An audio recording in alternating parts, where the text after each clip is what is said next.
In this video, I'm going to give my insights on clearing UPSC Civil Service Preliminary Examination. So, for those who haven't heard about this exam, the Union Public Service Commission of India conducts an annual exam to take candidates into the higher civil service post of Government of India. One of the most competitive exams in the country, and around 13 lakh candidates appeared for this exam in year 2023 for a vacancy of 1255. So you can imagine the level of competition for this exam. So I'll be focusing on mainly the preliminary part of this examination, but before going into the details of what to do to clear preliminary examination, I would like to discuss some of the most common mistakes candidates do while preparing for this examination. So the first common mistake the candidates do while preparing for this examination is focusing on preliminary examination alone. So this examination happens in 3 phases. For those who are not familiar with this exam, there is a preliminary examination, then a mains examination, and an interview. So preliminary examination works like a qualifying examination for UPSC Civil Service examination. Once you clear preliminary, you will be eligible to write the mains examination. And in the mains examination, around 10,000 candidates qualify, and out of that 10,000 people, only 1/3 of the students qualify to appear for the interview. And in those number of candidates, only around 1,200, as the number of vacancies available, only around 1,000 candidates make it to the final rank list. So it happens in 3 phases, and one of the biggest mistake candidates do is, once they find the preliminary examination can be really tough, they focus their entire energy, their huge portion of their exam preparation will be spent on preliminary examination alone. So this is like planning to fail for this examination. If you spend most of your time on preliminary examination preparation, I would say it is most likely that even if you clear the preliminary examination, you would fail for the mains examination. If you think that you will start preparing for the mains examination after the preliminary examination is over, and in between the time you get for the preliminary and mains examination, sorry to say, it is really small time. It is not enough to prepare well for the mains examination. I'm not saying there are no students who have managed to clear the mains examination during that time interval, but it is highly unlikely. It's better to start preparing for the mains and optional paper, especially the optional paper, right from the beginning of your preparation stage. So this is the first common mistake everyone do. So I would like to emphasize once more. Your preliminary examination preparation and mains examination preparation should happen simultaneously. It should go hand in hand, and only then it will be an efficient way of studying. Otherwise, there will be a lot of redundancy. I will explain why that happened, why there is redundancy and why it is inefficient way of studying while discussing the syllabus of both these examination. So this is the first common mistake everyone do. Then the next one will be ignoring the importance of current affairs and newspaper. So in this UPSC Civil Service exam, a candidate is expected to be familiar with what is happening around him, especially events of national importance. So they are expected to be familiar with events happening inside the nation and major events that are happening all around the world also. So once you go through the syllabus, you will understand which all domains are the focus areas, and in which all area you should while reading the newspaper, which all area you should focus and prioritize. I will discuss the syllabus very soon, so then you will understand. But what happens usually is uh, the candidates ignore the importance of current affairs and they focus on the static portion of this exam, especially on the books, and they don't develop a good habit of reading newspaper daily in a very short time frame. So once you start doing that, when a few months pass and when you are near to the exam, the only option left for the candidate will be to depend on the summaries that are provided by these coaching institutes. That's a very poor way of uh, learning and understanding the current affairs topics that was happening while he was focusing on books and static portion. So multiple problems happens if you follow that strategy.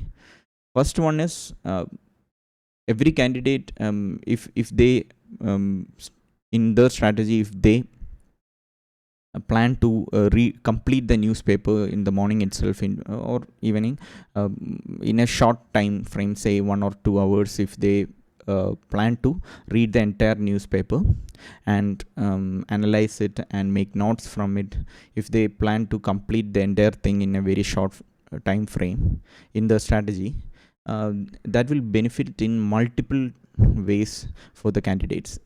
It's like their comprehension skill increases, their analyzing skill increases, while making notes their skill to put their thoughts and ideas into words increases, which is very much needed for the mains examination.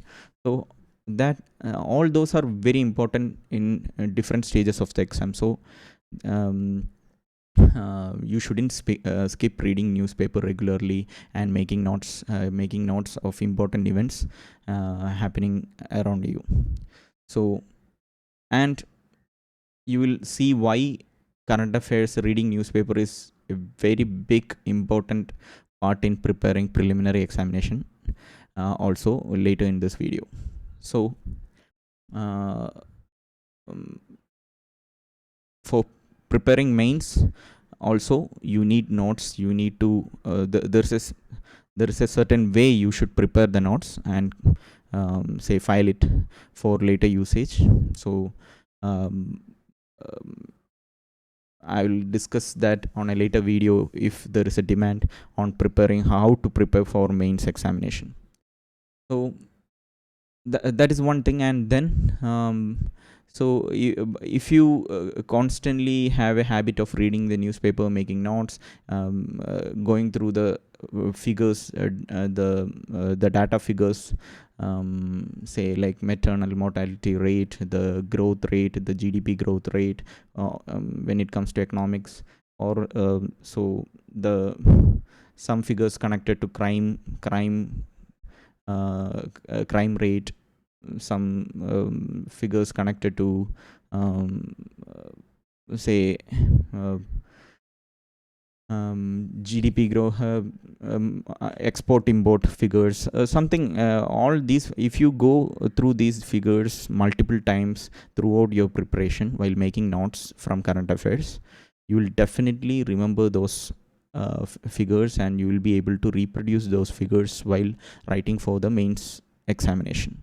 So but if you think that okay, these are not much important, like you will depend on the summary notes prepared by the coaching institute at the end of the while after the preliminary examination, and while preparing for the mains examination, in that time what will happen is it will be you will not be able to recollect all these datas. The datas you have to recollect is like vast, and it will be really hard for you to remember each and every small figures and use those figures in the answers, which is very much important to improve your quality of the answers. So if you um, um, develop a habit of reading these news and making notes from it, and go through these data multiple times throughout the year, there is a higher chance for you to memorize things efficiently and reproduce it when needed. So it's an efficient way of studying also. So that is one important thing you should keep in mind while preparing for the exam. Never ignore the importance of current affairs and newspaper. Um, if you see, all these points come to one kind of learning for this examination, a holistic approach for prelims and mains. There is only one way of efficiently learning for this mains examination. Of course, there are candidates who because of their short time frame, or like because of their other problems they have, they may have very small time frame, and there may be candidates who have cleared this examination in such a manner. But if you take a average general candidate, it's always better to prepare in this manner for this kind of examination. So this is the another common mistake candidates do. Then the next one is lack of time management. So most of the candidates realize this at a too late stage only. So after once they complete, probably after writing the mains examination only, they will realize if they have poor writing skills.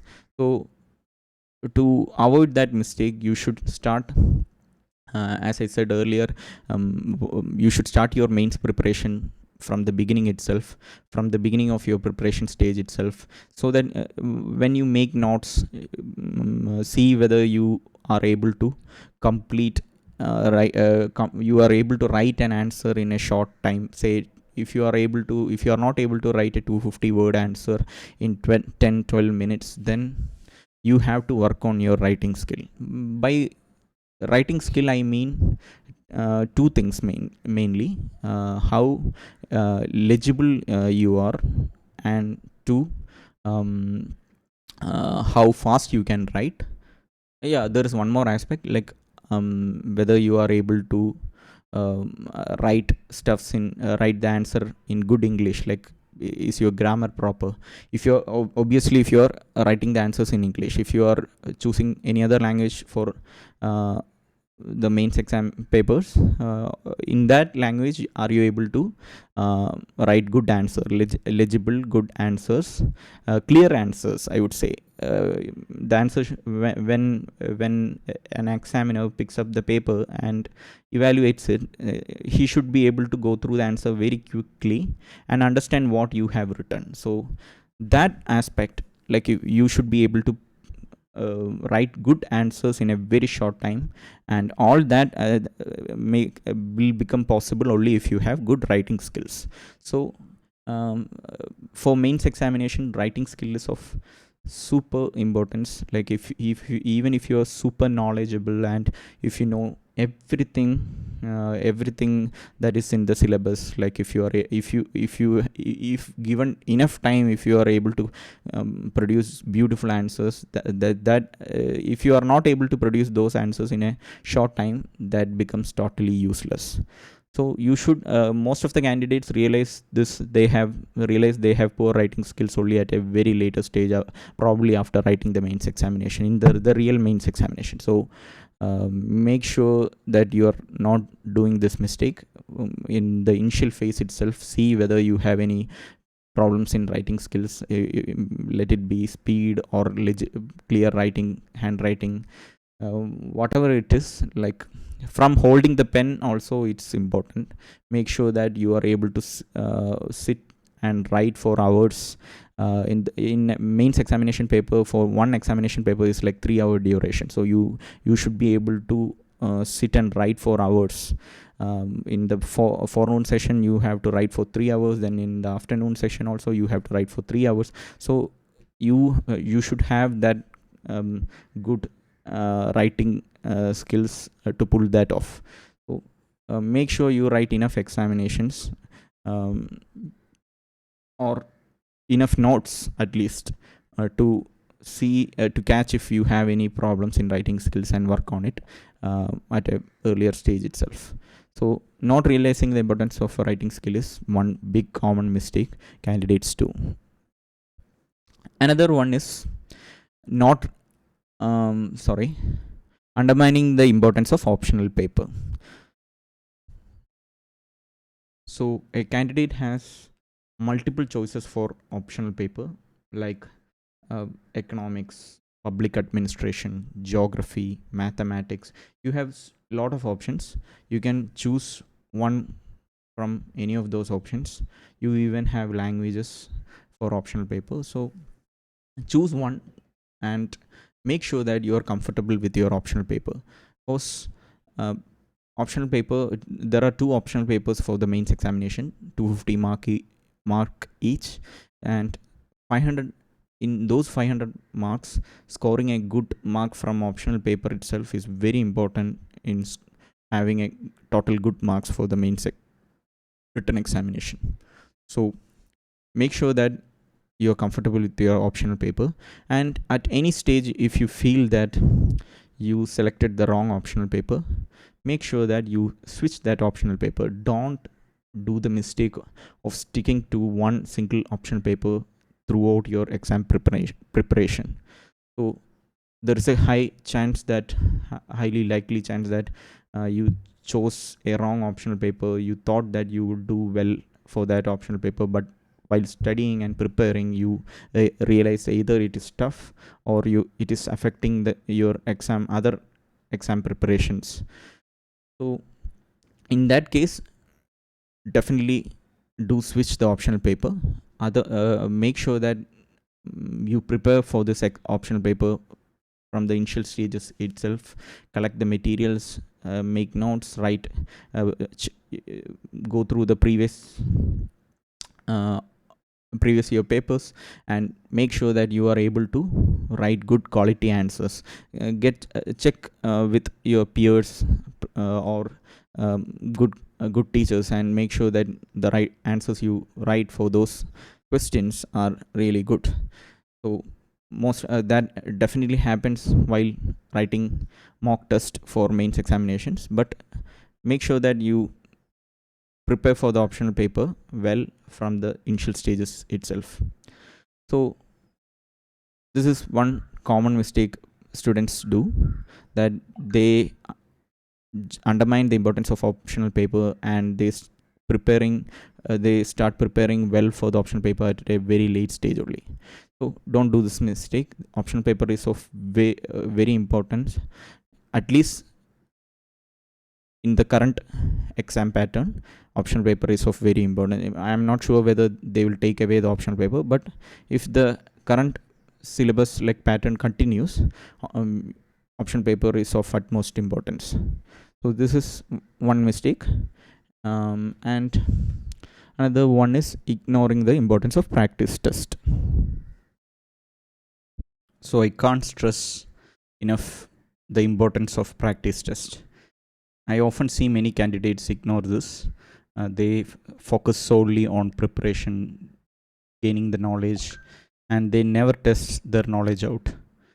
So before preliminary examination, you should write multiple mock tests for preliminary examination to test your knowledge, to test whether you are able to mark you are comfortable with the MCQ type of questions, to test whether you have proper time management. So even for preliminary examination, practice tests are very important. And even for mains examination, you should write multiple practice tests for all the papers, including essay paper, general studies paper, optional paper. You should write as much mock test as possible. You should ensure that you have proper time management for this exam, and then even the practice test in itself will act like a good revision for you for the exams. And it will also help to identify any area where you need to improve in the last few days. You will you will have a peace of mind if you are doing well in practice test also.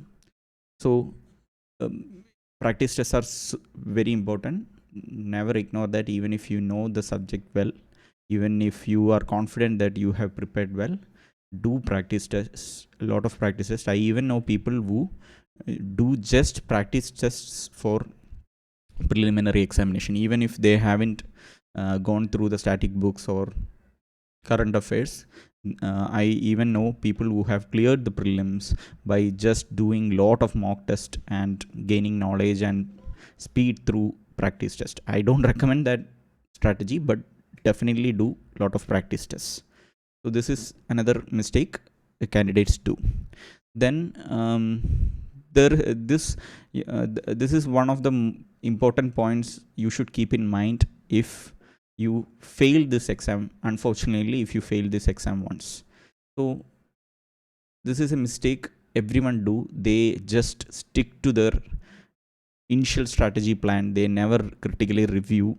They never talk to their peers who have cleared the exam. They never talk to their, either out of fear or ego, or they are just desperate that it's just, they will think that it is just them. They should put more work to it, towards their strategy, then they can clearly win.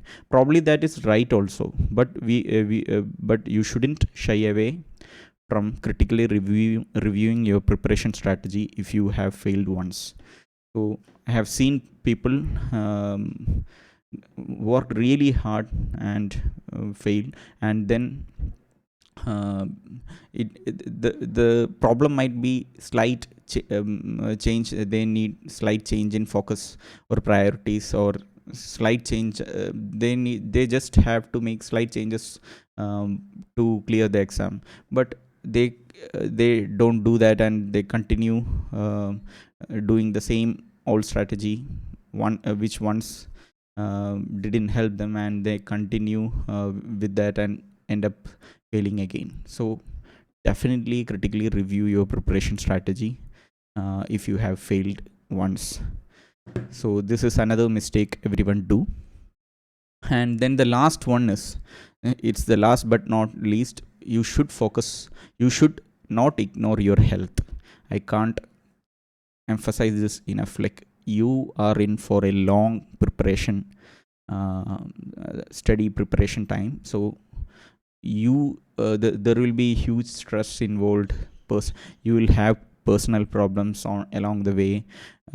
You will have probably financial problems. You will have a lot of issues other than the stress that is involved in preparing this much vast syllabus. So what usually happens is, the students don't like, they don't give due importance for their health, and they don't give due importance to the food they eat. They don't exercise properly, and eventually they will become less and less healthy, and they will get lethargic, and their memory gets affected, their sleep gets affected, and their overall efficiency goes down drastically. So don't do this. Like, spend few minutes a day for slight exercises, stretching exercises, and cardio exercises. Do a little bit exercise daily, and keep your health up to date, up to the level, and you will need that health. You should understand that even if once you clear the prelims, mains examination happens over few days, and it is so exhausting that if you don't have good health, there is a highly likely chance that you may get exhausted or fall sick on one day, and your entire mains preparation will go bad. So just make sure you have good health. Drink proper water, drink good food, eat good food, do small exercises, and it will help you in multiple ways. Like your memory will increase, you will become less lethargic, you will be more active, you will be more happy, you will be able to tolerate the stress involved. So, and even in during the exam you will be able to stay alert and be active, or you will be able to sit through the lengthy exams. So um, make sure your health is fine, and whenever you feel that you are in full of stress, take small breaks. You have a long um, time ahead of you to prepare. Like I have seen candidates stress out and do very inefficient studies. Maybe you can finish some topic in say 30 minutes, and candidates won't take breaks, and even when they are exhausted, the same topic they can finish in 30 minutes, they sit through hours to complete it. What is the use? There is no use. Whenever you feel tired, stressed out, and you don't feel like studying, just take small breaks. It will help you improve your efficiency. Or we need efficient studying. You shouldn't like burn yourself out. You need to keep your energy high throughout the preparation time. For that you need breaks. So that is very important. And one important lesson or advice I have for the candidates is, if you feel like you are not enjoying this process, if you are not studying with if there is no fun in studying, especially when it comes to UPSC exam, since the candidates are going through current affairs, things of national importance, uh, since they are forming opinions about interesting topics, writing notes about it, being articulate about it, since it is the main part of the examination, it is supposed to be interesting and fun. So if you ever feel that you are not enjoying the studying process, there is something wrong. You should stop and analyze it. Don't stress too much, don't think about just the final destination. Just enjoy the journey also. You have to be enjoying the studying process. Some students may feel like I am just saying armchair ideas, and I'm not really being realistic. But believe me, I have been there. So I know the pressure that's on you to clear this exam. But uh, as a candidate, I am saying, after seeing all these things, I am saying you should be enjoying the process. You should be uh, you should study with active energy, not with a dead mind, or like a tired, exhausted, stressed out mind. So that is very important. It will help you in efficiently studying. It will help you memorize things better. It will help you deal with all other problems you have in your personal life also. So don't um, ruin your health or mental health, especially mental health and physical health, over this exam. It's not going to help you in any way. It's not even, it's going to affect you. Even it's not going to help, and it's going to affect you badly. So just keep this point in your mind. Never ignore your health. Both physical and mental health is much needed for this exam preparation. So this is the uh, another mistake. This is another mistake candidates do. So these are the common mistakes I wanted to discuss. The reason why I spent this much time for discussing this common mistakes candidates do is, no matter how much guidance or advice I give um, for exam preparation, if you are making these mistakes, um, at some point you will fail, or at some you will not be able to clear till the last phase of the exam. So I just wanted to make sure that the overall picture, you will not lose the overall picture. You will have a holistic approach. Your aim and goal will not be clearing the preliminary examination alone. So I wanted you to have all those points in your mind. I am sure that if you are a candidate who have written multiple civil service exam, at one point or another you yourself have realized these mistakes that you have been making. But if you are a fresher, I am sure this by this bit will help you people a lot.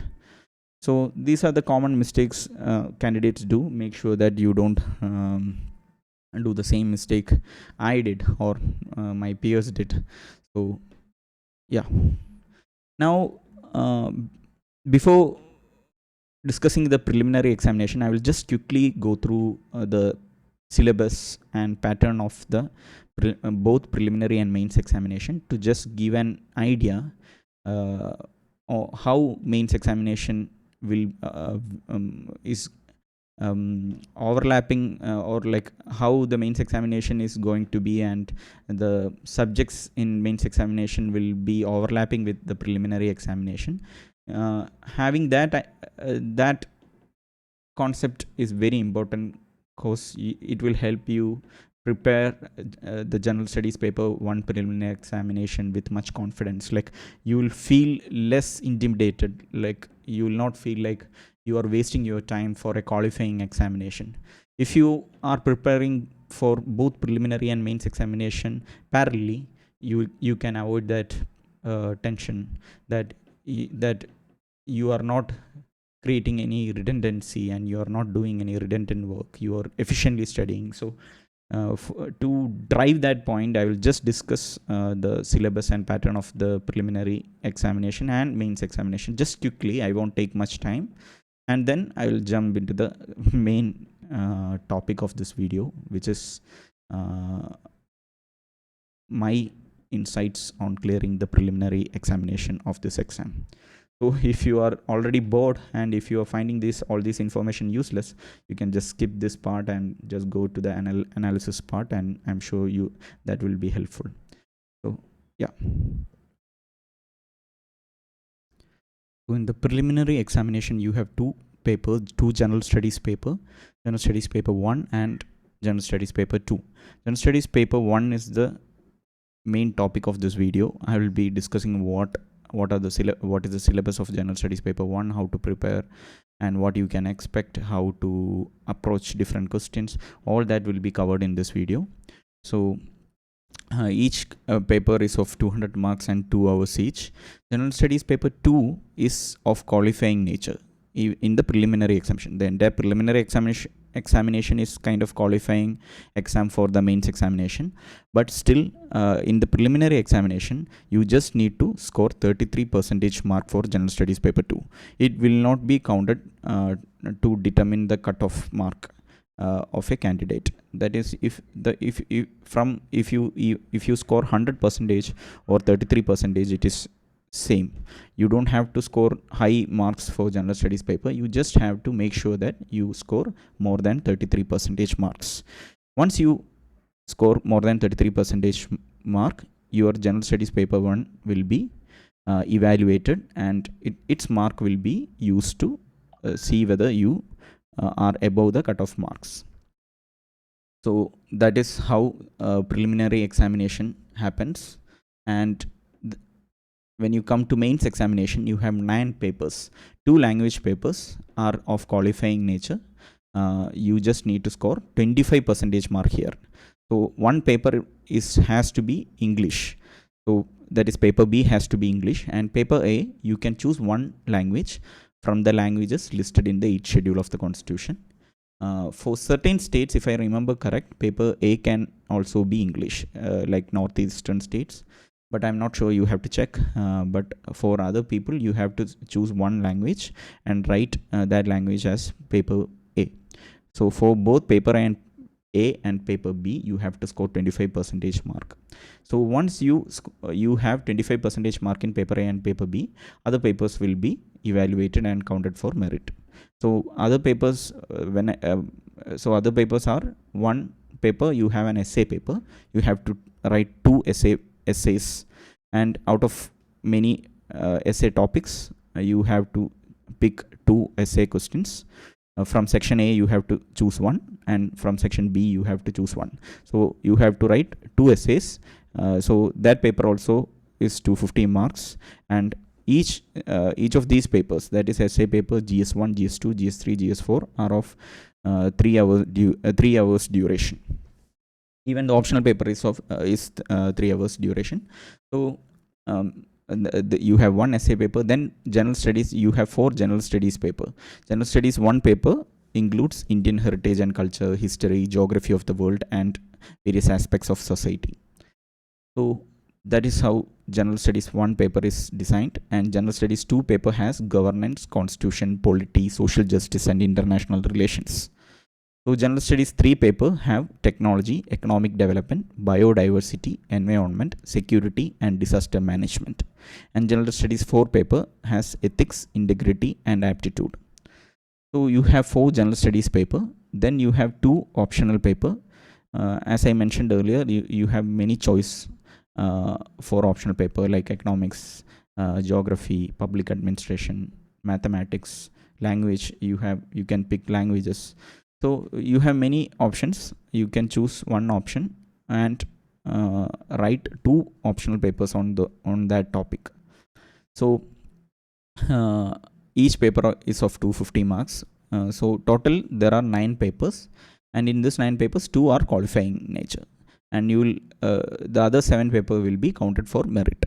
So total written test marks will be 1750. Then once you clear the cutoff marks for the mains examination, you can appear for the personality test, and for personality test you have 275 marks. So total marks will be 2025, 2025 marks. So you if you see the first rank person usually comes around 55% marks only. So you can't score a huge, unlike other exams, you can't score like 180%, 90% mark. You will be awarded very conservatively. So even the first rank person gets around 55-60% max. So if you see in the general category, the person coming in the last rank and the first rank person, the difference between their marks will be around 130 marks only. So that tight is the competition. Like every marks count for this mains examination. So you have to prepare well for every paper. You can't just say you will concentrate on first 3 papers and you will just aim to score an average mark for the optional paper. Never do that. Every mark counts. You have to prepare well for every paper. So all these 7 papers are equally important.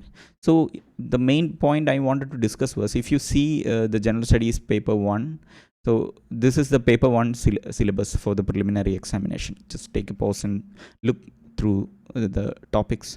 It is like current events of national importance, history of India, world geography, physical, social, economic geography of India, world, Indian polity, governance, constitution, political system, Panchayati Raj, economic and social development, general issues on environment, biodiversity, climate change, general science.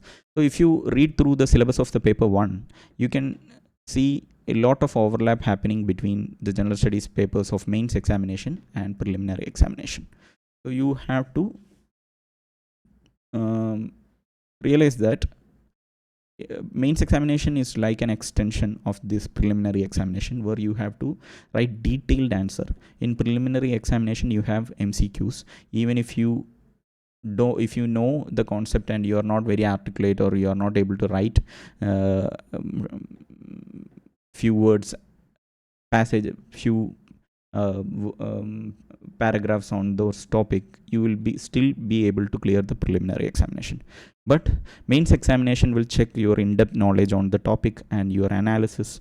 It will test your ability to write essays, write short answers on a particular topic. So it will test all that. So you have to have in-depth knowledge about different topics. You should have the writing skill also. So this is the reason why I said prelim preparation and mains preparation should go hand in hand, like it should happen simultaneously. You shouldn't ignore the mains preparation while preparing for preliminary examination. So the reason being, since there is a lot of overlap, you will be wasting your time. You will be inefficiently studying.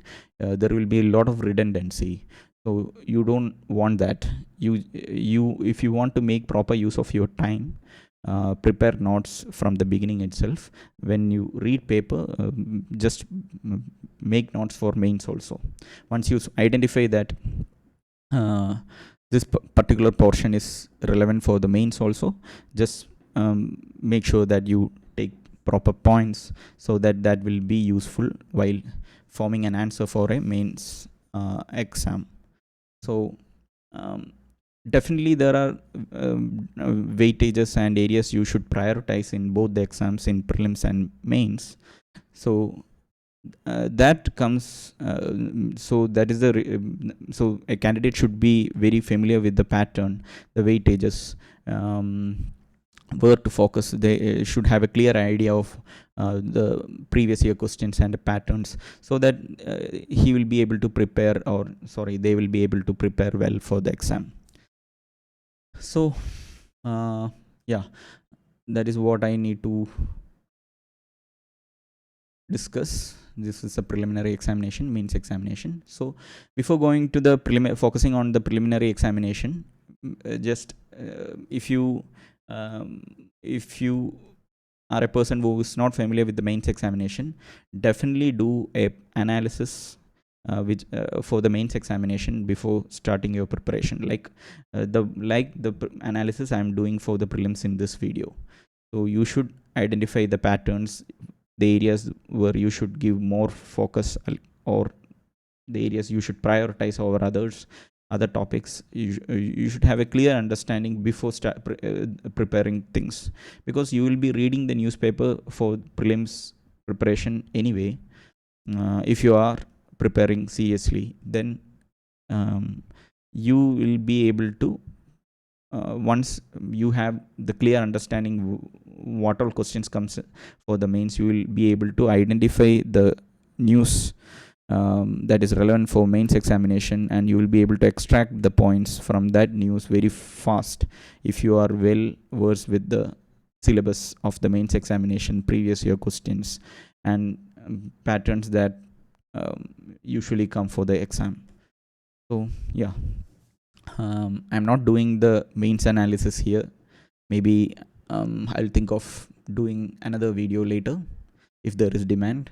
I will be focusing on the preliminary examination in this video, but I can't stress enough to or emphasize enough to say you shouldn't be you shouldn't compartmentalize this mains exam preparation and prelims preparation. It should happen simultaneously. It should happen together. So yeah, that is the main point. So I'll just go through the pattern and weightage ones. I took this graph from Byju's website. So they have created a good graph which gives an overall idea about what is the weightage of various topics that comes for preliminary examination.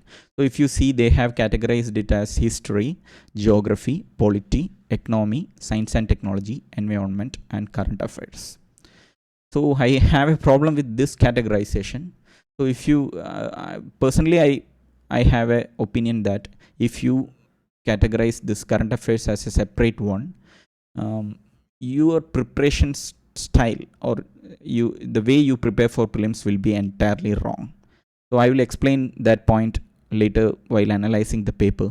So just understand that this is how a rough pattern weightage will look like for prelims. So if you see in the initial years, in 2016, they have marked high number of questions from current affairs, and very little questions from, say, geography and, say, science and technology and all. So if you take this year, economic, there were a lot of questions from economy and science and technology, and different patterns were like this, like. And if you come to 2000 year 2022 and 2023, as you can see that more or less the distribution has become equal, like equal number of questions are coming from different categories. That is actually really good for the candidate, so they don't have to worry that if you prepare well for a particular category, in that year questions will be very less from that particular topic. Since every topic is important, you can prioritize every topic and score well for the examination. You don't have to worry that that year the lot of questions will come from the area that you find usually difficult. So the distribution is getting more or less equal, so that is good if you see the pattern. So these are the weightages and pattern for the preliminary examination. So if you see, general studies paper can be categorized into static and dynamic. So by static I mean the knowledge you can get from the books, the knowledge that will be static, like it is not changing with years. So even if you are preparing today or like 2 years later or 2 years before, all the knowledge that is there in the books will be constant, right? That is the static part of this general studies. You have a standard set of books that you should depend to um, cover the static part of this examination. Then there is dynamic portion. The dynamic portion, by dynamic I mean the knowledge you get from newspaper, magazines, and internet websites. These are constantly changing source of information. Newspaper covers a lot of static portion also, so I will discuss about that later in this video. So you can roughly categorize this general studies paper into two, static and dynamic. So if you see, there are a set of standard textbooks you should complete for preparing for, if you are seriously preparing for general studies paper. It will give you a foundation.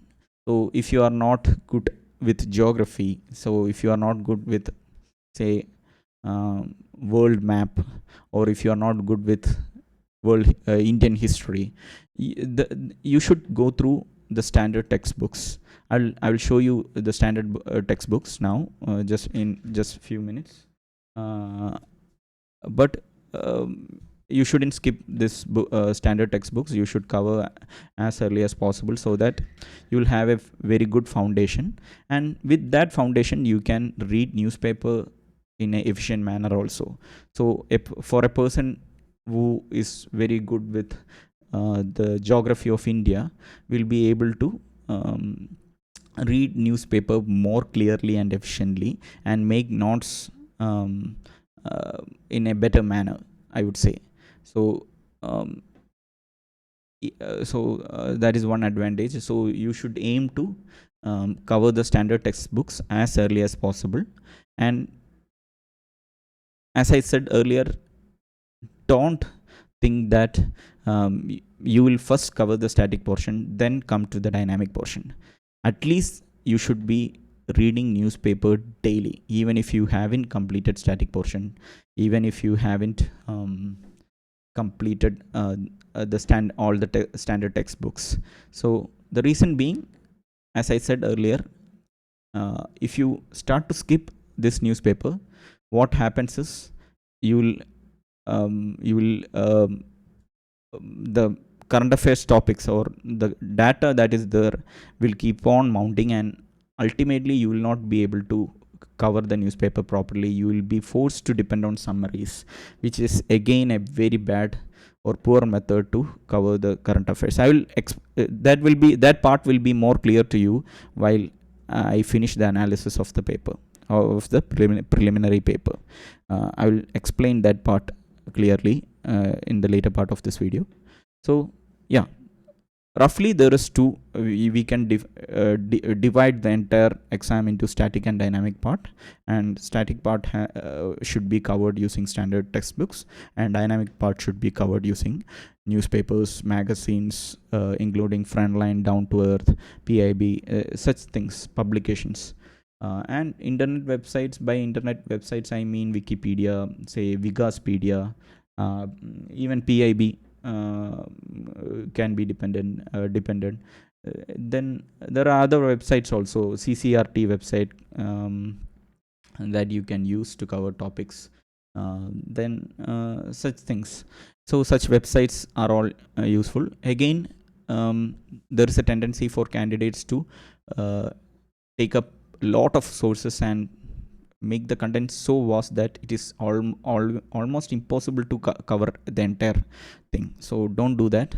Just stick to some standard sources and cover that first. So if you are getting too intimidated, like you have a lot to study, you have a lot to cover, just be patient and just let me complete the analysis part, and you will feel much, you will have very good clarity, and you will have much confidence to prepare for this examination.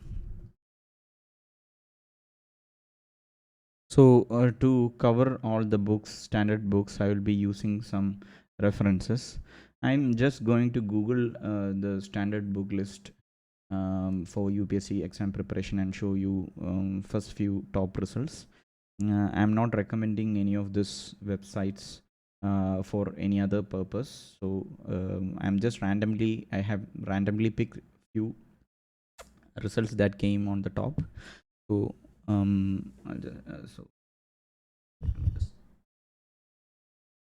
so this is a site called Insights on India. It's a famous UPSC preparation portal. So they have a book list for the mains preparation. So they have specified a lot of books. I'm not going through the entire list. You can just pause and see the list. They have mentioned many books for ancient history and medieval India. Then therefore art and culture, they have listed few books, including the CCRT website. They have listed. Then if you see, mainly they have listed NCRT textbooks and some standard textbooks, like for ancient India, R.S. Sharma's book, and for medieval India, the Satish Chandra's book. So similarly, they have listed many books for post-independence, modern Indian history, world history, Indian society, geography, polity, governance, social justice, international relations, economy, ecology, science and technology, agriculture, disaster and disaster management, internal security, and for ethics. So they have listed all the books that are needed for mains preparation. So I didn't see any separate list for prelim preparation in this website, but I think if you have covered the these entire standard textbooks they have mentioned for mains, you're all set for prelims. You don't have to look for any other list that is specific for prelims. You just need to focus on current affairs. From that the dynamic part, you have to focus that part along with the standard textbooks. So but if you if you look at another website, this is Byju's website, they have given a separate list for prelims preparation. I will just stop here, you can just take a look. And then they have given a separate list for mains preparation. So if you compare both the list, you can see a lot of overlaps happening. Most of them have recommended the same standard textbooks only. So maybe here they have world atlas included in the geography. I didn't see that there. So similarly, there are slight changes. There are small changes. You can I'm not saying one is good over the other. You just pick up few standard textbook for these topics and thoroughly go through those books and complete it. So that is the only thing I have to say. So I am not aiming to give you a complete guidance for studying the static books and um, helping you clear the examination. So I am not aiming at that. I am just trying to give you a general guidance that you need to have for clearing this examination. So when you see India struggle for independence, Bipin Chandra, I don't. There is. You just have to go through that book and read through that thing. There is no other special help that you will require. If you know English well, you'll be able to go through that book and complete it. Otherwise, and I'm not saying no one can help you in covering this topic, especially for history, geography, and polity. There are a lot of materials available in the internet that you can depend to complete.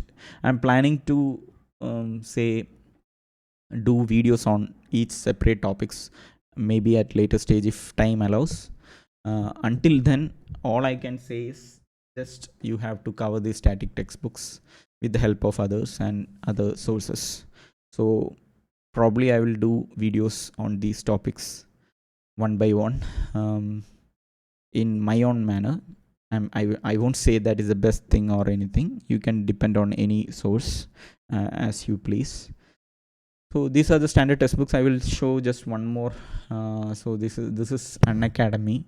They have also given a separate textbook a list for preliminary examination. I will just, you can pause and take a note, and then you have separate book list for mains examination. So there are a lot of overlaps happening. You just select any of this standard sources and go through it and complete the preparations. So complete the static part. That's all I have to say for this video.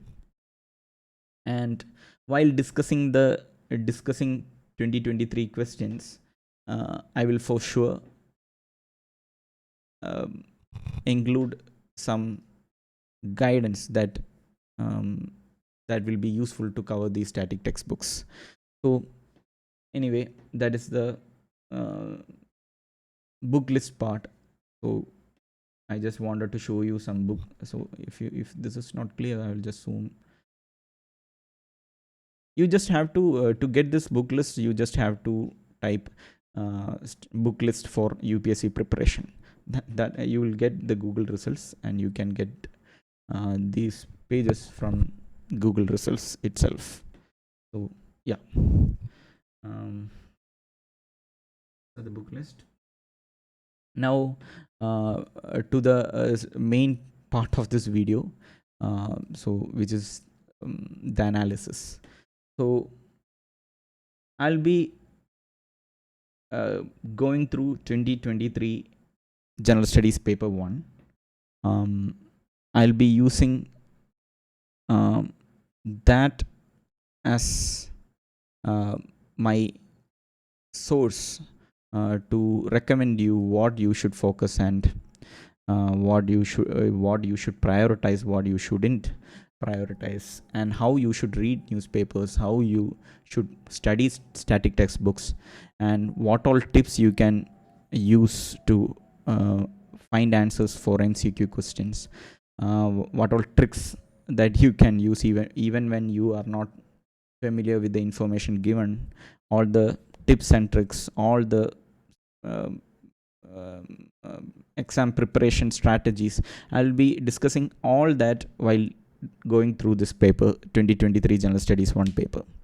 So by the time I finishes this entire paper, I'm sure you will have a clarity on how to prepare for this preliminary paper, and what all questions you can expect, and what all type of questions you can expect, and how you should read newspaper, and how you should learn static portion to answer these tough questions that appear for preliminary examination and score more than the cutoff marks. So it will be going to be a really lengthy video, I'm sure, but I'm sure it will be useful for all the beginners, all the people who are struggling with this General Studies Paper 1. So before beginning with General Studies Paper 1, I just want to say a few words on General Studies Paper 2.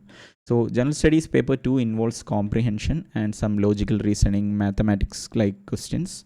So I have done few previous year questions in my channel itself. So my advice, if you have difficulty, if you are not having a maths background, or if you are not having an engineering background, probably you will be finding the CSAT exam very difficult. So if that is the case, my advice will be to go through entire previous, say 10 years of previous year CSAT papers and do each problems. So I have already covered 5-6 years of CSAT papers in my channel itself. If you want more, do comment under the video. I will try to do it, but um, if you go through my videos, if you go through each questions, I have um, discussed in detail how to approach such questions and solve such questions, even if you don't know anything about that concept. So I'm sure going through all those 6 years of question paper in my channel, you'll have a good idea on the logical reasoning and mathematical question part. And I haven't done anything on the comprehension part. For comprehension, there is a few techniques that you should be familiar with. You can find videos in YouTube channel that discuss such techniques, like what they mean by inference, what they mean by critical idea. All those words you should be familiar with, and how to read a comprehension fast, how can you answer certain big passages in a very short time. All those techniques will be is discussed in a lot of videos in the YouTube. You can find it. I'm not an expert in that area, but if you haven't find any good videos, and if you want me to do video on that part, do comment. I will try to do video on that also. But other than that, I have done a lot of videos on that logical reasoning and mathematical comprehension part. I'm sure you will be really, you will benefit a lot if you are not familiar with those things.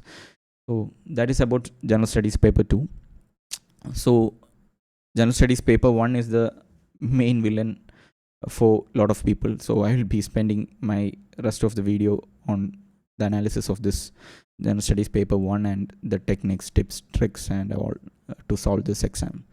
So please show, if you are struggling with this General Studies Paper 1, and if you haven't scored really good in the General Studies Paper 1, or if you are a complete beginner in this examination, please show patience and sit through this video.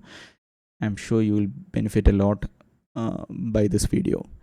I'll be discussing all the 100 questions. I will not skip any questions. Each question I will be discussing a lot of points. So it will be lengthy, but I'm sure it will be useful. So yeah, without wasting much time, I will start with the question number 1. First question: consider the following statements. Jhelum River passes through Ular Lake. Krishna River directly feeds Koleru Lake. Meandering of Gandak River formed Kanwar Lake. How many of the statements given above are correct? So sorry if there is any pronunciation mistake.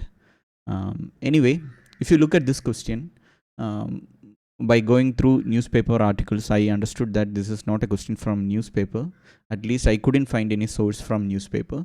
This is mainly coming from the Ramsar sites of India. That's my understanding.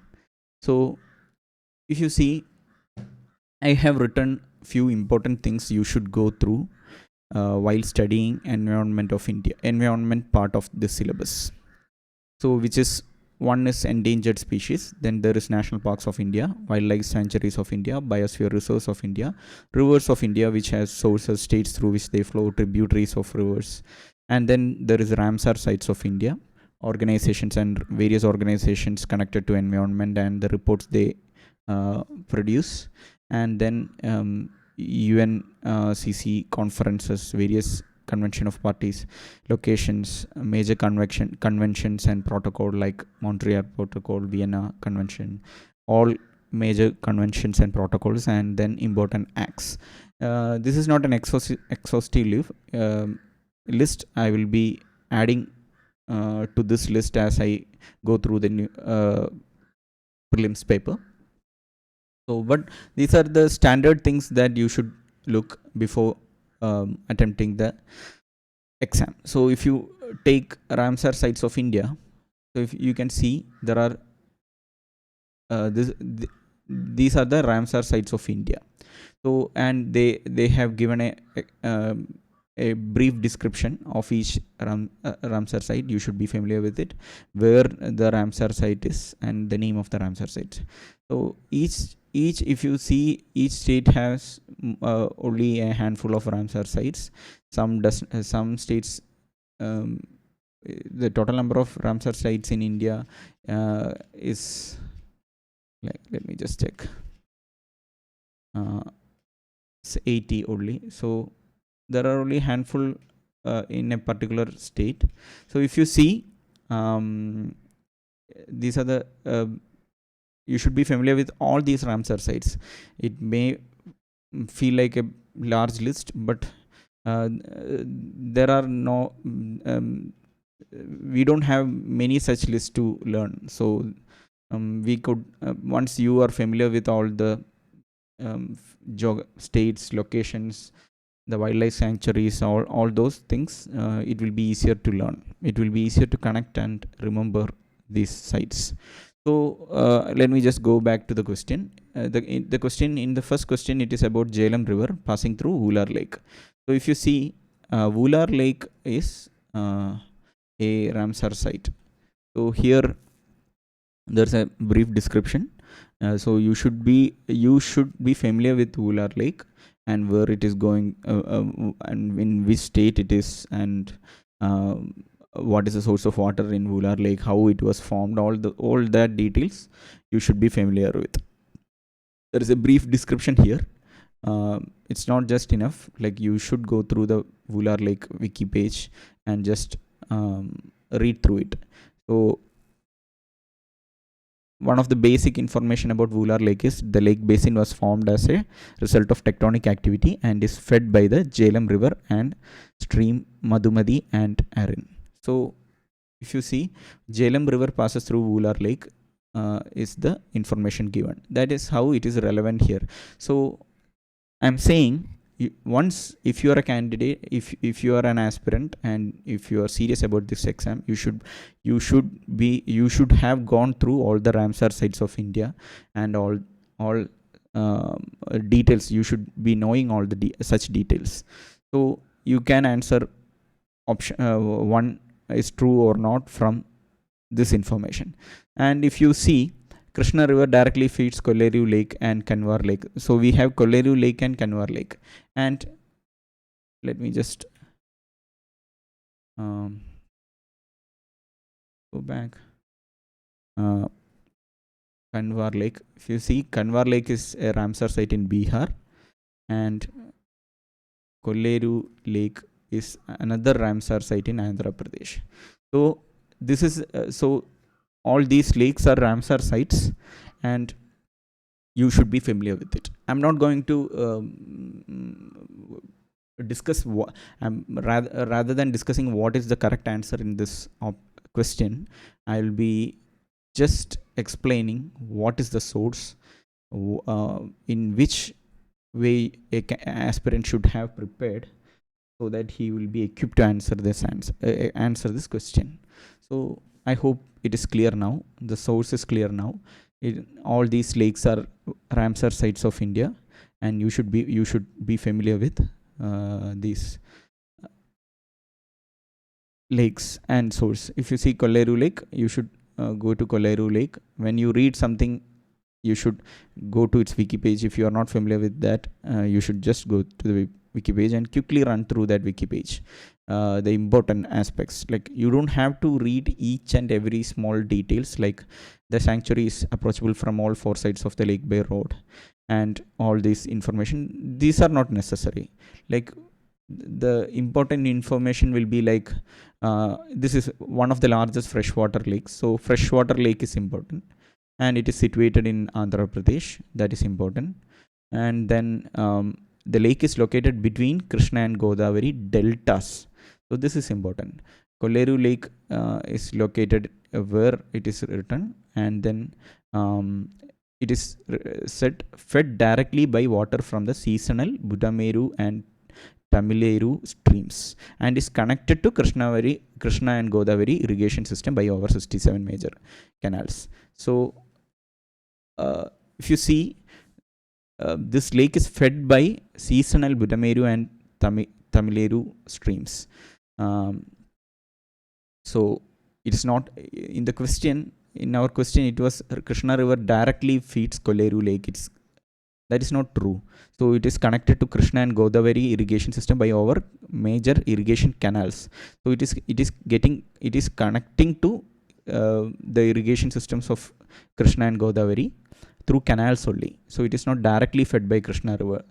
So that is why that statement is wrong. So even here, the lake is located between the Krishna and Godavari deltas.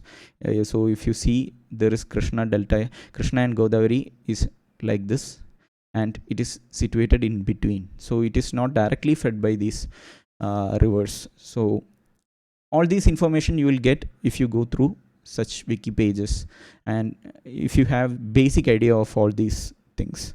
So you should be familiar with all the Ramsar sites. I'm sure it will be a huge task initially, but once you go through such things multiple times, you will be visiting this Kolleru Lake from multiple sources. Like there will be some mention of Kolleru Lake in current affairs. There will be some mention while you study geography. There will be some mention while you study environment. So you will be visiting these things multiple times. So it will be possible to learn all the details about these lakes. So even if you look the static part in the environment, the list I have given, it is not, there is only 3, 4, 5, 6, 7, 8, 9, 10 points only I have written here.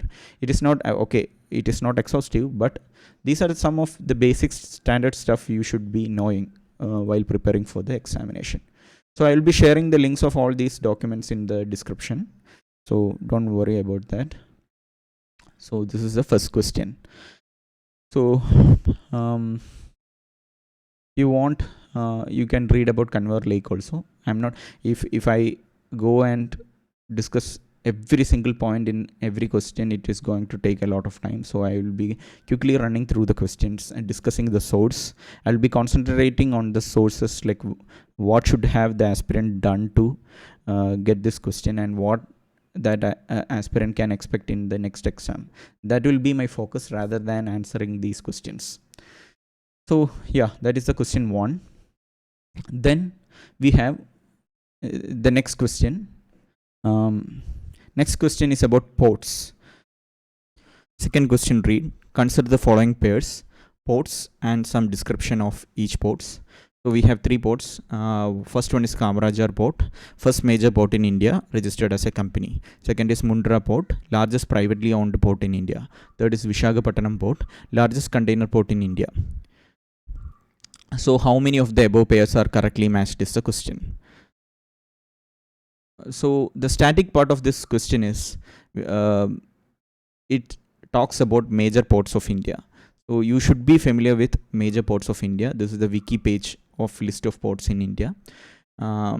You at some stages of your preparation, either while going through the static part or while going through the current affairs, you should have gone through this wiki page, and you should be familiar with all the major ports of India. So things you should be familiar is which ministry handles the ports of India, what are the major ports ports of India, what is the definition of major port and what is minor port, and which act controls major port and which act controls minor port, and which are the major largest port, which all ports are private, which are government owned.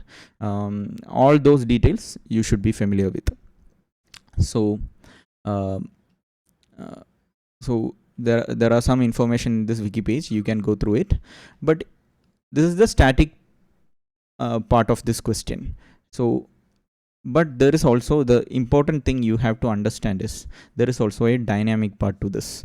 By dynamic, I mean during the prelims preparation phase, which is like after the previous prelims and till the next prelims. That is a prelims preparation time frame. So during that time, multiple newses came connected to these sports. So I have already listed 3 important news that appeared in the Hindu newspaper, which is relevant to this question. So I will go through the links just now, but I will throughout this analysis, my key point is the most important point I am trying to discuss here is a huge number of questions, more than 70% of questions can be answered just by reading the Hindu newspaper.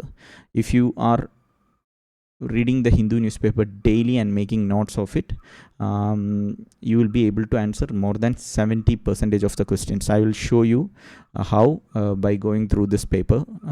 So I will just now show you the news is connected to this. So this is, if you see, this is the first news. So if you see the date, it appeared on September 4, 2022. It is connected to Gautam Adani and his growth of business. So here, if you read through this, there is a mention of Mundra Port. It says today the Mundra Port is India's largest private port, offering shippers the ability to load and unload bulk or containers cargo. So Mundra Port is largest private port. So it is mentioned in the in this news directly. So if you see, our question was Mundra Port, the second statement, largest privately owned port in India. So it is quoting the a statement that appeared in Hindu verbatim. So this is the significance of reading newspaper. So this answers the second question, and we will see what the other newses are about. So let me just go to the next news. So it is about Kamrajar Port. So it was also in news in the business section. If you see the date, it appeared on April 2023. There might be other newses also. I have just picked one news connected to this. So in this news, it mentions it is a private limited, Kamaraja Port Limited, and the Chennai Port Authority handles the things connected to this. There is no other information, but my point is, this port was in news, and whenever such things comes, and if you are not very familiar with such things, you should be checking, as I said earlier, you should be checking the wiki page connected to it and see if there is any useful information. So this is the wiki page connected to Kamarajar Port. So Kamarajar Port, you don't have to go through the entire stuff. You just have to skim read it and see if there is any important details. So in Kamarajar Port, it says is the only corporators. It's the 12th major port of India. That is an important information, and the first port in India, which is a public company. So this is the information that they are asking in the question. First major port in India registered as a company. So you get that right in the beginning itself. But there are other useful information also. It says it's the only corporatized major port and is registered as a company. So any such information can come up as a question in the future. So just go through the things. The port has been able to attract an investment of 26,000 million by private, and all this information is not needed. You can just run through this information and see if there is any important information. So if you see, the managing director of this port is an IAS person. So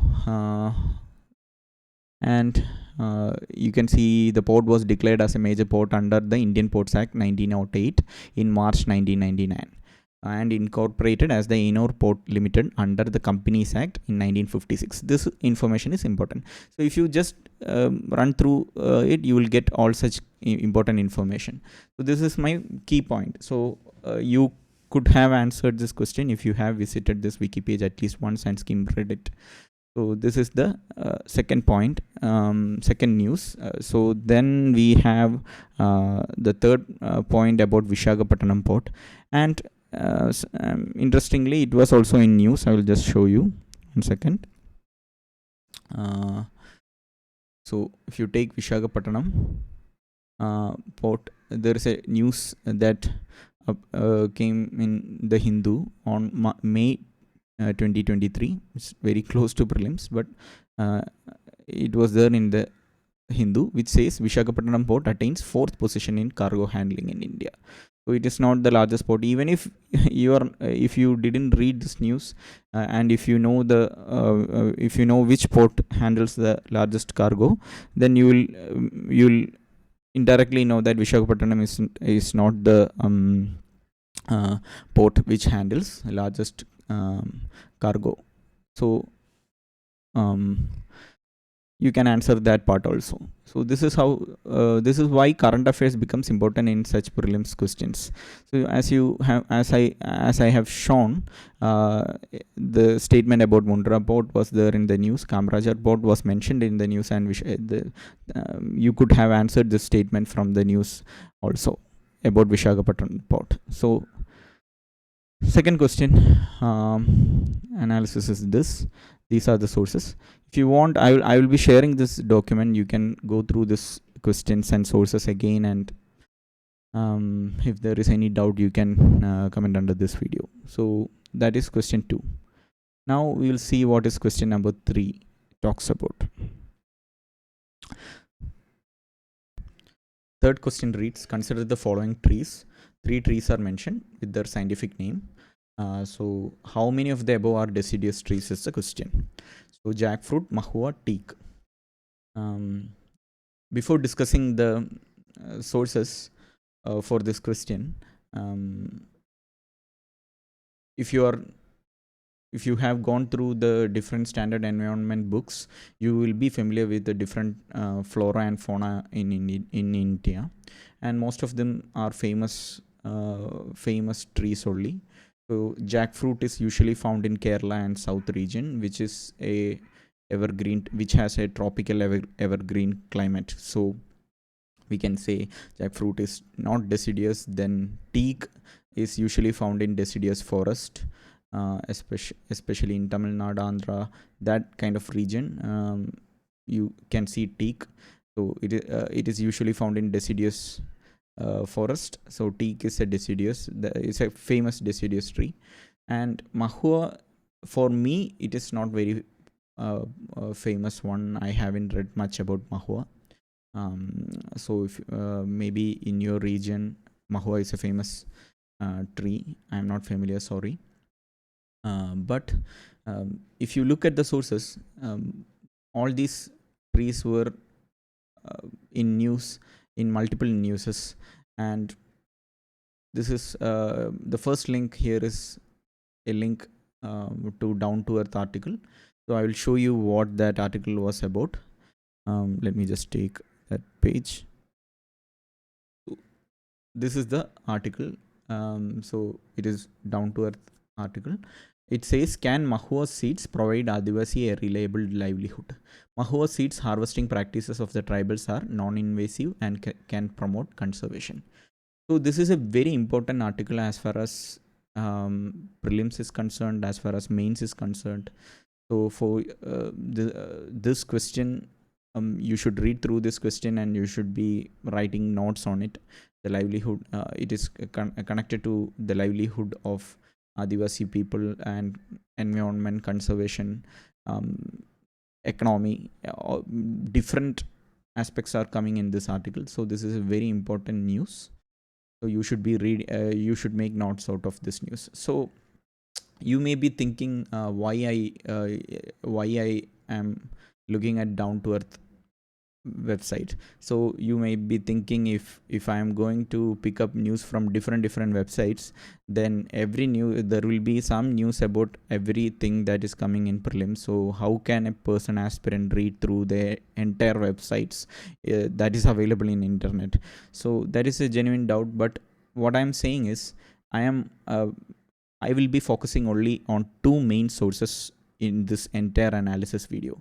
So first and primary source will be the Hindu. Second source is Down to Earth, which I will be looking for environment news. So if you want to regularly read Down to Earth, you just go to the news section and um, see you will see different newses like this. You can just go through and see if there is any important news connected to India, connected to environment, and if something strikes you, you can just read that news. It won't take much time. You can just go through the news like this. And there are in-depth newses also. You can use these in-depth newses to prepare notes on various main topics. So that's my suggestion. You should be constantly looking down to earth for good articles related to environment, biodiversity, conservation, climate change, all that topics. You should be looking down to earth. Then again, as I said earlier, primary source for dynamic news, catching dynamic news content, is the Hindu only. There are many other newspaper. My advice to all the candidates is, don't look for any other sources, just stick to Hindu. And definitely, if you have more time with you, more time at your hand, you can look at the science section of Times of India, the business line for catching business news, and you can look at the PAB. You can constantly scan PAB articles. Again, PAB is a good source to catch government programs and things connected to the government. So PAB is a good source. Then you can read Rajya Sabha TV. You can see videos connected to Rajya Sabha. There are multiple sources you can use for preparing for the dynamic current affairs content, but these two should be your primary source. That's my opinion. So the Hindu and Down to Earth. And then if you have time, read Frontline magazine. Frontline is an extension to the Hindu. So you can read Frontline for some in-depth analysis of the news that usually comes in Hindu only. So again, if you have more time, then only add other sources. Otherwise, stick to these sources and prepare your mains exam. Prepare for your mains exam in parallel. So this is the first article, and to just show this Mahua, what is Mahua and why is it a significant part of the tribal community in India. It was there in news in other websites also. Just to show, I have included. Mahua was in news during this time. Then if you see jackfruit varieties, there was a news on jackfruit varieties. It came in the Kerala section and during October 2022. So some information about jackfruit was here. The scientific name was mentioned, and so you will get some idea on this plant from this news itself. So then there was also there was news regarding teak trees, and so if you see, this news contained information about teak and let me just see.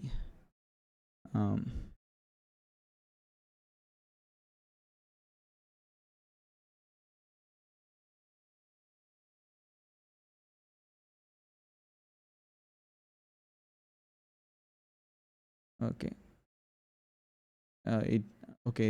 So if you see, superior quality teaks from Nilambur in Kerala. Nilambur is a famous place in Kerala that produces teaks, and then Anamalai Hills in Tamil Nadu. In these two regions has teaks. So again, this was mentioned in news. You could find other newses also. So yeah. I'm just saying all these things were in the news. If you are not familiar, if you haven't got this information from your static preparation of static material. So yeah, so that is, let me just this is the news. So you could answer this question from these sources. So yeah, okay, I will share these links, and if you want, you can read and see the main point I am discussing here. So this was question 3. Then we have question number 4. Question 4 reads, consider the following statement.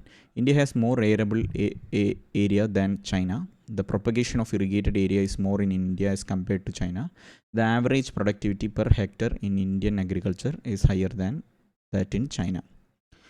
So without looking at any sources, you can say something about this question. So average productivity per hectare in Indian agriculture is higher than China is obviously false. Our per hectare yield is far less compared to China. There are multiple reasons for it: the quality of seeds, irrigation. So if you are preparing for mains, you should be able to write a lengthy paragraph on this particular topic. So my point is, like, if you are preparing for the mains, all this information will be covered by you. So again, the proportion of irrigated area is more in India as compared to China is also wrong. Although our irrigated area of percentage of land that is under irrigation is increasing, we have still a lot of we still have to make a lot of improvements. So that is also there. Then there is a question saying India has more arable area than China. This could be something you may have some doubt regarding this point. So if you see, there was a news that came in Hindu. I will just show you. Let me just take up. So this is the news. It says AI enabled smart farming can improve yields. So it came on February 2023, which is before prelims. So this is during our prelims preparation time, and all this the points listed here is very much important for even for mains. You should be making notes out of this question. And it here says the land on which crops are cultivated in India is much larger than China. So this is what the prelims question point asks. However, the farm yield in India is lesser than China. So per hectare yield is definitely lower. Crop yields are not adequate. Though 55 to 60% of our population are dependent on agriculture, the contribution from the agriculture sector to the country's GDP was about around 14 to 15%.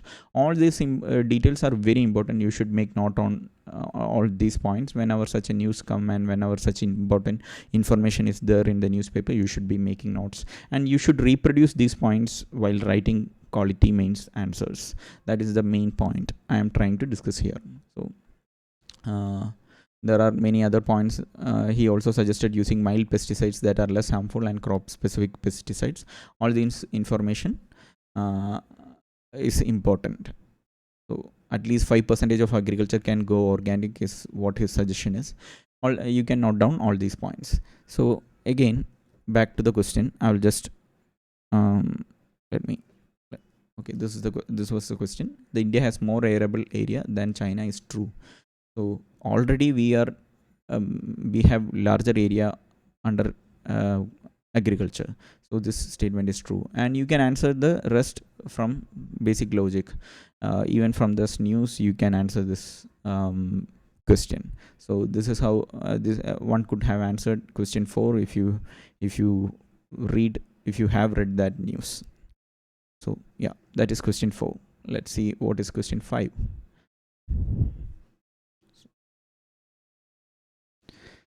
Which one of the following is the best example of repeated faults in sea level giving rise to present day extensive marshland? A. Bhitarkanika mangroves. B. Marakanam salt pans. C. Naubada swamp. D. Ran of Kutch. So if you have gone through the static portion of environment, if you have gone through the standard textbooks that I mentioned for static portion of environment, I'm sure you will be familiar with Rann of Kutch. Rann of Kutch is a pretty popular region. Environmentally, it is very important. I will go through the wiki page of Rann of Kutch just a moment. Like we will visit other options also, but yeah, you should be familiar with Rann of Kutch and you should be able to write the answer of this question as Rann of Kutch right away. So if there is also my point is there are other reasons why Rann of Kutch is important for particularly for this year. I'll show you why. And if you see the other options, Bhitarkanika is also Bhitarkanika mangroves are also famous. I was not familiar, to be frank. I was not very familiar with Marakanam salt pans and Naubeda swamp, but these two places appeared in the current affairs news this year. So that's there. But even if you don't know these three options, you should be at least familiar with Rann of Kutch, and you should know that this Rann of Kutch fix the statements given in the question. So other thing you have to notice as an aspirant is the question says which is the best example of repeated false. So given that is the question that they are asking for the best example, there is a good chance that there will be some confusion between options and some other option may fit somewhat to the definition given in the question. So you should keep that in mind. Whenever they ask for a best example, the answer would be a very obvious one, very famous, popular, or without any confusion, we could say this is clearly that answer. That kind of answer will be there for such questions whenever the question is framed in such a manner. That is the best example in such manner. Okay, and I have listed many sources. I will explain why I listed all these sources and why current affairs was very relevant as far as this question is concerned. Let me just, before going through the current affairs part, let me just go through the Rann of Kutch page once. So if you see, this is Great Rann of Kutch and this is Rann of Kutch. If you see, the first statement that is written is, the Rann of Kutch is a large area of salt marshes. See, salt marshes that span the border between India and Pakistan. It is located mostly in the Kutch district of Indian state of Gujarat, with a minor portion extending in Sindh province of Pakistan. It is divided into Great Rann and Little Rann. So if you see, you can see the Kutch is this region. This is Rann of Kutch, and this is Lake Rann of Kutch. So if you you can read all these details. It is, this entire page is important. Many rivers originating in Rajasthan and Gujarat flow into Rann of Kutch. This paragraph is very important. And the Great Rann of Kutch is larger portion of Rann. It extends east, west, Thar Desert. All these are important. As far as environment geography is concerned, this entire page is full of information that could be asked in the exam. So ecology, if you see, the Rann of Kutch is the only large flooded grassland zone in the Indo-Himalayan. So it is a flooded grassland zone. It is that information is here. And if you see Great Rann of Kutch, it even says about in its so if you just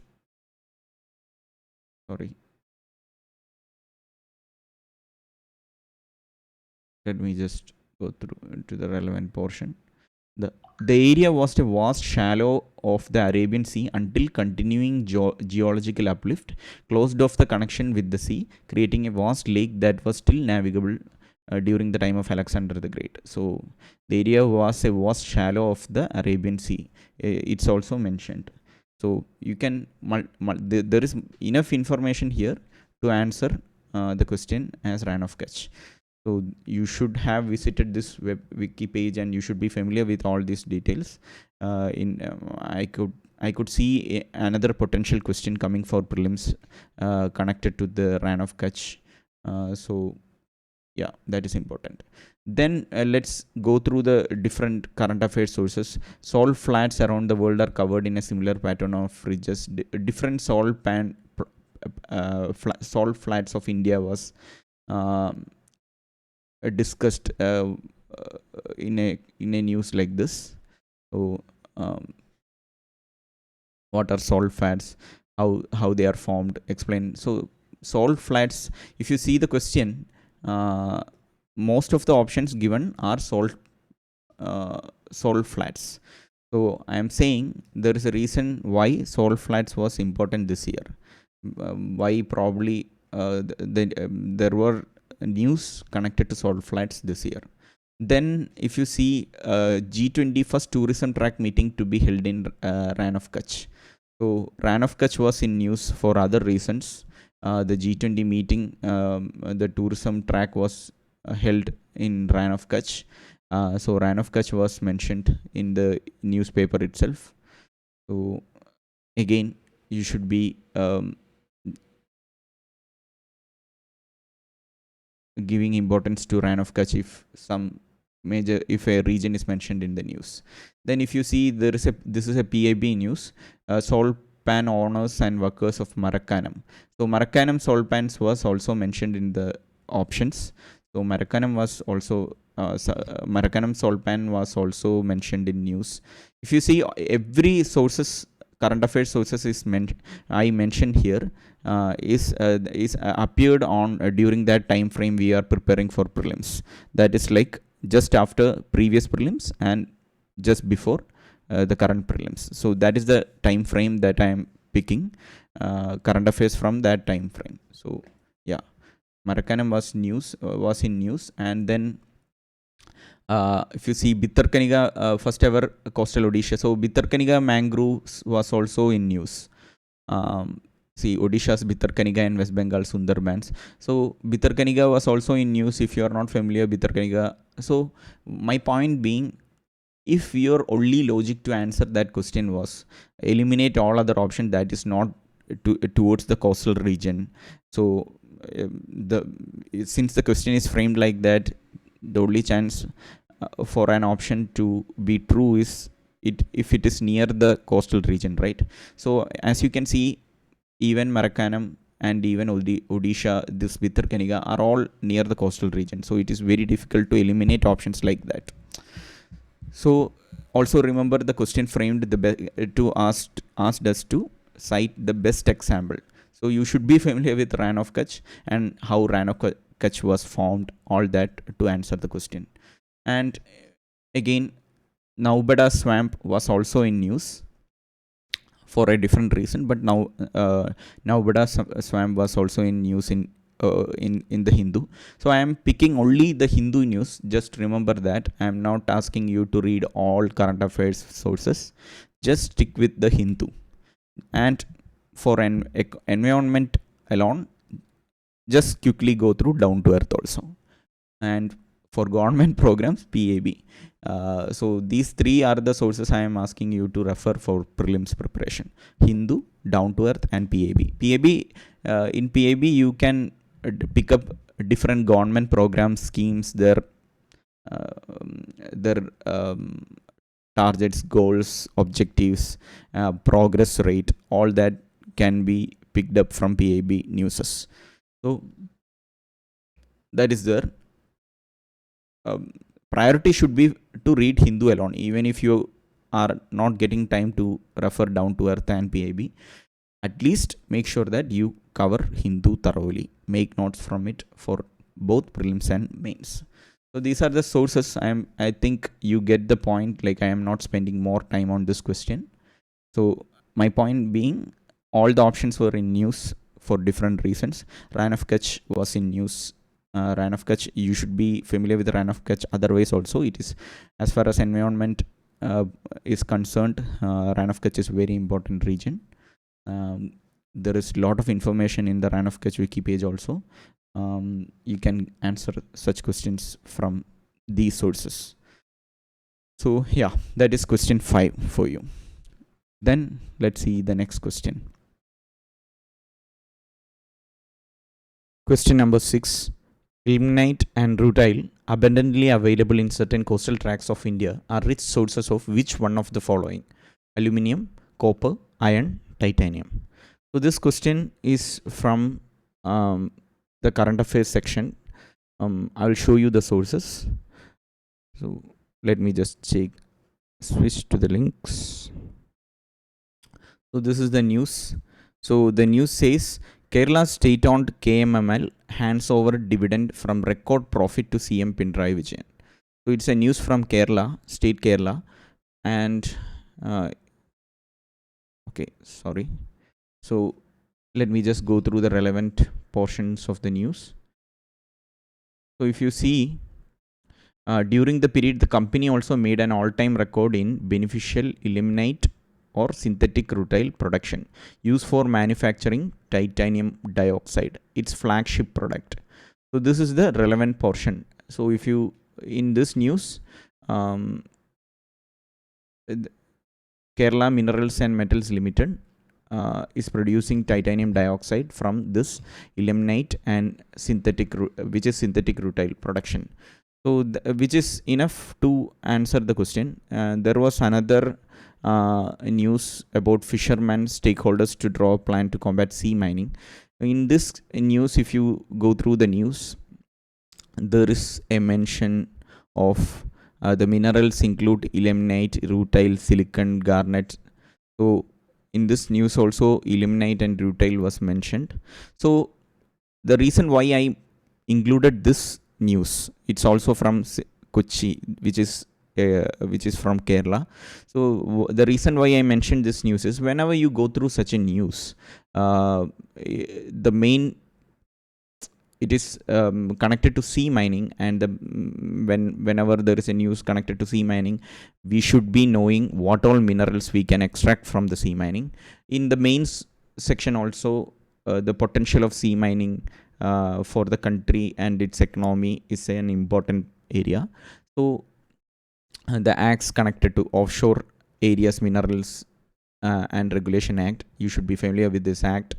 Some details about this act, you can Google it out and find out some basic details of this act and the minerals extracted and what all these minerals. When you read, the minerals include ilmenite, rutile, silicon, garnets, ceremonite, monazite. So whenever read a statement like this, if you are not familiar with these minerals, you should check out what these minerals are.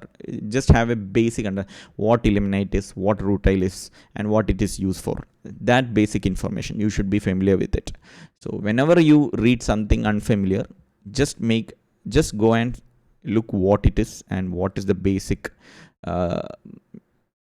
things connected to that point. So that is the reason why I included this question also. But from this question, you can directly answer this question, manufacturing titanium dioxide. So let me just go back to the question. So question was, ilmenite and rutile abundantly available in certain coastal tracts of India are rich sources of which one of the following?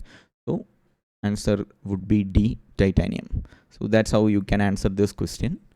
Again, it is from current affairs. It is coming from current affairs, the Hindu, which appeared in the prelims preparation time, that time frame. Yeah. Okay. Let's go to the next question. So next question 7. About 3/4 of world's cobalt, a metal required for the manufacture of batteries for electric motor vehicles, is produced by. So we have a question here. So as far as this question is concerned, it is asking for the largest cobalt manufacturing country or region. So if you are preparing for mains, one question I can think of is like how practical the electric vehicles are. What are the challenges we have in electrifying the motor vehicles? All that points comes under mains answer writing. So one major challenge we have as far as our country is concerned is sourcing the main components that are present in that are needed to manufacture electric vehicles, like battery, all the components like ICs and all other components that are required to manufacture electric vehicles. So in that, lithium, cobalt and other major minerals, we should be knowing from where we can source these um, minerals, which are the major producers. Is it limited to one single country or otherwise? So we should be knowing this fact, where cobalt is located. So um, I didn't see any direct sources that appeared during our prelims preparation phase, though I could find newses that discuss this point, which appeared around 2021, so which is outside the preparation time frame. So there is no point in saying that, see, a news came in year 2021, you should have read that. A person who is preparing for 1 year will not be going through an old newspaper like that. So I cannot say that, but there is another source that I can show you. So if you see, India willing to discuss mechanism with Australia under FTA for smooth supply of critical minerals. Oh, sorry, let me just show you. This is the news. India willing to discuss mechanism with Australia under FTA for smooth supply of critical minerals. This is the critical minerals. So as far as Australia produces almost half of the world's lithium. So this is an important information. It is also the second largest producer of cobalt and fourth largest producer of rare earth. So if you see, in the first statement itself, it is saying lithium, Australia produces almost half of the world's lithium. So but for cobalt, it says second largest producer of cobalt. The moment you read this statement, you should be wondering who's the largest producer of cobalt and fourth largest producer of rare earth. And you should also be looking which are the largest producers. If Australia is fourth, which is the first, second and third, you should be looking into all those details. So I am giving you a guidance on how to prepare for prelims. Like while going through newspaper, you should be looking you should be looking into such details also, not something that comes in paper alone, something that you could use even in mains writing. So it is not a work you are doing for prelims alone. You could use all this information in the mains preparations also, in the mains answer writing also. You can make notes out of it and use it in your mains answers to improve the quality. So that is the one thing I wanted to say. If you see, this news appeared on March 12, 2023. It is in our time frame only. So this is the news I was saying before. Cobalt-rich Congo tries to push into battery manufacturing. This was a news that appeared in 2021. So it is an old news. So this is a direct verbatim. It says Democratic Republic of Congo's government said Wednesday it would push to develop domestic battery manufacturing capacity to add value to its export of minerals such as cobalt and copper. So we have the answer here in this from this news. So if you are a person who has been regularly reading newspaper, you would be familiar with such newses. But I am not expecting a newcomer to be reading all this old newspaper. So I am saying, even if you were sticking to current year's news or that 1 year time frame, you will be going through this statement, and you from there you could reach to the answer as Congo. So yeah, that's what I have to say about this question. So let me just go back to our question. It says about 3/4 of world's cobalt, a metal record for manufacturing of batteries, is produced by. So answer is C, Democratic Republic of Congo. So yeah, that is question 7 for you. So let's go to the next question.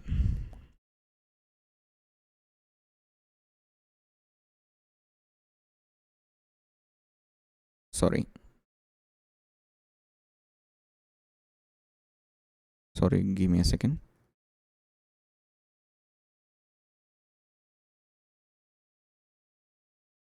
Next question. Which one of the following is a part of Congo Basin? Options are A, Cameroon, B, Nigeria, C, South Sudan, and D, Uganda.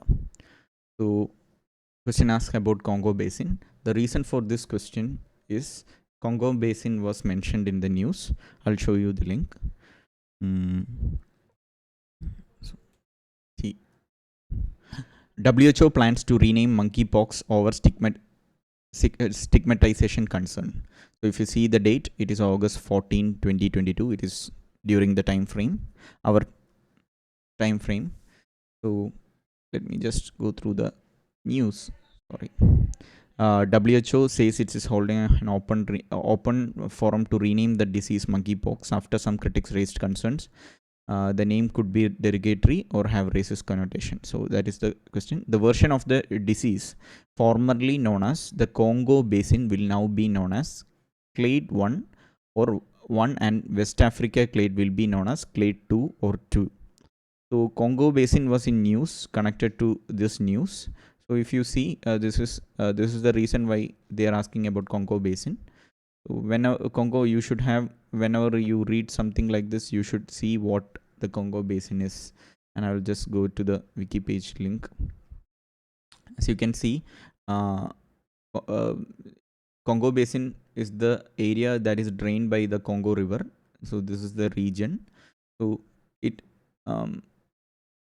there is a mention of.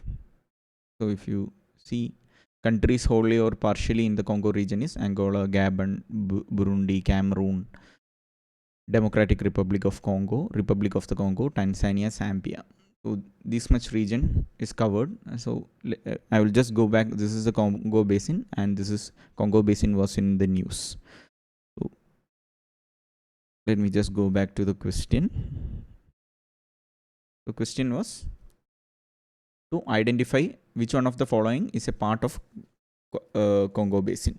So if you see, South Sudan, Uganda, Nigeria are all the east side of the this African region. And if you look at these regions, Cameroon is the only part that is in the west. So even if you have a rough knowledge of geography, and whenever there is a word like Congo Basin, you can imagine that they are referring to the region drained by the Congo River. You can assume, and if you know that Democratic Republic of Congo is almost in the center region of the Africa, then you can clearly eliminate options like Sudan, Nigeria, and all which is appearing in the right side. So Cameroon, and if you whether when you look at the options, where Uganda was the another option, again that is again not near. Let me just so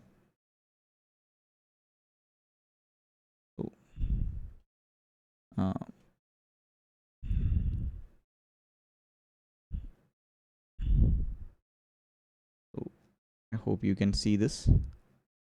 Okay, it's not loading. Okay, again it's not. Okay, Sudan is here. Which were the then there was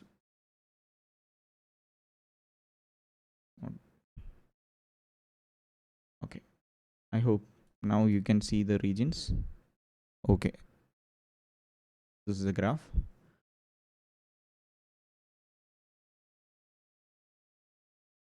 You see the regions, Sudan,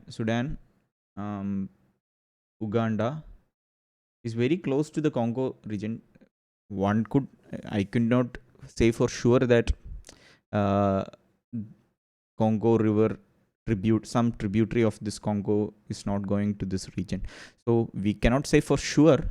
So that's why I said this is important. Why that there was a mention of Congo Basin in the news, and you should have checked out that what the Congo Basin becomes important because of this reason. So Congo region countries, you should have just gone through that this wiki page once.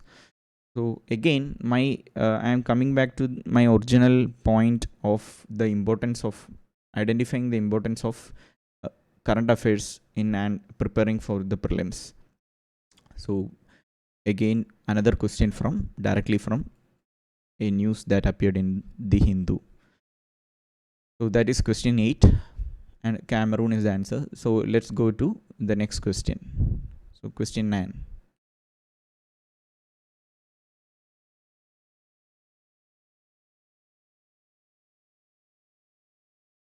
Question 9 reads, consider the following statements. Amarkantak Hills are at the confluence of Vindhya and Sahyadri ranges. Biligiri Rangan Hills constitute the easternmost part of Satpura range. Third, Sheshajalam Hills constitute the southernmost part of the Western Ghats. How many of the statement given above are correct? So this question, if you see, I have mentioned 2 sources for this question. I will just go to the links now, but before that, I want to mention the static part of this question. By static part, I mean you should be familiar with various hills and the ranges that are present in India, and with that itself you can answer most of the statements as true or false. Anyway, I'll just show you the links. 1 second. So this is the static. So I have been building the static page as I go through the prelims question paper. So if you see, for geography, you have to go through rivers of India, sources, state through which they flow, tributaries, then hills of India, ocean currents, various climate present in different parts of the world, flora, fauna associated with it. All that you have to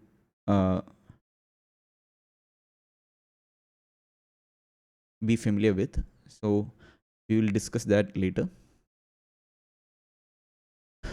And if you see, as I mentioned, 2 Hindu pages, Hindu news pages for this question. So in this news, you can see that Biligiri Rangan Hills was mentioned, and it was in Karnataka. So if you our question in our question, the statement was Biligiri Rangan Hills constitute the easternmost part of Satpura range. So if you knew, like, it's in the Karnataka, then right away you can say that the statement given was wrong. So that is one news. If you see, the date is January 29, 2023.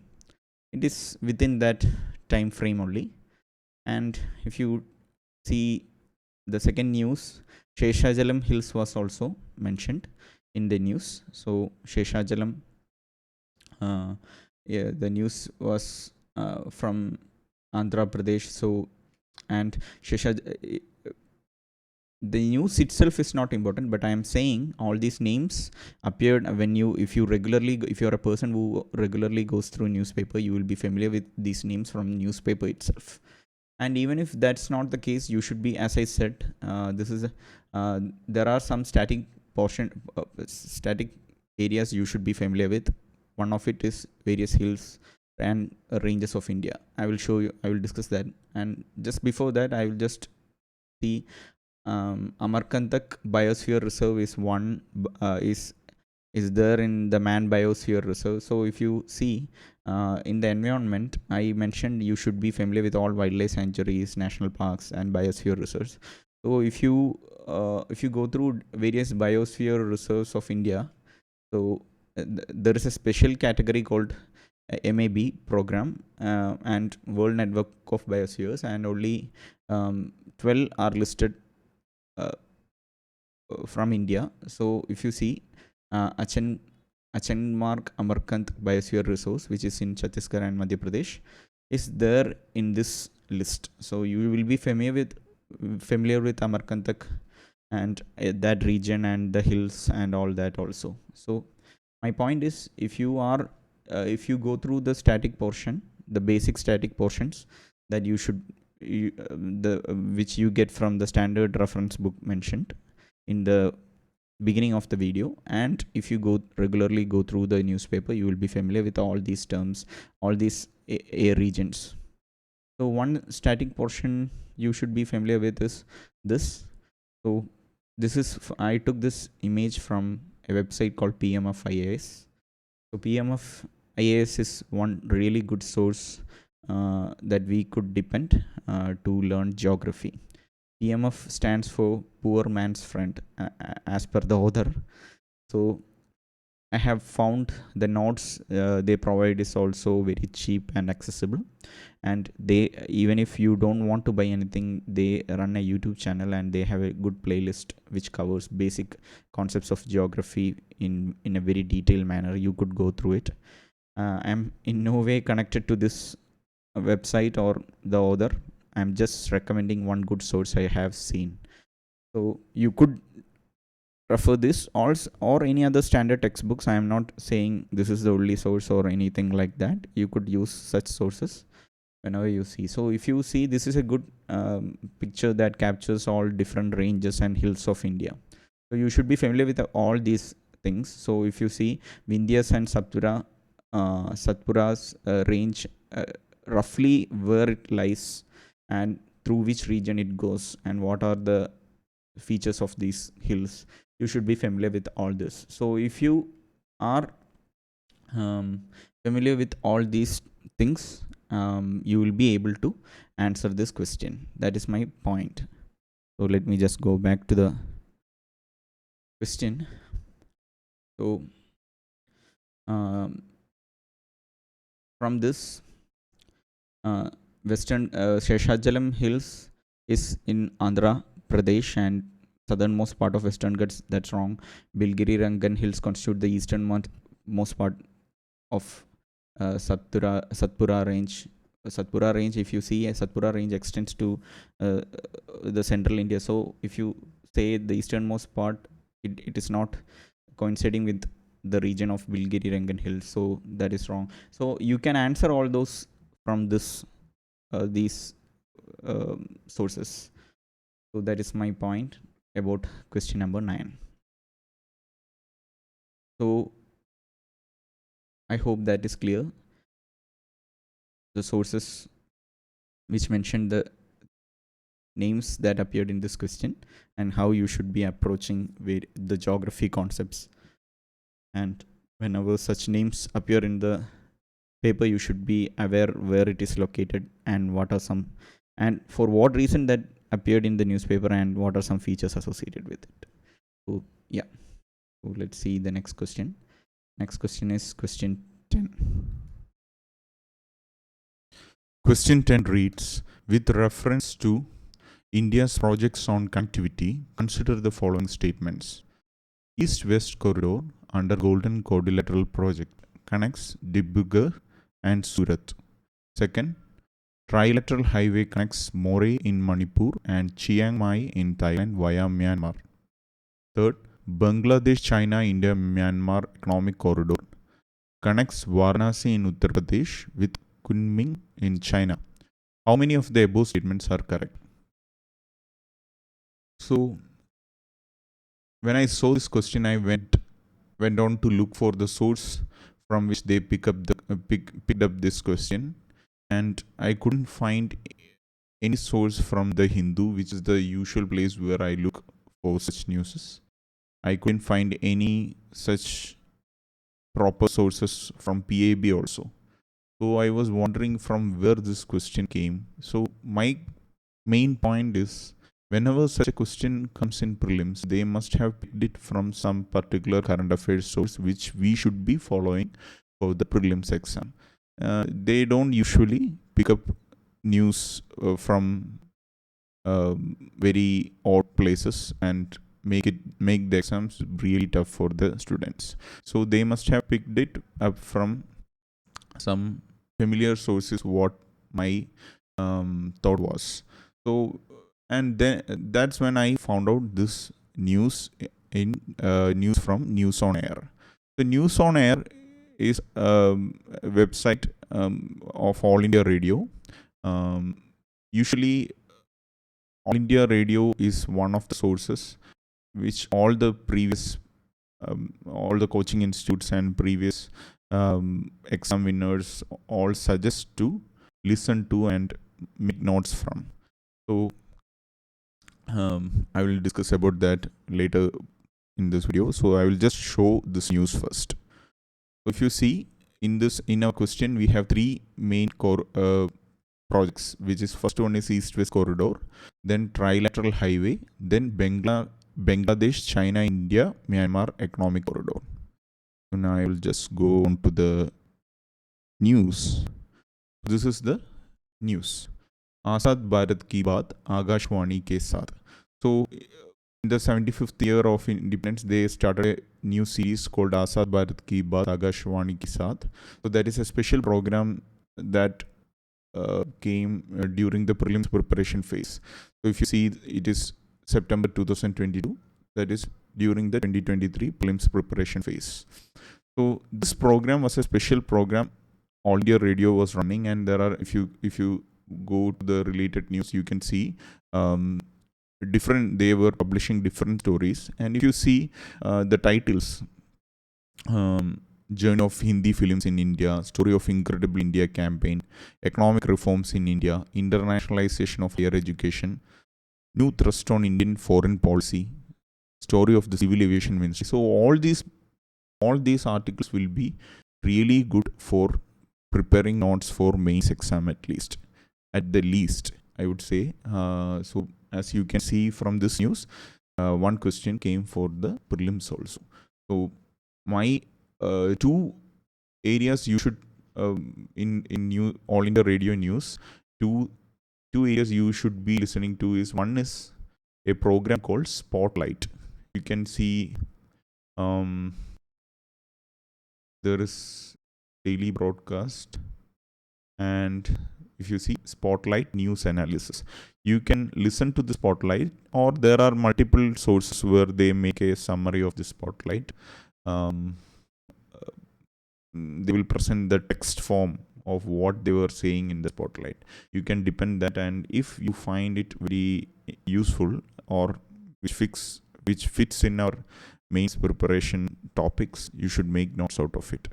Yeah, again, this is for mains perspective I am saying, not for prelims. For prelims, one or two questions may appear from this. You can even skip if you were not able to catch that question. It's okay, just leave it. But for mains, you will get enough points and not you can there are in Spotlights various experts come and discuss about various important topics, and you can get really good points for your mains notes from this Spotlight.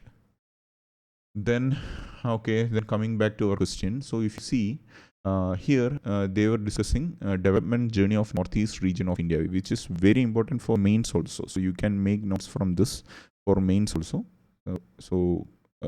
After giving an introduction and various development projects that has been happening in the northeast region, they are discussing about various projects like this. The East-West Corridor is a national project which runs from Porbandar in Gujarat to Silchar in Assam.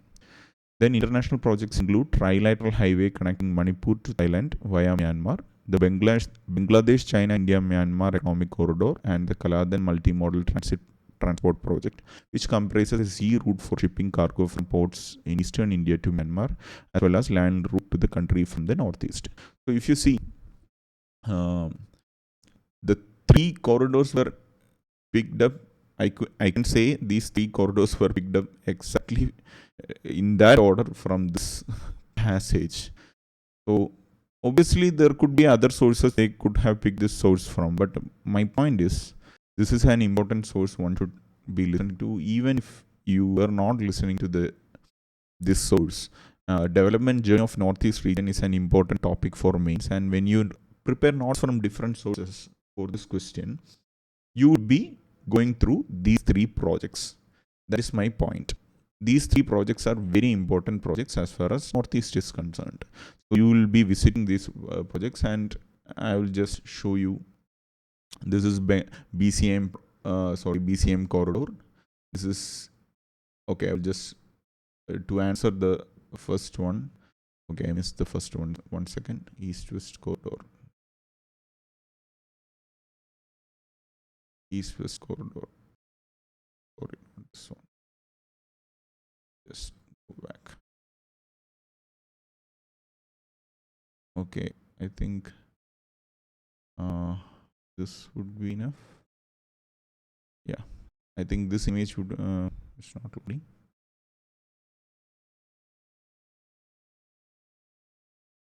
Oh, this is going to some Facebook page. Okay, this is good. This is good enough. This image is good enough. So if you see, the first one is East-West corridor. The question was on East-West corridor. So if you see, it is connecting Porbandar and Silchar. So question was asking whether it is connecting Surat and Dibrugarh. So if you see, whenever you go through such projects, don't overthink it. Like the questioner will be expecting us to go through this, be familiar with this project, and will be expecting us to remember at least Silchar and Porbandar. So one may think, what if there was a bend, like a site, or it was going through Surat, and then Surat is somewhere here, right? So if it was connecting, how would we know if this project was connecting Surat here and Dibrugarh is somewhere here? So these 2 points were so that's what I'm saying. The questioner won't expect us to go to the minute details of this project. They will be expecting us to remember only Porbandar and Silchar. So you can, once that is not there, you can take a reasonable guess that it will not be connecting Dibrugarh or Surat. So that is one way of looking at this. So this is about the first question. And if you see the BCIM project, BCIM project, the question was saying in the BCIM project, it connects Varanasi in Uttar Pradesh and Kunming in China. So Kunming in China is there. So you can see that is mentioned. It's the one point that is mentioned in this image. And for Myanmar, it is mentioned Mandalay. And if you look at the India part, you can see it connects up to Kolkata. There is no other. BCM corridor is connecting only up to Kolkata, and it goes through Bangladesh also. So it is connecting up to Kolkata. It is nowhere going to Uttar Pradesh. So if the moment you understand this much, you can say that that statement is wrong. So that is one. Another part. Then India, Myanmar, Thailand trilateral highway. You should be the basic details. Look, if you want to write a mains answer on this point, elaborating this point, you should be at least be familiar with from where it is starts and where it goes and to what all countries it passes. All that is the bare minimum information, right? So if you see from Moreh, Manipur, it starts from Moreh, Manipur, and it goes to Thailand's Mae Sot. I'm not sure whether it's pronounced Mae Sot, but it's something like that, Mae Sot. So it's not going to the Chiang Mai. Chiang Mai was somewhere like here. So it's not connecting Chiang Mai. So that is why that statement is also wrong. So all the three given statements were wrong. So my point, rather than just say what is the correct answer, my point was how to go through this news, how what to focus, like what you should learn. That is my primary importance in discussing these news in this detail, so that in your preparation you will be able to prepare, just collect the important points and remember it, make notes out of it, and help you clear the exam. So that is the point. So I discussed the source, and you should be familiar with these, why you should be familiar, why it is important, and again when you go to such newses, what you should focus. All these three things I discussed. So that is, so back to the question. So if you see, so our question 10, you can answer, the answer will be none. All these three are false. And yeah, so that answers the question 10. Let's go to the next one. Question 11. Sorry, there was some issue with my sound in the previous question, so I hope it is fixed. So question 11, consider the following statements. Statement 1, India, despite having uranium deposits, depends on coal for most of its electricity production. Statement 2, uranium enriched to the extent of at least 60% is required for the production of electricity. Which one of the following is correct in respect of the above statements? So the standard options are given. So we will go to the question. So source, I have cited a Hindu news. So statement 1, if you see, India, despite having uranium deposit, depends on coal for most of its electricity production. So that is one of the basic information about energy production in India. We still depend most of our electricity production on coal. So this statement is true, and that we don't need any news. That is a basic information. So next statement is uranium enriched to the extent of at least 60% is required for the production of electricity. So this is something that needs either some science knowledge, or we should be so a non-science student should be picking such information from the newspaper itself. So we'll see the news that I have cited. Let me just take up the news. So this is the news. So should India consider phasing out nuclear power? There was a article titled this. It appeared on Hindu on April 28, 2023. So it is before prelims only. So there are various points that are being discussed, which is very important for mains exam also. So you should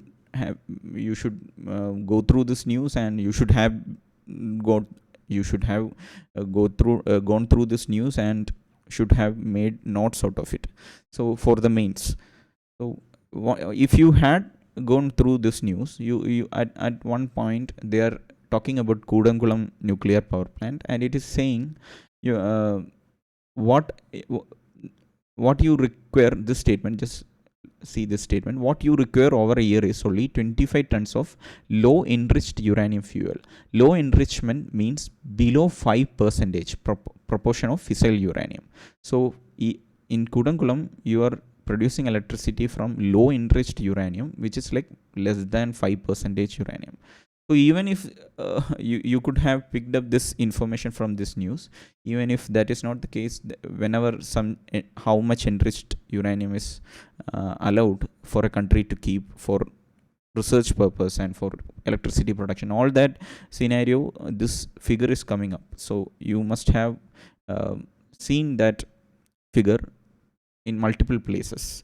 So that is my point. So even I am just citing one news source that discussed that even low enriched uranium can produce electricity. So this statement 2 is wrong. So you can answer this question easily. It was a very easy question, I would say. So that is the solution to question 11. So that was an easy one. We'll move on to the next question. So again, the source was Hindu itself. So I'm saying again, back to the main point, most of the questions can be answered irrespective of the category, like environment, geography. Most of the questions are coming from the newspaper directly. So that is my main point. Let's check out question 12.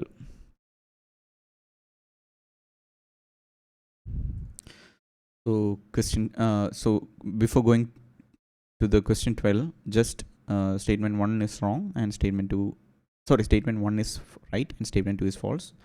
I explained all the logic behind it and how to approach this question. So yeah, question 12. So question 12, consider the following statements. Statement 1, marsupials are not naturally found in India. Statement 2, marsupials can thrive only in montane grasslands with no predators. So this is the question. So standard set of options are given. So this question could be categorized under from environment, or say since geography, there are a lot of montane grasslands and all are mentioned, so you should be familiar with different type of flora and fauna. So science or environment, you can categorize it under any of that. So how would you answer this question? So first problem in answering this question is you should be familiar with the word this marsupials. So if you are not familiar with marsupials, you will not be able to even make a guess. So how does the questioner expect the aspirant to be familiar with this word marsupials. So one way is you would probably, while going through an environment book, you would be reading this word marsupial, or through when going through NCERT textbooks, science textbooks, which you should be, uh, you will be familiar with the word marsupial. That is one place you could have picked up this word. Another place is obviously from the newspaper. So if you are a person who regularly reads the newspaper, I'll just show you this, the link shown here. One second. So this is the link. So a fossil baby helps scientists explain how mammals thrived after the dinosaur extinction. It's a different news, but if you see, it appeared on September 2022, our preparation phase.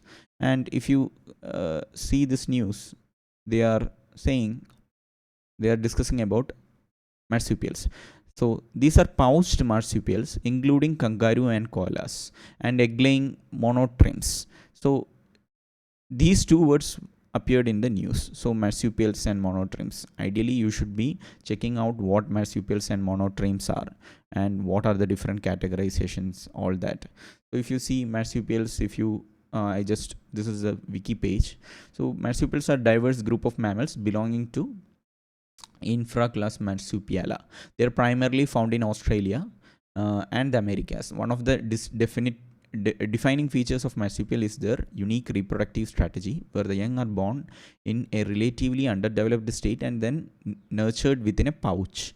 So there are pouch. Usually there is a pouch, or if you see, living marsupials encompass a wide range of species, including kangaroos, koalas, opossums, Tasmanian devils, bandicoots, and all different kind of animals. So even the ones that we don't see with pouch. So anyway, this is marsupial. So if you see the names from this, the moment you understand marsupial is kangaroos, koalas, and all that pouched.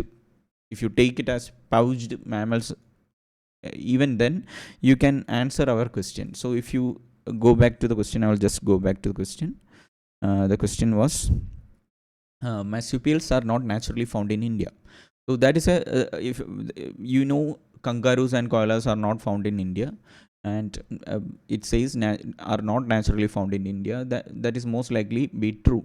Whether in historically, whether there was any kind of marsupial in India, that is not.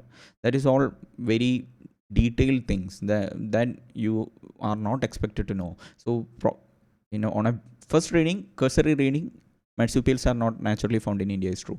So then let's go to statement 2. Statement 2 says marsupials can thrive only in montane grasslands with no predator. So for this statement, I will just give you one more important info, or say a trick to approach the question. Whenever you find the word only, be extra cautious. So only is a very exclusive term. So they are talking about a very specific thing. So if any one condition violates this statement becomes false. So if you see, marsupials can thrive only in montane grasslands. So we don't have to worry whether they can thrive in montane grasslands. We just have to think whether they survive in any one single place other than this montane grassland, then this statement will be false.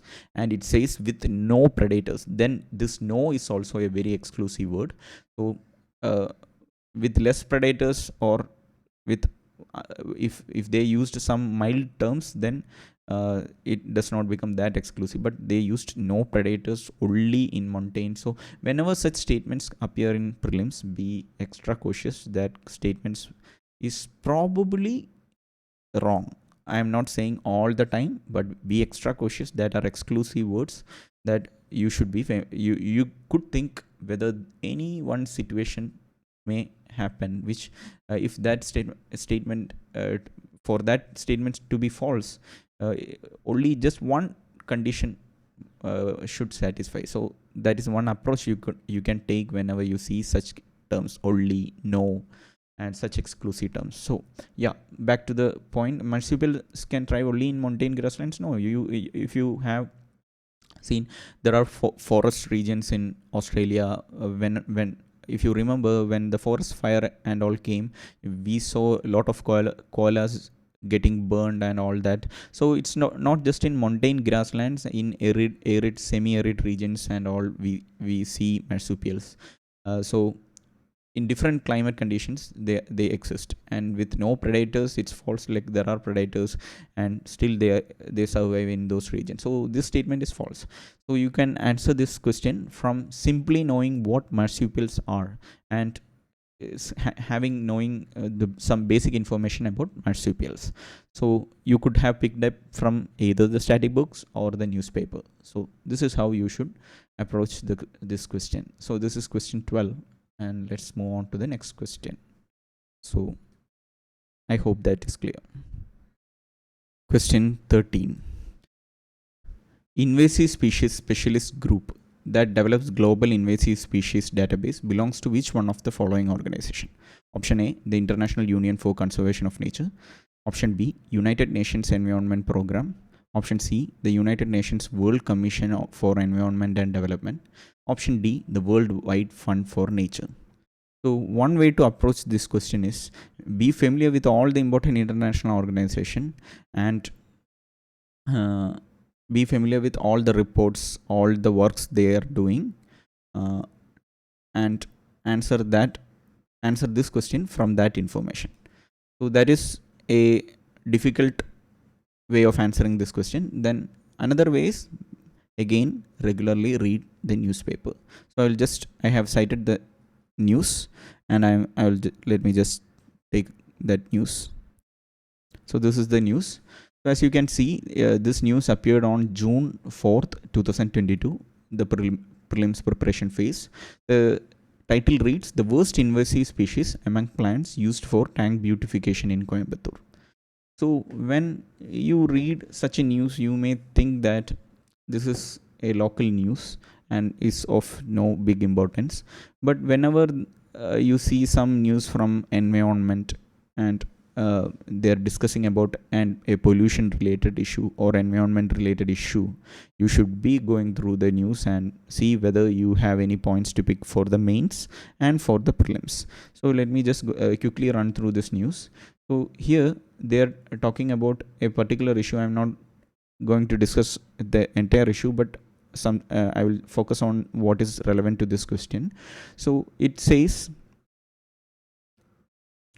here, if you see, two of the invasive plants used for ornamental purpose, Lantana camara and Specneticola trilobata, I'm not sure whether that is pronounced right, used for beautification works, are among the 100 of the world's worst invasive alien species, a list published by Invasive Species Specialist Group, a specialist group of the Species Survival Commission of the World Conservation Union, IUCN.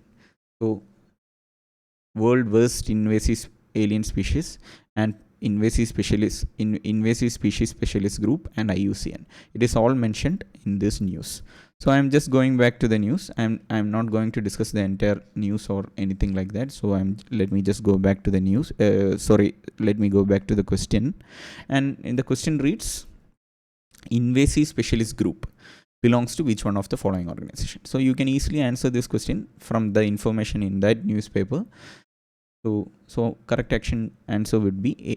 So even if you are familiar with the work of the IUCN, you will be knowing IUCN deals with invasive species, and there is a good chance that invasive species specialist program will be from IUCN only. So yeah. So that answers the question 13. Again from another question from newspaper. So let's go to the next question. So question 14. Consider the following fauna: lion-tailed macaque, Malabar civet, sambar deer. How many of the above are generally nocturnal or most active after sunset? Only one, only two, all three, none. So this is the question. So if you look at the sources I have cited, it involves a non-Hindu site, a non-Hindu website. So again, so this question, I would like to categorize this question as more from a static book based question than newspaper. But yeah, most of these options are simple, and you could answer straightforward without even worrying much about the source. It's pretty straightforward question. Let's see why. So they are asking for which among are nocturnal or most active after sunset kind of species. So land tail macaque. Okay, so I will just, okay, before discussing why it's simple, I will just go through the sources once.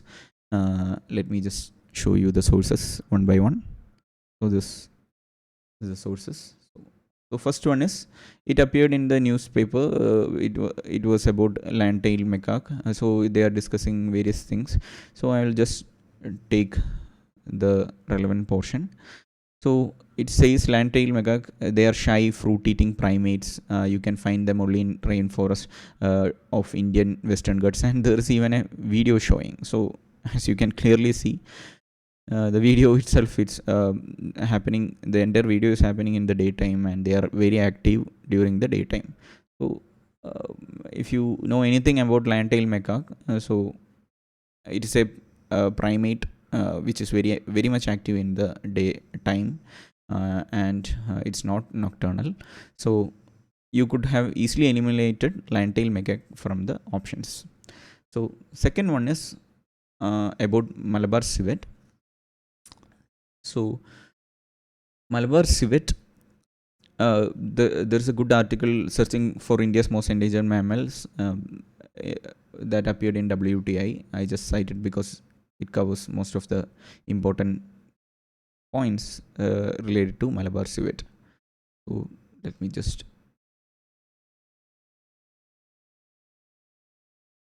there is not even a photograph in existence of were raised fresh. So Malabar civet was, if you see, the forest of Kerala is found in forest of Kerala, but presumed to be extinct. There is hardly any citations, and there is no photographs taken. So you can see the importance of this species. And if you see the points, let me just,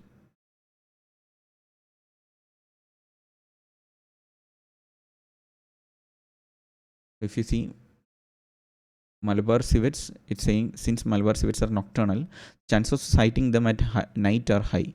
Therefore, they are discussing about that. So I'm saying Malabar civet is one of the important endangered species of India, and you should be familiar with this species, even if it was not appearing any news. So Malabar civet, if you see, I'll just check the wiki page.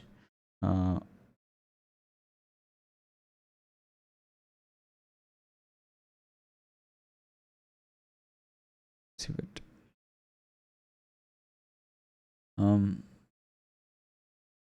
So this, if you see, this is critically endangered species. You should be familiar with all the critically endangered species that are found in India, especially found in India. Even otherwise also, at least you should be familiar with the famous species. So let me just, okay, okay. At the end, I will do one thing. Okay, if you see characteristics,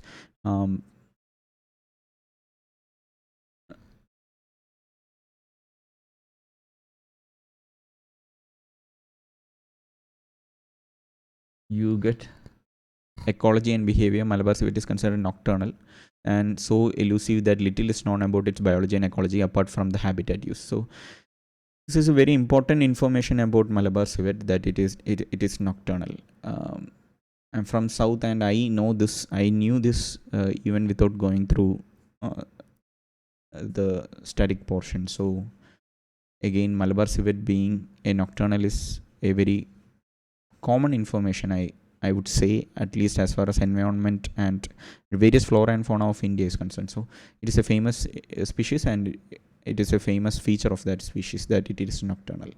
And sambar deer, if you see, if you sambar deer is, if you, I have cited one website, another milestone for Suez sambar deer. Again, sambar deer is a very common species that is found in India, and as you can see, it is not a nocturnal animal. And if you are, it is also a very common info. Deers are, you could spot these deers in the daytime, and there's nothing like nocturnal feature associated with this animal. So if you didn't knew what sambar deer is, it appeared in the news multiple times. So that is why I have given this source. So even that option was also easy. So if you see this question, when I will just go back to the question. If you see this question, Lantail macaco and sambar deer not being nocturnal was very easy options, I would say. Only difficult part would be knowing that Malabar civet is a nocturnal animal. So why Malabar civet is important is what I explained. It is a critically endangered species in India, and you should be familiar with all such critically endangered species, their features, where they are found, their habitat, all. You should be familiar with all such information. So before moving on to the next question, let me just I will do one thing. I had a document which had all the important static things you should be going through. I think I have already added that. Let me just, okay. I will add critically endangered species to the list. For now, we will move on to the next question. Okay, so that is question 14 and associated sources. So let's move on to the next question, which is question 15. So question 15. Okay, before that I will just show the static part once. So if you see, I have written some important things as far as environment, geography, economics and all is concerned. I will be building this web page as I go through the question paper. I had shown this page before while discussing some other questions. So if you see, from the environment, endangered species is an important area. IUCN endangered species classification, habitat, features was already mentioned in the document. So endangered species of India is a separate category, and you should be familiar with all that. So these are the common things you should be covering, and that's why I said that is a relatively easy question and came from a familiar area. So yeah, back to question 15. Question 15 says, which of the following organisms perform waggle dance for others of their kin to indicate the direction and the distance of a source of the food? So this is also an easy question if you are a person who goes through various documentaries, interesting science related stuff. Waggle dance is usually performed by honeybees. So it is, if you haven't already gone through any such things, I would request you to check out how honeybees locate different sources and how they communicate this information to the other bees. That it's super interesting stuff. I request you to there are documentaries on it. You can watch some documentaries. It's really interesting thing. How the whole things about honeybees are really interesting. So, and even if you didn't know any such things, you could have picked up from the newspaper itself. I have cited a source from the Hindu. I will just show you the website. Let me just take that. Oh, sorry for the delay. Okay, so this is the a link. So it says unlocking the secrets of the honeybee dance language. So if you see, it appeared in March 11, 2023 before the prelims. So this question, I'm not sure how many times I have told this in this video itself. Like, most of the questions are being directly picked from the news that appeared in the Hindu. So if you are a serious aspirant and if you are not regularly reading the Hindu newspaper, you are missing the main point. You are missing the main point of this preparation. So that is why I'm repeatedly saying this point again and again, that I see a lot of people doing this same mistake and end up um, having a difficult time in the prelims. So yeah, I will just if you see the what is a waggle dance, if you see there's even a subheading which says what is a waggle dance. So I'm not going through the entire news. So it is a very interesting question, sorry, article. um, you should and it appeared in the Hindu science section. So yeah, this is the source from which they asked that question. So yeah, back to the our question paper. So question 15, I hope you understood where this question came from, again from newspaper. Let's go to question 16. So question 16, consider the following statements. Some mushrooms have medicinal properties, some mushrooms have psychoactive properties, some mushrooms have insecticidal properties, some mushrooms have bioluminescent properties. How many of the above statements are correct? Only one, only two, only three, all four. So this is an interesting question. I was not able to find the source of all the question, but this is an interesting question because I could discuss some tricks or tips you could say that you could use to solve such science based question. We usually see such questions from science category. You could use this information. I wouldn't say it is 100% foolproof, but this is pretty useful strategy you could use to solve such questions. So one source, before discussing that, I have cited one source. I will just show you the source. In the source, it says throwing light on the importance of mushrooms. This news appeared on June 2022. So prelims preparation phase. So it is from Kerala, state Kerala, and so if you see in this news, various importance of mushroom is being discussed, and it says here, for humans, mushrooms are economically important as source of food, and for their application in areas such as brewing, fermentation, pharmaceuticals, dye industry, and various ecosystem related roles. So we have it just says mushroom is useful in various industries. So that is the only information you will get from this news, but that is good enough. So if you go back to the question, in the question it says, first one is some mushrooms have medicinal properties. So already it is in the news, it says it is used in pharmaceutical industry. So this could be true. So one is true. So psychoactive properties, there is something called magic mushrooms, which has some psychoactive properties connected to it. So even that is there. Then some mushrooms have insecticidal properties, and some mushrooms have bioluminescent properties. So even insecticidal properties, if you see the news I showed, it was saying nothing related to insecticidal property, but and nothing was mentioned about my bioluminescent properties also. So here is where we have to use the approach we should be doing with such questions. So here the keyword is some, and if you think for this statement to be false, the questioner should verify that there are no mushroom with insecticidal properties. So imagine such a statement appearing in any sources from which he could have picked that up. Some particular importance, some it shouldn't be some isolated source also. It should be from a very reputed, dependable source. Just imagine such a news coming. There are no mushrooms in the world which have an insecticidal property. Only then this statement becomes false. It only says some mushrooms have insecticidal properties. If it was saying all mushrooms have insecticidal properties, then it could be wrong.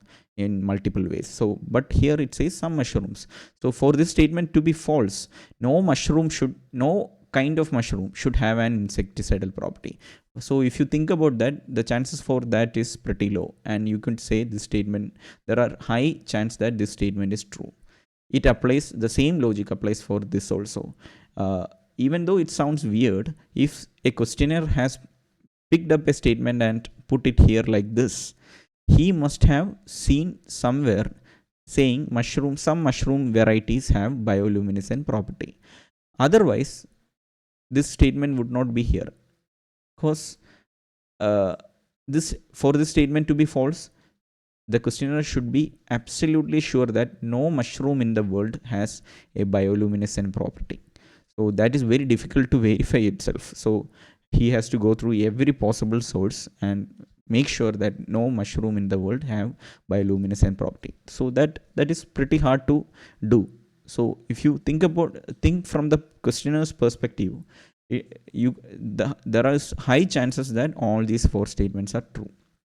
Even if you don't know any information, with that logic itself you could take a guess on this question. So this is a tip from my side. I'm not saying this is 100% foolproof, but in most of the question, when there are vague statements that is coming from science area, where some technology or some stuff is said to have some properties or some uses benefits, mostly it is true. So I'm not saying it is always true. They never put up false statements like that, but yeah, mostly it is true.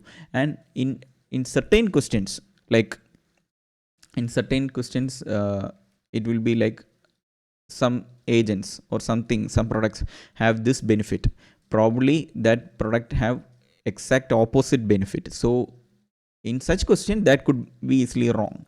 But here it is not of that nature. How would I say?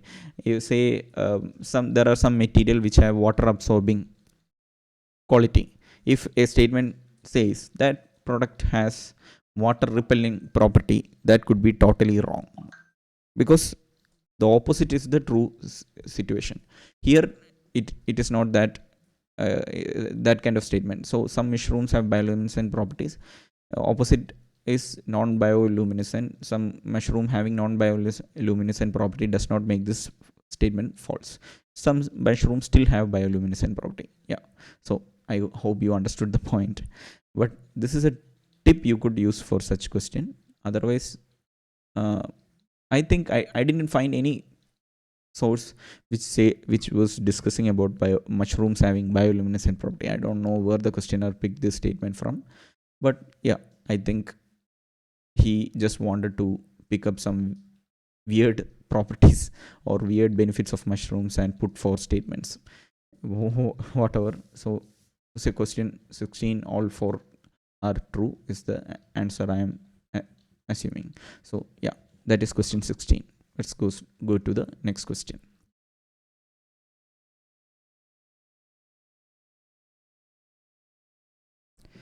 Question 17. Consider the following statements regarding the Indian squirrels. So the question reads, they build nests by making burrows in the ground. They store their food materials like nuts and seeds in the ground. They are omnivorous. How many of the above statements are correct is the question. So I'll just show you the links. I have cited one source as a probable source from where they have picked up the question. Not sure. But when the first thing is, when you search for Indian squirrels, the first thing that comes in the result will be Indian palm squirrel. So Indian palm squirrels are the ones we usually see that makes nest on the trees, and they don't they usually live on trees and all. And if you see their diet, if you see diet and behavior, you can see that they eat insects and other small mammals, so they are omnivorous. So for most of the squirrels, they are omnivorous. So that point is without a doubt true. So that is there. But if you look, if you come down, you can see a Indian palm squirrel's nest that is on the tree. That is what we are familiar with, right? The squirrels making nest over the tree. And so, and if you come to the question there is a statement which says they build nests by making burrows in the ground. So that is probably false. So usually these squirrels make nest in the trees. But second statement is what is little confusing. The second statement reads, they store their food materials like nuts and seeds in the ground. So if you see, there is no mention of such a tendency by this palm squirrel. So most of the institutes have given the second statement as wrong, but I have a slight doubt. The doubt is coming from this source. I will show you the source. This news.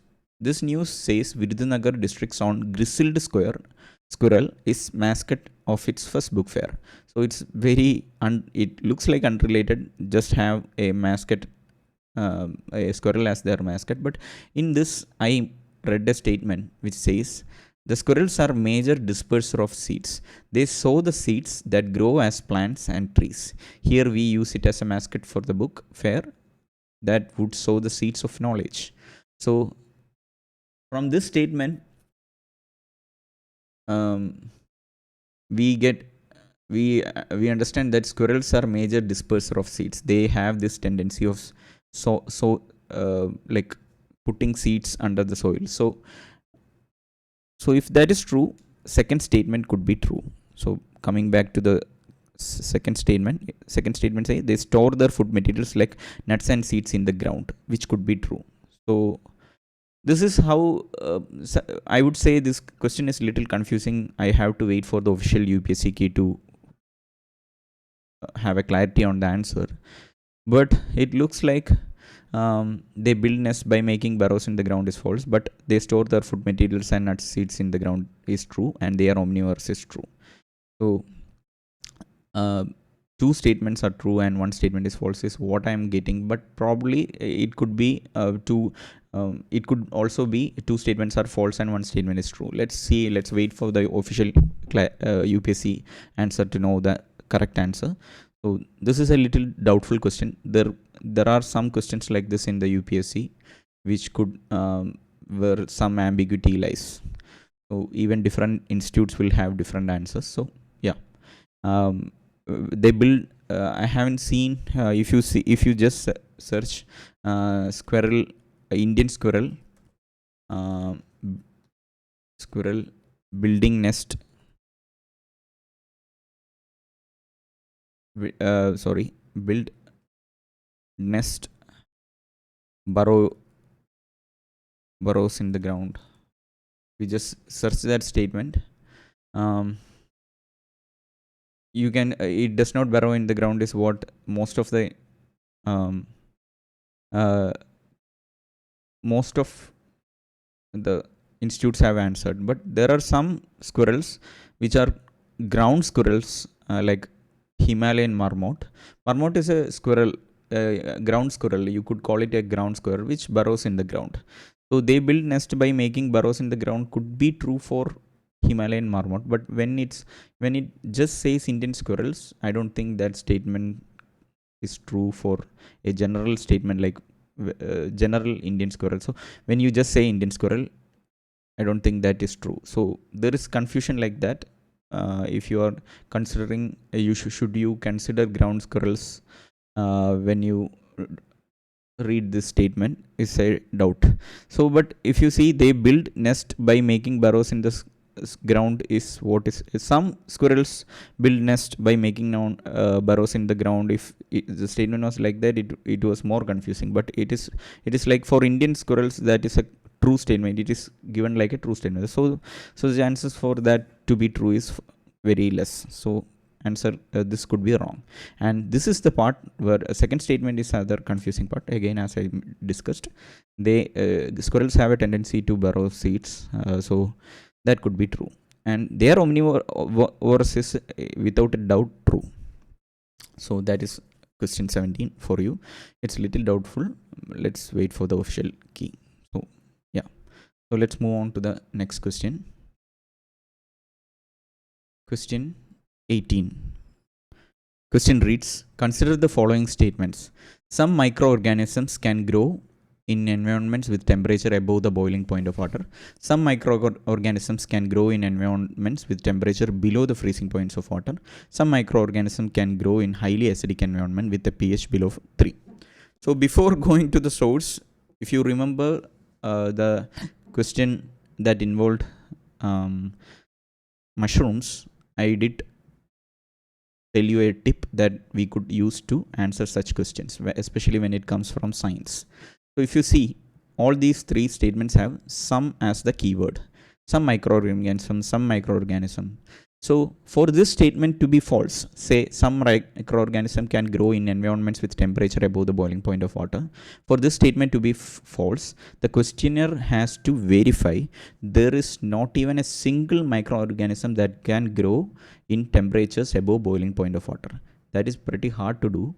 And if the questioner has picked up this or prepared this question after reading some science statements in from newspaper or any static book, the chances for that book or source to cite something like that, that is there are no microorganisms that can grow in environment with temperature above the boiling point of water, is very low. So the chances for this statement to be false is very less. So if you apply the same logic on all three statements, you can see that since we are asked about some microorganism that can grow in extreme temperatures and acidic conditions, there are chances that there exist some microorganisms like that, and all these three statements are true.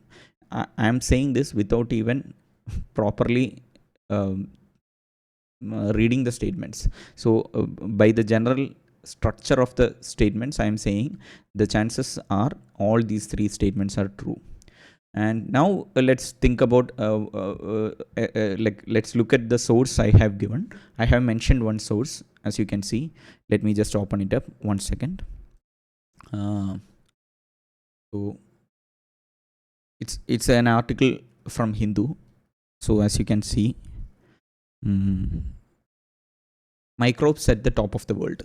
So it's an article from Hindu, from the SciTech section, April 22, 2023. So it's before the prelims only. So it's talking about microbes at the top of the world.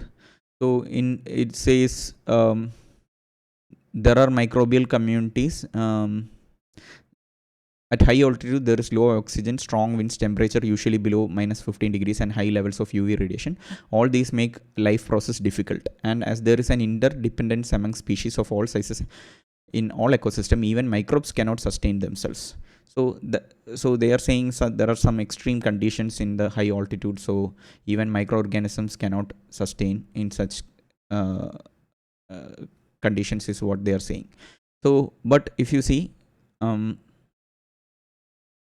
microbe hunters were able to identify the bacteria and other microorganisms found on the south called cosmopolitan signature is seen in the microbes collected here. Also found Modestobacter altitudinus and the fungus Naganitia, which are known to be UV resistant survivors.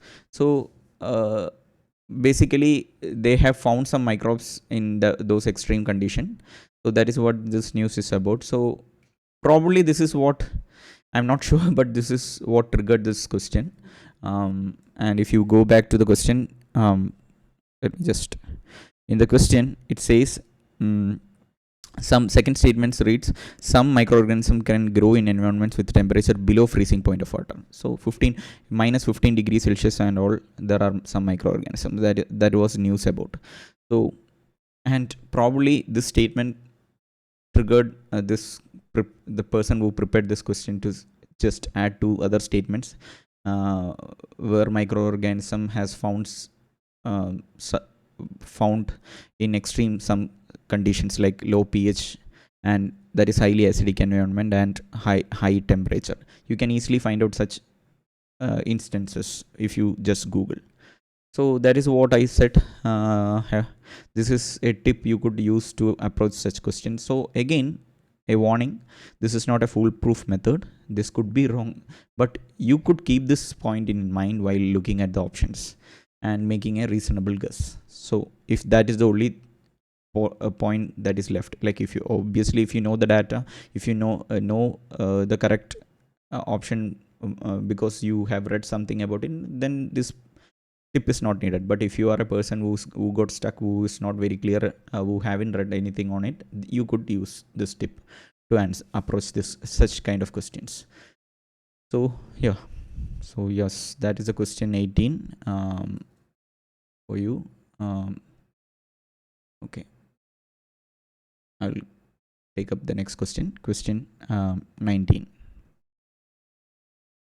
So question 19, which one of the following makes a tool with a scrape insects from a hole in a tree or a log of wood?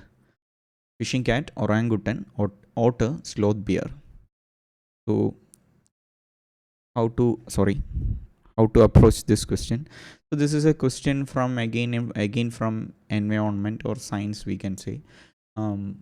If you have seen some if you are a person who watches documentaries, the video that of chimpanzees and orangutan using a stick to stick into the um, antlers that nest and picking up ants and eating, and picking up insects and eating, is a famous video. But if you haven't, I think you should remember chimpanzees and orangutans have complex tool making skills.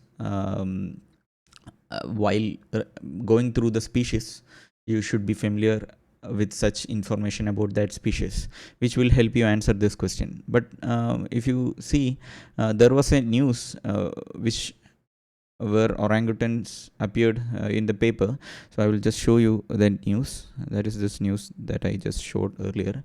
So it says orangutans to get another enclosure. So it appeared in February 2022 during our prelims preparation time only. So here there is nothing like there is no mention of such complex skills of orangutan and all, but orangutan was mentioned in the news, and that is good enough reasons to just go through orangutans basic um, information features. And this is one such video which shows orangutan using a stick to extract insects out of that tree hole. So this is how they use sticks as a tool to extract insects and have food. So yeah, I just showed you this just to um, explain that this is a famous feature of this uh, both orangutan and chimpanzees. So yeah, that is the news. I don't have further. There is no other thing to say about this news.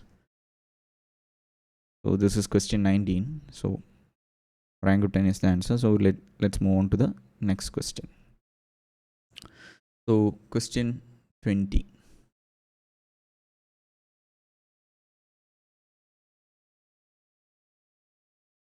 Question 20. Consider the following: aerosols, foam agents, fire retardants, lubricants. In the making of how many of the above are hydrofluorocarbons used?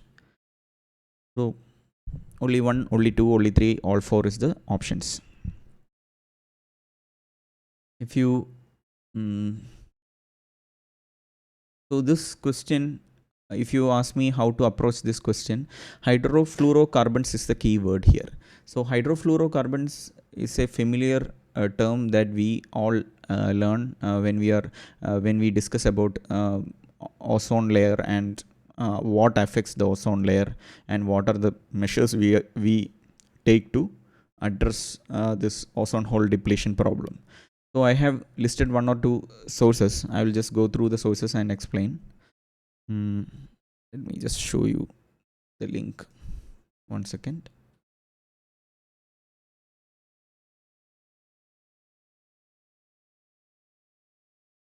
So first link is this: UN says ozone layer slowly healing, hold to mend by 2066.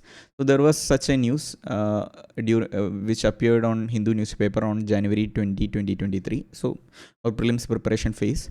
So it says ozone hole is slowly healing, and if you see So there is a mention of ozone depleting substance, chlorofluorocarbons, and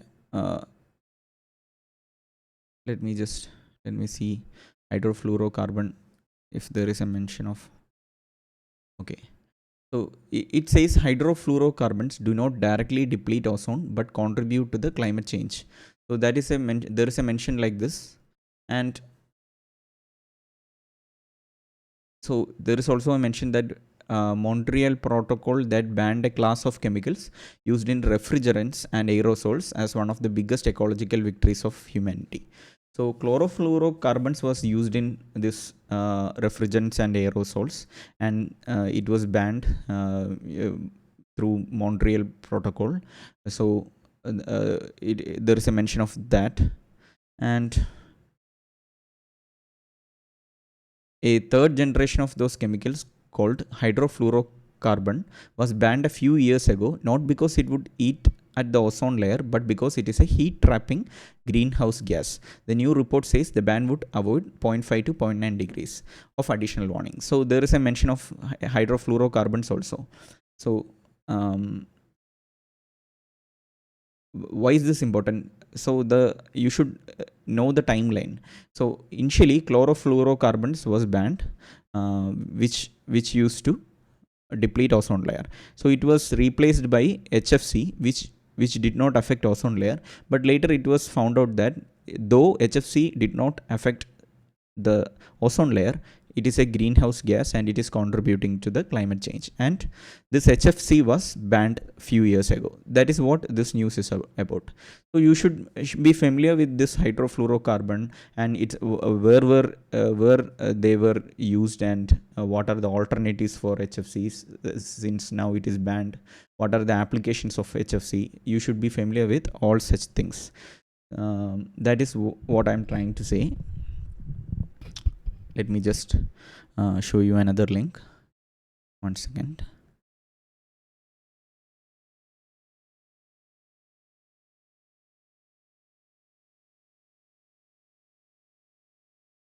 So if you before that, let me just show you. In the static part, I have mentioned important major conventions and protocols. So in this major conventions and protocol, Montreal Protocol is one such such protocol. There are some major protocols associated with this climate change and environment protection and all. You can read it from any standard static books or websites. So you should be familiar with Montreal Protocol also. So let me just, once you when you hear some things like hydrofluorocarbon, you should go and read what it is about. I will just show a standard site which, okay, I think I'll just search.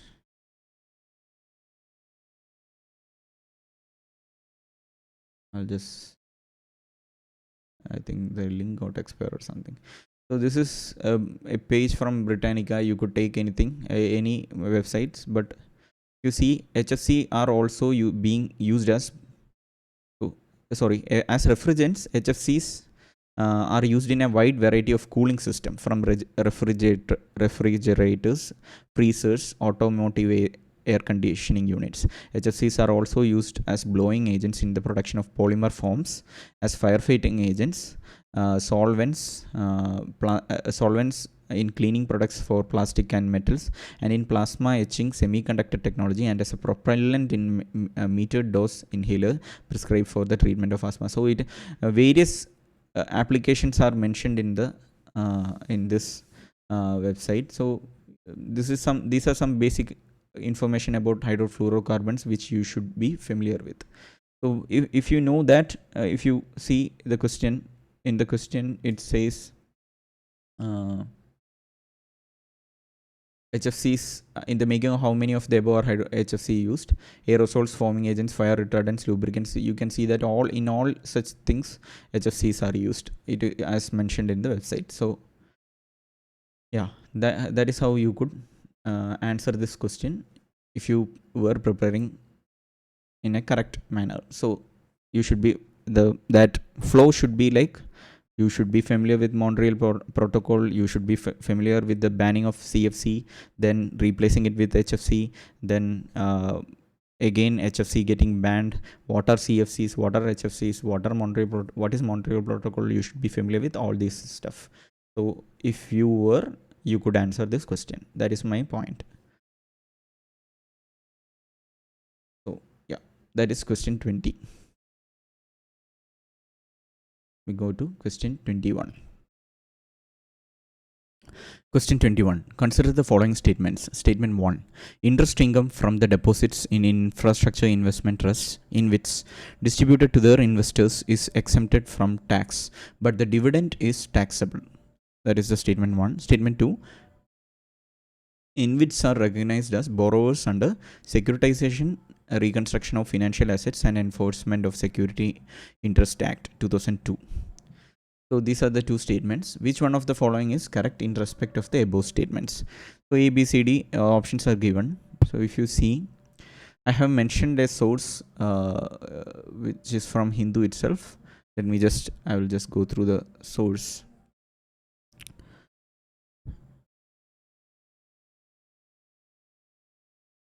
This is the source, how InvITs work and generate the return. So if you see, it appeared in the business section and on October 23, 2022. So during the preparation, so you can see that this is another question straight from the Hindu newspaper. You could definitely categorize this question as a question from economy and not from current affairs, but as I'm repeatedly trying to say that most of the questions which are coming from different categories are coming from Hindu only. I'm not saying 100%, but around 65-70% of questions are coming directly from the Hindu newspaper. So you will understand once I go through all the 100 questions.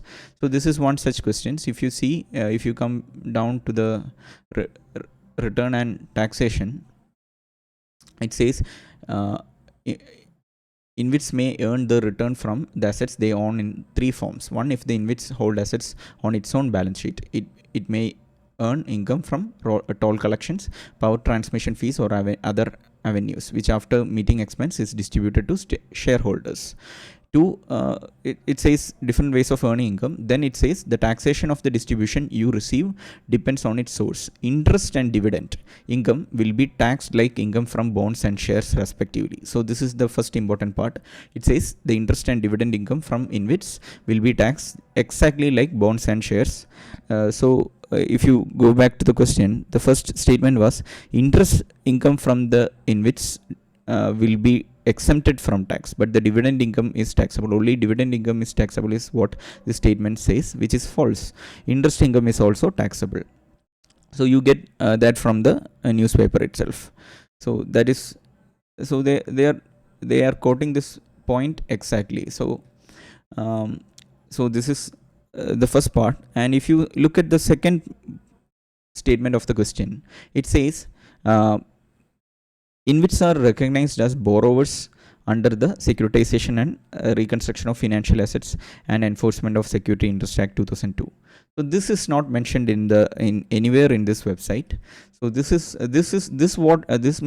part makes this question a little difficult one. I would agree. But I don't know why they included this statement. Why? But the reason, if you see, I have cited a news. Let me just go and open it up 1 second.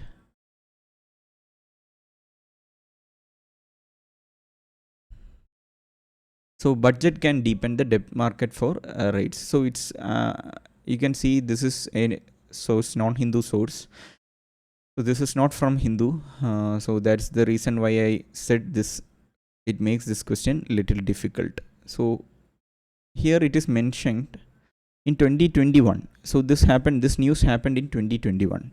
That is why I am not getting any citations from Hindu during the prelims preparation phase.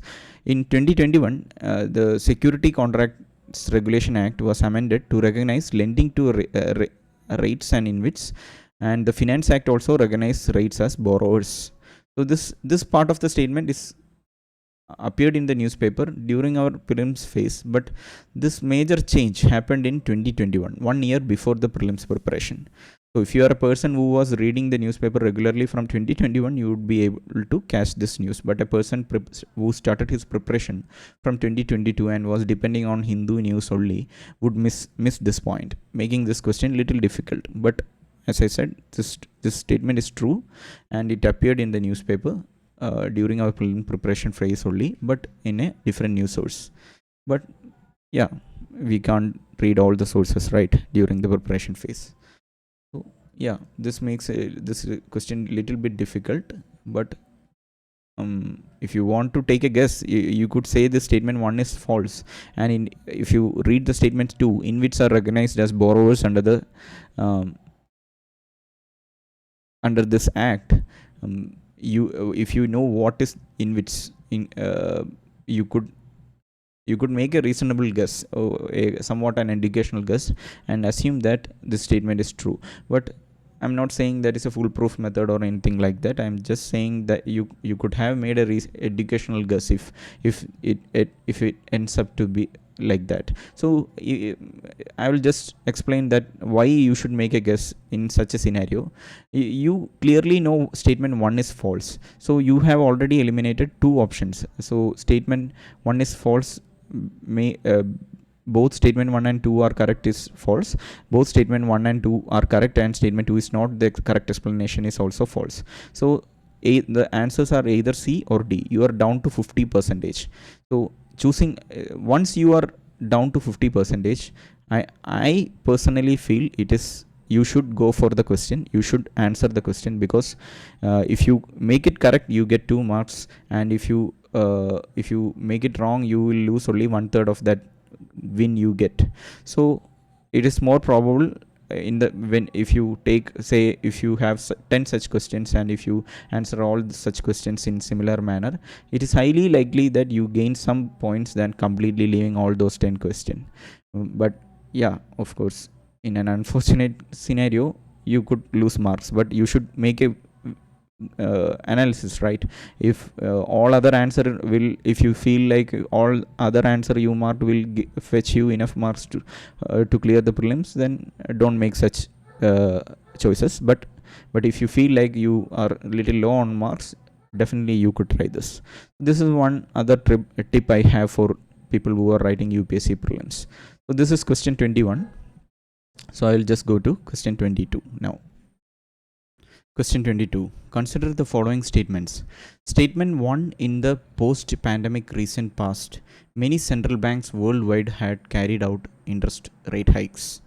Statement 2. Central banks generally assume that they have the ability to counteract the rising consumer price via monetary policy means. So these two statements are I would say basic easy statements about economic policies. So I have cited a source regarding this. I will just take up the link 1 second. So this is the news that appeared in the Hindu newspaper on October 2022 during our prelims preparation phase. So the news reads the rationale behind rising interest rates. A critical facet of the consequences of an interest rate increase is the correction of the asset prices. Interest rate act as a gravity to stock market prices.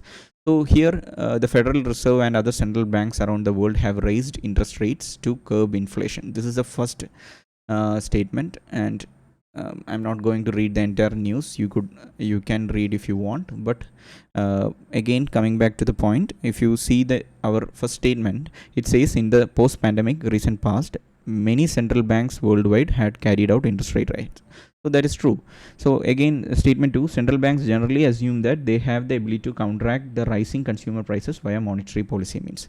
So again, in the news, it was mentioning they were doing this rate hikes for curbing the inflation. So curbing inflation means rising consumer prices, includes rising consumer prices also. So inflation is general rise in prices of consumer goods and other products. So here if you see, even this first statement answers the entire question very clearly. So if it is again a question directly from the one of the news that appeared in the Hindu newspaper. So I'm not going to discuss further on this.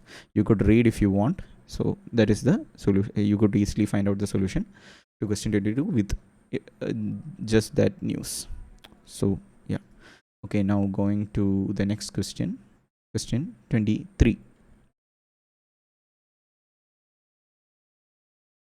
Question 23 reads, consider the following statements. Statement 1, carbon markets are likely to be one of the most widespread tools in the fight against climate change. Statement 2, carbon markets are markets transfer resources from the private sector to the state. So there are two statements. Which one of the following is correct in respect of the above statement is the question. So I have cited one news that appeared in the Hindu newspaper. Let me just take that. This is the news. So the news reads, explained what are the carbon markets and how do they operate. So as you can see, again and again they are picking questions from the Hindu newspaper. That is the main point I am trying to drive here.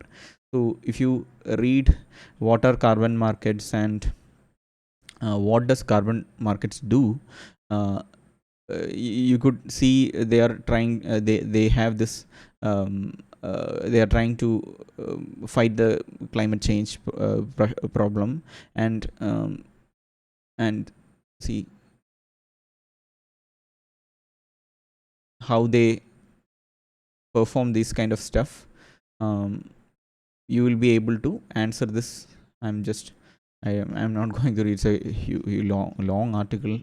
It has a lot of details. You should be whenever such a news hits in the newspaper, especially if it's coming from environment, climate change, disaster, all that kind of category news, you should be making notes for mains also from such newses.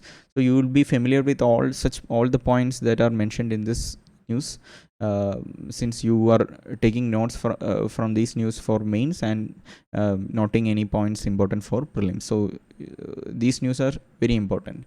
You should once you are regularly reading newspaper, you will be able to, when you are familiar with the pattern of prelims and mains, you will be easily identifying priority questions like this, and you will start making notes from these newses.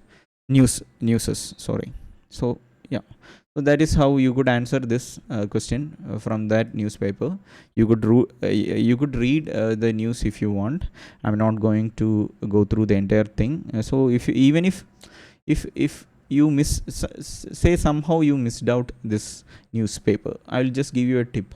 So if it says carbon markets are likely to be one of the most widespread tools in the fight against climate change, is highly likely that statement is true, since carbon markets, they are trying to trade for carbon somehow.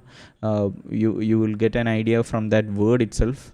There is some kind of mechanism they are transferring the carbon. They are trying to reduce the carbon footprints by transferring some impact on one area to another.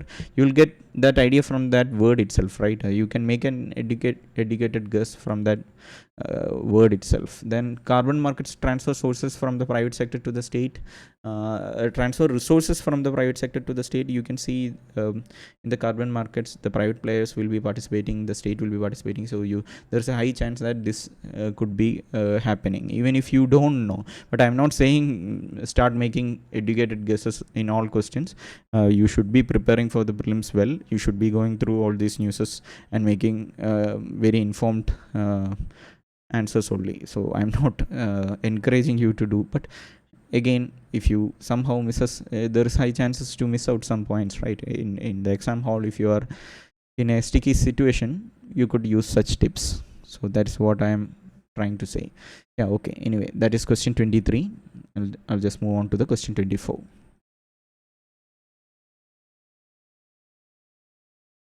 Question 24 reads, which one of the following activities of Reserve Bank of India is considered to be part of sterilization? So A, conducting open market operations; B, oversight of settlement and payment systems; debt and cash management for central and state governments; regulating the functions of non-banking financial institutions.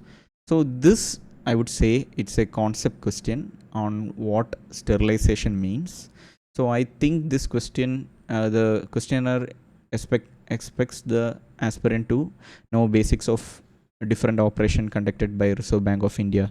Uh, you should be familiar with different roles Reserve Bank of India has, different open market operations, what is LAF, what is repo rate, how they control monetary policies. All those are static uh, information knowledge from economy region, and you should be familiar with all such operations. I am thinking the questioner expected to answer this question from that static knowledge. I couldn't find any Hindu news during that preparation time which could help us answer this question. If you skipped the static part completely, and if you are depending only on Hindu for current affairs, you would struggle answering this question. So static part is also important. Different economic concepts are important. You could answer from the basic understanding what sterilization is, by looking at what sterilization is. You can answer this question. So I have cited a source nevertheless. So let me just open up that source and let's see what is written in that news. So transformation of liquidity adjustments, LAF. It is a liquidity adjustment facility is a monetary policy tool used in India since 1998 when it was introduced by RBI. This it is talking about LAF. Let me see if there is any mention of sterilization. It's a big. So if you see, a lot of important economic concepts are mentioned in this news. Sometimes it happens, like it looks like this news was prepared for UPSC aspirant. So all important points are here. I'm just, yeah, okay, anyway. So okay, there is a mention of sterilization. Introduction of SDF will enable sterilization of liquidity by RBI without any constraints of collaterals, and it also provides freedom to banks to place their funds to earn interest without waiting for VRR auctions. So there is one mention of sterilization here. Let me just, okay, way of sterilization from the day-to-day normal liquidity management of. So here I think they have used sterilization as absorbing liquidity, kind a word to absorb excess dollar in the country. So I think in that sense only they have used. Let me just check.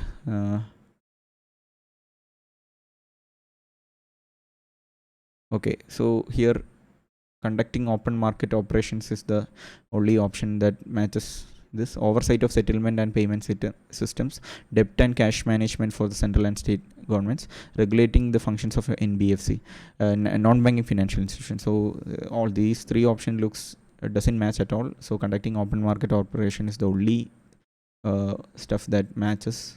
Okay, but I don't know why I don't know why I mentioned this. I think if you read through it, you will understand what I think they are linking open market operations to LAF somehow. Sterilization here. So RBI conducts open market operation by buying and selling of government securities to manage money supply in the economy whenever intervention is felt essential. For this purpose, RBI uses some specific liquidity tools. So it is mentioning open market operation, and it says this SDF. Again, one of these open market operations helps in sterilization. I think this is mentioned in this news. So that's why I must have mentioned this news. But again, this appeared in Times of India. I'm not expecting every aspirant to go through every different websites and newspaper sources. So I would mark this question as a concept question and a question from a static knowledge, rather than coming straight from the newspaper. So 24 is a question you should be answering from different the static part of knowledge, UPSC preparation, basic economic question. So yeah, 24. So let me just move on to the next question, 25.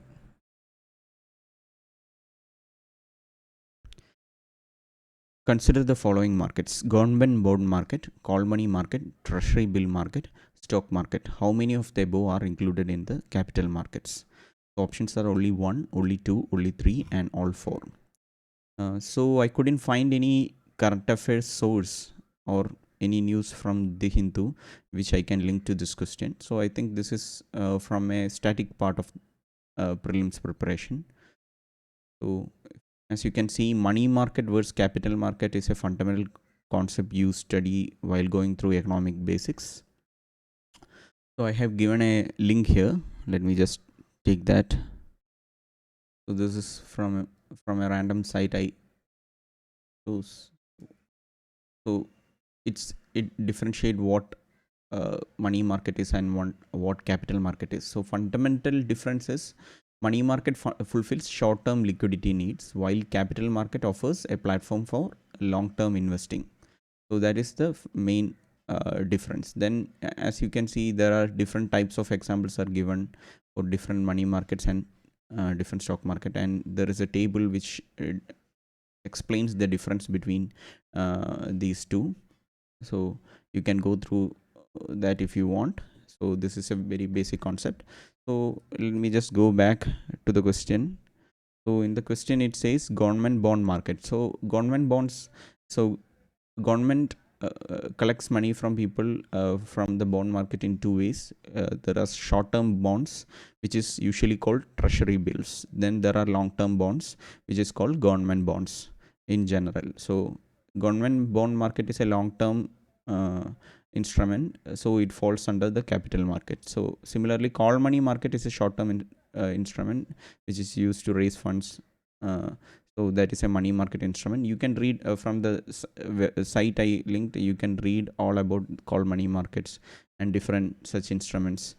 So I'm just skimming through all those things. Treasury bill market, as I said, is a short term stuff, and it is falling under money market. And then stock market deals with stocks, security, equities, and all. So that falls under capital market. So two are capital market and two are money market. That answers this question. There is nothing more to be discussed. This you should be referring to any standard textbooks which I showed in the initial part of the video.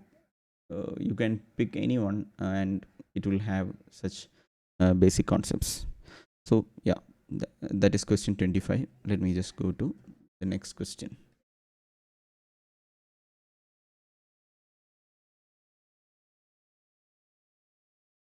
Question 26 reads, which one of the following best describes the concept of small farmer, large field? 4 big options are given. So before reading the options, let me just say I couldn't find any news from the Hindu especially, which I could link to this news. I did get old news from Indian Express, but a person preparing for the prelims is not expected to go through all sources, and that too from old timeline and all. So I just gave the news source to explain the concept, but I am not expecting the a serious aspirant to be uh, informed about such things from old news. So but you see, small farmer, large field, and if you place it in the context of India, and if you try to analyze this question considering what is happening in India and what could be the most logical thing that could be associated with the concept of small farmer and large field, you will see some of the options are at least totally absurd. So if you take a D option, a company extends loans, technical knowledge, and material inputs to a number of small farmers in an area, so all that so that they can produce the agriculture commodity required by the company for its manufacturing process and commercial production. So small farmer, large field. So this says a company extends loans, technical knowledge, and material inputs to a number of small farmers. So um, it talks about giving lot of resources to small farmers so that they can cultivate better. So it's about uh, that option is about farmers getting better access to resources from whatever source. So if you see small farmer large field, that doesn't fit with that narrative. So, and if you um, the option A, resettlement of a large number of people uprooted from their countries due to war. So it is a very specific case. Uh, they are talking about a very specific scenario where a war has happened and a lot of people was uprooted, and then large farmers are being resettled. What is the chances for that to be true? So that is also a less probable option. And um, B option, many marginal farmers in an area organize themselves into groups and synchronize and harmonize selected agriculture operation. That is very likely option. So marginal farmers in an area organizing themselves into groups so that their small uh, uh, even if it's land or knowledge, they can consolidate and make it into a larger one. So that is a very probable option. Then C option is many marginal farmers in an area together make a contract with a corporate body and surrender their land to corporate body for a fixed term, for which the corporate body makes a payment of agreed amount to the farmers. So if you think about it, there are some corporate farming. There is something called corporate farming where the big corporate players comes with their big machineries, money, resources and all, and takes land from the marginal farmers and consolidate it. So that is something that is happening that is proposed in some scenarios, and that could be a uh, realistic concept that is happening in India. But if you see small farmer large field, the focus, as far as small farmers is concerned, their land is they are surrendering their land to corporate and all, is lesser, um, fits lesser to this statement, the small farmer large field concept. So anyway, I was just explaining the my view perspective while going through this uh, question. I will just show you the link now. So how doubling of farmers income is possible even with small land holdings. So here if you see, uh, okay, you can't the, okay, you need this discuss the small farmer large field model is founded on the same principle, of aggregation, achieving economics of scale through strengthening backward and forward integration along the supply chain and lowering costs by synchronizing key agricultural operation from field preparation to harvest. So here they are talking about uh, this synchronization, and they are not talking about any corporate thing, corporate farming. They are talking about a principle of aggregation and achieving economies of scale through strengthening backward and forward integration along the supply chains, just synchronizing things. So if you see the options, as I said, B and C, sorry, let me just,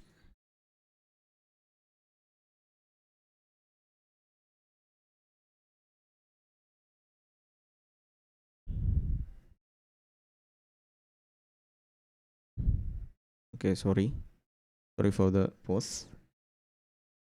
So if you see the options, many marginal farmers in an area organize themselves into groups and synchronize and harmonize selected agriculture operation is the most fitting option for this question.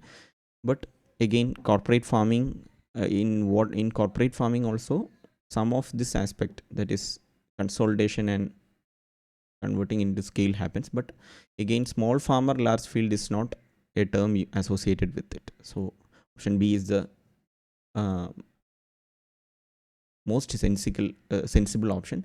So as I said, even if you didn't know what small farmer large field, you could go through the options and select a sensible one. You could right away eliminate option A and option D using some logic. Then you are stuck with these two, and out of these two, B is the most sensible one. So that is using logic. Don't when you see such a question in prelims, don't right away just discard it because you don't know the concept. Just go through the options once and see whether the options are any options are absurd, and you could eliminate it and use the elimination method to answer the question. So that is my point for this question 26. So yeah, let's move on to the next question. 27. Consider the following statements. The government of India provides minimum support price for Niger seeds. So there is a scientific word name for the Niger seed given inside the brackets. And then second, Niger is cultivated as a kharif crop. Then some tribal people in India use a Niger seed oil for cooking. So how many of the above statements are correct is the question. So when I looked into the source, I realized this question is most probably picked up from an article from Down to Earth. So as I said earlier, in many questions related to environment, it's a good practice to check through the Down to Earth magazine's newses quickly and see if there is any important news there. So I will just show you the link and you will explain. So this is the news. So the article was uh, elusive oil seed. India's Niger seed cultivation is declining. Here is why. Lack of government interest in tribal cuisine, amarbel infestation, low productivity of Niger seeds, and increasing paddy cultivation are some of the factors. So if you see, this is a very important question as far as mains is concerned also.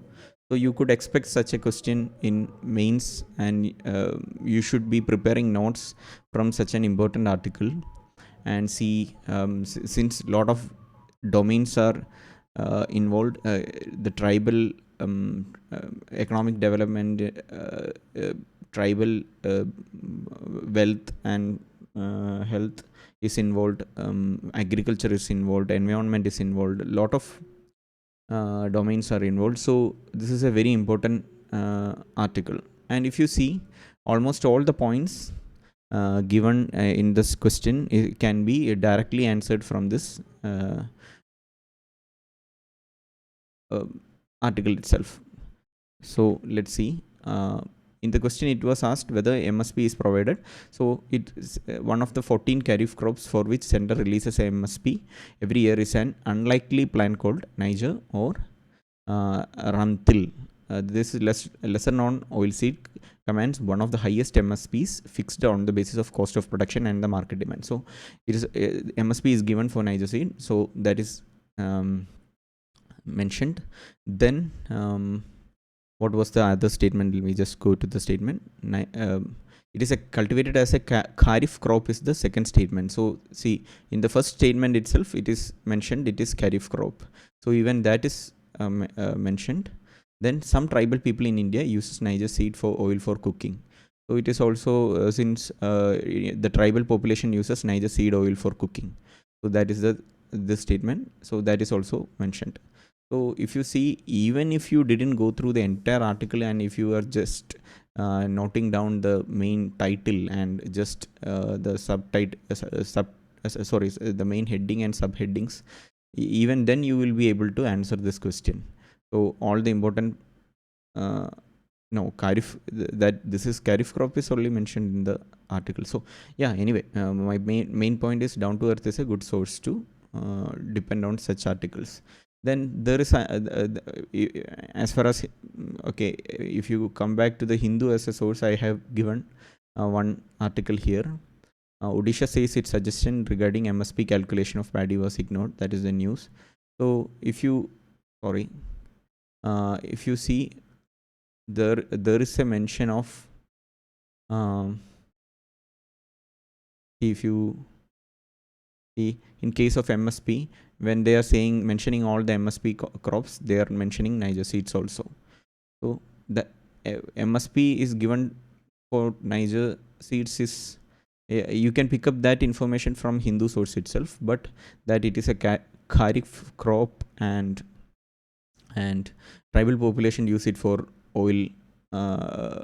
It takes oil from Niger seeds. And all those information is not present in this article.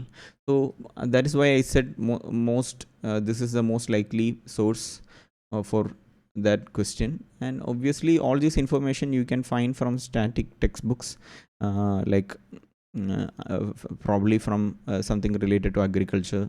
When they talk about different types of crops in India, it will probably be there in different oils, oil seeds and oil production. When we discuss that part also, this will be mentioned. And you probably may pick up this information from different other sources, but if you ask me which current affairs source triggered this question, I would say probably this. Yeah, okay, so that is my point regarding this question. Let me just, so yeah, if you come back to the question, all the three statements are true, and the answer is all three. So let's move on to the next question. 28. Question 28 reads, consider the investments in the following assets: brand recognition, inventory, intellectual property, mailing list of clients. How many of the above are considered intangible investments? So only options are only 1, only 2, only 3, all 4. So this is a basic concept question. I didn't find any news article from Hindu discussing the same. So even for a person who have basic understanding of economics will know what is intangible asset is. Even the word intangible investment, the word intangible investments are self-explanatory. Like intangible is something that you cannot physically touch or see, feel. So such investments, what are such investment? If you see, brand recognition is easily such one thing. We cannot physically find that brand recognition, but you know that is there. So that is a investment that a company can do. So the brand recognition is one such intangible investment. Inventory is obviously your stocks, materials used for production, all that is inventory. Machinery is inventory. So that are all physical assets. So we cannot say inventory is a intangible investment. Intellectual property is again one such intangible investment. Then mailing list of clients. Mailing list of clients is something that could be stored as a soft copy. Need not be physical paper or any diary or book or anything like that. It is more like an intangible investment. You know that knowledge, the knowledge of that clients, the number, the details of the clients is kind of an intangible investment. So we could say three of them are intangible investments. And it's more like a concept question. Yeah. I think there was a news in Times of India, during our preparation phase. It was during the budget session. They talked about intangible assets. Probably that triggered this question. So it was not in the Hindu, but I just let me. Acquisition cost of intangible asset now nil. Taxable component rises. So the provision was introduced as courts in many cases have ruled against IT department that the capital gains computation mechanism would fail where the cost of acquisition of any asset cannot be determined. So intangible, the budget proposal specify that the cost of acquisition or the cost of improvement of an intangible asset or any other right shall be nil. So there was some news regarding this. So it is not explaining what is intangible assets, but it was there in the news. So that probably triggered this question. So yeah, I'm not spending more time on this. So this is question 28. Let's move on to 29. 29. Consider the following demographic performance, forest and ecology, governance reforms, stable government, tax and fiscal effort. For the horizontal tax devolution, the 15th Finance Commission used how many of the above criteria other than population area and income distance? So population area and income distance is mentioned here. Other than that, what are the different criterions is the question. So it's a direct question. I have cited one source which appeared during our prelims preparation phase. If you see, it appeared on March 16, 2023. So even without this news, you should be well aware of this Finance Commission and their criteria, different issues arising from it. This is friction over revenue sharing formula is one important issue that was happening during the prelims preparation phase. You should be well aware with all important points associated with it. So this is a very important article. There is a lot of data points. You should make notes for mains also. You could also make notes for mains also from this article. So if you see, there is a mention, 15th Finance Commission had arrayed the state share in divisible pool of taxes based on each state's need, population area, and forest and ecology is mentioned, and equity involves per capita income difference. So that is also there, and performance on tax revenue and low fertility rate, this is mentioned. So if you, I'll just take up another link. If you see, demographic this is the criteria: income distance, population area, forest cover, forest ecology, demographic performance, and tax effort. So these are the main points. So if you go back to the question,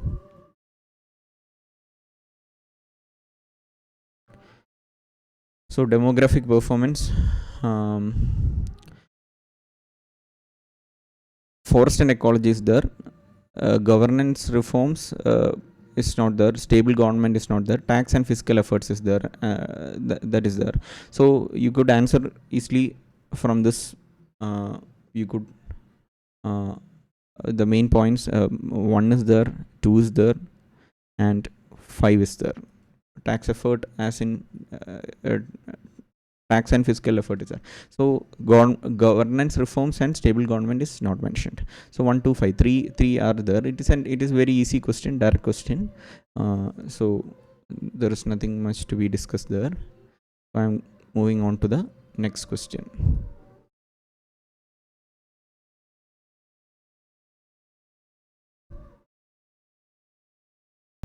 Question 30. Consider the following infrastructure sectors: affordable housing, mass rapid transport, healthcare, renewable energy. On how many of the above does UNOPS, Sustainable Investment in Infrastructure and Innovation, or S3I initiative, focus for its investment? So this is for this, as far as this question is concerned, I couldn't find any source or any news article that could be linked to this question. Any news article from the Hindu that I could link to this question.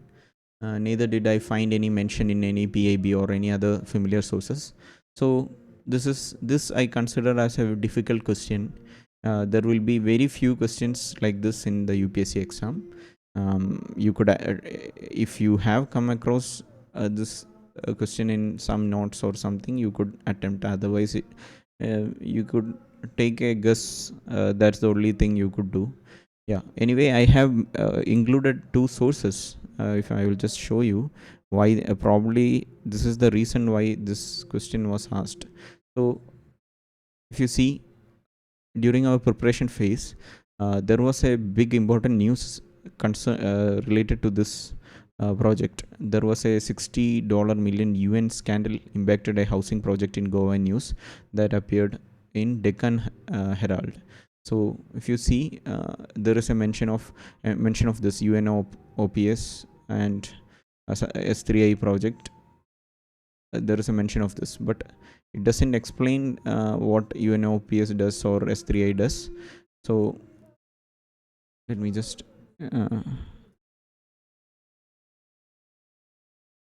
so there's, launched the, in 2018 the firm launched the Sustainable Infrastructure Impact Investment Initiative, under which the housing project was listed.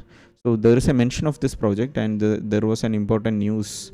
So it says a Singaporean based firm owned by businessman Kendrick was responsible for building 50,000 houses in Goa. So that is an important project, and there was some scandal connected to this. So this, for some reason, this news didn't. I didn't see anywhere this news coming in the Hindu paper. So anyway, but there is no mention of what this initiative is and all in this news. So I had to go to one of their official sites document to see what their focus area is. So if you see, this is a document, their document I picked from their official site. So if you go to the S3I initiative, so you could see here they mention UNOPS S3A will continue rolling out the initiative across its three focus areas. So affordable housing, renewable energy, health infrastructure. These are the three focus areas of S3A initiative. So back to the question. In the question it says they also add to the affordable housing and healthcare and renewable energy is there. They also add mass rapid transport among the option. That is wrong. So all other three, as per their official record, official document, all other three are their focus area. So yeah, that answers the question. As again, this is I would classify this question as a relatively tough one. So again, I'm thinking a sustainable investment in infrastructure, innovation and all S3I project and all will appear in some of other sources. It's like not from the current affairs part, maybe in the when we prepare for sustainable development and all other projects connected to UN, we may come across this program. I'm not sure. So yeah, a difficult question. Yeah, this is how this is the answer. So yeah, I don't have more points to say about it. So let's move on to the next question. Question 31. In essence, what does due process of law means? So this is a very basic concept question from polity. You will learn about the difference between the procedure established by law and what is due process of law. What is Menaka Gandhi case connected to? How is Menaka Gandhi case connected to this? What is natural justice, principle of natural justice? So all that is you will learn if you learn the static portion of polity in detail. So there was one question, source that I have cited for this question. So if you see, uh, it says PMLA verdict, due process will be bulldozed. So there is due process of law. There is a mention of due process of law here in this article. Other than that, I don't think they explain the due process of law well in this article. But anyway, my point is due process of law is a very simple concept. The option procedure established by law is in the option itself. So it was something that is developed more than so to explain in a simple manner, procedure established by law is just following the law that is there. So when a court follows that principle, the court just check whether such a law exists. So as per law only things happened. That is what the court is checking. When the court follows the principle of due process of law, it means in addition to checking whether everything was done lawfully, it also check for just and fairness. There is whether everything is done in a fair manner. That is what due process of law checks. So I'm not going to explain more. You will go through all those concepts when you study in detail for prelims and even for mains. So these are very important concepts as far as prelims and mains are concerned.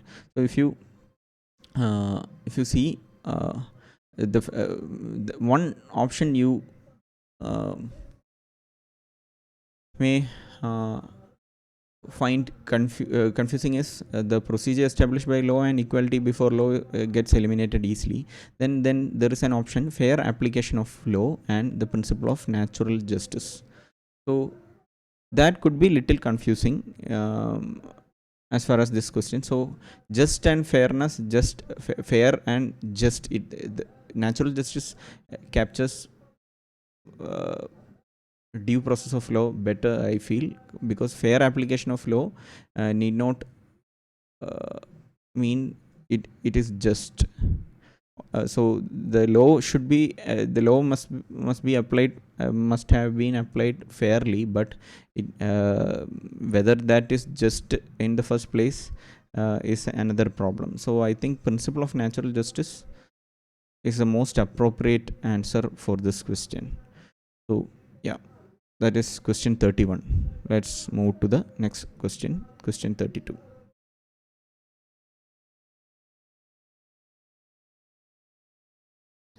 Question 32. Consider the following statements. Statement 1. In India, prisons are managed by the state governments with their own rules and regulations for the day-to-day administration of prisons. Statement 2. In India, prisons are governed by the Prisons Act 1894, which expressly kept the subject of prisons in the control of provincial governments. Which of the above following is which one of the following is correct in respect of the above statements? The four options. So I have linked the source. Let me just show you the link. So there was an article on Hindu which says Home Ministry prepares Model Prison Act 2023 to replace the British era law. So it appeared on May 2023 before prelims. So if you see, this is just 1 month before prelims, so you have to be updated and keep reading the newspaper till 1 month before. So this question, in this question it says clearly, presence in the country and persons detained therein are a state subject, and existing law in the context, Presence Act of 1894 is a pre-independence era act. And this Presence Act, presence is if you, when you study the model acts like 99 or the acts like 1919 and 1909, you can see when you study such laws, you will see presence as a province subject. So if you come back to the question, both the statements, both the statements, prisons are managed by state governments and their own rules and regulation for the day-to-day administration, and this Prisons Act being a pre-independence era act governed by expressly kept the subject of prisons in the control of provincial governments, both are true. So this is the reason, since the province, it was a subject of province when when we adopted such laws to our independent India, that prison became a state subject. So this is the correct explanation also. So this is the reason why statement 1 is true. So correct answer would be A. So you could go and read the news given if you want. It has a lot of information even for the mains. So yeah, so one more question directly from the Hindu. Let's move on to the next question. So question 33. Question 33. Which one of the following statements best reflects chief purpose of the constitution of a country? Four options are given. It determines the objectives for the making of necessary laws. It enables the creation of political offices and a government. It defines and limits the powers of the government. It secures social justice, social equality, and social security. So it is a concept question from the polity. It's a straightforward question. It's very basic as far as polity is concerned. For what purpose the constitution is the essence of the question. So if you see, the option C is the correct answer. It defines and limits the powers of the government is the correct answer. The constitution basically does two things. In, if you not two, like we can say that basic in general, the constitution does two things. One is defines the right and duties of a citizen of a country. It defines what a country is, it defines what a citizen is, and defines what the rights, what all rights they enjoy in the country. And then the constitution also defines various structures of the various structures and structure meaning different organs of the government. So it defines the powers and it also limits the powers of the government, and also in a democracy it also defines how different pillars of the democracy interacts, like legislative, executive, judiciary, how the separation of powers uh, can be established, and for that it defines all the powers and limits of different organs or powers and limits of various organs of the democracy. So that is what constitution does. So that is why we are called a constitutional democracy. And so yeah, we study all this while learning polity. So again, back to the question. So it is a one basic question. So answer is, most appropriate answer is C. So moving on to the next question.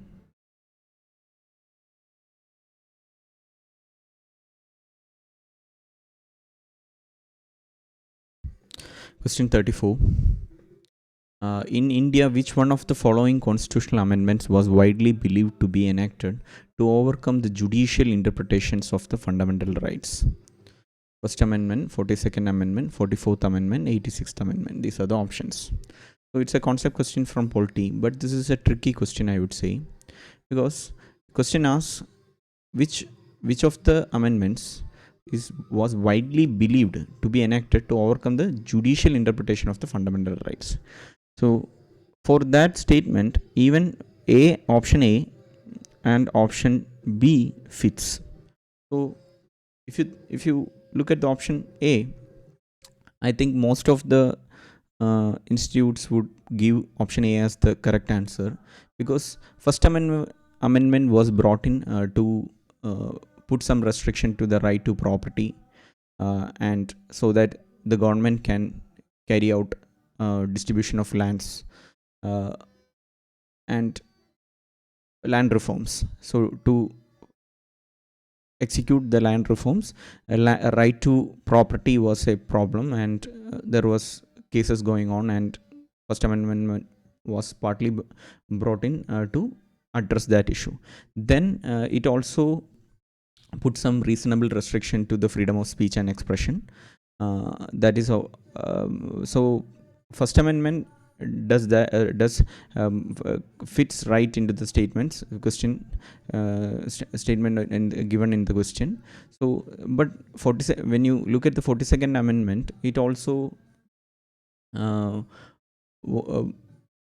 gave parliament the power to amend the constitution without calling into judicial review. So it also gave importance to or priority to directive principles over the fundamental rights. So to execute, to do some actions, to give to enable the principles in the directive states, directive principle of state policy, some fundamental rights can be overridden, is what 42nd amendment tried to establish. So even 42nd amendment somewhat fits the statement that it was enacted to overcome the judicial interpretation of the fundamental rights. So again, 42nd amendment is a huge amendment. It had a lot of provisions. So probably first amendment is the more appropriate answer here. But then 42nd amendment has also elements which fits the statement. So which is the correct one is a little bit ambiguous. Like the previous question I discussed, this question was also challenged in court after the prelims exam, saying there is some ambiguity and UPSC needs to bring clarity to this. So we have to wait till the UPSC official key to know which is the correct answer. Most probable answer will be A itself. Yeah. And one more reason why I say A would be the most probable answer, because there was a news during our prelims preparation phase. I'll just show you the news. I have 1 second. So this is the news. It says First Amendment to the Constitution challenged. What happened in Supreme Court in 1950 that provoked Nehru to amend Article 19.2? So there was such a plea in Supreme Court challenging the First Amendment, and uh, you can't read it, you need a subscription. But there was such a news which appeared on November 9, 2022 during our prelims preparation phase. This is probably what triggered this question, and that is why I say A is the most probable answer. But again, there is some ambiguity between A and B. So yeah, that is question 34. We'll move on to the next question.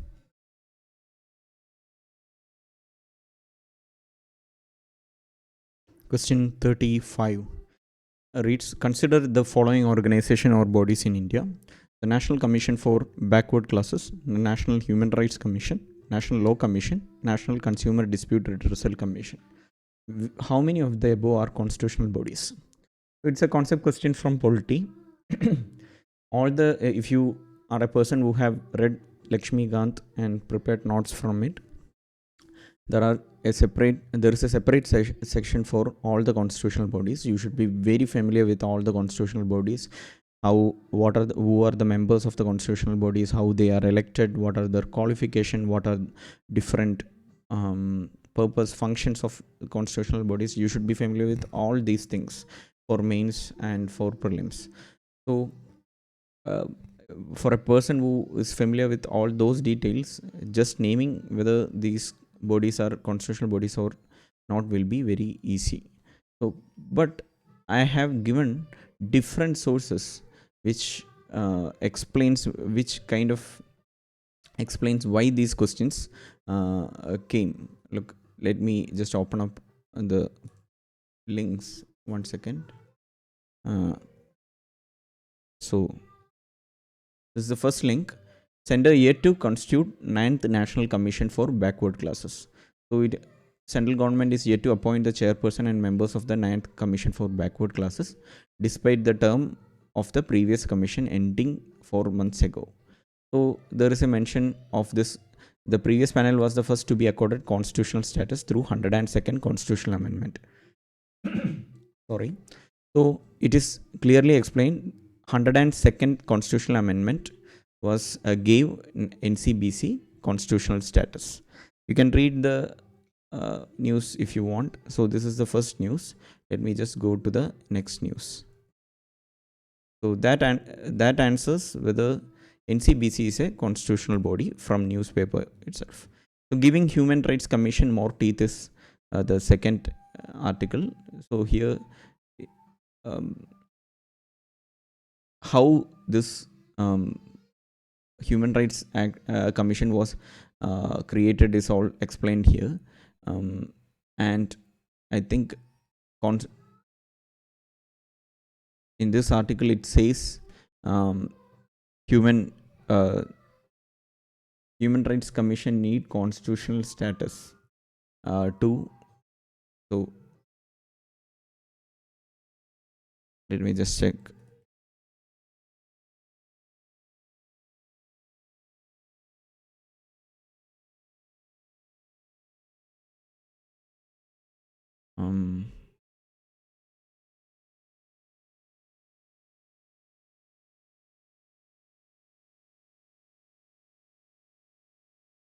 So it doesn't, I don't think there is a direct statement, but if you read through this article, it will be very clear that the human rights, the human rights right Human Rights Commission is established under an act, and it is not a constitutional body. So and it's almost in the mains, we all in multiple questions to strengthen Human Rights Commission, what all we can do is a important area. There are different recommendations, and one of it is according Human Rights Commission a constitutional status.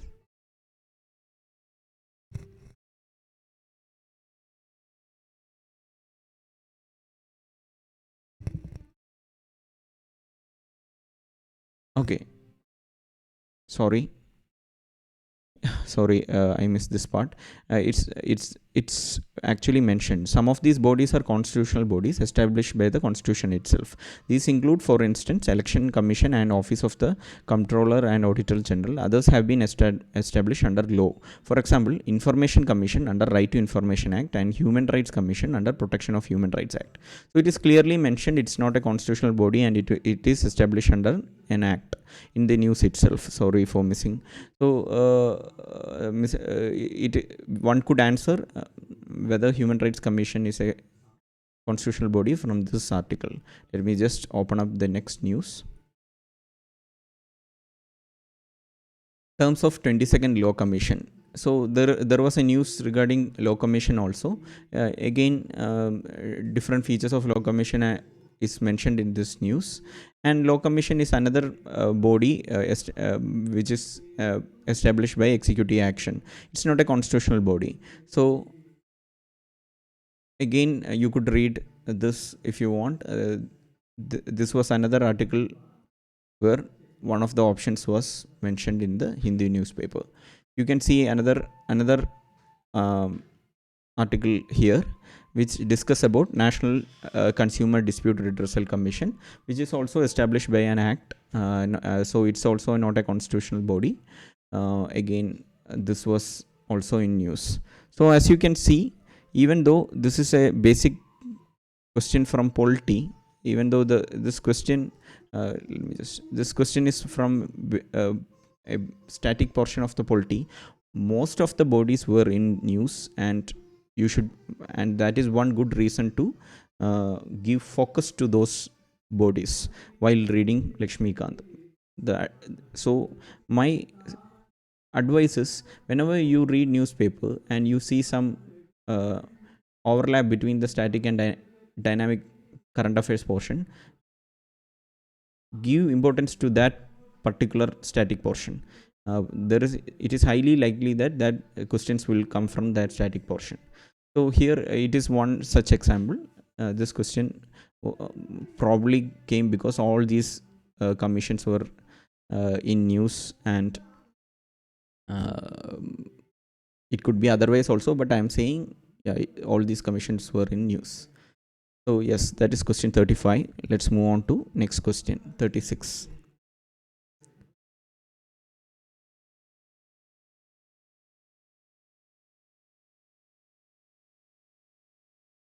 Question 36. If consider the following statements. If the election of the President of India is declared void by the Supreme Court of India, all acts done by him or her in the performance of duties of his or her office of President before the date of decision becomes invalid.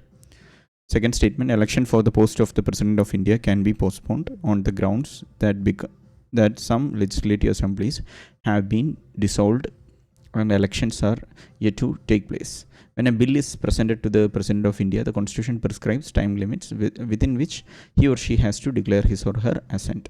So there are three statements given.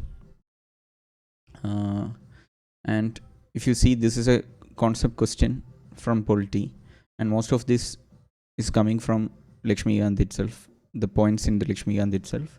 And if you see the statements, so the first statements, if you look at the statements, if you look at the first statement, if the election of the President of India is declared void by the Supreme Court of India, all acts done by him or her in the performance of duties of his or her office of President before the date of decision becomes invalid is the statement, which is false. If that was the case, it will lead to a lot of complexities, and as you know, there hasn't been an incident like that in India. But even if the president is impeached while he is in power, none of the actions before that impeachment becomes invalid. It stays valid. Only way to reverse it would be to bring new orders when the new president takes charge. Nothing gets invalidated automatically. So this statement is false. And second statement, if you see, election for the post of the President of India can be postponed on the ground that some legislative assembly have been dissolved. So if you see, I have picked up few few news sources for this question. Let me just show you.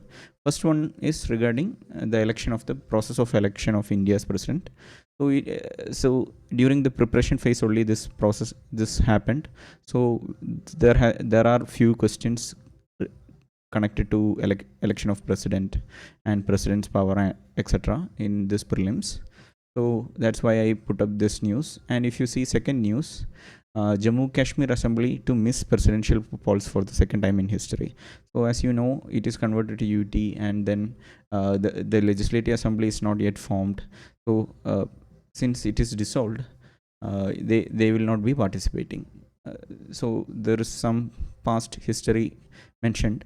There have been presidents of legislative assemblies of states not being part of the presidential poll on the account of the dissolution. The first such instance being of Gujarat in 1974. This is an important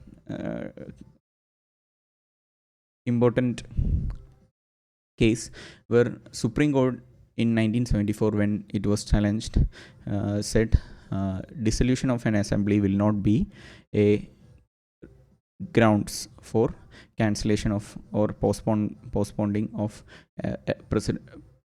postponing of the election of will not be a ground for postponing president's election. So that is the reason why second statement becomes false. So I will just go back to the statement. It says election for the post of the president of India can be postponed on the ground that some legislative assemblies. That is wrong, because Supreme Court in an order in 1974 said it cannot be a ground. So that is the reason second statement is false. So again, if you check the next option, it says when a bill is presented to the President of India, the Constitution prescribes time limits within which he or she has to declare his or her assent. That is also false. You will learn about pocket veto, and President can indefinitely hold his assent and keep that's what pocket veto is. So that can be done. So it is what is pocket veto, and how whether there has been any instance of president using pocket veto in India. All that is discussed in detail in Lakshmikant. You can refer that book and learn it in detail. So that's question 36. I'll move on to the next question.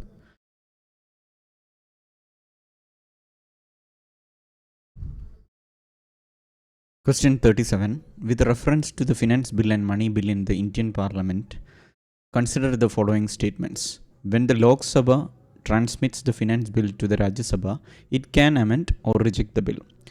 2. When the Lok Sabha transmits money bill to the Rajya Sabha, it cannot amend or reject the bill. It can only make recommendations. 3. In the case of disagreement between Lok Sabha and Rajya Sabha, there is no joint sitting for money bill, but a joint sitting becomes necessary for finance bill. So how many of the above statements are correct is the question. So if you see, it's a concept question from Polity. All these points are discussed in detail in Lakshmikant, but we will see what is the news I have linked to this question. So, amid protest, finance bill approved by both the houses. Amended bill was cleared in the Lok Sabha amid heavy sloganeering by opposition MPs, many of whom had trooped into the well of the house. There is a news related to passing of the finance bill. So,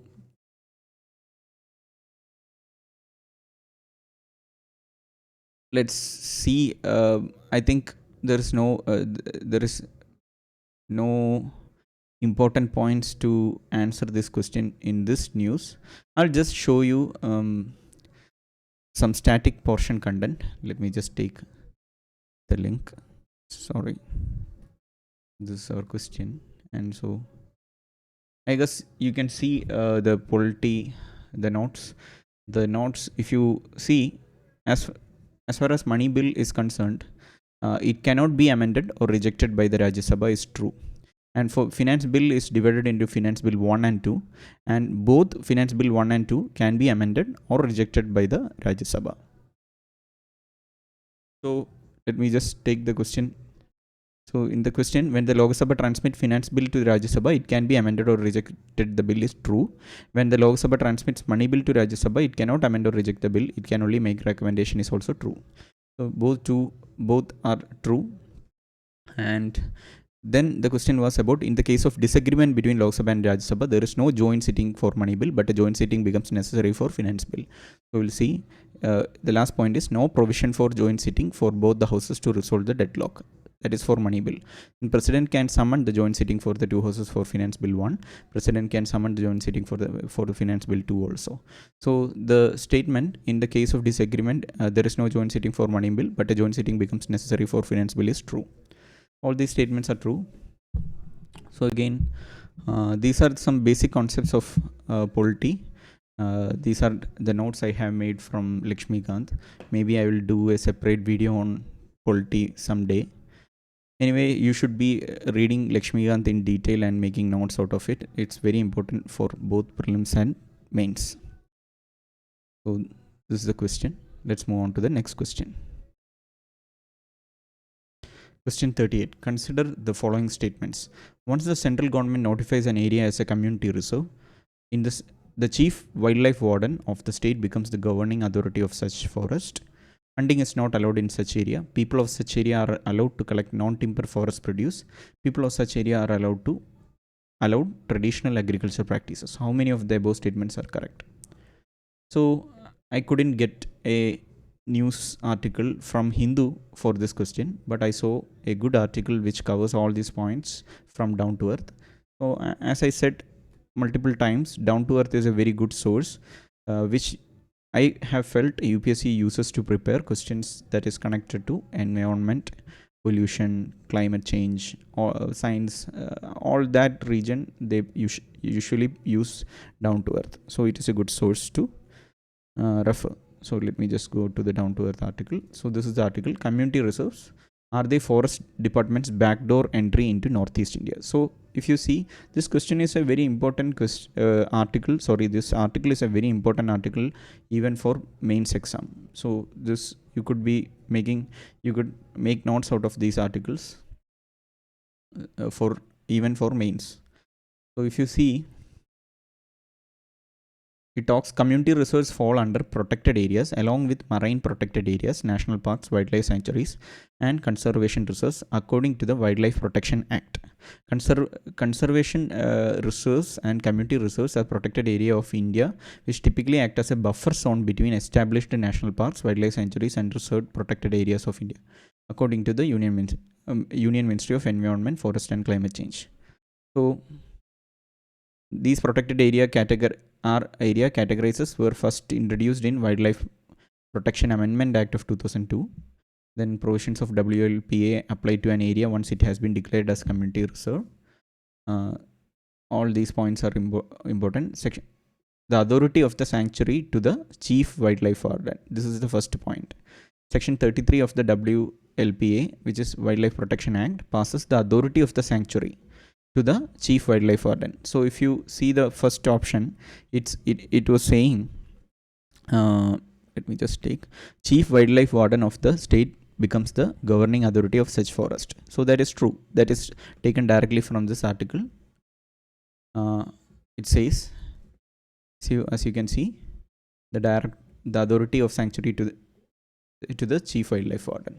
Then there were hardly any community reserves. Let me just pick up the important points only.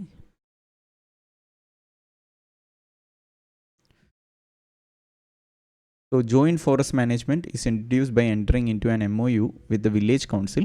With this, forest department becomes co-manager or one of the decision-making authorities. So that is an important point. Then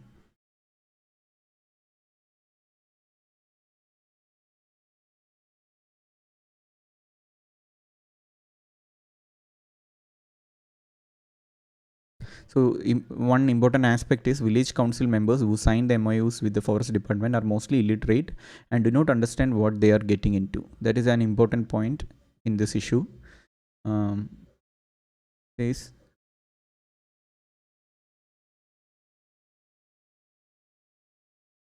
After a forest has been made into a community reserve, people cannot hunt there, nor can they use it for agriculture practice, leave alone Zoom cultivation. Zoom cultivation is like clearing an area, cultivating it, and leaving it and moving on to the next area. That kind of cultivation. Slash and burn cultivation.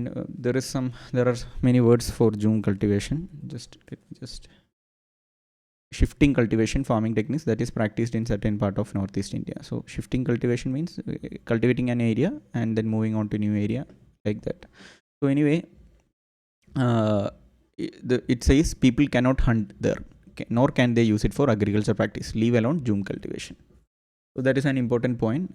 In the question, it was saying hunting is not allowed in such area. That is true. People of such area are allowed to collect non-timber forest produce is a one option that we have to check. 4, people of such areas are allowed to allow traditional agriculture practice is also wrong. So this fourth option is wrong. 3, let me just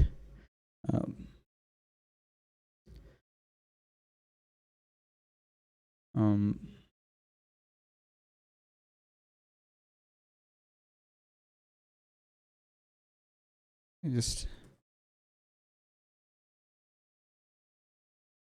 so that is not mentioned in this article, I guess, but the chances are I haven't verified it, but I think the chances are the statement 3 is true. People of such areas are allowed to collect non-timber forest produce may be true. Again, especially it is mentioned non-timber forest produce, so it is small stuff forest produce they can collect, I feel. So I have to verify it, but if you ask me, first is true, two is true, 4 is false, and 3 is true. So these I got from this article only. So you should remember, you will be learning about community reserve, protect wildlife, what is allowed in wildlife park, what is allowed in national park, what is allowed in community reserve, protected other protected areas in the static portion of the environment itself. So even if you miss out this article, if you are a serious aspirant, you must go through all those details. So that is one thing. What is allowed in wildlife park, what is allowed in all these protected areas. So like cultivation, are they allowed to freely move through the region, all those things. And it is also important for even considering the animal man animal conflicts, all those things. We need to see what is allowed for what is allowed in restricted and protected areas. Again, another angle towards this issue is like the rights of the people living in such protected areas, their economic development, what they can do, whether they have a sustainable livelihood. All that issues are also connected to this whole area, like domain. So you should be aware of all that information. So that is question 38. Anyway, let's move to the next question.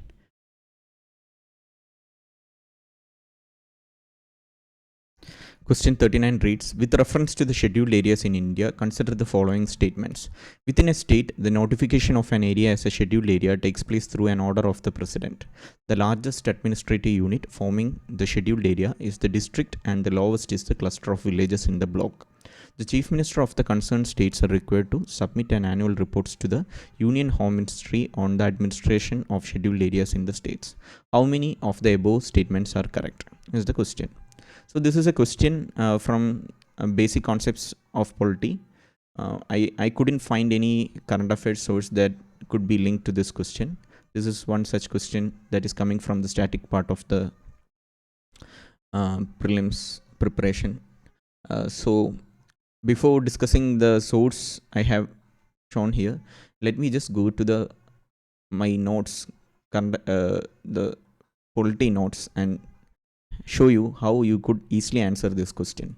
So it is the chapter on 5th schedule, which deals with the scheduled areas. So I am not going through the entire notes. There are a lot of points connected to the schedule, not lot. some points connected to the scheduled area, but I will just read the relevant portion to answer this question. So here, as you can see, President of India has the power to declare an area as the scheduled area. He has also the power to declare a scheduled to remove the status of scheduled area. As you can see, President declares an area to be a scheduled area via a presidential order, and some other powers of president is also discussed here. We are not going through that. So through this point is enough to answer the first, whether first to know whether the first statement is true. So see, within a state, the notification of an area as a scheduled area takes place through an order of the president. So this statement is true. So as you can see, a presidential order is what declares an area as a scheduled area. So that is true. Then let's see the second point. From the largest administrative unit forming the scheduled area is the district, and the lowest is a cluster of villages in the block. So here, in the criteria to declare an area as a scheduled area, it is listed a viable administrative entity such as a district, block or taluk as one of the criteria to declare an area as a scheduled area. So as you can see, we need a viable administrative entity such as a district, block or taluk. So it is only written like that, but in the question it is written like lowest is the cluster of villages in the block. Cluster of villages, the word cluster of villages is not mentioned in there, but you could make an educated guess that, okay, if that is true, if we are looking for a viable entity as a district, block or taluk, this statement could be true. I in my notes it was not mentioned just like this, but yeah, we could make an assumption that given that is the case, this statement is true. So you will have to make such assumptions whenever you make notes, and you know only the points in the notes. From that, you should make some educated guess whether if any points comes outside your note, whether that is true or not. You should make some guesses like that. So yeah, second statement is also true, and we'll see the third statement. Third statement says chief minister of the concerned states are required to submit annual reports to the union home ministry on the administration of scheduled area. We'll see that point. I'm skipping over the other points, and yeah, there are some powers related to governor is mentioned. Governor has the power to notify that an act of parliament or legislature of the state shall not apply to a scheduled area. He has that power. Another power, another responsibility governor has is, see this, governor of each state have scheduled areas, state having scheduled area shall annually or whenever so required by the president make a report to the president regarding the administration of scheduled area in that state. So governor is the person who sends annual reports, that too to the president, regarding the administration of scheduled areas. So as you can see, the whole scheduled area is structured in such a manner that it is declared by president, administered and overseen by governor. So nowhere the state machineries are getting involved. So we obviously governor, in the administration there will be some other people involved, but I am saying the overseeing power, overall the control and the, what do you say, responsibility lies with roles like governor and president. So this statement, the chief minister of the concerned states are required to submit annual reports, is wrong. So statement 3 is wrong. So statement 1 and 2 is right. So you could answer this. As you can see, you can answer this question 39 easily from the notes of polity. So this so polity, as I said, this polity is very important for both prelims and mains. You should be making notes. You should thoroughly read through the Lakshmikant book, and you should be making notes from it. It will be useful for both prelims and mains. A lot of questions comes for prelims and mains from the polity area. And as you can see, this document is a note I prepared from Lakshmikant. It is almost 154 pages. Maybe after all this video, maybe I will do a polity course if people are interested. Yeah, anyway, this is the important part. and you could answer. You could have answered if you have prepared well from Lakshmikant. So okay, I have also given a link. The reason it's an old link, so I will just show you what this link is. Let me just. So as you can see, it is an article from Economic and Political Weekly. Economic and Political Weekly (EPW) is one source people always uh, refer as refer uh, to prepare notes for mains and all. Really good articles come in EPW, very detailed data driven articles, and it looks little bit dry, but really good articles come in EPW. And if you're a student, you will get some offers and discounts to subscribe to EPW.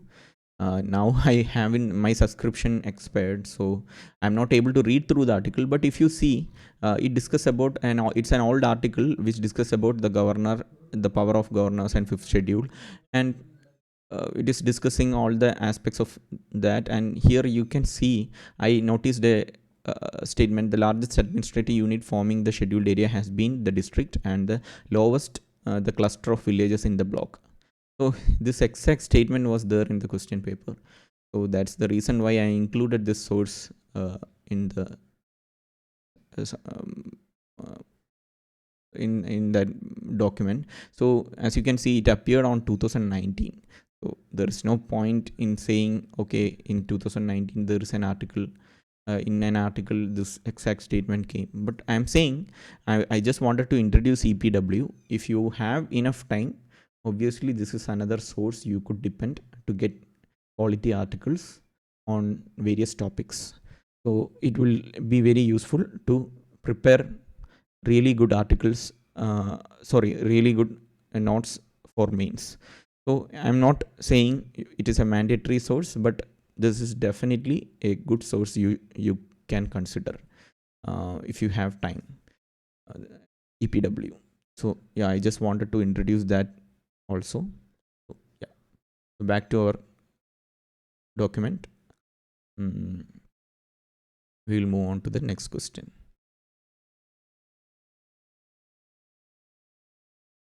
Question 40. Consider the following statements. Statement 1. The Supreme Court of India has held in some judgments that the reservation policies made under the Article 16.4 of the Constitution of India would be limited by Article 335 for maintenance of efficiency of administration. Statement 2. Article 335 of the Constitution of India defines the term efficiency of administration. Which one of the following is correct in respect of the above statements? So 4 options are given, standard options. Both statement 1 and 2 are correct, and statement 2 is the correct explanation. Both statement 1 and 2 are correct, statement 2 is not the correct explanation. Statement 1 is correct, but statement 2 is incorrect. Statement 1 is incorrect, but statement 2 is incorrect. All such 4 standard options are given. So it is a question from the concept, polity concept question. So you see, there is some current affairs aspect to it. I have cited 2 sources, so we will just see the sources before explaining how to approach this question. So this is the question. The news that appeared on Hindu on May 30, 2022. So it's during our preparation phase. So reservation in public employment.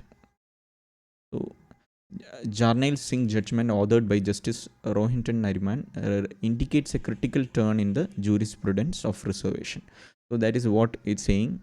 So here again, it's mentioning about Article 16.4, and which was mentioned in the question. I'm not going through the entire article, but let me just take the. Let me just.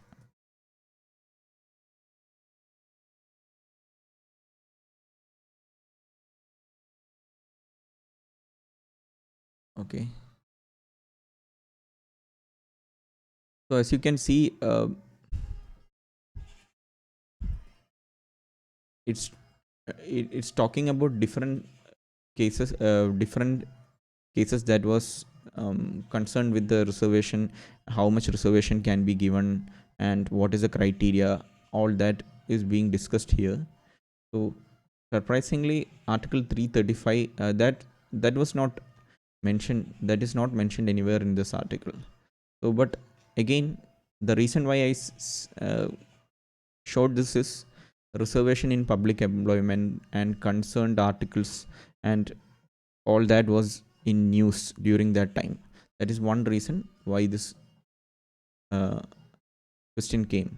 So if you see scheduled caste welfare in India, Wikipedia is one good source that you could depend to uh, read anything that is connected to government, constitution, all that, welfare of people, all that.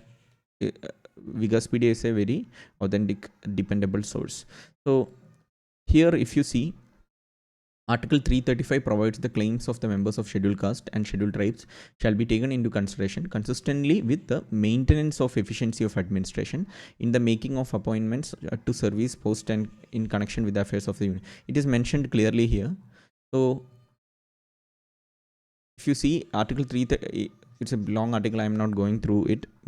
What I'm saying is, as far as scheduled caste welfare is concerned, these two, the points that was mentioned in the question are important, and you should be aware of such points. So that is the importance of this points. I'm saying, as I was saying, there is some dynamic. So there was some news connected to it. That is one reason you should be focusing this area, and all these articles were mentioned there. So that is the dynamic part of this question. But again, I would say this is again a concept question from polity, and you could answer this question entirely from the static portion or the notes you have prepared. To explain that, I will show you the notes also. So if you see, this is my note, and in the note, if you see, there is there was a section which was saying directives to the state outside the part 4. Why that is important? Because part 4 is what directive principle of state policies is, but in constitution, outside the part 4, there are some directives to the states and center, which I have mentioned here in this section in the note. So if you see claims of SC/STs to the services, Article 335, it appears in part 16. It's not in part 4. So this part 16, if you see, the claims of the members of SC and ST shall be taken into consideration consistently with the maintenance of efficiency of administration in the making of appointments to services and posts in connection with the affairs of union of a state, provided that nothing in this article shall prevent in making of any provisions in favor of SC and ST for relaxation in qualifying marks in any examination or lowering the standard of evaluation or reservation in matters of promotion to any class or classes of service. So there are some exceptions, but again, maintenance of efficiency of administration should be taken into consideration is one important point. Then it also mentions nothing in this should prevent from making some considerations also. So all these are mentioned in here. So this is an important article that could be considered as a directive to state, which is appearing outside the part 4. So similarly, two other directives are also mentioned, which is one is instruction in mother tongue for linguistic minority, then development of Hindi language. These are two directives you could read if you want. I'm not going through the entire thing, but my point is this Article 335 and what it is about was all mentioned in the static notes. So if you come back to the question, the Supreme Court of India has held in some judgments that reservation policies made under Article 16(4) of the Constitution of India would be limited by Article 335 for maintenance of efficiency of administration. So there is a good chance, if you knew Article 335 deals with Article 335 has that content, that is the maintenance of efficiency of administration. There are good chances that in certain cases the court must have mentioned that as a limiting criteria. So and Article 16(4) was already in news connected to the reservation policies. So as I showed you the Hindu news article. So given you have both the knowledge, you could easily say this statement is true. though statement 1 is true. And if you look at the statement 2, Article 335 of the Constitution of India defines the term efficiency of administration. This is clearly wrong. It mentions the term efficiency of administration, but it does not define what the efficiency of administration means. So it's a vague term. It is left for the interpretation of the courts, and whenever that comes up, they will see what efficiency of administration means. So there is no clear definition of the term efficiency of administration. So that makes this statement wrong. So if you knew what Article 335 was and what do you mean by defining the term efficiency of administration, then you could have easily said statement 2 is wrong. Again, you should realize just mentioning the words efficiency of administration is not same as defining the words efficiency of administration. One example could be if you have say there is a word called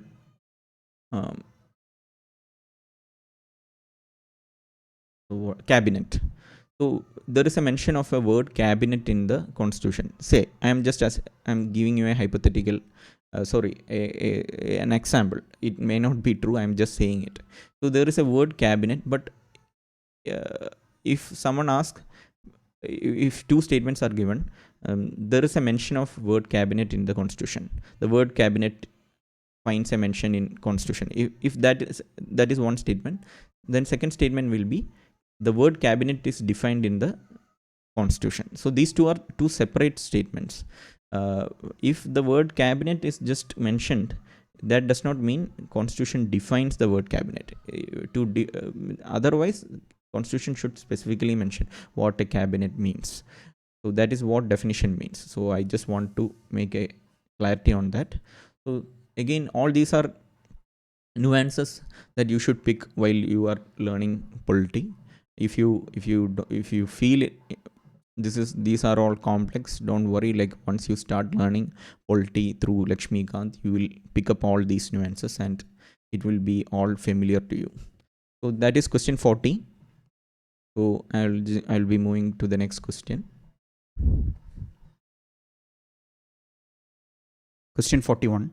In which one of the following region was Danyakataka, which flourished as a prominent Buddhist center under the Mahasangikas located? Sorry if I pronounced that wrong. So in this question can be categorized as a question from culture region, but again, even when a question is coming from culture, environment, or polity, there is a good chance that it can be linked to a current affairs news or a particular article that appeared on the Hindu. So I have cited a source. I will show you the source. One second. So this is the source. It says Buddhavanam, the first Buddhist heritage theme park, a great hit with the tourist. So it's talking about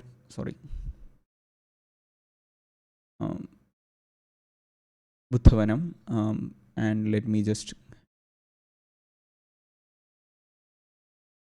go through it.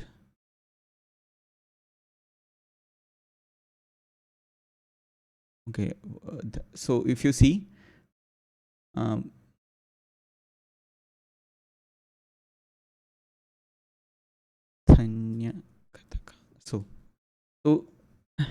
I just searched it.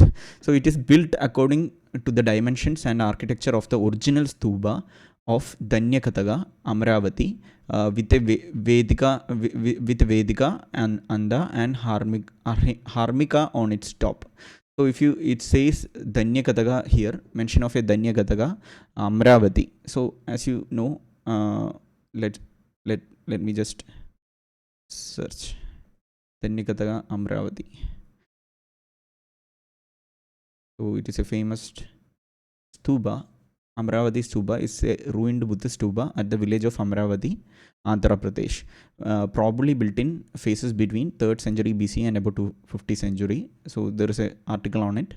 So as you can see, there is a mention of this Danyakataga, and from this article, even if you didn't go and search for it, you will understand that the region is Andhra or even though it is now Telangana, it's Andhra region. So near the Andhra region. So you can answer this question from this news source.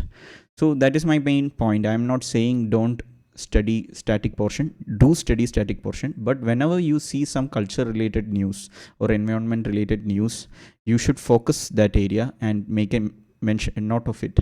So prioritize such points that come in static portion. So that is question 41. I will move on to next question now.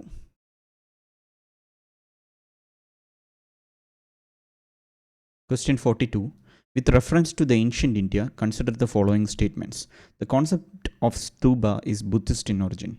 The stupa was generally a repository of relics. Stupa was a votive and commemorative structure in Buddhist tradition. How many of the statements given above are correct? Again, this is coming from culture. It's a static part where you should have read all about stupas and all. But I am linking another source, Hindu source, to this. Let me just show you the source. I'll explain. So if you see, this of a bygone era, excavations reveal Buddhist monastery complex at Bharatpur of Bengal. There is an article like this under history and culture. So every article that is coming under history and culture section of Hindu is very important. You should read through it, and there is a high chance that questions from that articles can appear in prelims. So if you see it, this article was published on January 21, 2023. It is during our preparation phase. So here, if you see, it is discussing about the stupa. I'm not going through the entire article. You can obviously read it. But it says a Buddhist stupa is a commemorative monument usually housing sacred relics associated with Buddha or other saints or priests, whereas votive stupas have similar significance but are smaller structures originating in 8 cylindrical structures. From this paragraph, you can answer two of the statements given. Let me just show you. So here it says stupa generally is a repository of relics, that is mentioned. Stupa was a votive and commemorative structure in Buddhist tradition, that is also mentioned. So again, then the concept of stupa is a Buddhist in origin. That is the tricky statement here. So usually we associate stupa with Buddhist tradition. So but here if you see, when archaeologists excavated the site in 1970s, they found black and red ware pottery associated with Chalcolithic age, which predates any Buddhist structures. Excavation is likely to shed more light to. There are some transition happening here, so that is being discussed. But if you go to the stupa, the wiki page, you like whenever you see something like, you should check out these wiki pages. Here you get interesting new informations. The Great Stupa of Sanchi.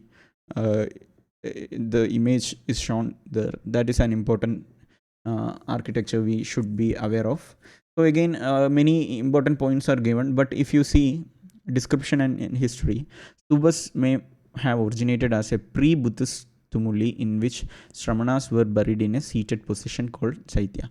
So there is some mention saying stupas may have originated as a pre-Buddhist tumuli.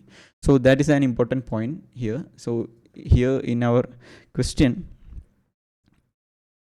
sorry, I didn't show you this link. Sorry, that was not enabled. So I was going through the wiki page of stupa. There are many good information here. You should read through it, through such things and note any important points. And in the history, as you can see, stupas may have originated as a pre-Buddhist tumuli in which Sramanas were buried in seated position. So this is what I was saying before. So there is a mention of this, that a possibility, it is mentioning a possibility that stupas could be a pre-Buddhist structure. Origin could be a pre-Buddhist thing. So if you see, if I come back to the question, it's saying the concept of stupa is a Buddhist in origin. So it is making a definitive statement. So that is wrong. So all other two statements are right. So this is this answers this question.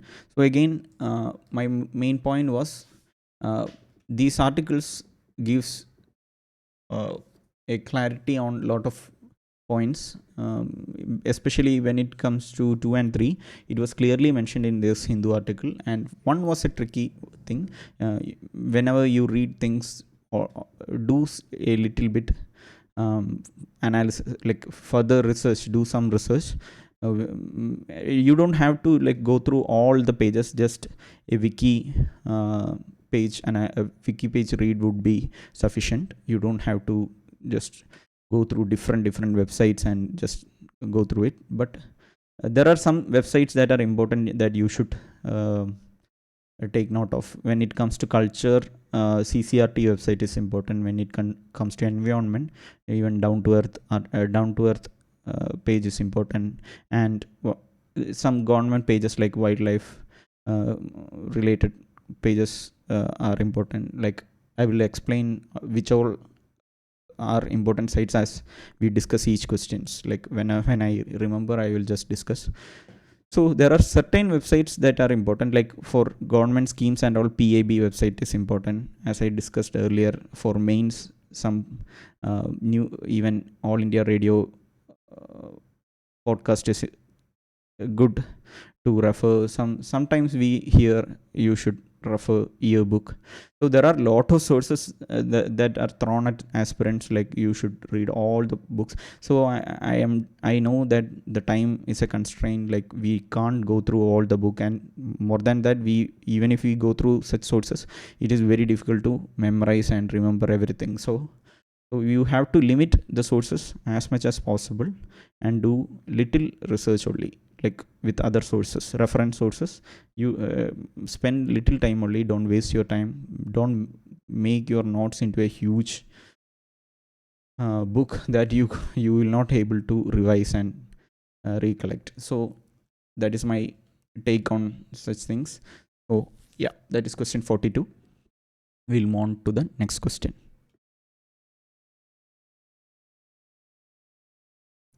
Question 43. With reference to the ancient South India, Korkai, Poompuhar, and Muchiri were well known as. So, capital cities, ports, centers of iron and steel making, shrines of Jain Tirthankaras. So, this is question. Again, we could associate this question to ancient India, or again, as I said, there might be a reason that why this question is here now. I have given a source from a Hindu article source. Like we will just see what it is. Let me just take it up. So this is an article that came on Hindu. So published on Hindu on January 2023. So it says ancient port city of Poombuhar traced undersea claim researchers. So as you can see, I'm not going through the entire article. There is a mention of Poompuhar, and it is mentioned as ancient port city. That is all you need to answer the question. So I will just show you the question, the prelims question. So as you can see, there is a mention of Poompuhar in that. There is also mention of Korkai and Muchiri. Muchiri is also, if it is Musri, is a famous port. Similarly, Korkai is also a port, but I'm saying when this news alone is sufficient for an aspirant to answer this question. So even if you have gone through all the static portions, you may miss this.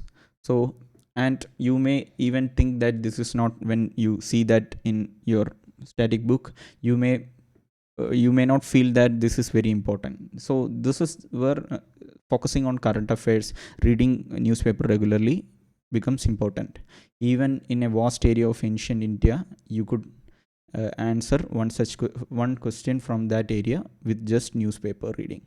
So again, this is solution to question 43. I'm moving on to the next question. Question 44. Which one of the following explains the practice of Vattakiruttal as mentioned in Sangam poems? Kings employing women bodyguards, learned persons assembling in royal courts to discuss religious and philosophical matters. Young girls keeping watch over agriculture fields and driving away birds and animals. A king defeated in a battle committing ritual suicide by starving himself to death. So, if you are a person who doesn't know Tamil, it will be really difficult to decode this word and make an educated guess from the options. So, for others, I would say this is one of the really difficult question that appeared in prelims 2023. I couldn't find a easy source that I could link this to. I would, if I was writing this exam, probably I would skip this question, given the difficulty. So, but I have found a source that discuss this point. Let me just show you that. So it's from a book called A History of Ancient and Early Medieval India from Stone Age to 12th Century by Ubinder Singh. So this is a famous book that usually UPSC aspirants use, or they recommend the winners, the people who cleared, and coaching institutes recommend this book to learn ancient India and earlier medieval India. So this is a very big book. So I am not sure how much re- reward the time you spend to reward you get is very poor in my opinion. But anyway, this is an important book you can read if you want to uh, prepare this portion well. So I will show you in the book. I'm not sure whether it is visible. Let me just, in the book there is a mention of this practice. Let me just,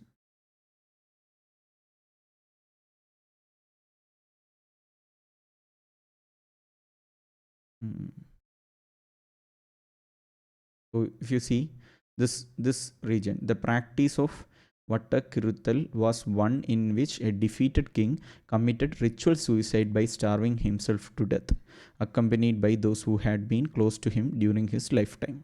So it is clearly mentioning what this Vattakiruthal was in this book. So it's a book with how many pages? Let me just see. 640, 550, 600 pages book. So if you have time, you can go through this and make notes from this book. But otherwise, I would say it would be wise to keep this book for the last. So yeah, that's completing my opinion. If you are interested in this topic, if you are interested to read about history and all the cultural aspects, so do definitely check out this book. This is a good book. Yeah. So let me go back to the question. So this is question 44, I guess. So the answer is D. So there is nothing more to discuss here. Let's move on to the next question.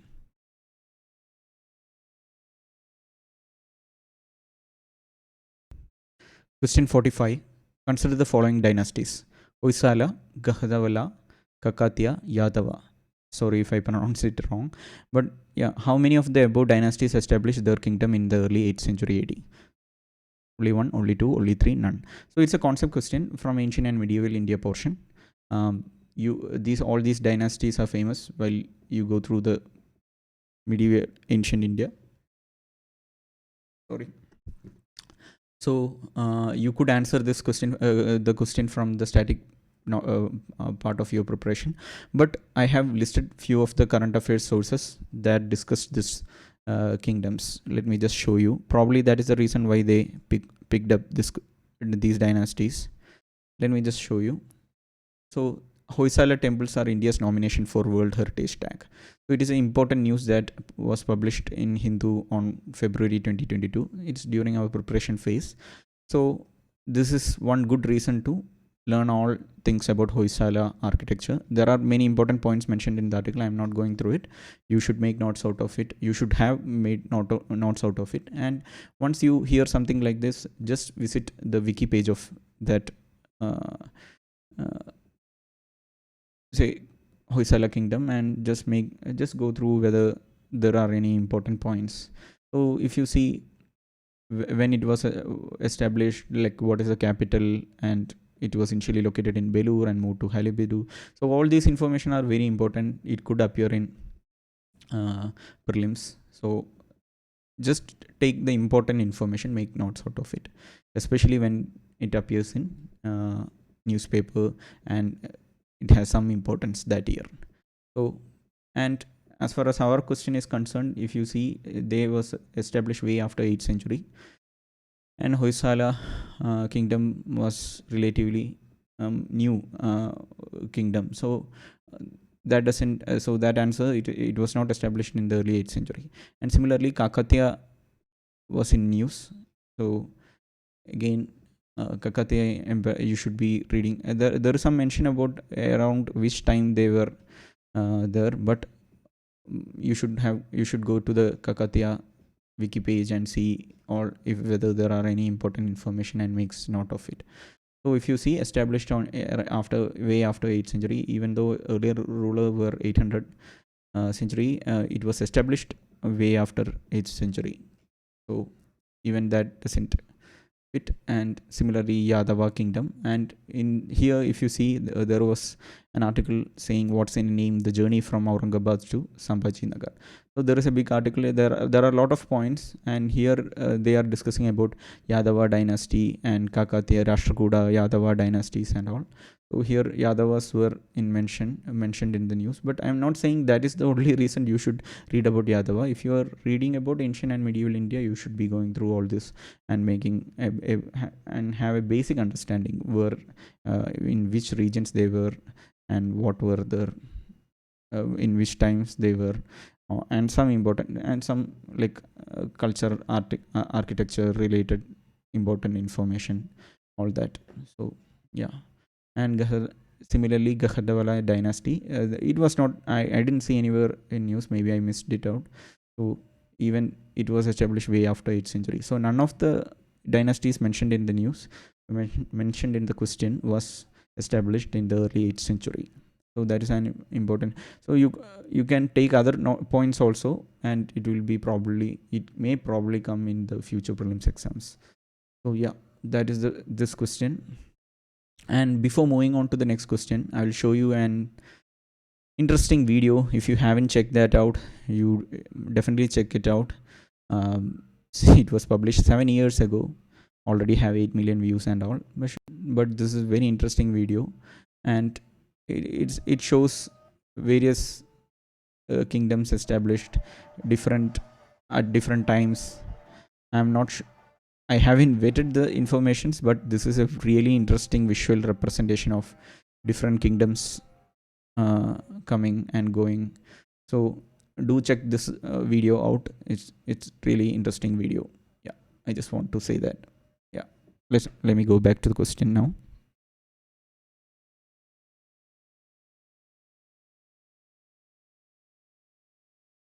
So question 45. I think none is the answer. So let's move on to the next question.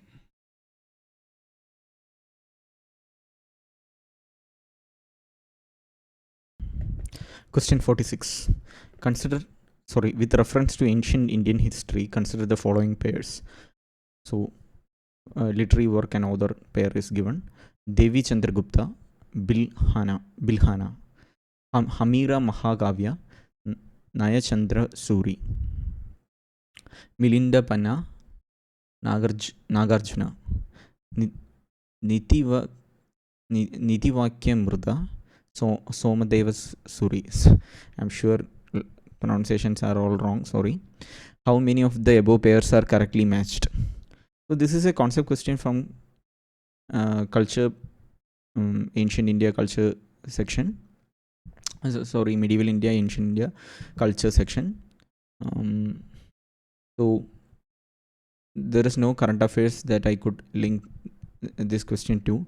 So personally, I would rate this question very difficult and probably skip this question, since given they are asking how many pairs are correctly matched. Even if we know one or two pairs, we have to know exactly how many. We have to know whether all the pairs. We need to have the information about all the pairs to properly answer this question. So this is very difficult question. So before moving on to the next question, I will just show you one link. So this is some Lotus Arise is some coaching institute, I guess. I'm not promoting them in any manner, but when I googled, this is one source I could get which properly organized all the literary works in one place.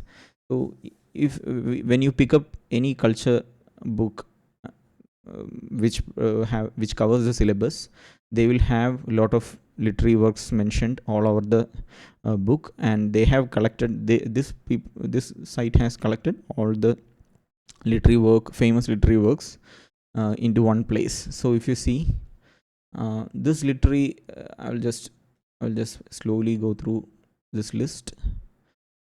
So they have a good collection, I would say. Most of the famous works have been included in this list. So I'm not sure whether their content is good, but I just to show this, I am showing this. Explain this question. I am showing this. I'm not sure whether other contents are complete or anything.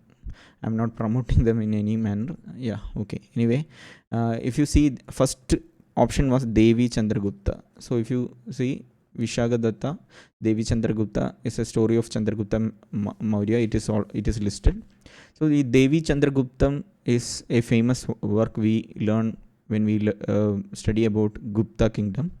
So it is historically important work. Even Mudra Rakshasa is also a very important work during as far as Gupta kingdom is concerned. Vishagadatta is the person who wrote it. So if you go back, sorry. So if you go back, Devi Chandragupta is matched to Billana. So that is wrong. So that there is a good chance that we know Devi Chandragupta is associated to Vishagadatta. So that pair is wrong. And let me just go back to the link. And then second pair was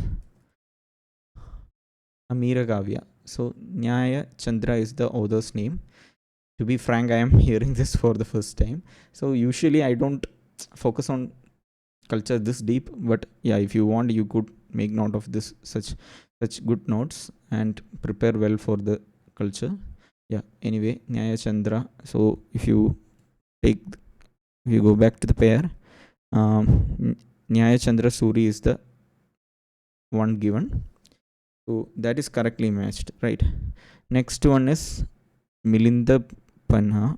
Let me just go back. Milinda Panha is written by, is associated with Buddhism, and it is associated with, the author is Nagasena, not I think it was written Nagarjuna in the question. Let me just check. Nagarjuna. It is written Nagarjuna, but author's name is Nagasena. So this pair is also wrong. So one more.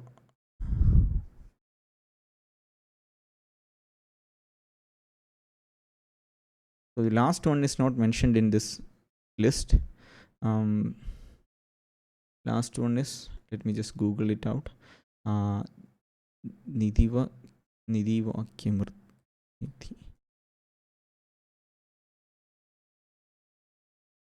Okay.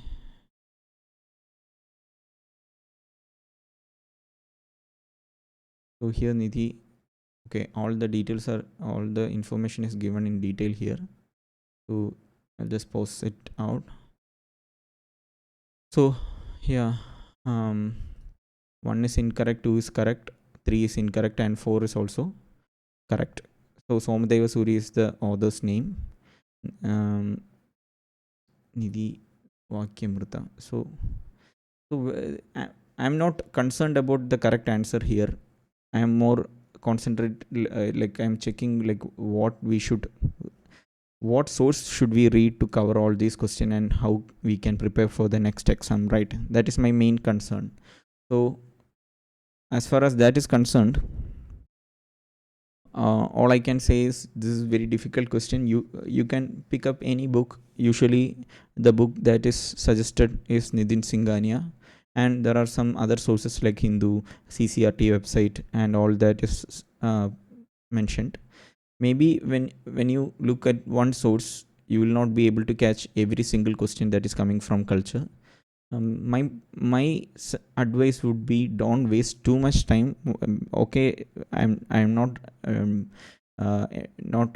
discouraging you from preparing everything in detail, but I'm saying you go in detail only after preparing, having completing a basic round of preparation.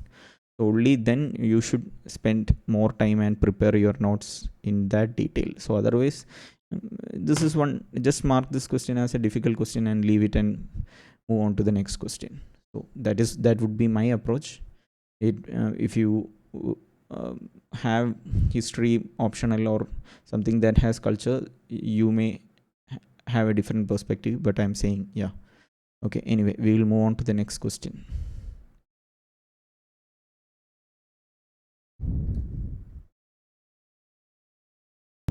Question 47. Salts are not only the property of animals and plant life, but also of rocks, running water, and many other natural objects not looked on as living by other religious sects. The above statement reflects one of the core beliefs of which one of the following religious sects of ancient India. So, when I read about this, first thing that is coming to my mind is Jainism. So, whenever you read about Jainism, they have this concept called soul for everything, and every objects have soul is what they believe. So let me just, I have given a source. We will, before discussing that, we will just look what it is. Just give me a second to open the source. So, elusive Amrita and the question of eternal life. Indian philosophy has an ambiguous relationship with the idea of immortality. So, that is the heading. Let me just see what. So, Buddha was clear that nothing in this world is permanent. There is no concept of a permanent soul either. Jains insisted that every organism has a permanent soul, jiva. Hindu went a step further and said, besides a soul, in every organism there is a cosmic soul, animating the whole world. But the idea of Amrita is different from Atma. Amrita is about the immortal and youthful body. Atma is about unseen. So it's going on to say other things. So even here, but this is the core difference. So if you see, Jains insisted that every organism has a permanent soul. So if you go back to the question, it is saying, it is asking about inanimate objects also. So not just organic organisms like animals and plant life, but they are saying about rocks, running water, and many other natural objects have soul. So let me just Google it out. I'll show you. Let me just show you this. Jains believe plants, animals, and even some non-living things like air and water has souls, just as humans do. The principle of non-violence includes doing no harm to humans, plants, animals, and nature. This is the core thing. When I remember reading about the non-violence principle Jains have, and most of some of the dietary habits, everything is associated to this non-violence and everything having a soul. So this is from Jainism National Geographic Society. So I'm saying, if you have a basic understanding of the religion, you could easily answer this question as Jainism. Answer this as Jainism. So yeah, we're not going to discuss it further. This is basic question in my opinion, though it is sounding very complex. It is a basic question. So yeah, I will move on to question 48. Question 48. Who among the following rulers of Vijayanagara Empire constructed a large dam across Tungabhadra river and a canal cum aqueduct several kilometers long from the river to the capital city? Devaraya 1, Mallikarjuna, Veera Vijaya, Virupaksha. These are the four options. It's again a concept question from medieval India. Let me, it's, I will say the source is old NCERT. Let me show you one relevant portion. Devaraya I did not neglect the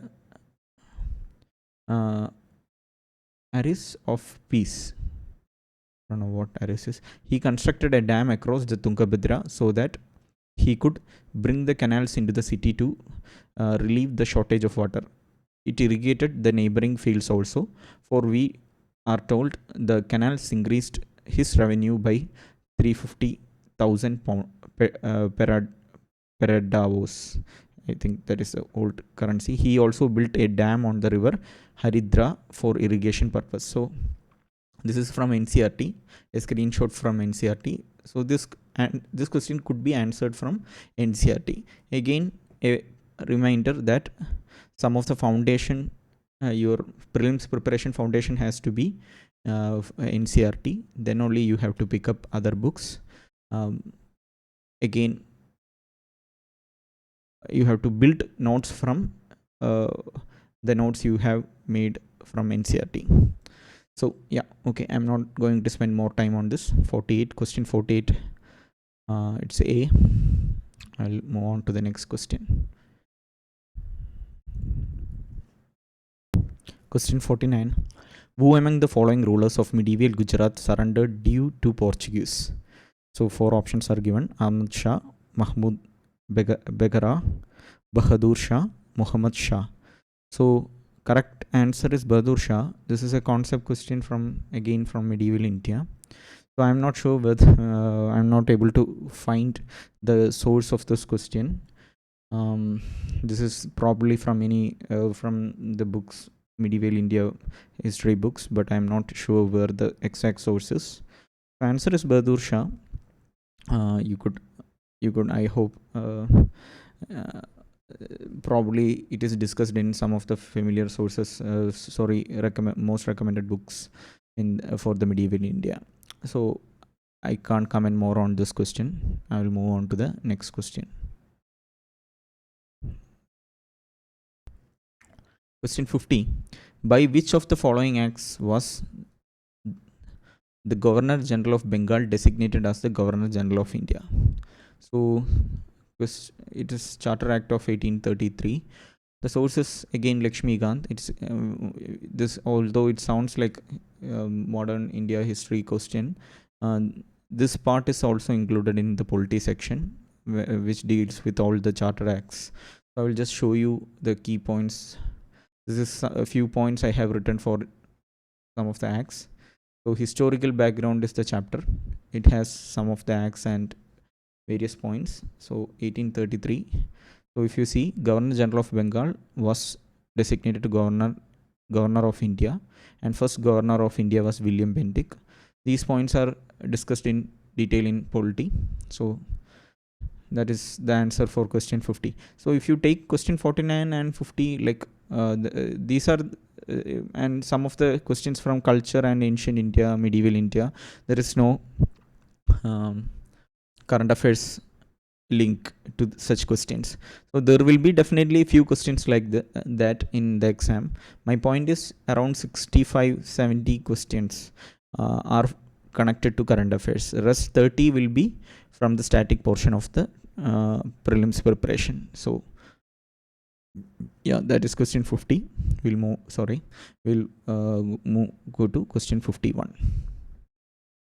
Sorry. Okay. Consider the following statements in relation to Janani Suraksha Yojana. It is a safe motherhood interventions of the state health departments. Its objective is to reduce maternal and neonatal mortality among poor pregnant women. It aims to promote institutional delivery among poor pregnant women. Its objective includes providing public health facilities to sick infants up to 1 year of age. How many of the statements given above are correct? This is the statement. So this question asks the details about the Janani Suraksha Yojana government scheme. So every aspirant should be very familiar with all the government currently running government schemes. It is useful for prelims and both prelims and mains. So since all the government schemes address to solve some very important problems that is happening in India. So it will be very useful for when writing mains answers addressing that problem. For example, if you take women health or child health or education, so whenever you write an article uh, uh, based on that topic, you can cite the current running government schemes, the intervention of the government, how successful they are, what is the current status, and what needs to be done. All that can be written in that answer, citing such government schemes and figures connected to the government schemes will improve the overall quality of your mains answer. So you should be familiar with all the government schemes, and one uh, site you could use to collect notes for government scheme is Vigaspedia. I have said about Vigaspedia in previous questions also. So I will just show you the uh, article on Janni Suraksha Yojana on Vigaspedia. 1 second, let me just take the article. So, okay, sorry. So this is the article, Janni Suraksha Yojana. So it has all the details of this program. So if you see, it's a safe motherhood intervention under National Health Mission. It promotes institutional delivery among pregnant women, especially with weak socioeconomic status, that is women from scheduled caste, scheduled tribes and BPL households. The scheme is under implementation in all states and union territories with a special focus on low performing states. So there is a background given, there is an objective given, reducing the maternal and infant mortality by promoting institutional delivery among pregnant women, especially with weak socioeconomic status. So how do they do that? The scheme also, if you see, financial incentive is available to all women regardless of age and number of children of delivery. So financial assistance is given. That is a main point. Scheme also provides performance-based incentives to women health volunteers. So in this scheme, Asha workers, accredited social health activists also gets incentives for promoting institutional delivery. And there is eligible pregnant women are entitled to get JSY benefit directly into their bank accounts. Cash entitlement for different categories of mother is as follows. So different packages given. So if you see, it is a cash assistance program to promote institutional delivery. So we'll go back to the question now. Yeah. So this is a question. It is a safe motherhood intervention of the state health departments. True. Its objective is to reduce maternal and neonatal mortality among poor pregnant women. True. It aims to promote institutional delivery among poor pregnant women. True. Its objective includes providing public health facilities to sick infants up to 1 year of age. So this is not true. So if you read through the article, it is just about cash assistance to the pregnant woman and to the ASHA workers. There is nothing that is being said about public health facility to sick infants. I was just checking. I just cross-checked and made sure that there is no such features. At least as per Vigapedia's website, there is no mention. I even went to Google and searched few articles. There is no mention. So you could say three are correct, and you could use Vigaspedia to make notes of such important government schemes. So moving on to the next question.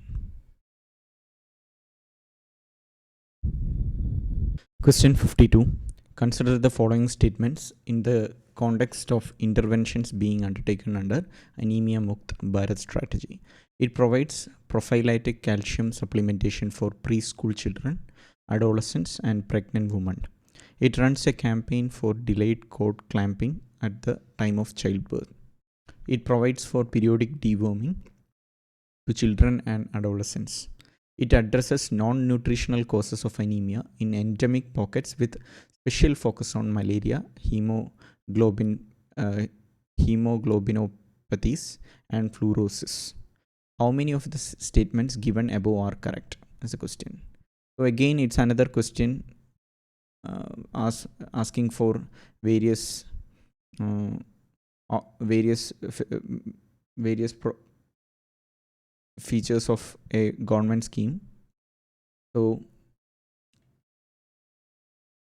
here I have linked a PAB article to answer this. So I have told multiple times that PIB is also a good source you should refer for taking note of government schemes. So daily you can go and check PIB news and see whether any important government schemes are being discussed there. I'll show you how you can do that. Let me just take this. So if you see, this is Anemia Book Bharat. So if you read through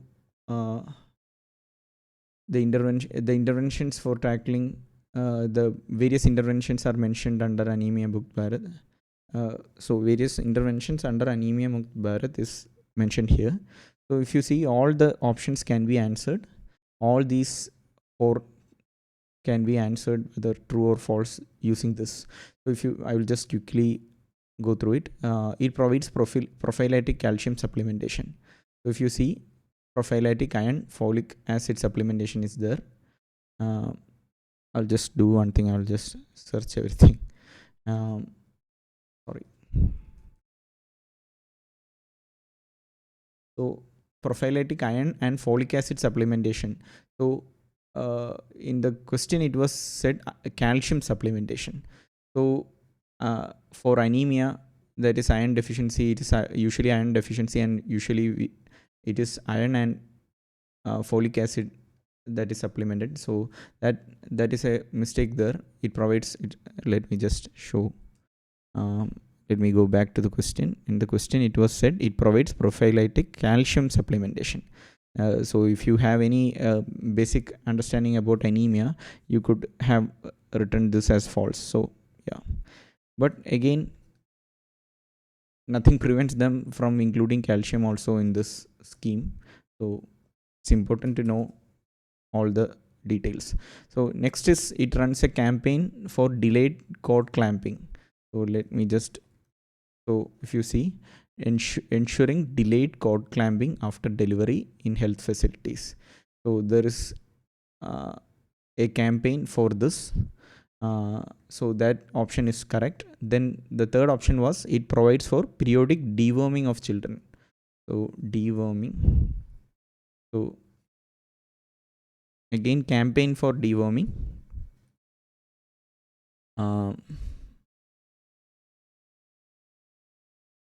So there is, let me just check whether there is any deworming program as such, but it is only saying intensified year-round behavior change communication campaign for deworming.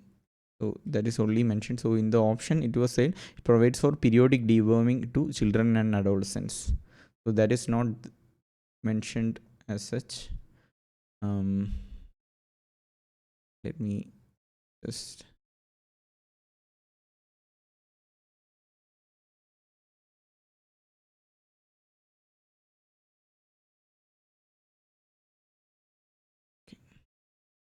I'm going, sorry, taking Wikipedia article here.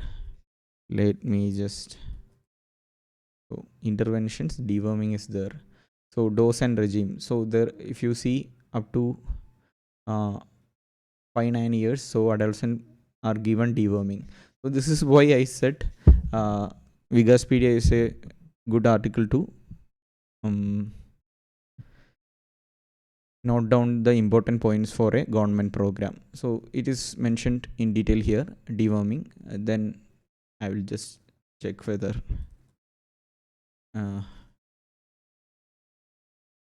address non-nutritional causes of anemia in endemic pockets with special focus on malaria. So if you see, anemia in pregnancy is associated with postpartum hemorrhage, neutral tube defects, low birth. In malaria endemic regions, anemia is one of the most common. So that is mentioned here. Let me see. Treatment of non-nutritional causes of anemia in endemic pockets with special focus on malaria, hemoglobinopathies. So all that is mentioned here. So fluoros, there is something called fluorosis. It is not mentioned here. Let me just check. There is no mention of fluorosis in both these sites. Let me.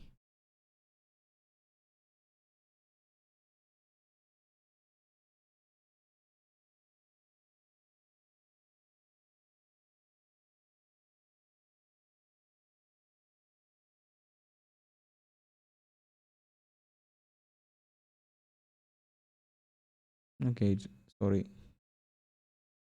So this is the same link, right? Okay. So here, as you can, addressing non-nutritional causes of anemia in endemic pockets with special focus on malaria, hemoglobinopathies, and fluorosis. So it is mentioned here only. Sorry for missing that. So you could answer all these three from the question. So all these can be answered. So 2 is true, 3 is true, 4 is true. Only 1 is false because prophylactic iron and folic acid is given, not calcium. So that is 52. So two sources you could use is PIB and Wikipedia. I will just add Wikipedia to this. Yes.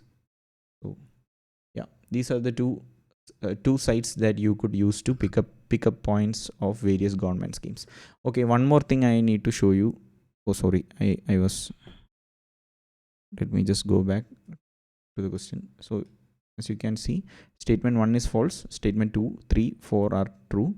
Statement 1 is false because it is iron instead of calcium. So two sites you could depend for government schemes. Let me just go back and see how to use PIB. So this is PIB's website. If you click press releases and all releases for a particular date, you will get all the press release. So uh, if you click date 10, that is March 10th, they will show all the press release. So you can go through the headings and see if there is any important government intervention that you are not familiar with in the national level.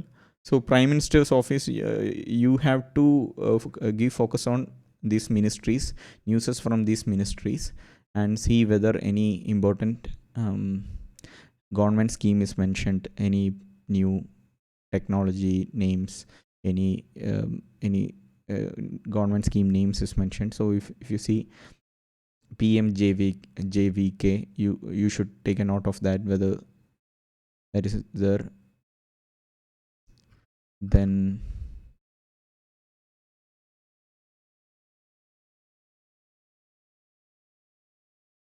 so so yeah, you can, if you want, you can quickly go through national newses like this. And let me just click one more.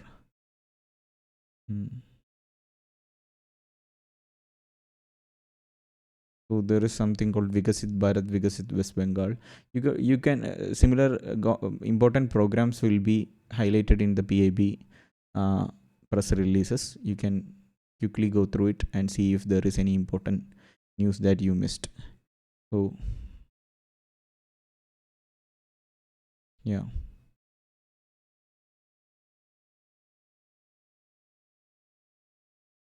Remarkable achievements of tribal women on International Women's Day. You go through such articles, you may get any different good points for mains notes also. So you can use such PIB articles for that, for building notes. So yeah, that's all I want to say. You just go to PIB and click press release, all releases, and then select a particular date. So if you build a habit of regularly reading, it won't be that difficult. So yeah, that is PIB. Let's move on to the next question.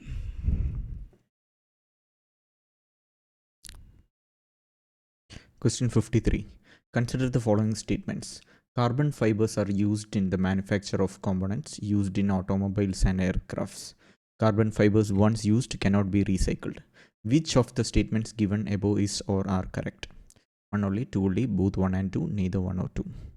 So if you see the question, the first option is pretty easy. Carbon fibers are used in the manufacture of components used in automobiles and aircrafts.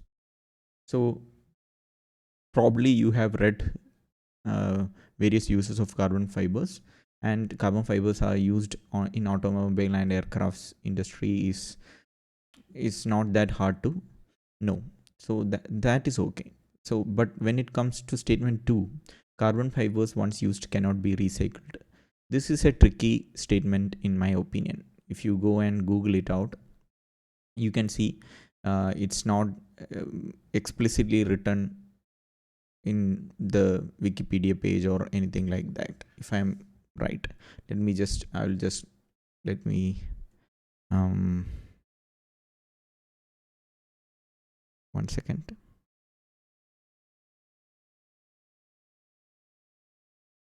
So I'll just take a random page.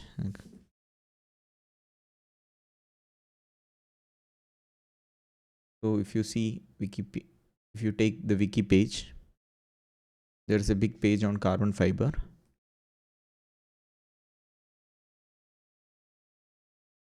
So if you see, if you search for the word recycle, there is no search result.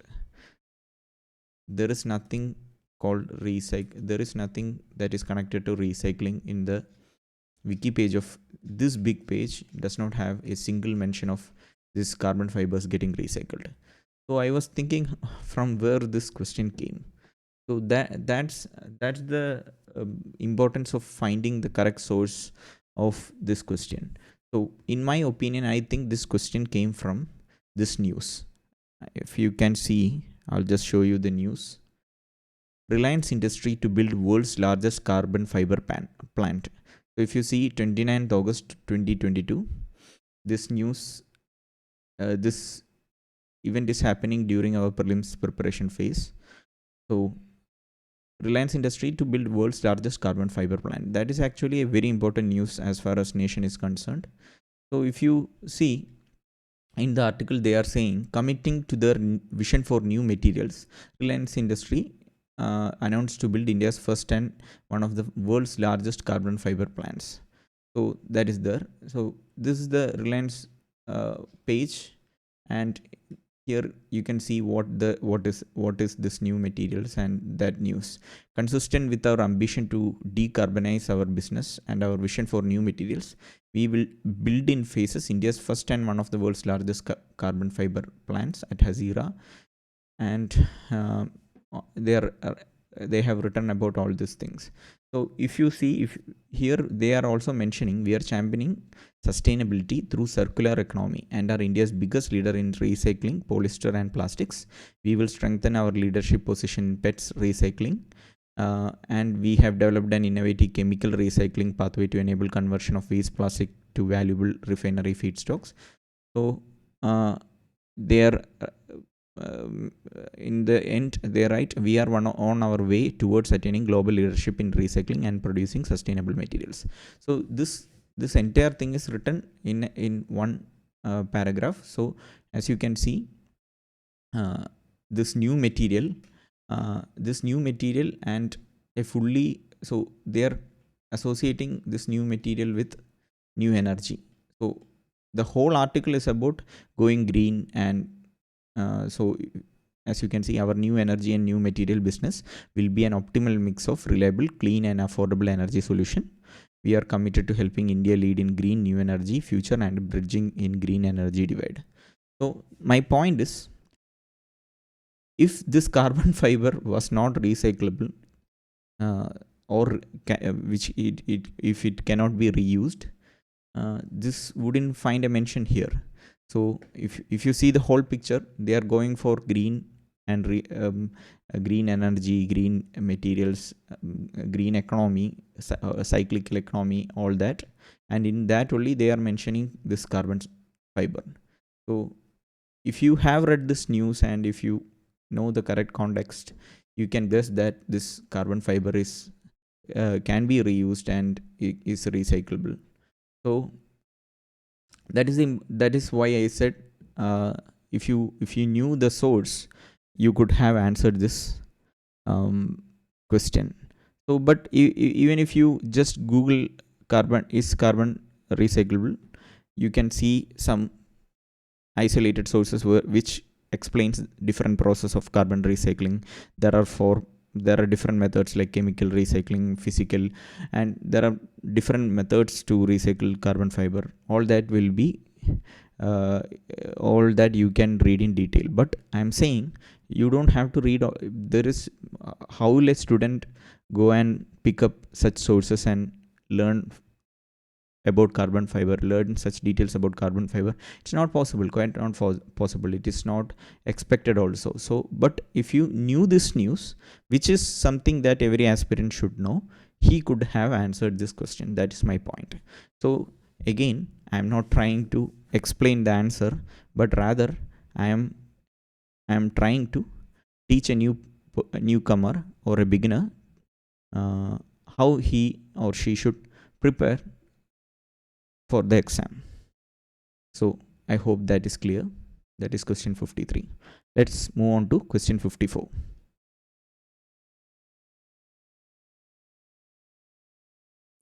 Question 54. Consider the following actions. Detection of car crash collision, which results in the deployment of airbags almost instantaneously. Detection of accidental free fall of a laptop towards the ground, which results in the immediate turning off of the hard drive. Detection of the tilt of the smartphone, which results in the rotation of display between portrait and landscape mode. In how many of the above actions is the functions of accelerometer required? Only one, only two, only three. Sorry, all three, none. So the question asks about various uses of accelerometer, and if you're familiar with accelerometer, it is a small uh, equipment that detects fast movement in fast movement of an appliance or something that is where it is placed. So in so if you see, when a car crashes, car decelerates very fast. Acceleration and deceleration is detected by accelerometer. So it is used. It is so this deceleration, heavy deceleration, is a sign that car got in a crash, and that is used to deploy airbags. Similarly, if you see detection of accidental free fall of a laptop towards ground, which results in immediate turning off the hard drive.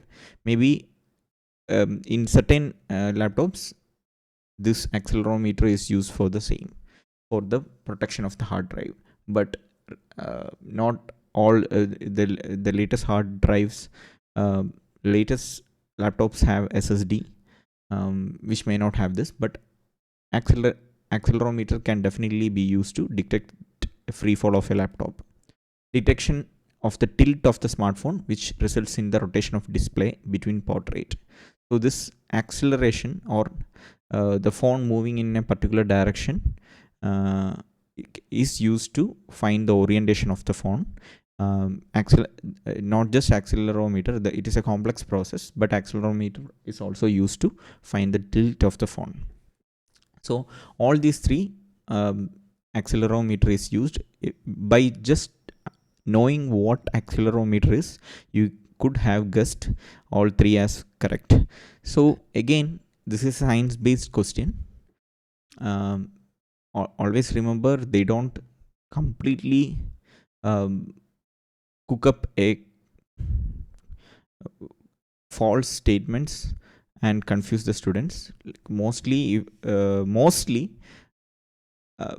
they either give a correct statement or give a completely opposite statement, like which goes against the crux, or like the basic information related to the main subject that is being asked.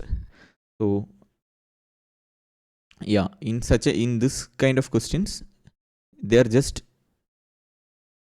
asking about accelerometer, and there is nothing accelerometer, as since it's a device that detects speed, acceleration, deceleration. There is no it is less likely to find a statement that goes against that basic idea. So Yeah, these three are such examples. So I have given a source which does not explains all these three, but it was about iPhone using accelerometer. I will just show you 1 second. So here, iPhone's 14 crash detection features false alarm. So it says iPhone 14 lineup uses data from a number of sensors, then runs it through its motion algorithm to determine whether the device has been in a crash or not. So here it is says the crash detection feature uses dual core accelerometers, dynamic range gyroscopes, barometer, GPS, and microphone. So various it explains, this article explains how various sensors are used to detect a crash. So here the accelerometer was mentioned, and it was an example which uses where accelerometer is used for crash detection. So yeah, back to the question. There is nothing much to be discussed here. This is question 54. Moving on to next question.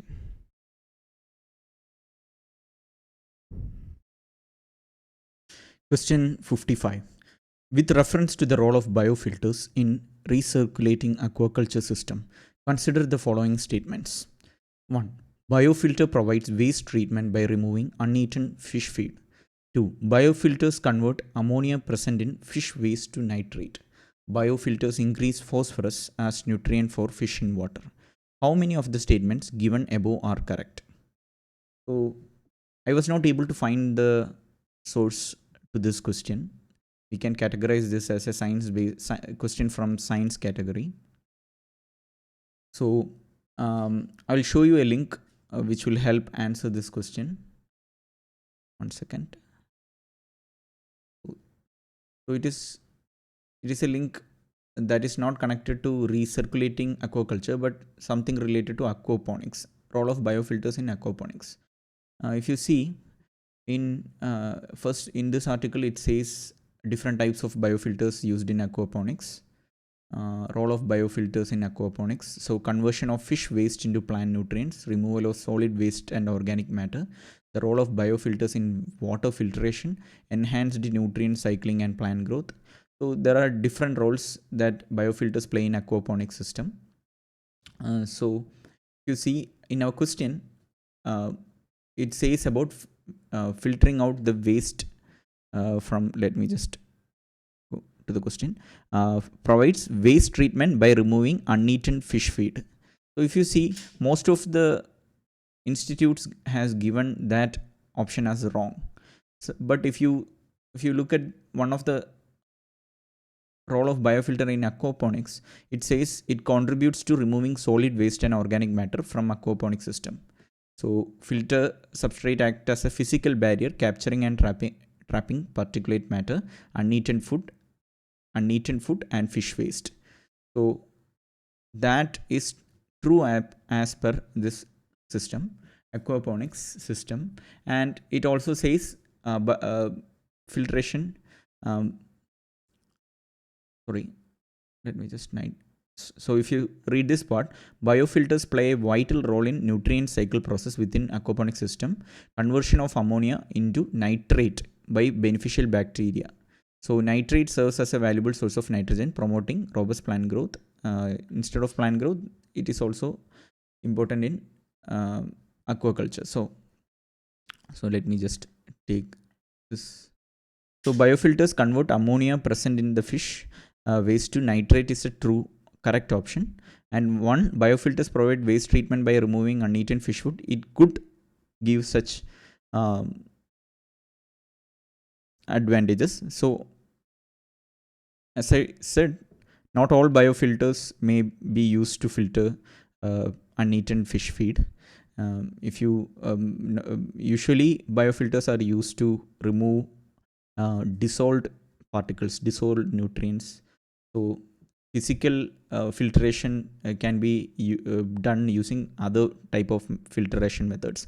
So but biofilters, I am not sure whether biofilters, you can say that biofilter cannot be used for such physical filtration. So again, that is a bit doubtful there. Again, third option, if you see, biofilters increase phosphorus as nutrient for fish in water. This is definitely wrong.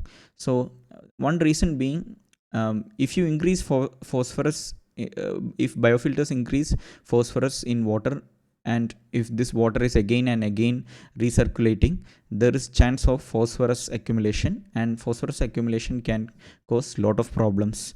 And if you remember, if algal blooms are caused by excess of phosphorus present in water.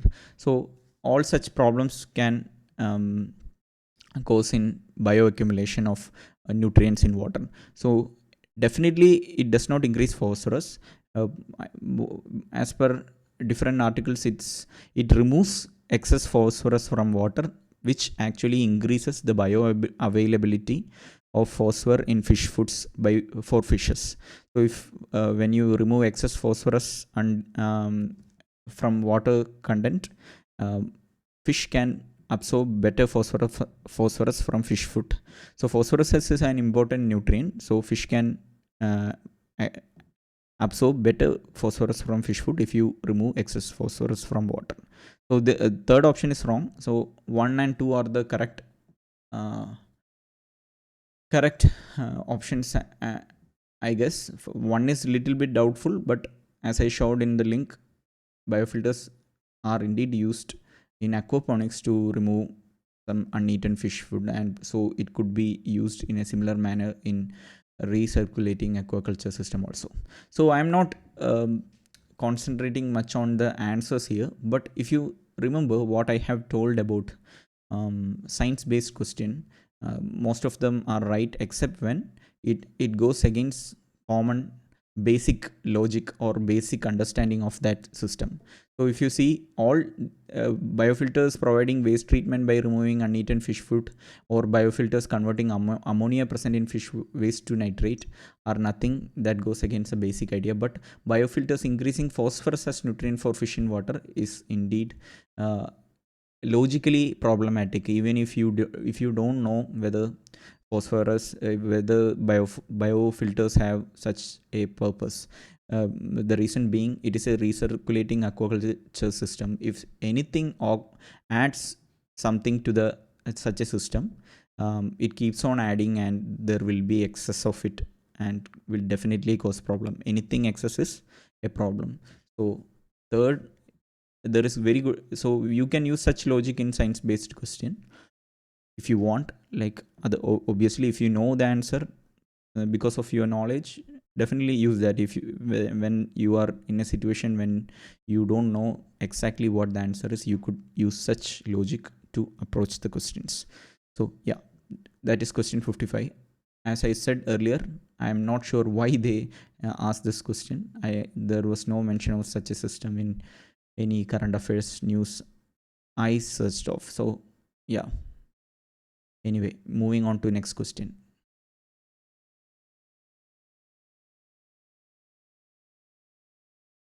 Question 56. Consider the following pairs: object in space, description, Cepheids, giant clouds of dust and gas in space; nebulae, stars which brighten and dim periodically; pulsars, neutron stars that are formed when massive stars run out of fuel and collapse.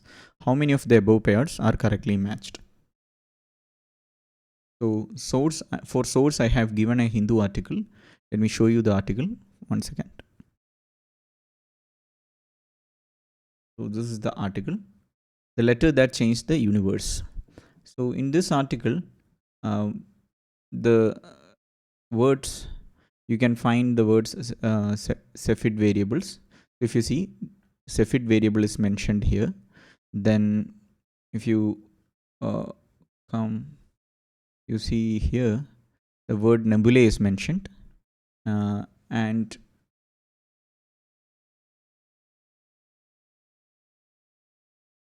if you just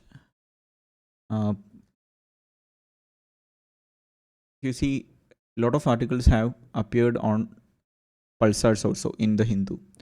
So almost all these words appear, even though they are very technical terms, and they are astronomical phenomena.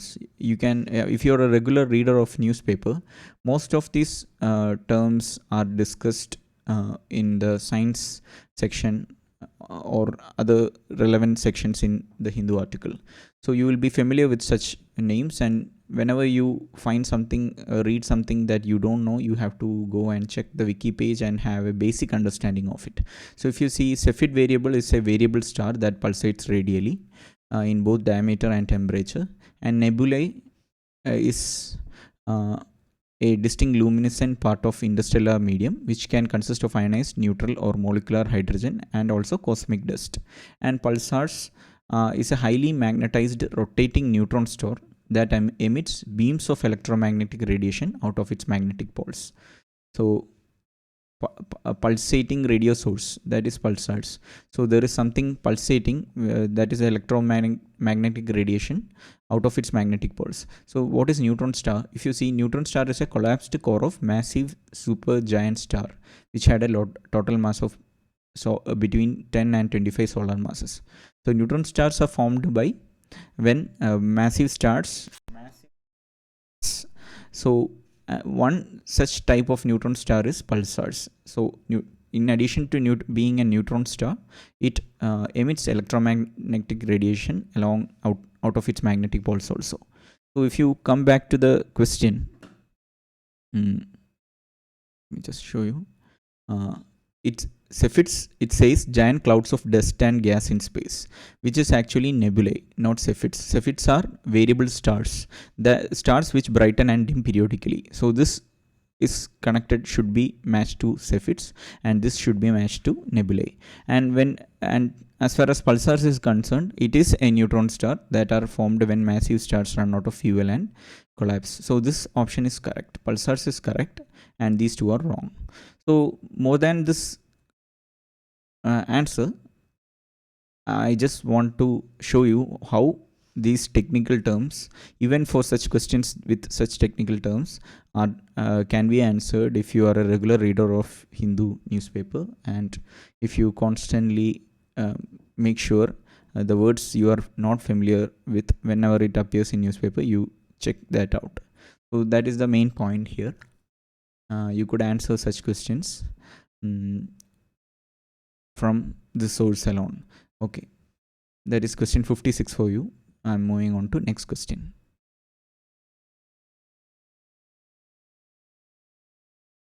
Question 57 reads, which one of the following countries has its own satellite navigation system? Australia, Canada, Israel, Japan are the options. So I have given a Hindu article as a source. Let me just open it up. So this is the article. India's push for homegrown navigation system jolts smartphone giants. So as you can see, it was published on September 26, 2022. It is during our preparation phase.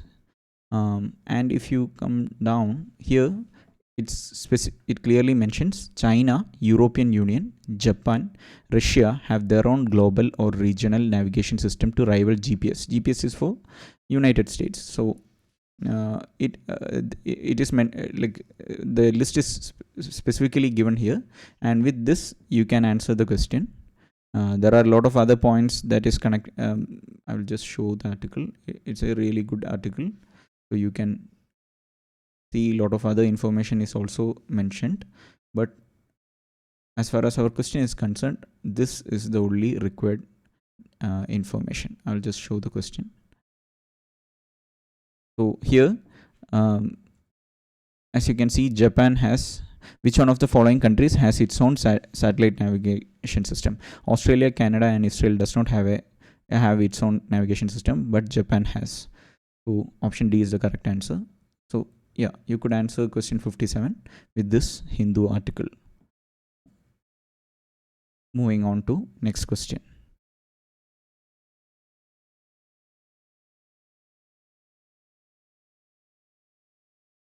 Question 58. Consider the following statements. Ballistic missiles are jet propelled at subsonic speeds throughout their flights, while cruise missiles are rocket powered only in the initial phases of flight. Agni 5 is a medium range supersonic cruise missile, while BrahMos is a solid fueled intercontinental ballistic missile. Which of the statements given above is or are correct? Sorry.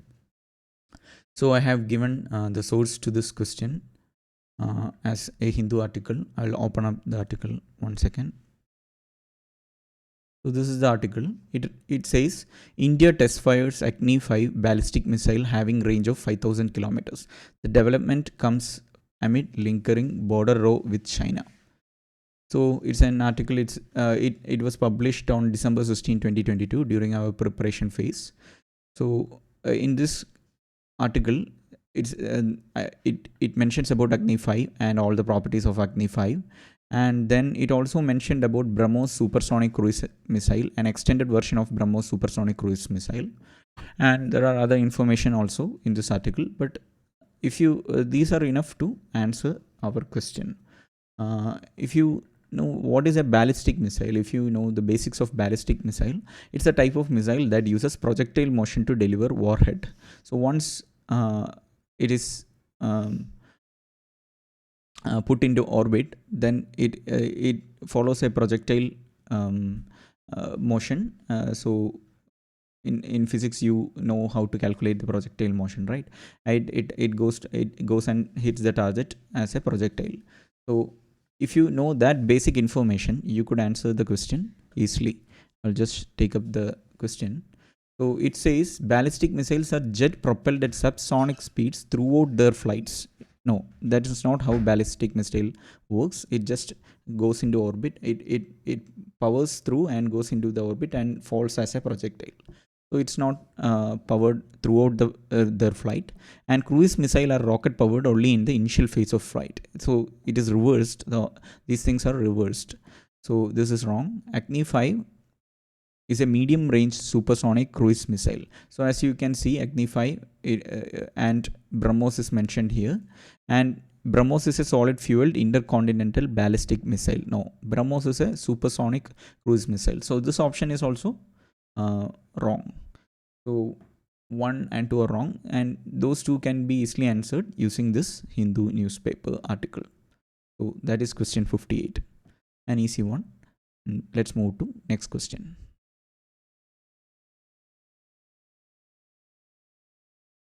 Question 59.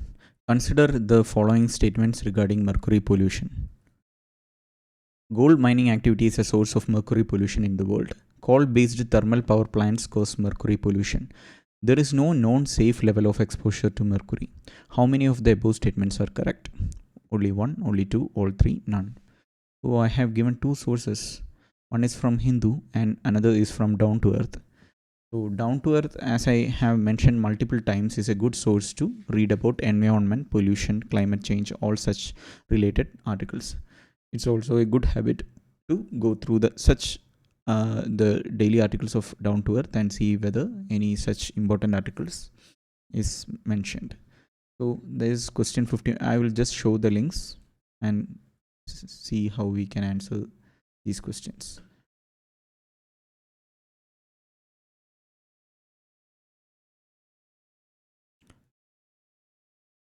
So this is a Hindu article, Breathing the Toxic Air of Chandrapur.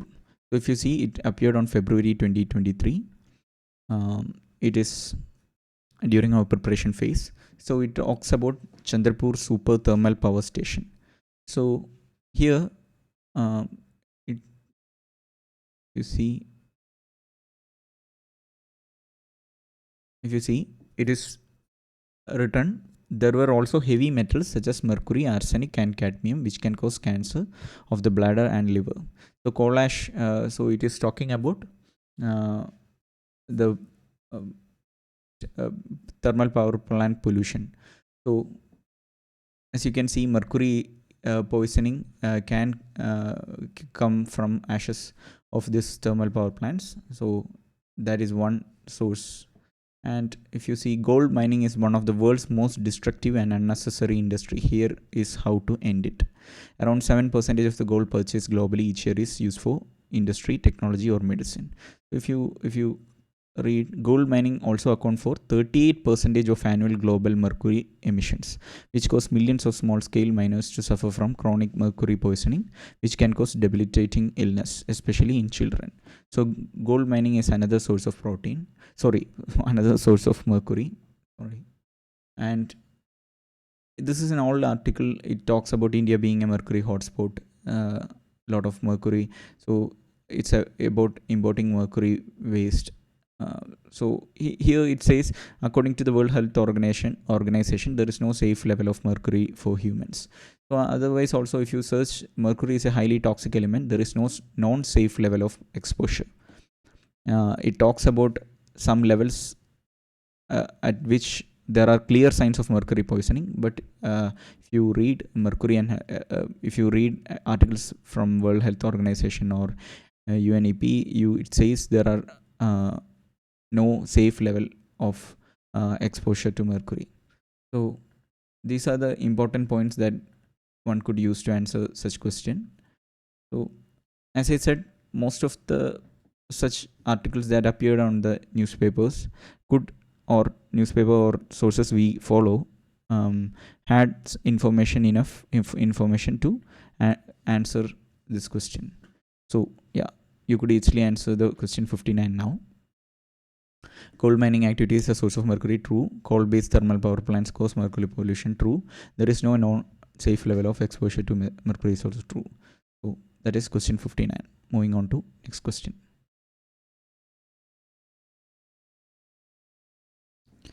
Question 60. With reference to the green hydrogen, consider the following statements. It can be used directly as a fuel for internal combustion. It can be blended with natural gas and used as a fuel for heat or power generation. It can be used in the hydrogen fuel cells to run vehicles. How many of the above statements are correct? Only one, only two, all three, none. So I have given multiple sources where green hydrogen was discussed. I will show you the link and let's see how we can answer this question. So how to become a green hydrogen superpower? Green hydrogen, why low carbon fuels are not benefiting from high fossil fuel prices?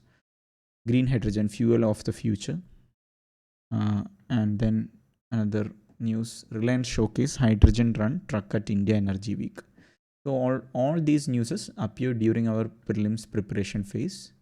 So these are all important article that discussed hydrogen fuel, green hydrogen. So we can see it can be used directly as a fuel for internal combustion. So if you see this news, Reliance in this news it discuss about H2 ICE.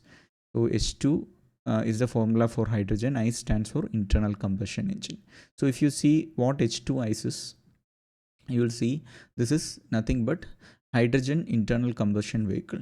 These are vehicles which uses internal combustion engine and hydrogen as the fuel.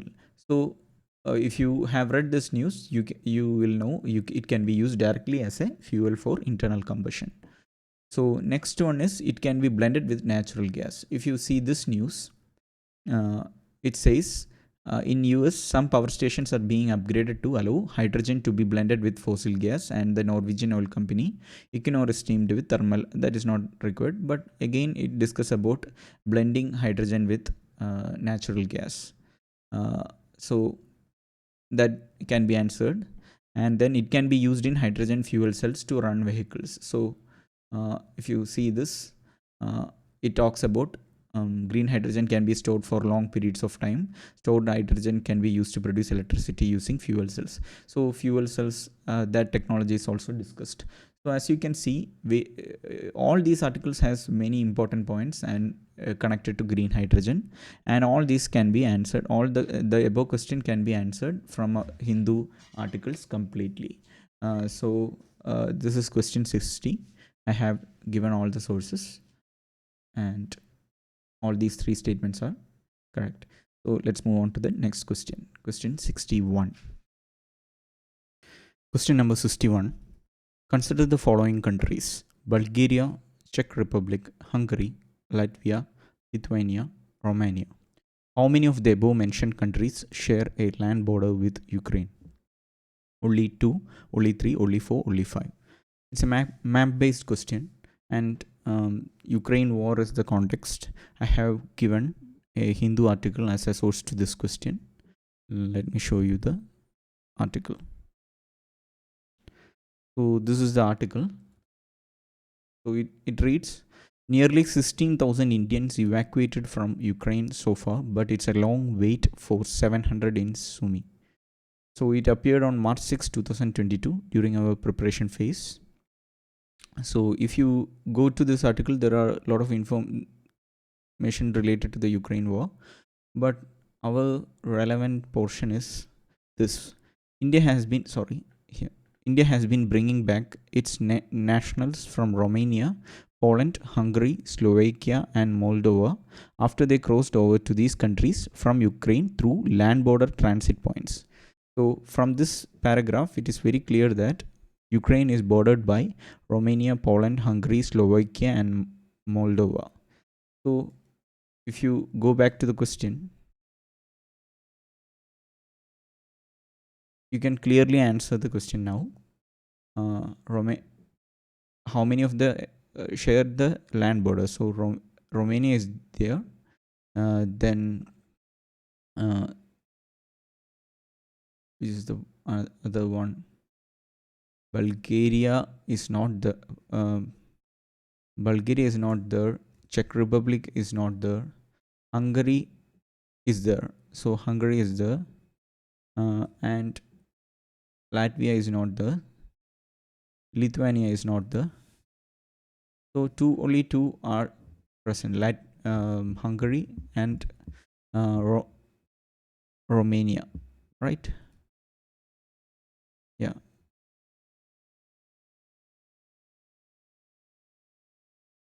One second. Uh, let me just read, and you can check. Poland, Slovakia, Hungary, Romania, Moldova, Russia, and Belarus are the countries. So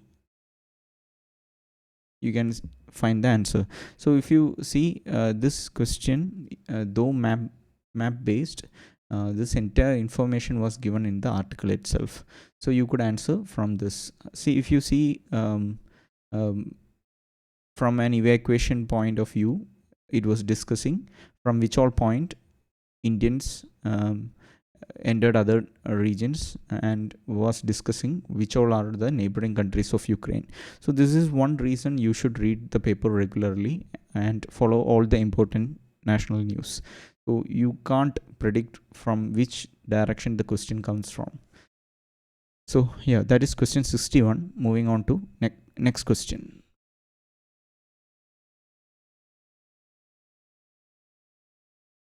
Question 62. With reference to the Earth's atmosphere, which one of the following statement is correct?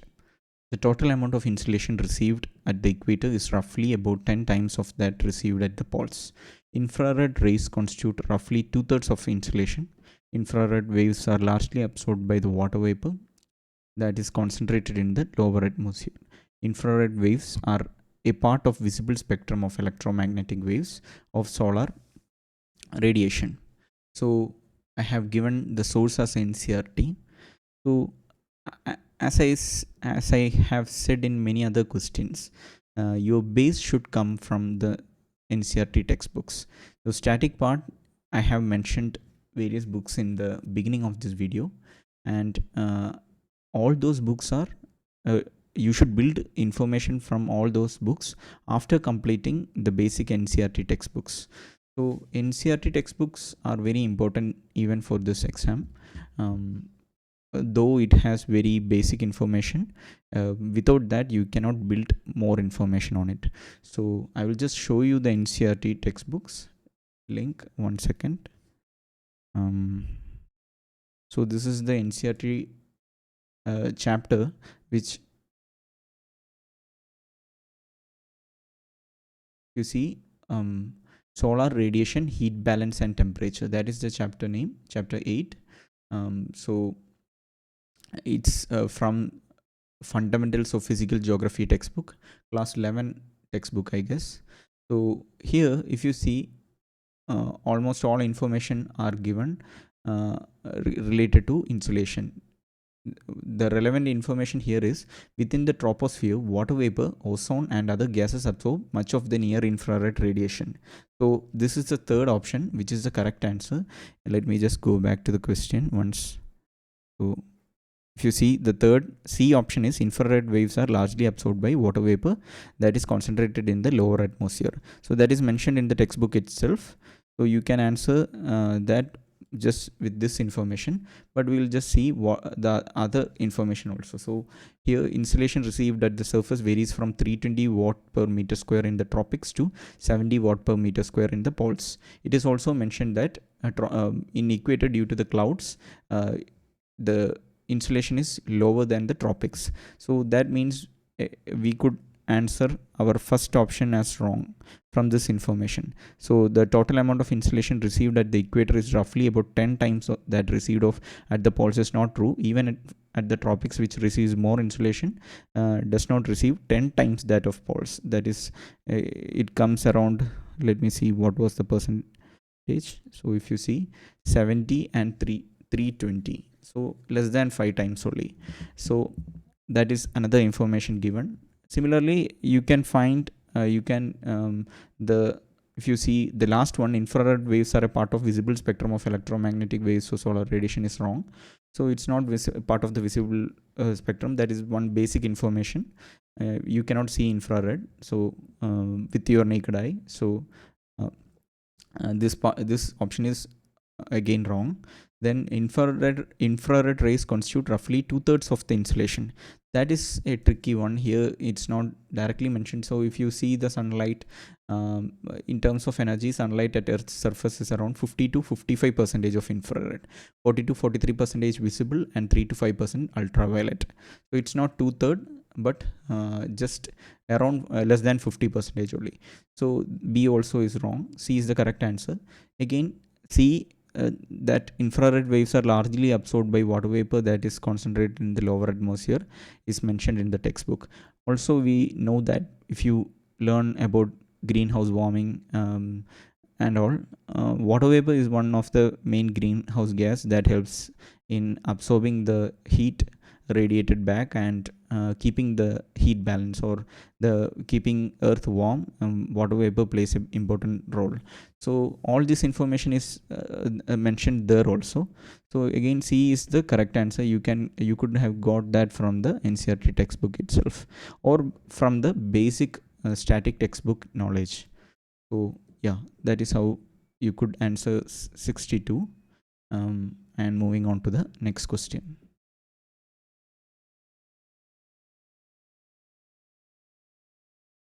Moving on to the next question.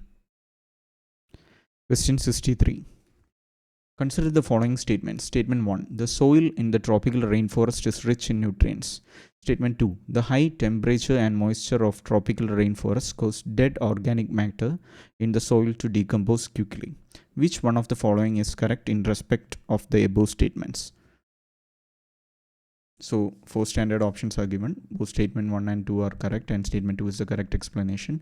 Both statement 1 and statement 2 are correct, and statement 2 is not the correct explanation for statement 1. Statement 1 is correct, but statement 2 is incorrect. Statement 1 is incorrect, but statement 2 is correct. So these are the 4 standard options. So let's again, this is a basic concept from geography. I haven't given any sources, but you can easily pick this up from any standard geography textbooks. So the answer would be the soil in tropical rainforest is rich in nutrient is false. And statement 2, the high temperature and moisture of tropical rainforest cause dead organic matter in the soil to decompose quickly, is true.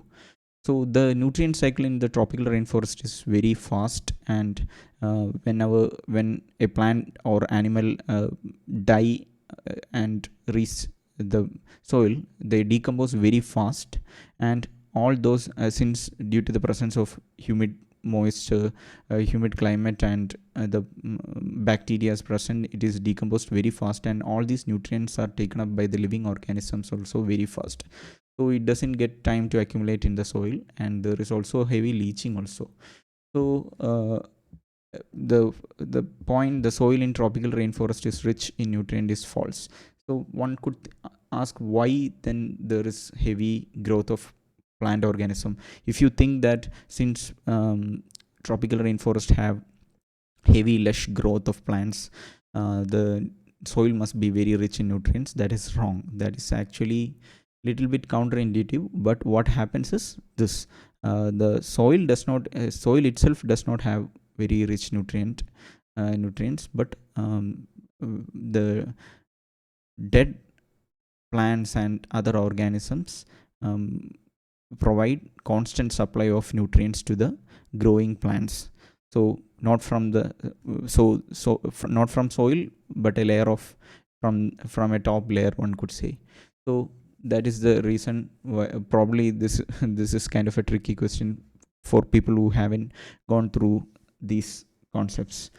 So yeah, again another reason why you shouldn't skip basic concepts of geography and different as I have mentioned before, from geography, different climate conditions, different vegetations, different why different vegetations and different types of soils in India, and properties of those soils in India, different crops, kharif, rabi crops, and different other crops found in different parts of India, other crop cycle. All these are very important as far as geography is concerned. I didn't this is not an exhaustive list, but pick up any standard textbooks, and even NCERT or ICC textbooks have a lot of this information, and going through this will give you a good clarity on the basic concepts. So yeah, that is question 63. Moving on to the next question.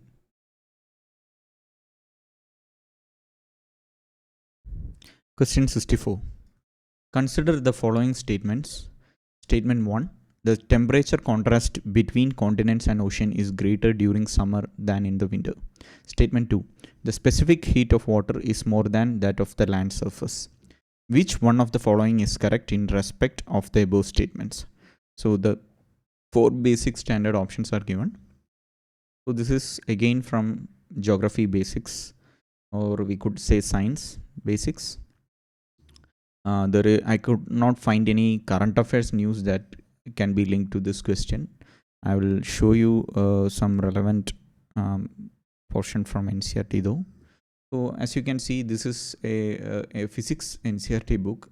I don't recommend you to go through physics textbook, but it's always good to know what basic science is. So this is specific heat. So the definition of specific heat, and it is clearly mentioned, water has the water has the highest specific heat capacity compared to other substance. And just to give a quick explanation what specific heat is, it is the amount of energy required to rise the temperature of a substance by 1 degree Celsius, 1 gram of substance by 1 degree Celsius. So more the specific heat, the more the energy is required to raise its temperature. So it is given water has the highest specific heat capacity compared to other substance. For this reason, water is used as a coolant in automobile radiators as well as heater in hot water bags. So water retains heat, and it cools down slowly. That's why water is used in water hot bags, and water absorbs heat slowly, so it can be used as a coolant also. So this owing to its high specific heat capacity, the water warms up much more slowly than the land during the summer, and consequently wind from the sea has a cooling effect. So here it is saying water heats up very slowly. And I will show you another Hindu article. It is an old article, that's why I said I couldn't find any current affairs source. But in this article, it says, as the specific heat of water is higher than that of land, it takes more time to heat the water, whereas the land gets heated up quickly. So this point is often seen in almost all the sources. So we can use this point to answer this question. So if you see, the temperature contrast between continent and ocean is greater during summer than in the winter. So the reason being, in summers, land gets heated up very fast and ocean gets heated up very slowly. So due to this phenomenon, the temperature difference becomes very high during the peak summer time and during the hot time. So this temperature difference becomes very high. uh, and in night when land gives up heat, it cools down very fast also. So that's why in desert regions you find hot, very hot days and cold nights. So and that temperature difference contrast is higher during summer, and in winter, uh, since it's both land and water is relatively cool, um, it is not obviously land gets colder more than the ocean, but still the contrast is not that great compared to summers. So the recent second statement, the specific heat of water is more than that of land surface. That is true, and it is indeed the correct explanation for the statement one. So the correct answer would be A. So if you knew what specific heat is and how it affects this uh, heating of water, then you could answer. You could have answered this question. So yeah, this is question 64. Moving on to next question.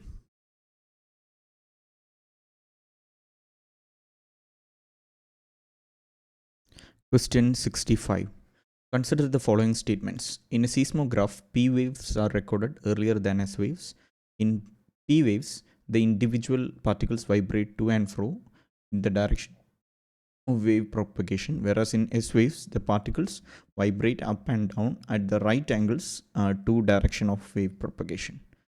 Which of the above statements given above are correct? One only, two only, both one and two, neither one nor two. So this is again a question from basic geography concepts. So I have given a NCERT link which discuss this concept. So P waves and X waves are one of the important concepts in geography. Knowing different nature of P wave and S waves has helped us understand even the structure of the earth. So you will be studying about all that if you have read any standard geography textbooks. So I'll just show you the link. So this is the link. So this is an NCERT textbook, Fundamentals of Physical Geography. Let me just show you the relevant portions. It is discussing earthquake waves, and there are two types of waves, which is body waves and surface waves. And again, there are two types of body waves, P waves and S waves. So here it is discussing all about these waves. They are saying the P waves are similar to sound waves. They travel through gaseous, liquid and solid materials. S wave arrive at the surface with some time lag. So sorry, here it says P moves faster and are the first to arrive at the surface. So if you see the options, let me just show you the option. So in the first option, first statement is in a seismograph, P waves are recorded earlier than S wave. So which is true. So if you see the text, it says P waves moves faster and are the first to arrive at the surface, and S wave arrives at the surface with some time lag. So P waves are recorded first. And now the second statement is about P waves. Individual particles vibrate to and fro in the direction of wave propagation. We'll see about that. So if you see propagation of earthquake waves, it says P waves vibrate parallel to the direction of the wave. This exerts pressure on the material in the direction of the propagation. As a result, it creates density difference in the material, leading to stretching and squeezing of the material. Other three waves vibrate perpendicular to the direction of the propagation. The direction of vibrations of S wave is perpendicular to the wave direction in the vertical plane. Hence, they create troughs and crusts in the material through which they pass. Surface waves are considered to be the most damaging waves. So this answers all the statements. This portion answers all the statements of the question. Let me just go back to the question. So yeah, this is the question. In a seismograph, B waves are recorded earlier than S wave. True. In P wave, individual particles vibrate to and fro, which is to and fro in the direction of wave propagation. That is what written there. Whereas in S waves, the particles vibrate up and down at right angles to the direction of wave propagation. So that is also true. So both statements are true is the answer. Again, another question from basic geography concepts. So moving on to the next question.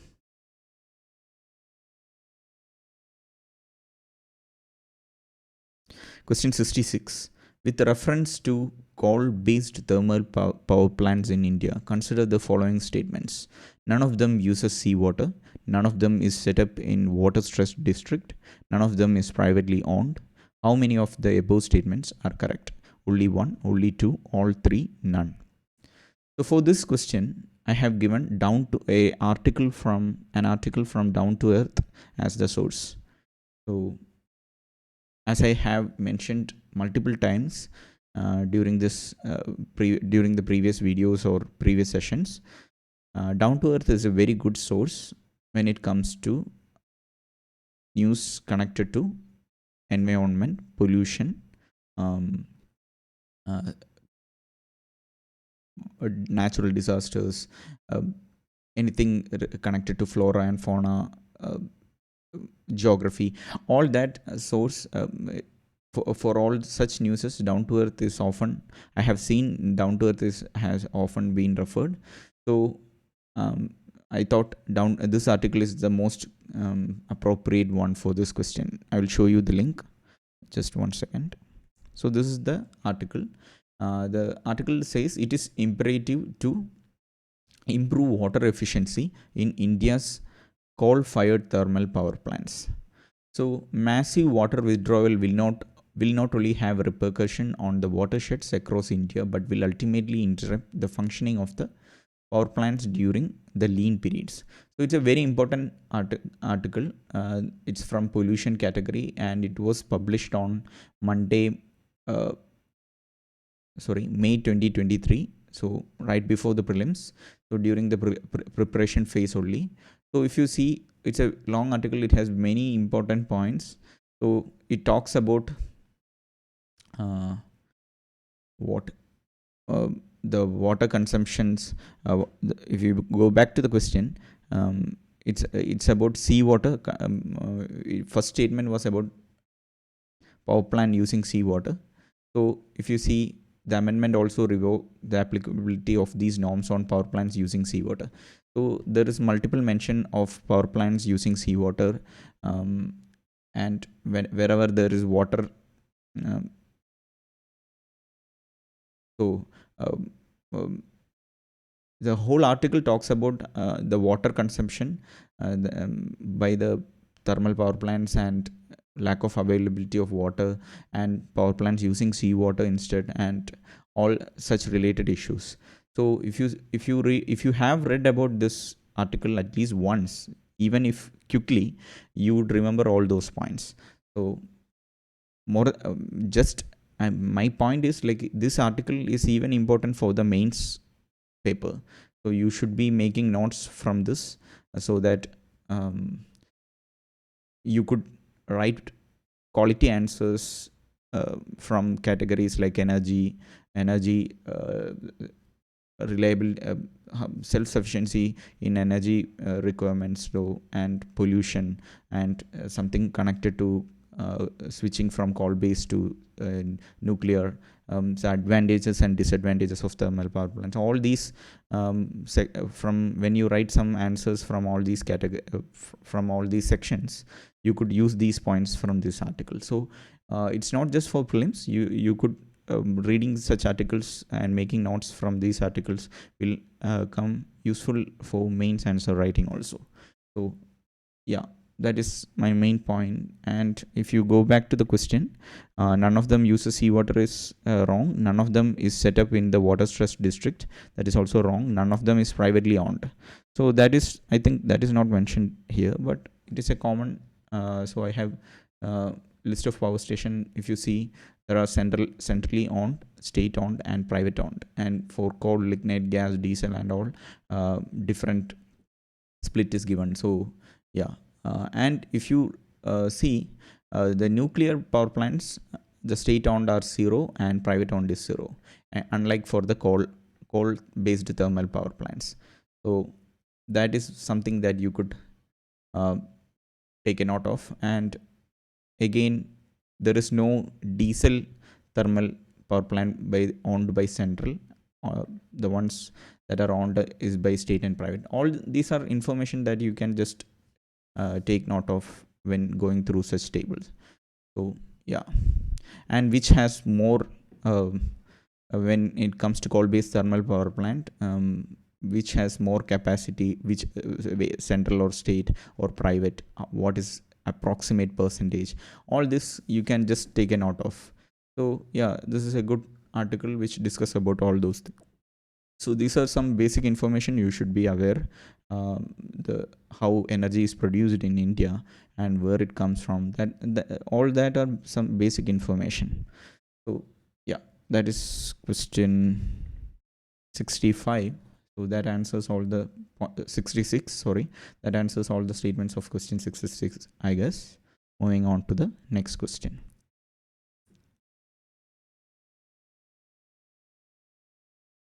Question 67. Wolbachia method is sometimes talked about with reference to which one of the following? Option A, controlling the viral disease spread by mosquitoes, converting crop residues into packing material, producing biodegradable plastics, producing biochar from thermochemical conversion of biomass. So, Wolbachia has been in news for some years now.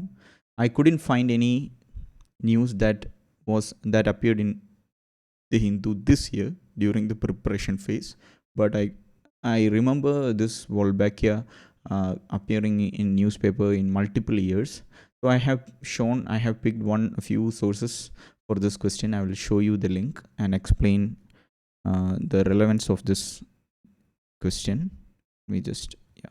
So this fighting mosquito-borne disease, work in progress. More tools are available to prevent some disease caused by mosquitoes. So if you see, it discuss about fighting different mosquito disease, and here, if I remember, if you see, Wolbachia is another the what is Wolbachia method is discussed here. So this was a very good article, and it had a lot of points. But as you can see, it appeared on 2021 November, which is somewhat a few months back from our preparation phase, from where our preparation starts. And that's why I said old news. Wolbachia was mentioned in other articles also, but it was not explained in a good manner. So that's why I said I couldn't get any news that discuss Wolbachia method from this year. But I could, if you see, this is another website, India Times. This article was published on March 30, 2022. That is during our preparation phase only. But it discussed what is Wolbachia method and how it can curb the spread of dengue fever. So it answers our questions really well. It is a really good article. But again, I'm not saying this is, I didn't say this is a good source, because no one, I'm not expecting an aspirant to go through every single site and go through every single news source. So again, but this was relevant. This Wolbachia method was very relevant as far as science, technologies, disease, and all that is concerned. So, and there is one article that appeared on Nature during April 2023, which says massive mosquito factory in Brazil aims to halt dengue. So probably this news has hit many other sources which I missed. Probably it appeared in some magazines, or in global level this news was important. So probably that was there. I was just checking the Hindu. Probably it was there in Frontline magazine or other Down to Earth or other sources. I could probably I missed that source. But again, as I said, Wolbachia is a important question. It was all over the news 1 year back. So yeah. So I hope that answers the question. Wolbachia method is controlling the viral disease spread by mosquito, especially dengue. So yeah, that answers question 67. Moving on to next question, 68. Question 68. Consider the following activities. Spreading finely ground basalt rock on farmlands extensively. Increasing the alkalinity of oceans by adding lime. Capturing carbon dioxide released by various industries and pumping it into abandoned subterranean mines in the form of carbonated waters. How many of the above activities are often considered and discussed for carbon capture and sequestration? Only one, only two, all three, and none. So, this is a question connected to climate change. And if you see the options, some of the options are fairly easier, and other are difficult and tricky. So if you see the third option, capturing carbon dioxide released by various industries and pumping it into abandoned subterranean mines in the form of carbonated waters, it doesn't seem ridiculous. So it seems a possible option. Even if you don't know whether that is true, this you could even say that this could be this is likely to be true. It's only saying considered and discussed, not effectively implemented or anything like that. So it is very likely for this to be true. But if you see, and even the first option, spreading finely ground basalt rock on farmlands extensively, you may think that how this, though it may help capture carbon, but will it affect farmlands? How it will affect farmlands? Will that will is that a good is that actually discussed as a solution? You may think or like that. And second option is the most trickier one. So increasing the alkalinity of oceans, like you have the knowledge, probably you probably will have the knowledge that alkalinity of the ocean helps absorb the carbon dioxide, but adding lime to increase the alkalinity of ocean may sound ridiculous. Like how much lime we should add to such a vast water body to increase its alkalinity to some desired level. So that sounds ridiculous, but yeah, anyway, I'm just saying the logical approach. But let's see what is the source of this question and how we can answer this question. So I have mentioned few sources. Two are from Hindu and one is from Frontline. Again, if you see, it's the magazine of Hindu. So I will show you the article and discuss what's in there. So let me see. Sorry. This is the first article. It appeared on February 2023, that is before prelims and during our preparation phase. So it reads, the ocean twilight zone could store vast amount of carbon captured from the atmosphere, but first we need an internet of deep ocean sensors to track the effects. So it's a really good article regarding this carbon capture and how the role ocean plays. There are a lot of points in this article. Let me just go to the relevant portion for our question. So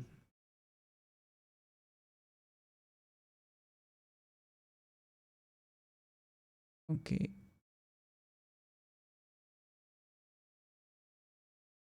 So if you see, carbon gets into the ocean from the atmosphere in two ways. In the first, air dissolves into the ocean surface. Wind and crashing waves mix it into the upper half mile or so, and because seawater is slightly alkaline, the carbon dioxide is absorbed into the ocean. So uh, alkalinity of seawater helps capture carbon dioxide. The point is very clearly mentioned. And the second involves biologic pump. And ocean is a living medium. It has algae and fish and whales, and when the organic material is eaten or dies, it gets recycled. It rains down through ocean and makes its way to the ocean twilight zone. So that is also mentioned. And here here it is saying three most promising methods all explore ways to enhance the ocean's natural ability to take up more carbon. So here first one is ocean alkalinity enhancement. The oceans are salty. They are naturally alkaline with pH of about 8.1. Increasing alkalinity by dissolving certain powdered rocks and minerals makes the ocean a chemical sponge for atmospheric carbon dioxide. So increasing alkalinity of ocean by dissolving certain powdered rock is indeed a solution that was discussed in the news. So again, that answers the one of the statements in the question. So you could read if you want. I am sharing all the links of this video in this video. So let me go to the next article. So the next articles read: UN cutting carbon emissions not enough, suck carbon dioxide from the air and bury it. So there is another, and this article was published on April 2022. So during our prelims preparation phase only.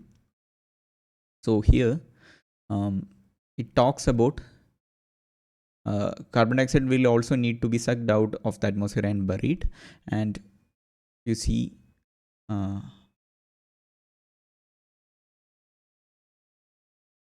here it says bioenergy with carbon capture. In a nutshell, this is the recipe: grow trees, burn them for energy, and bury the carbon dioxide underground in an abandoned mine shaft, for example.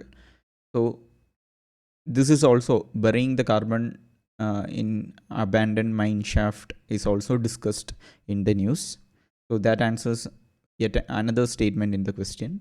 And I'm going to the, you can read if you want. It's a good article as far as carbon capture and climate change is concerned. So there will be a lot of important points for the mains also. Whenever you go through such articles, make sure that you make points for the mains answer writing also. So yeah, the next article is one that appeared on Frontline.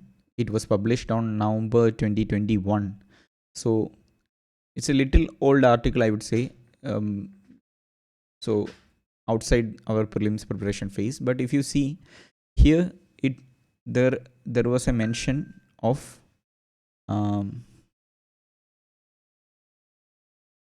let me just spreading basalt once across a piece of arm. So spreading. So here.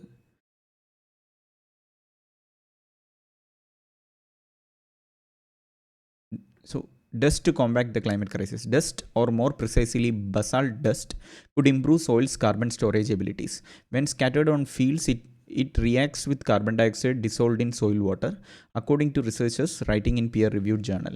So these particles are then washed into lakes and oceans before being deposited as sediments. The process also occurs naturally, but it occurs more quickly with finely ground basalt because of its large surface area. Basalt also secretes minerals that boost plant growth in nutrient-poor soils, which in turn would store more carbon dioxide. Spreading basalt once across a piece of arable land the size of Asia would store 2.5 gigatons of carbon dioxide per year. That's equivalent to India's annual emissions. So spreading basalt is discussed in this article. So all these were discussed in various magazine articles or newspaper articles. So going back to the question,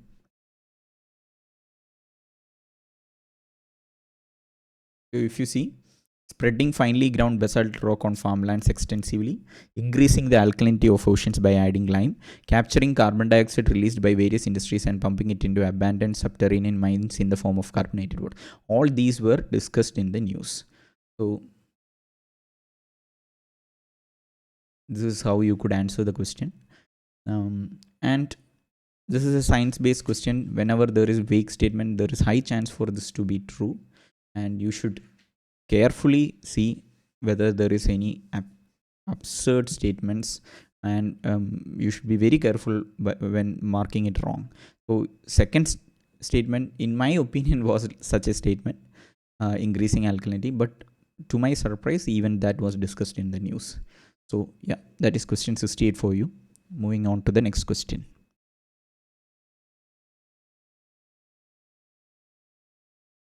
Question 69. Aerial metagenomics best refers to which one of the following situations? Option A, collecting DNA samples from air in a habitat at one go, understanding the genetic makeup of avian species of a habitat, using airborne devices to collect blood samples from moving animals, sending drones to inaccessible areas to collect plants and animals samples from land surfaces and water bodies. So this is a question from science category. I have given two sources. As you can see, one is an article from Hindu and one is an article from Economist. So I couldn't find a proper source from which we could answer this question completely. Like aerial, I didn't see any article in Hindu that discussed aerial metagenomics. So that's why I included economist. So before explaining the options, let me just go through these links first.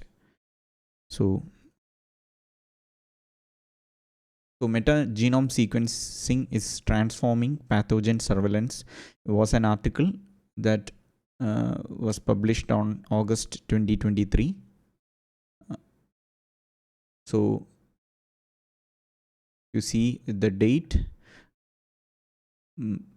It was after prelims, right? It is 2023. So genomics was discussed in the news very recently, not during our preparation phase. So, and if you see this article, it's from Economist, and it appeared on January 2022 during which is during our preparation phase only. So this talks about wildlife can be our heading is wildlife can now be detected by sniffing DNA in the air. So the article is locked because I haven't subscribed to this, but if you see the open area, any viewer, so can DNA shed by a creature as it goes about its business? Ecologists have thought of this, and it certainly works for things like animal droppings, but these two must first be detected and collected, and they will identify only animal that dropped them. So if you see this article, and from hard to see animals are thus easier to record. So DNA is getting collected from air, and metagenome, here it explains in this article, the new approach called metagenomics was not only rapid but could also be deployed directly on patient samples without any prior knowledge of the infectious agent. So it is about sequencing the pathogen. More about it's about pathogenic surveillance. So when once you got the ideas like that, it is pathogenic surveillance, you can now come to our options and make a educated guess. So collecting DNA samples from air in a habitat in one go is probably the aerial metagenomics fixes a option really well. So A is the probable answer. So let's just go through the option B, C, D. Understanding the genetic makeup of avian species of a habitat. This is a classic option that is there to confuse the aspirants with these words, aerial and avian. So if one thinks aerial was there because they were trying to look for the genetic makeup of avian species, if you think in that manner, you may get confused. But again, aerial is just does not have to be linked to avian. It's just from air and through air. That meaning alone could they it must have meant only that through air. Aerial is through air. So yeah, option C is using airborne devices to collect blood samples from moving animals. Again, using airborne devices to collect blood samples from moving animals, if you think about it, it's actually something like sci-fi movies.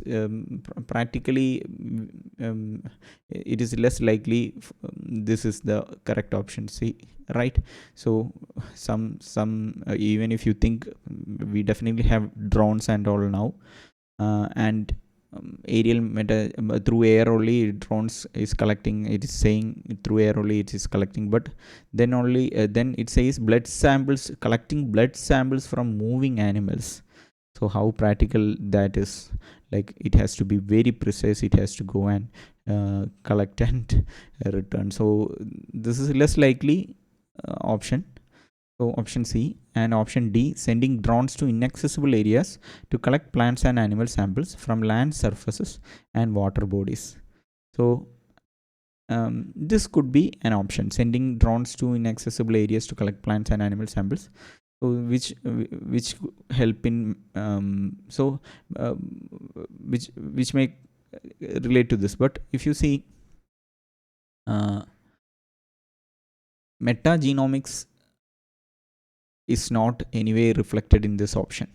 So it definitely says about collecting plant and animal samples, but there is nothing genomics, nothing connected to genomics in this option D. So if you think like after collecting plants and animals, you can definitely do the um, gene mapping and gene analysis, but again it is not mentioned here. So the chances for this option to be right is very less. So again, option A is the only sensible option here. So if you think about it, like whenever such a science question comes, even if you don't know the exact answer, you could just use your logic and eliminate some of the options.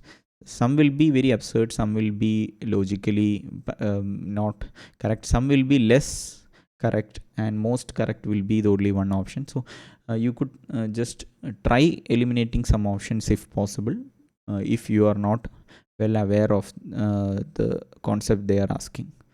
So yeah, okay, that is question 69. I'm moving on to the next question.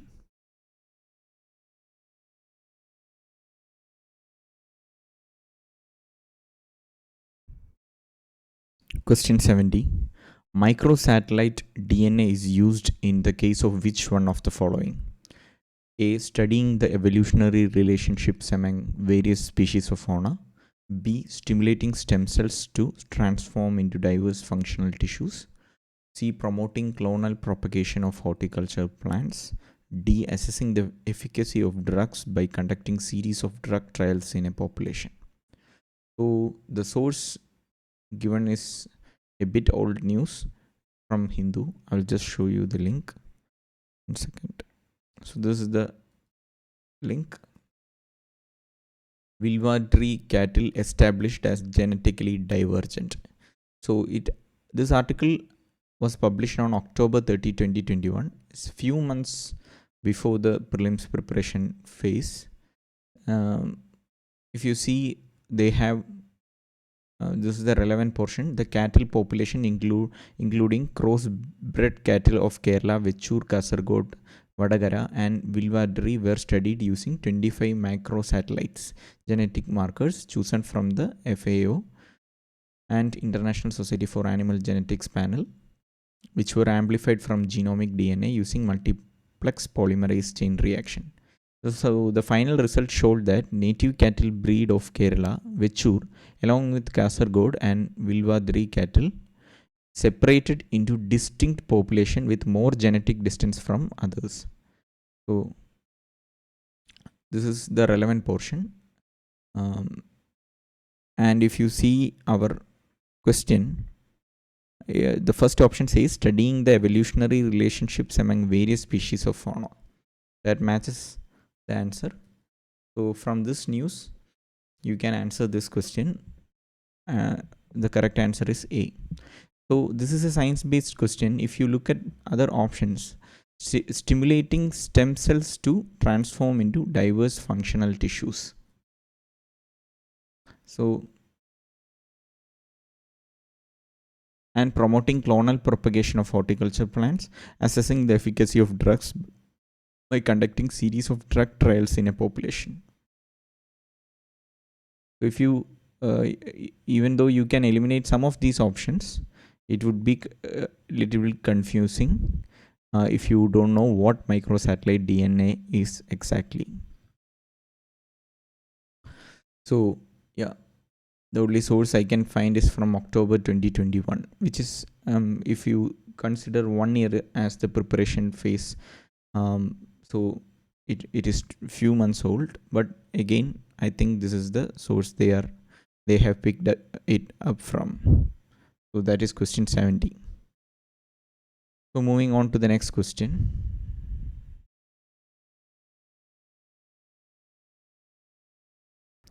Question number 71.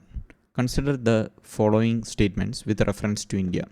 According to the Micro, Small, Medium Enterprise Development (MSMED) Act 2006, the medium enterprises are those with investments in plant and machinery between 15 crore and 25 crore. Second statement, all bank loans to micro, small and medium enterprises qualify under the priority sector. Which of the statements given above is or are correct? So I have given few links as sources. I have mentioned multiple times whenever it comes, whenever there is a question connected to a government scheme or government program, PIB is a good source to refer, and Wikipedia is another good source to refer. I have also, in addition, given a link from RBI since it is connected to lending. So yeah, we'll see what is the answer. Let me just show the link. So this is the Hindu article published on March 2023, that is before prelims. So during our preparation phase only. MSME is not static but growing in size, asserts Finance Ministry. So there are some good information regarding MSME sector here. You should be noting down points for mains exam from this news. It is a very important news. So I am not going to read through the entire news. I will just show you the relevant portion. Here it says the government had in 2020 tweaked the investment and turnover norms for MSME classification. A micro unit is one with an annual turnover for up to 5 crores and investment in plant and machinery up to 1 crore. So annual turnover up to 5 crores and investment in plant and machinery up to 1 crore. The turnover threshold is 50 crore and 250 crore for small and medium enterprise. So there is micro, and then turnover threshold is 50 and 250 crore for small and medium enterprise respectively, while the investment threshold is pegged at 10 crore and 50 crore respectively. So our question was,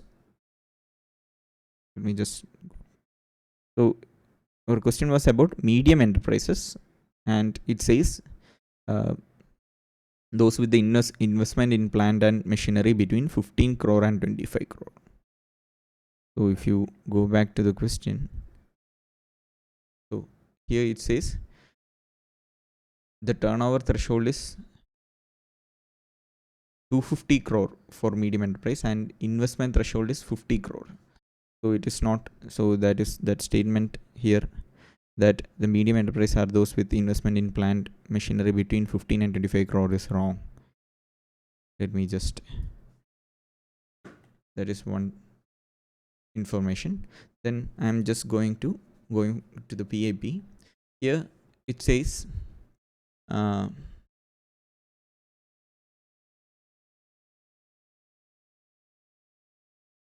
measures taken for easing access to credit for MSME for ease of doing business. It's an article that appeared on PAB. So it talks about priority sector lending guidelines in terms of master direction on priority sector lending, targets and classification dated for 2020. All bank loans to MSMEs conforming to the condition prescribed therein qualify for classification under priority sector. So it talks about the loans conforming to prescribed condition. So not all, but it says there are some condition that needs to be satisfied to consider it as a priority sector lending. So we will see what that is.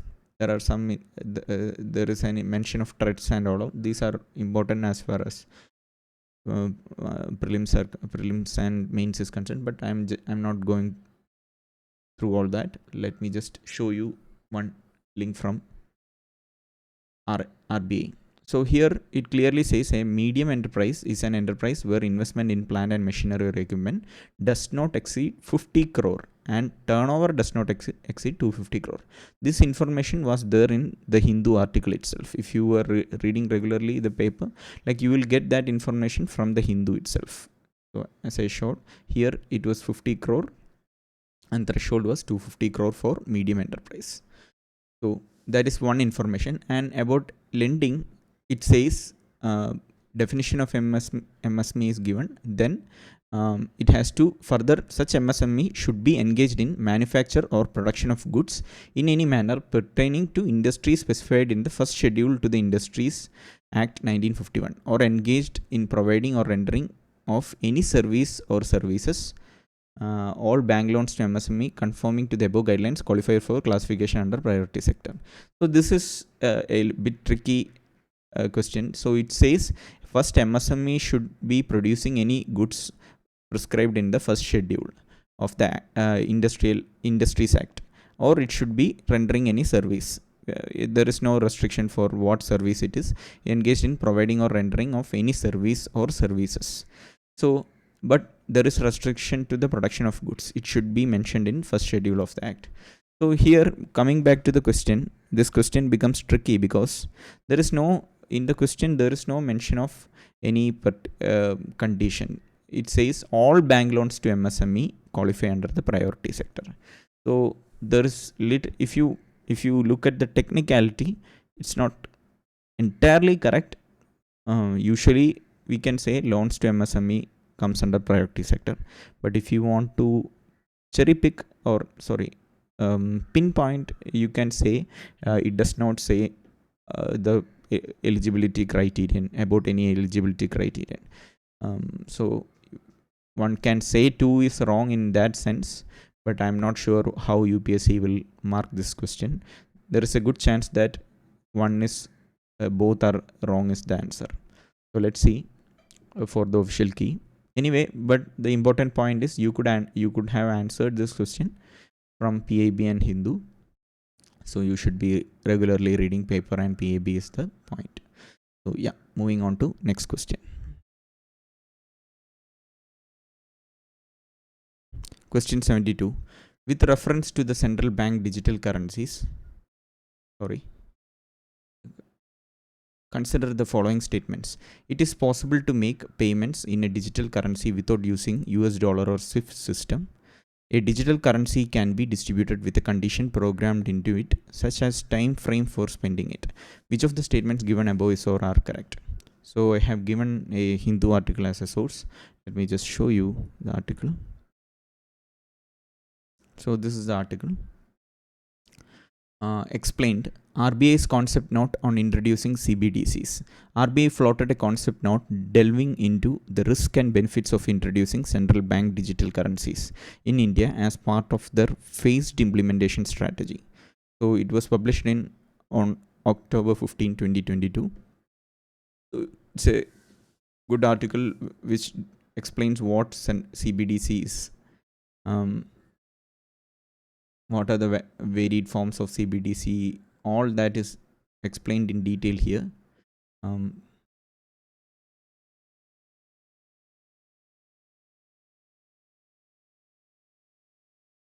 So you can, this is a good article as far as prelims and mains is concerned.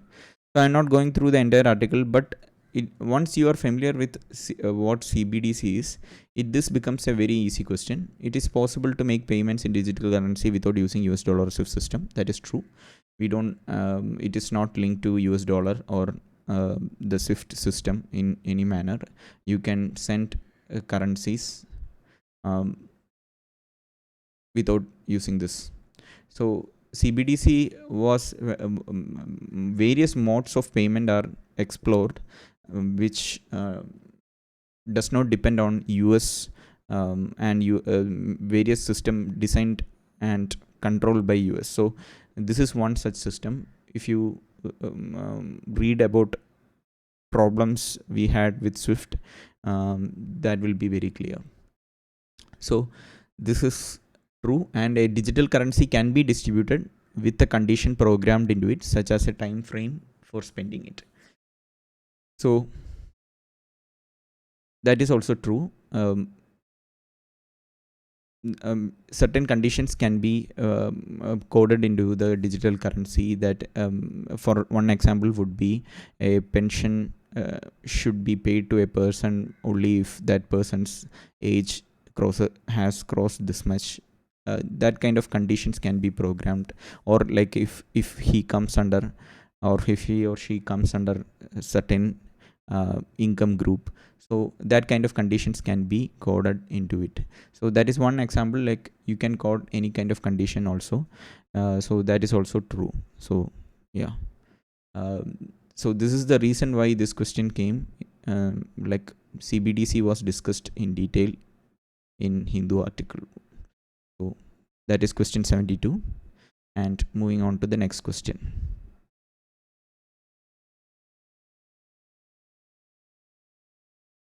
Question 73. In context of finance, the term beta refers to option A, the process of simultaneous buying and selling of an asset from the different platforms, an investment strategy of a portfolio manager to balance risk versus reward. C, a type of systemic risk that arises where perfect hedging is not possible. D, a numeric value that measures the fluctuations of a stock to changes in the overall stock market. So it's a very technical question. So I have shared a link, two links. Let's see what those links are. So first one is India transformed in less than a decade, Morgan Stanley. This India is different from what it was in 2013. It was published on May 2023. So it is during our preparation phase only. So in this article, there is a mention of beta. If you read through this article, you can see that they say India's beta to emerging market has fallen to 0.6. This is a consequence of improved macro stability and reduction in dependence on global capital market flow to fund CAD.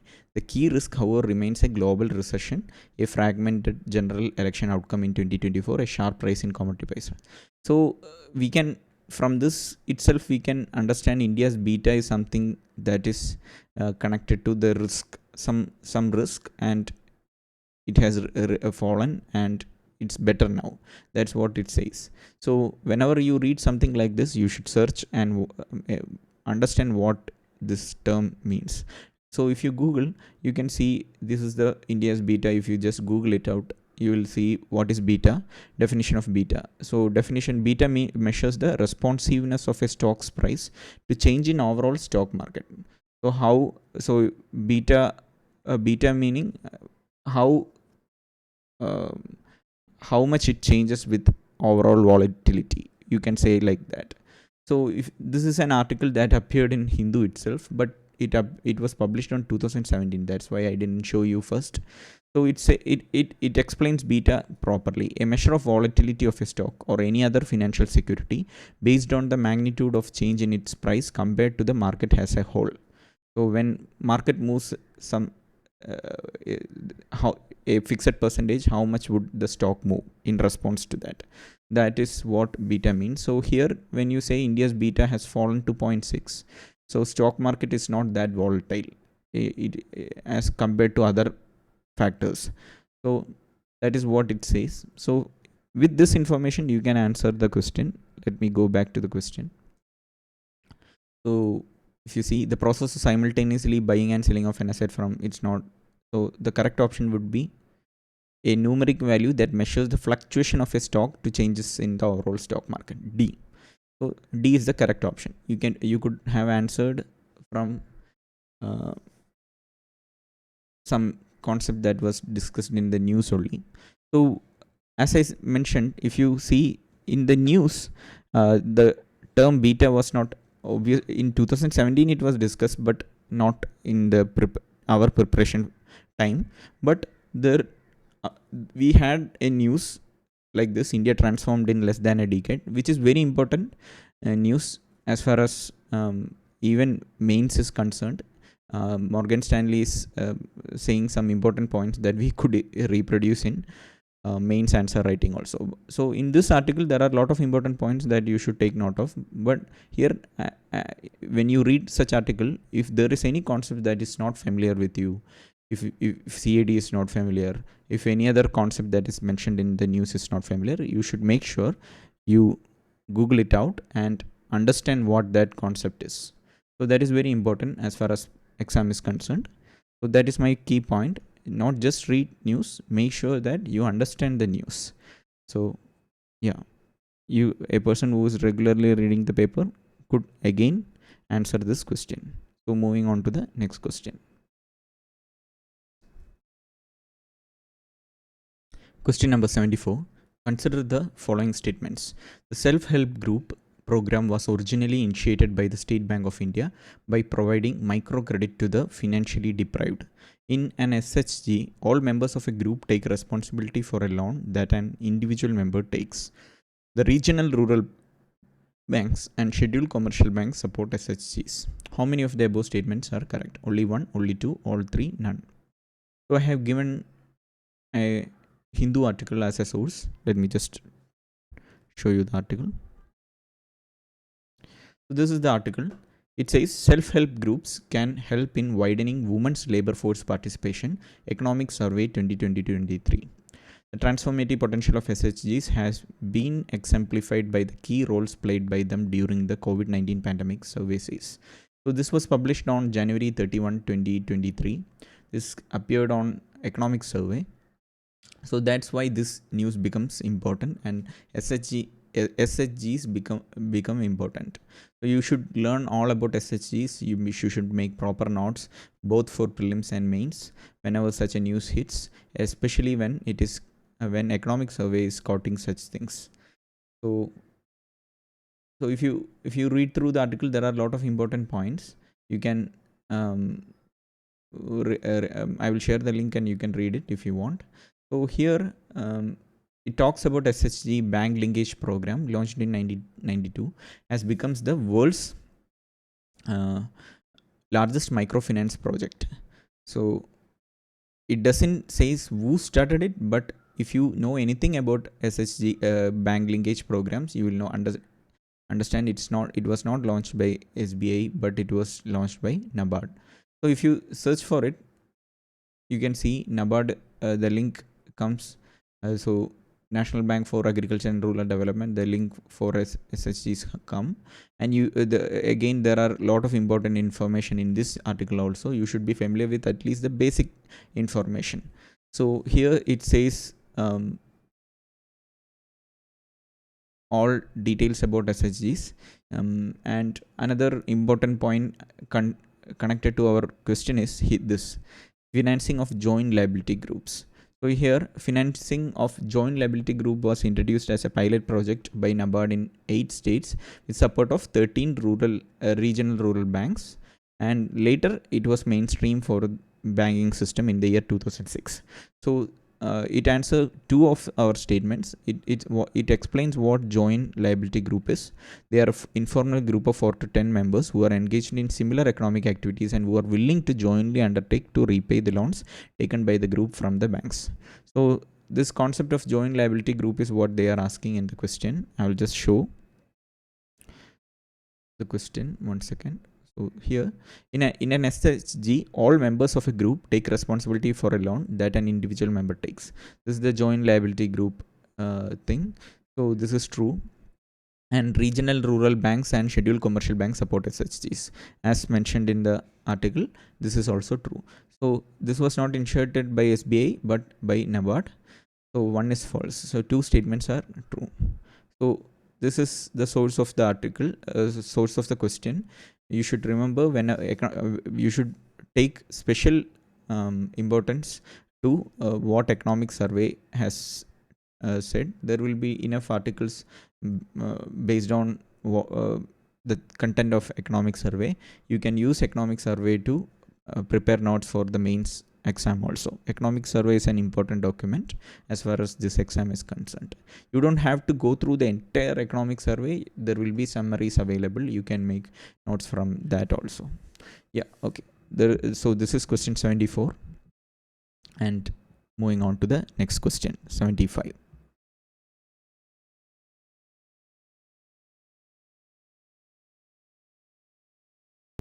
Question 75. Consider the following statements. Statement 1. India's public sector healthcare system largely focuses on curative care with limited preventive, promotive, and rehabilitative care. Statement 2. Under India's decentralized approach to healthcare delivery, the states are primarily responsible for organizing health services. Which one of the following is correct in respect of the above statements? So 4 standard options are given. I have given a source as a Hindu article. Let's see what the article is about. So this is the article. It says bridging the health policy to execution chasm.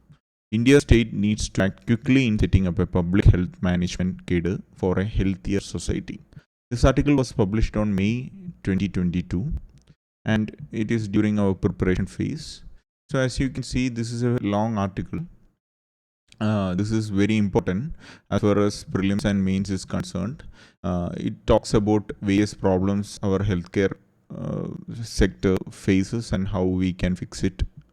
So it is important as far as mains is concerned. So you should make notes for out of this article. And if you read this, it says public health management cadre is a follow-up of the recommendations made in India's national health policy. At present, most Indian states have a teaching cadre and a specialist cadre of doctors involved in clinical service.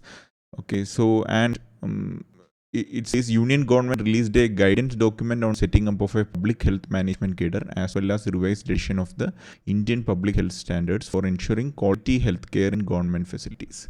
So if you read through this article, you will understand that as like given in the question, let me just go to the question. Like given in the question, India's decentralized approach of healthcare delivery, the states are primarily responsible for organizing health service. You will understand this statement is true. And about first statement also, the article talks about few points how we can fix that. Let me just show you in the article. If you see, so in this portion, in national health policy to achieve the goal of universal health coverage, which envisages access to a broad range preventive, promotive, curative, diagnostic, rehabilitative healthcare service, which meets certain quality standards at a cost which people can afford. So it says national health policy does envisage a holistic health approach. So it involves all preventive, promotive, curative, diagnostic, and rehabilitative health. So, but it is not, as the article says, it is not fully efficiently implemented. So, how we can implement it is the article talking about. So, let me just, so if you see, a public health workforce has a role even beyond epidemics and pandemics. A trained public health workforce ensures that people receive holistic health care of preventive and promotive service, largely in the domain of public health, as well as curative and diagnostic services as part of medical care. So, a country of health system that has shortage of public health workforce and infrastructure is likely to drift towards medicalized care system. So we are. It is talking about we need public health workforce. Currently, we don't have enough workforce who are trained workforce. So it limits our healthcare system to a one which focuses on curative and diagnostic services. So the crux of the article is what statement 1 says. Let me just say, take it. India's public health care system largely focuses on curative care with limited preventive, promotive, and rehabilitative care. So, as you can see, this question clearly can be answered using the information that was given in that article. Another question that was framed from a Hindu article. So, you could answer and for the answer both are true, but India's public health system focusing on curative and limited preventive, promotive, rehabilitative care is not because of its decentralized approach. So it's not a proper explanation, but both statements are true.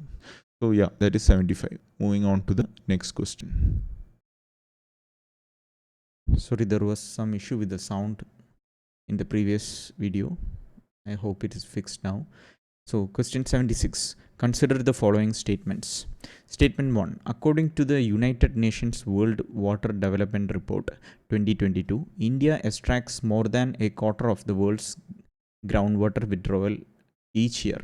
Statement 2. India needs to extract more than a quarter of the world's groundwater each year to satisfy the drinking water and sanitation needs of almost 18% of the world's population living in its territory. Which of the following is correct in respect of the above statements? So 4 standard options are given. So I have given the source as an article from Down to Earth. So I have mentioned multiple times, as far as environment, articles connected to environment, geography, pollution, climate change, disaster, all such areas is concerned. Down to earth is a very important source to rely. So you should be regularly checking whether there is any article which is not covered in Hindu, and that is one, especially one, connected to the areas I mentioned before, that is coming in down to earth. So I will just show you the link. 1 second. So this is the article. So it says restore by use. Regenerative agriculture can help save water. Here is how. Use of natural inputs, minimum till, mulching, multi-cropping and sowing of diverse and native varieties can increase the soil's water holding capacity. So if you see, this is a big article with a lot of points and important suggestions related to farming and water consumption. So this is a very important article even as far as mains is concerned. So you could make notes out of it and use it for questions connected to agriculture and water consumption, etc. So if you see, if you come to the article, the second paragraph says, according to the UN's World Water Development Report 2022, the country extracts 251 cubic kilometer, or more than a quarter of world's groundwater withdrawal each year. 90% of this water is used for agriculture. So this paragraph is is verbatim quoted and to frame the question. So if you see, according to the United Nations World Water Development Report, India extracts more than a quarter of the world's groundwater withdrawal each year. That is true. It is mentioned in the article. And India needs to extract more than a quarter of world's groundwater each year to satisfy drinking water and sanitation needs of almost 18% of world population living in its territory is wrong. Because in the article itself, it is mentioned 90% of the water extracted from groundwater is used for farming. So let me just show you the link once again. So it says 90% of this water is used for agriculture. So that the second statement is wrong. So if you see, they have definitely used this article to frame that question. It is exactly word by word they have reproduced in the question. So yeah, so that's why I said that's why I keep saying down to earth is a very important source you shouldn't miss. So again, back to the question. The reason why I am going through each and every question is to make you realize how important the Hindu and some of other sources like PIB, Down to Earth, and Vigaspedia, etc., is as far as the prelims questions are concerned. And again, your focus should be such that you shouldn't be investing your time just for prelims. It should be holistic, and you should be making notes for mains while going through these articles also. So for that, first you need to be familiar with different different topics that are important for mains. You should be very familiar with the syllabus and previous year question patterns. You should be very familiar so that you can pick up the important questions and important articles that are relevant to the exam. So this is question 76, and moving on to the next question.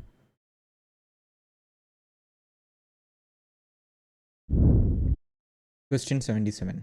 Consider the following statements. According to the Constitution of India, central government has a duty to protect states from internal disturbances. The Constitution of India exempts the states from providing legal counsel to a person being held for preventive detention. According to the Prevention of Terrorism Act 2002, confession of the accused before the police cannot be used as evidence. How many of the above statements are correct? I have this is a very what can I say, diverse question from asking points from various areas. So I have given multiple sources, and two of them are Hindu and one is from the wire. I will explain why I have given this question links. So let me just go with article. First one is from Hindu, which was published on March 2022, which is our preparation phase time. So it talks about invoking Article 355 in West Bengal over Birbhum killings. Congress leader right to president. So here in this article, it says Article 355 refers to the provision in the Constitution that states that it shall be the duty of the Union to protect every state against external aggression and internal disturbance, and to ensure that the government of every state is carried on in accordance with the provisions of the Constitution. So um, this is Article 355. It was mentioned in the news, and whenever such an article or some concepts from polity appears in newspaper, you should take a special mention of it. You should make notes. You should make notes and give importance to that area when you study polity. So Article 355 was mentioned, and this was what is referred in the question. So, but there is a trick, there is a little confusion here. In the question, it says, according to the Constitution of India, the central government has a duty to protect states from internal disturbance. So, if you go by the technical wording, it says Union of India has the duty, not central government. So, Union has a much wider um, definition than central government. So, if you go purely technical by technical wording that is given in Constitution, this could be wrong. But we have to wait for UPSC to uh, uh, we have to wait to see what UPSC gives as the official answer. So here, um, though it was union, one could say this is true in that sense. Yeah, so that is about statement 1. Let's see about statement 2 and 3. The Constitution of India exempts states from providing legal counsel to a person being held for preventive detention. There is nowhere the Constitution exempts states from providing legal counsel to a person being held for preventive detention. Let me go back to the news. So, if you see preventive detention, a colonial legacy has the ability to confer arbitrary powers to the state. Supreme Court judgment. It was published on April 2023. Probably this is one reason why a statement about preventive detention was asked in the uh, UPSC prelims. So, this is a very important article. It talks about various ways in which states could misuse their power connected to preventive detention. And so whenever, as I said earlier, when preventive detention is mentioned and there is a issue that is being discussed, you should study when you take polity and study the static portions, like you should be giving importance to that area. So this act of protecting civil liberties is not just saving of rights of individuals in person and the society at large, but it is also an act of preserving our constitutional ethos, which is product of a series of struggles against arbitrary power of British state. So it's saying it is preventive detention laws in India are a colonial legacy and a confer arbitrary power to the states. So yeah, it's not like clearly mentioning whether this statement 2 about anything about statement 2, but yeah, Constitution does not exempt states from providing legal counsel to a person being held for preventive detention. If you remember, if you take and read Polity by Lakshmikant, there are it mentions about various rights the person have in preventive detention. So yeah, statement 2 is wrong, and statement 3 is also wrong. It says confession of the accused before the police cannot be used as evidence. So for this only I have given sorry, I'll just show you statement. I said statement 2 is wrong. Statement 3 is also wrong. Confession of the accused before the police cannot be used as evidence, it says, but it's wrong. For this only I have given the third link. So if you see, there was an article that was published in the Wire portal, which says undue process. Here is what's wrong with Supreme Court's PMLA judgment. So one could ask whether we should be reading a Wire also. So I won't say that, but again, whenever there is some important article that appears in any famous portal, that could come as a question um, in in our exam. So yeah, but yeah, if you see, there is in this article they are talking about TADA, which was the previous Terrorist and Disruptive Activities Act, Prevention Act, TADA, and section 15 of TADA. It says confession recorded by Superintendent of Police as evidence, thus unsettling a century-old rule barring confession to police officers.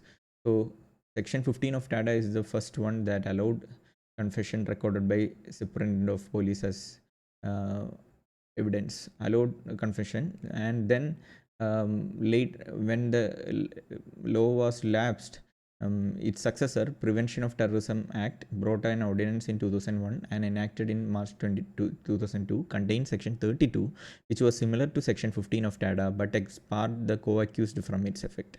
Only co-accused is exempt from this, but yeah, it says Prevention of Terrorism Act also has such a provision. So again, this is how we could answer this, saying this it's false. So if you can definitely read the article if you want. Again, my point is most of these questions are originating from important news articles that appeared, mostly from Hindu. Sometimes they pick up questions, articles from other sources also.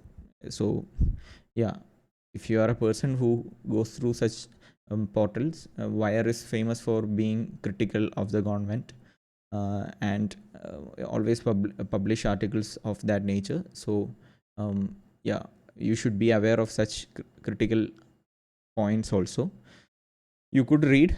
I'm not saying it's the time is, I know the time is limited, so if you skip it, I wouldn't complain. Okay, so yeah, that is question 77. Moving on to question 78.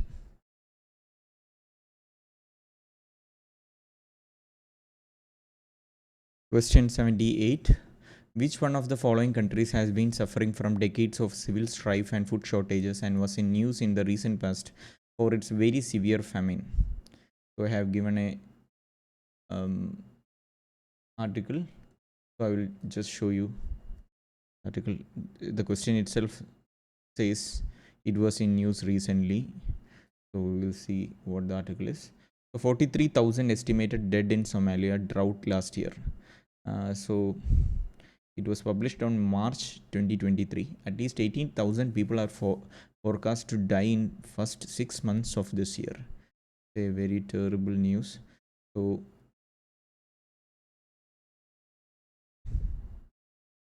let me just, so it talks about Somalia and neighboring Ethiopia and Kenya are facing a sixth consecutive failed rainy season, while rising global food prices complicate the hunger crisis.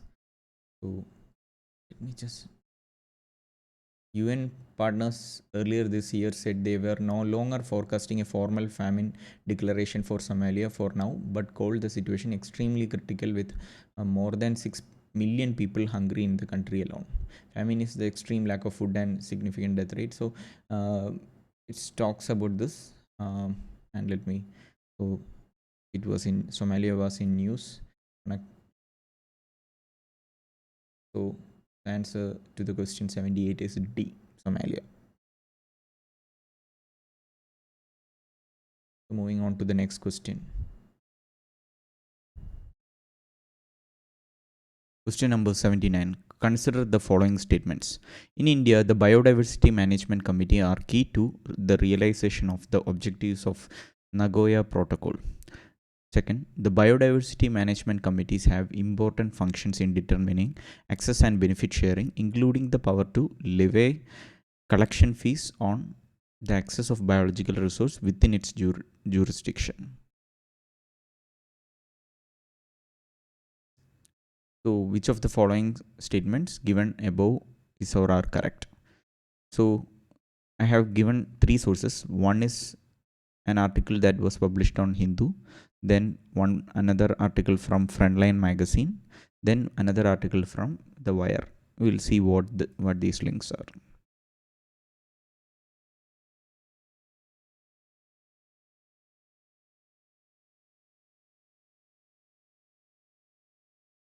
Sorry. So this is the first link.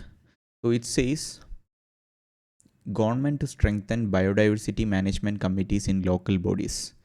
So here it's an article that was published on February 2023, that is before prelims, during our preparation phase. So the state government is planning to add teeth to the biodiversity management committees in local bodies to make them generate income by levying fees for access to bioresources for commercial purpose under the jurisdiction through the implementation of access and benefit sharing program. So here it says biodiversity management. So biodiversity management committees involves in levying fees and levying fees for access to bioresources for commercial purpose under the ABS program. So again, in here it's also say the idea of ABS was cemented in the Nagoya Protocol, which was adopted in 2010. The Biodiversity Act 2002 and Rules 2004 provide for regulated access to bioresource for commercial utilization and fair and equitable sharing of benefits in India. So local communities have nurtured genetic diversity. So it's talks about that. Here. Um,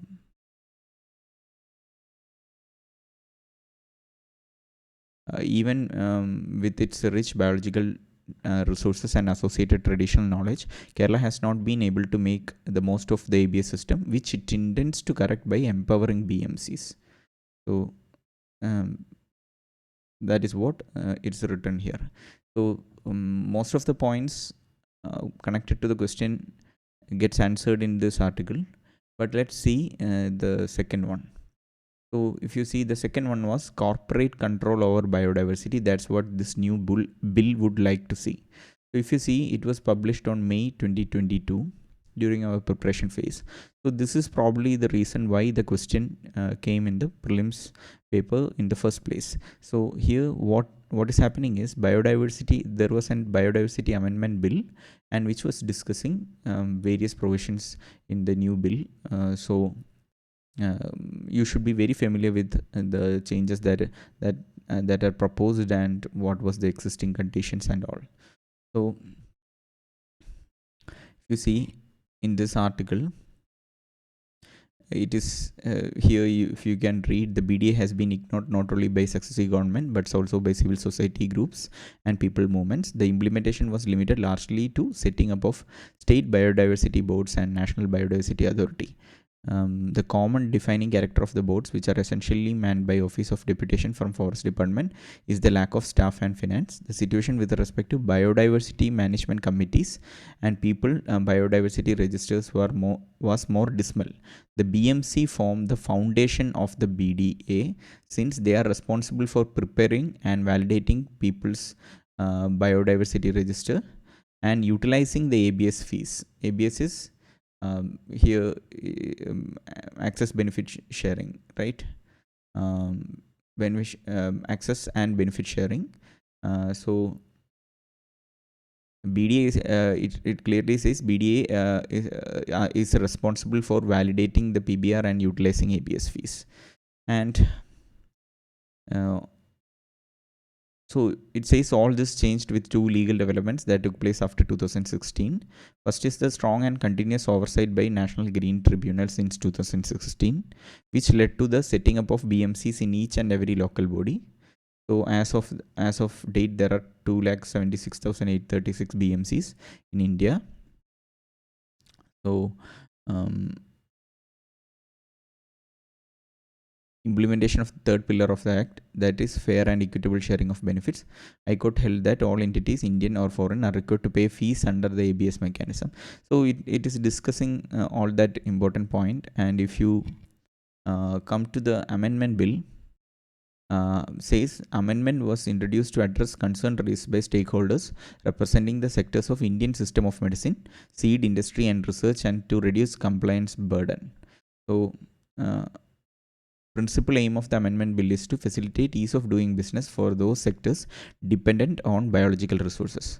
So they are trying to, under the existing act, any entity with any non-Indian participation or foreign association, including in share capital and management, even if incorporated registered in India, will have to take prior approval from the NBA before obtaining any biological resource or knowledge associated thereto for any research, commercial utilization, biosurvey, and bioutilization. However, the amendment bill limits access only to foreign companies that are incorporated outside India. Thus, a foreign company, including multinational and transnational corporations, will no longer be considered a foreign company if it is registered in India. Similarly, a company registered in India with foreign shareholders and foreigners in management position will also not require prior approval from the NBA to obtain biological resources. This will open the floodgates to the use of Indian biological resource by large corporate entities. So it is criticizing that amendment bill. It's a long article. It has a lot of relevant points that you could even take note for mains. So that is one. And then why amendments to India's Biodiversity Act needs a public debate. The law does warrant a review, but the changes proposed cannot focus only on selective realizing India's international commitments or responding to concerned industry. It's another article that appeared on Wire. So if you see here,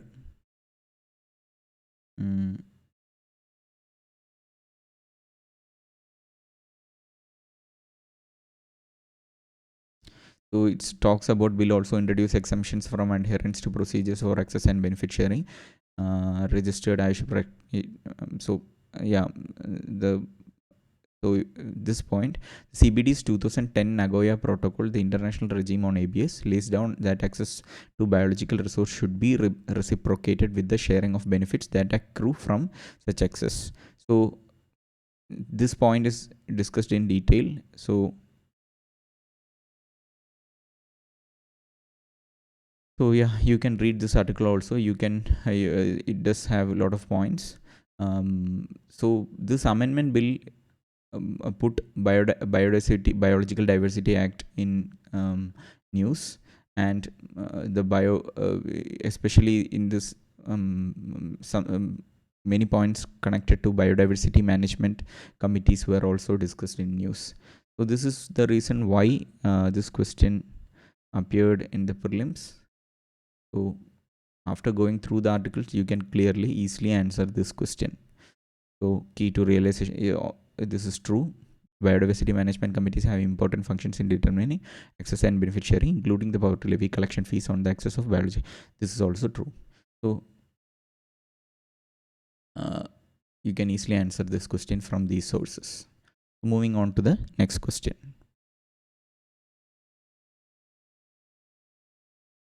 Question 80. Consider the following statements in respect of elections to the President of India.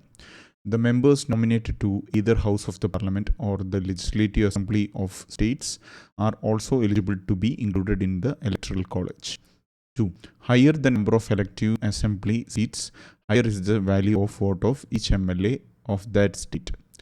3. Value of vote of each MLA of Madhya Pradesh is greater than that of Kerala. 4. The value of vote of each MLA of Puducherry is higher than that of Arunachal Pradesh because the ratio of total population to total number of elective seats in Puducherry is greater as compared to Arunachal Pradesh. How many of the above statements are correct? So I have given a source. So president election happened this year only. So there was an article in Hindu. Let me show you the article. 1 second. This was the wiki page. So this was the article.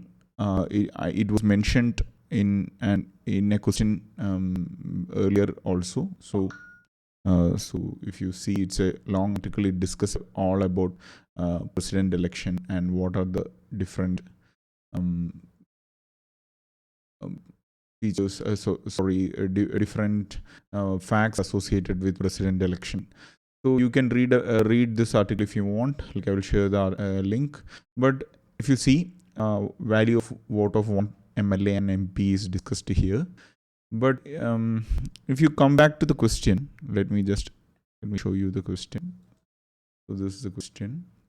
First point is the members nominated to either House of the Parliament or the Legislative Assembly of the states are also eligible to included in the Electoral College. So the question is about Electoral College. So if you come back to the article, first point is about Electoral College.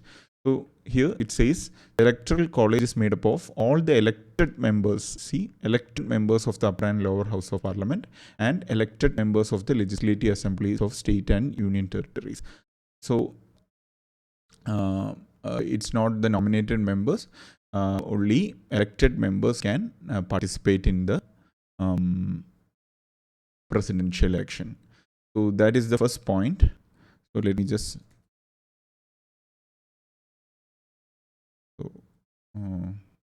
No, I was just checking whether there is any special mention of nominated members. So no, it's talking about presidential nomination, the nominated members to the presidential race.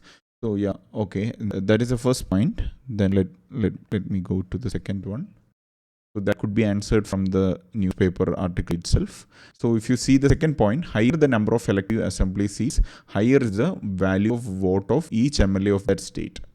So this is not true. So if you see, value of MLA is calculated by dividing the population of the state with total number of seats.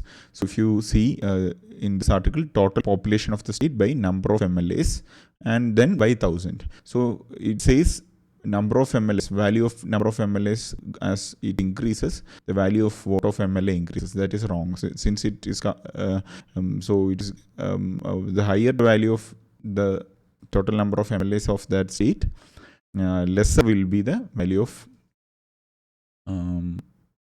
vote of that MLA from that state. So this is wrong. Higher the number of elective assembly seats, higher is the value is wrong. So value of vote of each MLA of Madhya Pradesh is greater than that of Kerala. So this is a very tricky statement, I would say. So I'll just show you one link. So you see, this is the wiki page link of Electoral College in India. So its value of it clearly mentions different values of votes of each MLA and all. If you see, Kerala and Madhya Pradesh is placed together, and if you see Kerala value of vote of an MLA from Kerala is 152 and value of vote of an MLA from Madhya Pradesh is 131. Even though the population of Madhya Pradesh is really high, the total number of MLAs is also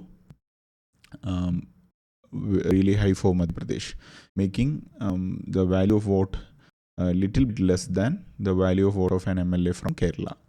So this is I'm not sure why they asked this particular detail. It's not that easy. I don't know why they picked up. Is there any other simpler way to understand or like solve that statement? I'm not sure, but to me it looks like a very complicated statement that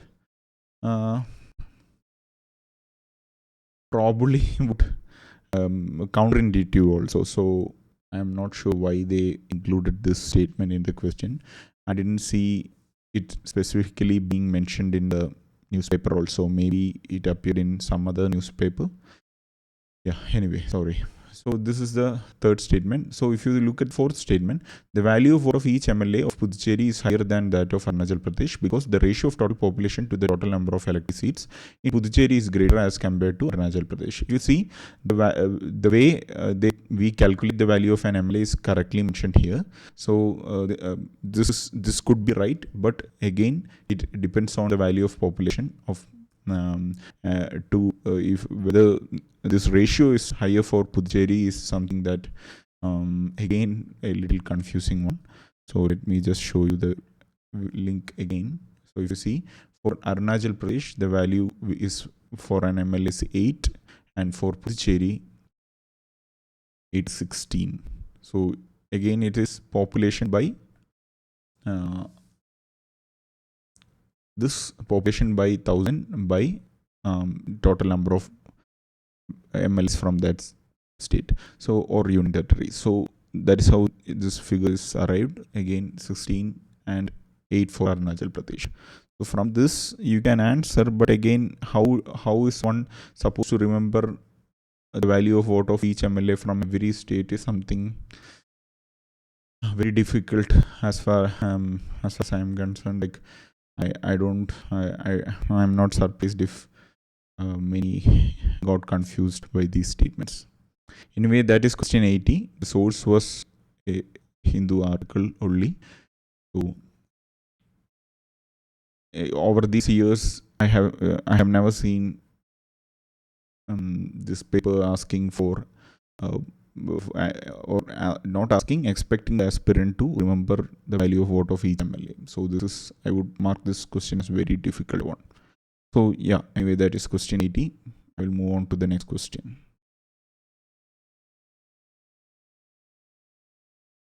Question 81. With reference to Indian history, Alexander Ree, A.H. Longhurst, Robert Sewell, James Burgess, and Walter Elliot were associated with A. Archaeological excavations, B. Establishment of English press in colonial India, establishment of churches in princely states, construction of railways in colonial India. So I have mentioned few news articles where some of the names were mentioned. I'll just show you the link. 1 second. So these are the, so if you see, this is an Hindu article that was published on August 2022 during our preparation phase. A golden civilization begins from underground at Adichanallur. So it's connected to archaeology. So if you see, in it was in 1903-1904, the British archaeologist Alexander Ree unearthed a treasure of over 9,000 objects here. So Adichanallur is in Tamil Nadu. So it's talking about that site. So this name was mentioned in Hindu newspaper only, Alexander Ree. And if you see another news, it's it was published on September 2022. Megalithic burial sites in Pragasam cry for attention. So it's a news from Andhra Pradesh. So it was published during our preparation phase only. So if you see in this article, A.H. Longhurst, the name A.H. Longhurst was mentioned. And similarly, in another article that appeared in Frontline magazine, book review Hampi by Pierre Sylvain Filioset and Vasuntaraka. So it's a book review. In this book review, if you see, Robert Sewell's Pioneer History of Vijayanagar, published in 1900, The Forgotten Empire, Vijayanagar. So Robert Sewell's name was mentioned in this article. So if you see, all those are very important names which appeared in various news and all. So you could have answered. If you are a regular reader, you would have came across at least 1 or 2 names, and from that you can answer this question easily as archaeological excavation. So that is question 81. So moving on to the next question. Question number 82. Consider the following pairs. Site Besnagar, well known for Shaivite cave shrine, Baja Buddhist cave shrine, Sitanavasal Jain cave shrine. How many of the above pairs are correctly matched? So it's a question from culture topic. Most Baja caves and Sitanavasal are very common or famous places that is often referred in almost all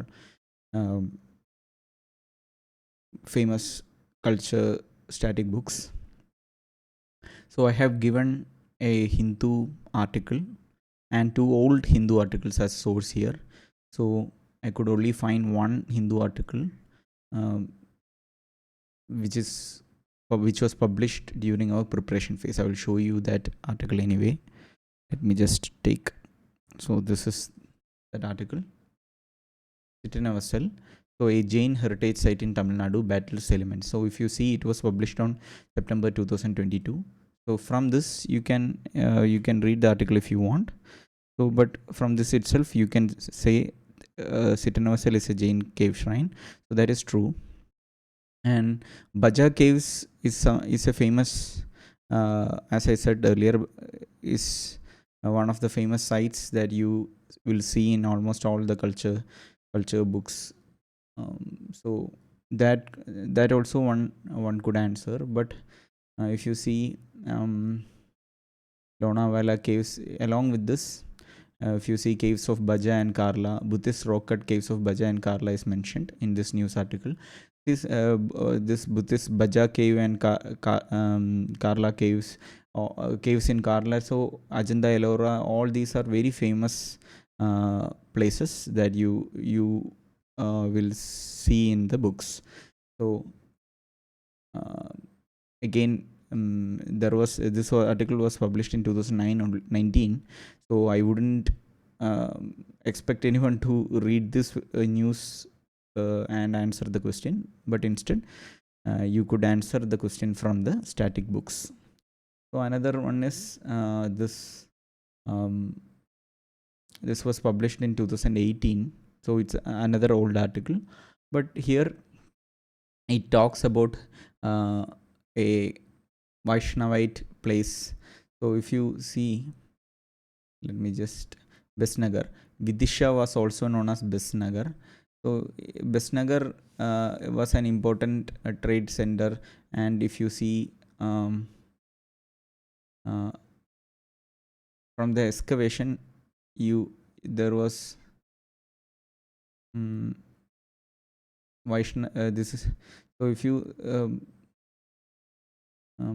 there is a mention of this Besnagar in this article. So from this you can see that it is not a Shaivite place. One second. Famous for, if you see Besnagar, medieval period, it was become famous for temple of son of God built some in it. So again it is pointing to Vidisha only.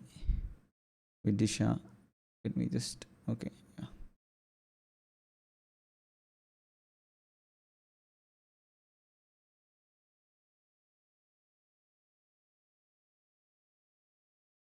Temple of Vasudeva, again Vaishnavite, and there is some other mention of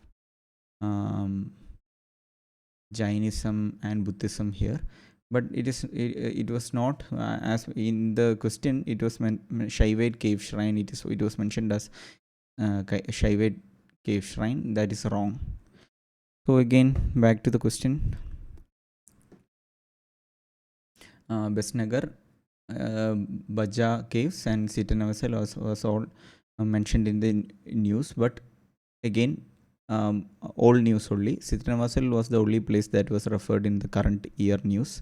So Baja caves also you could answer easily. Besnagar is not very famous place that I haven't seen anywhere. Maybe it's there in the textbooks, but yeah, this one was a difficult option. You could answer 2 and 3 easily, and whenever, if you in the exam hall, if you know two options, so Sittanavasal was Jain cave, you know, and Baja Buddhist cave, you know. So two options, you know. One you have a doubt, so you can take a guess. So again, ask this as true or false if you have any information. Otherwise, if you see the options, the two possibilities are either 2 is wrong, two are correct, or 3 are correct.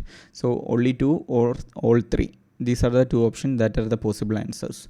So you are reduced to 50-50, and overall, if you have very low number of questions answered, you could answer such questions with some indicated guess you have. So yeah, that is one thing to keep in mind. If you have very sure short answers and is crossing the cutoff, if you feel that you'll easily clear the cutoff marks from that score only, then you need not go for such guesses. But otherwise, it's always like whenever you are reduced to 2 options, it's always better to take the guess. So yeah, that is question 82. I'm moving on to the next question.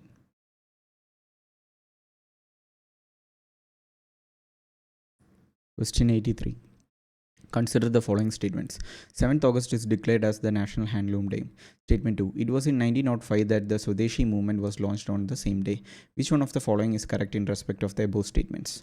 So I have given two sources. One is from Hindu and other is from PIB. So whenever there is a government scheme or some announcements related to government, it's always a good source. It is always a good practice to refer PIB for complete information. PIB will have all the information that government wants to communicate to the people. So PIB is a good source. I have in one previous video have shown you how to look for important newses in the PIB. If you haven't if you want me to do it as a separate video, do comment under this video. Anyway, I have shown the two links. I will just show you the links. So this is the first news. Life insurance for viewers launched. So in this news, it was published on August 8, 2002 during our preparation phase only.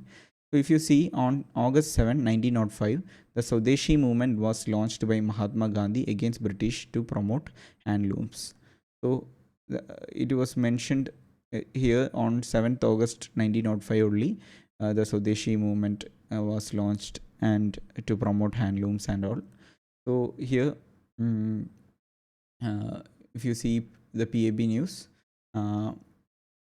India in 2015, Prime Minister Narendra Modi declared August 7 as the National Handloom Day to commemorate the Swadeshi movement that began in 1905 on the same day and to revive this ancient Indian art. So it was also mentioned in this PAB web page.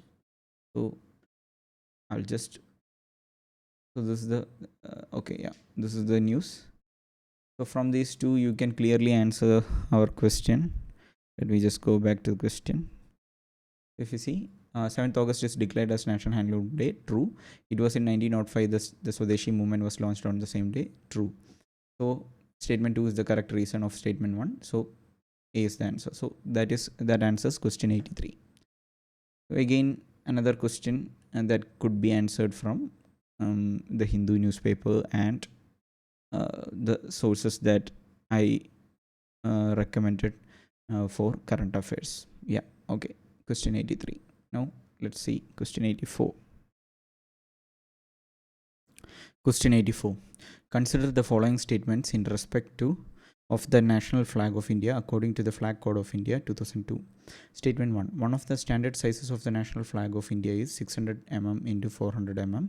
Statement 2. The ratio of the length to the height of the flag shall be 3:2. Which one of the following is correct in respect of the above statements? So I have given few sources. One is Hindu article, another is a file from Ministry of Home Affairs, then another article from Indian Express. So let me just show you the link first. So it says an event to flag. So it was an article published on Hindu on August 15, 2022, so during our preparation phase. And here it mentions about the ratio of width to the length of the flag should ordinarily be 2:3. So in the question it was length to width ratio, so 3:2. So that is correct. Let me just show you the question. So here it is length to height, so that is 3:2. So in the article it is width, it's the reverse that is given, not length to height, but instead it is given ratio of width to length, so that is 2:3. So that is settled. Then the other point is the difficult option here. So I will show you. It says the ratio of the length. So one of the standard sizes of the national flag of India is 600 mm into 400 mm. So if you see, I couldn't find any mention in the Hindu about this fact, but if you see, let me just show you the link. There was an article. If you see, there was an article that appeared in Indian Express that discussed various sizes that was given standard to Indian national flag. So I think this appeared in some other news also. That's why they are asking. So this is the flag code of India PDF. So here they have given a table where they have listed all the standard sizes of national flag. Here, as you can see, there is 900 into 600, but there is no flag of the standard flag of the size 600 into 400, even though it satisfies the ratio 3:2. So only one is 900 into 600. There is no 600 into 400. So yeah, that is the thing.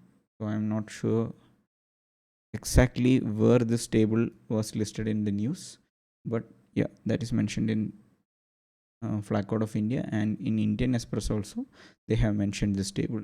So but yeah, I would say this is a difficult question, not that easy to answer this one. It's a tricky one, I would say. Okay, anyway, this is question 84. I'm moving on to the next question.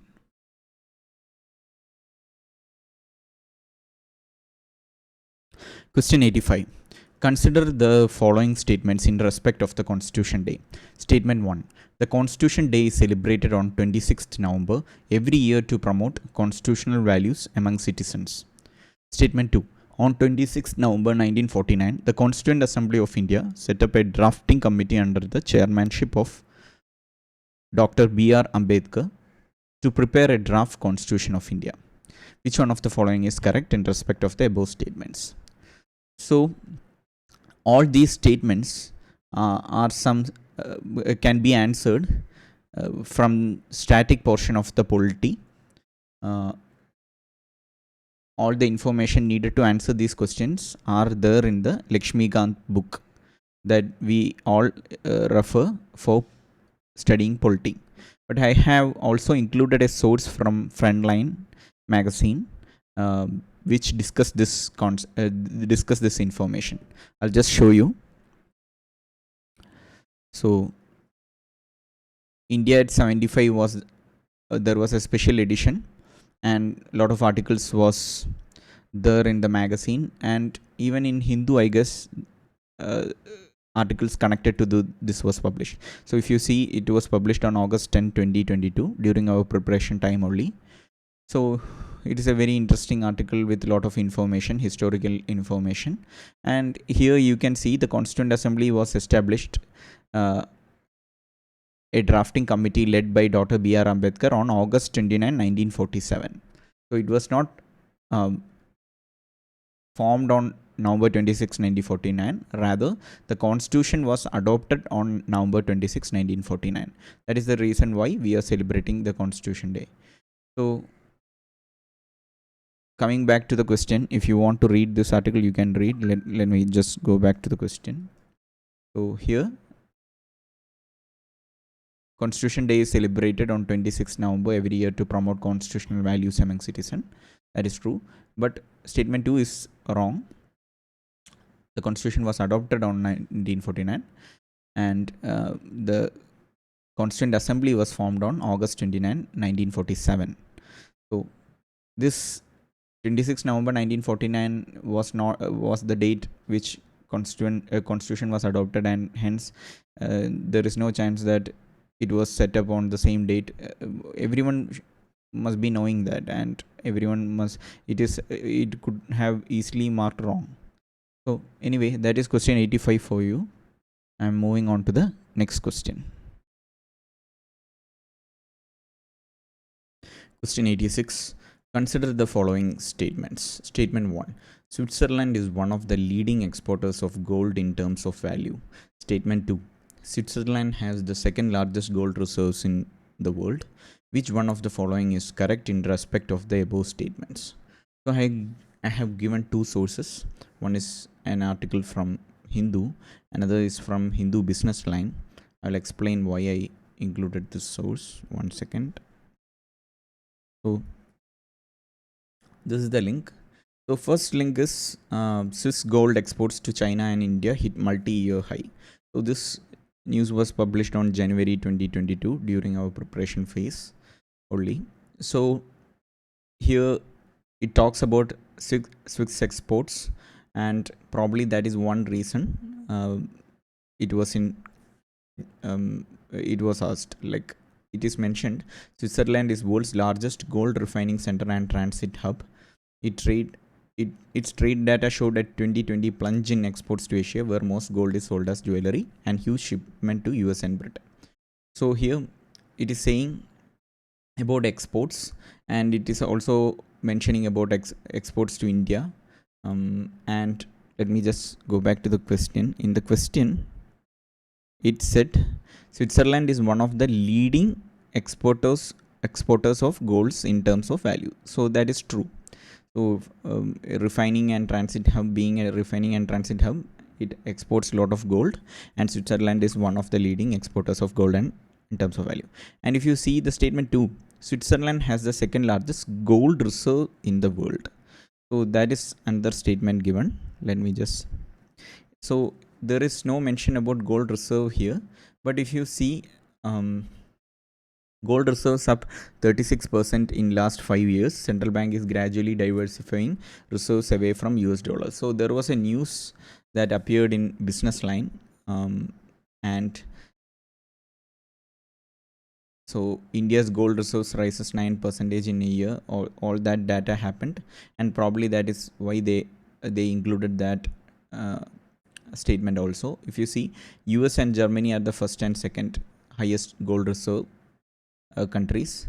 So having highest export value does not mean they keep a huge reserve of gold. So US, for obvious reasons, so they have huge gold reserves, and as you can see, if you India has been gradually increasing its holding of gold over the past few years, and India has been trying to diversify its forex reserves away from US dollar, purchasing 63 tons of gold to add to its reserves between July 2021 and June 22. So, so that is one way of having forex reserves. It is moving away from US dollars. So a huge part is having US dollars, and it is slowly moving away from US dollar to gold reserves. So that is the context of this question, and that is the reason why this question was asked. And so I have included one old news also. India among top 10 nations in gold reserves. So US leads the pack with 8,300 and also 8,134 tons. So it appeared on 2019. It's a bit old news, but this data has been in news several times. So that is the reason I can say this question can be answered from regular reading of newspapers. So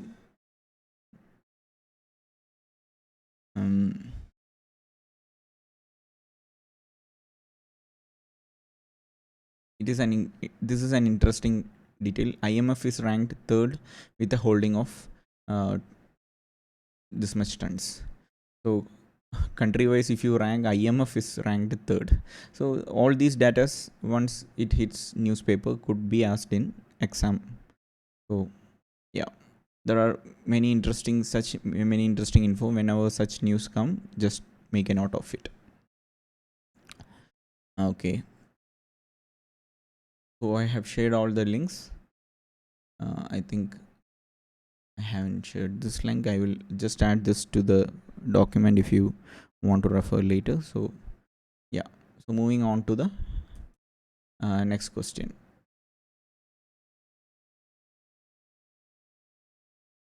Question 87. Consider the following statements. Statement 1. Recently, United States of America and European Union have launched the Trade and Technology Council. The USA and EU claims that through this they are trying to bring technological progress and physical productivity under their control. So which of the following is correct in respect of the above statements? So I have given a Hindu article as a source. Let me just show you the article. So this is the article. It was published on February 2023. So during our preparation phase. So it says EU sets up Trade and Technology Council with India after similar partnership with US. So it says India and European Union on Monday announced setting up of a new trade and technology council that is expected to facilitate exchange of critical technologies relating to an array of domains, including artificial intelligence, quantum computing, semiconductors, and cybersecurity. So TTC with India is the European Union's second such technology partnership, and first one was with the United States. So EU and US also has formed this TTC. So let me just go back to the question. So it says, recently United States of America and European Union have launched the Trade and Technology Council.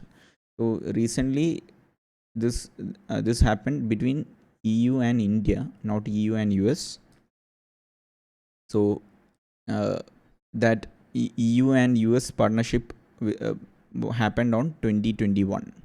So June 2021. Again there is one could say that that is the reason, but I'm not sure, since it says recently, to take that as true or false, since the latest one was between EU and India, is a doubt. But again, when you say that this is wrong, then it means USA and EU haven't launched a trade and technology council. So we cannot say statement 1 is wrong entirely. Statement 1 is true. US and EU claim that through they are trying to bring technological progress and physical productivity under their control. So that is wrong. It is to facilitate critical technology, exchange of critical technologies and all. So it's not to bring technological progress and physical productivity under their control. So we cannot say that is true. You can read the article and form an answer for yourself. But you can, as you can see, this question was based on an article that appeared on Hindu. So regularly reading newspaper helps in answering such questions. So yeah, that is question 87. Moving on to question 88. Question 88. Consider the following statements. India accounts for 3.2% of global exports of goods. Statement 2. Many local companies and some foreign companies operating in India have taken advantage of India's production linked incentive scheme. Which one of the following is correct in respect of the above statements? So I have given one article from Hindu and another from Hindu Business Line as sources. So let me just show you the links. This is the first article. It was published on May 2023. So India Russia said to suspend talks to settle trade in rupees. So it is a random article under business headline, so business section. So if you see here, it says the rupee is not fully convertible. India's share of global exports of goods is just about 2%. So I just mentioned this news article because it covered this point. So even if it was not mentioned, the share of global exports of goods are all important data you should be aware of. As far as Indian economy is concerned, you should be aware of such important data that you should be able to quote it in mains answers also. So you should note down such figures. It is, I think it is around 1.7%, not just to close to 2%. And in the question it was given something 3.2 or something. That is wrong. And about PLI scheme also, there was a news article that appeared on Business Line. PLI scheme, October 2022, and Atmanirbhar. So there is this is a good article that covered a lot of points about PLI. So again, business. If someone asks me whether to read Business Line or not, so I have seen a few questions come from Business Line connected to economy topic. Even if you skip the Business Line, it wouldn't hurt much. But yeah, if you have time, you could look for such long articles discussing about various aspects of Indian economy, which is something nationally important. Okay, not stock related or something related to some companies. Such news are not needed. Some articles that are relevant to national economy. So that's what I have to say. If you see, it talks about what is PLI scheme and how it helps manufacturing sector, how it helps imports, exports. So all that is given here. So you could easily answer this question from if you had read this article. So if you see, India account for 3.2 percentage of global export of goods, that is wrong. And many local companies and some foreign companies operating in India have taken advantage of India's PLI scheme. That is true. So that is question 88.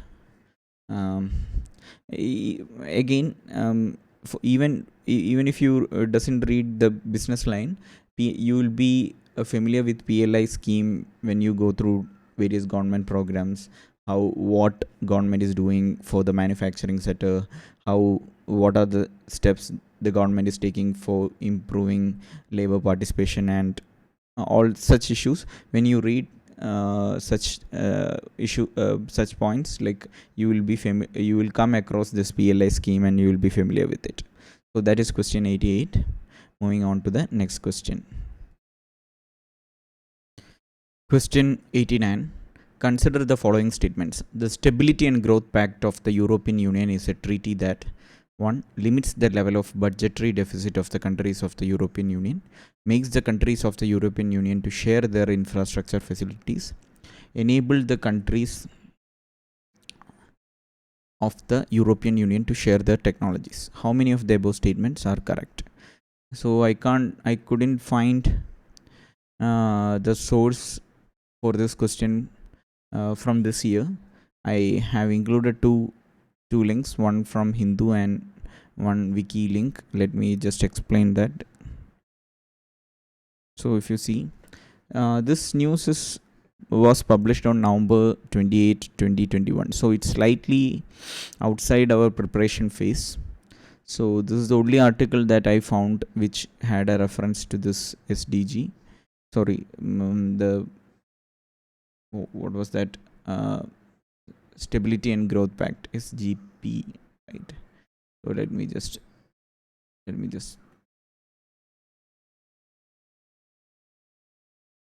okay. So in this news, so here it says, while these countries want greater flexibility in Stability and Growth Pact, which lays down the outer limits of for government debt and deficit for EU member states. So SGP lays down the outer limits for government debt and deficit for EU member states. So made it clear that SGP already has more than enough flexibility in its current form. So that is the reference.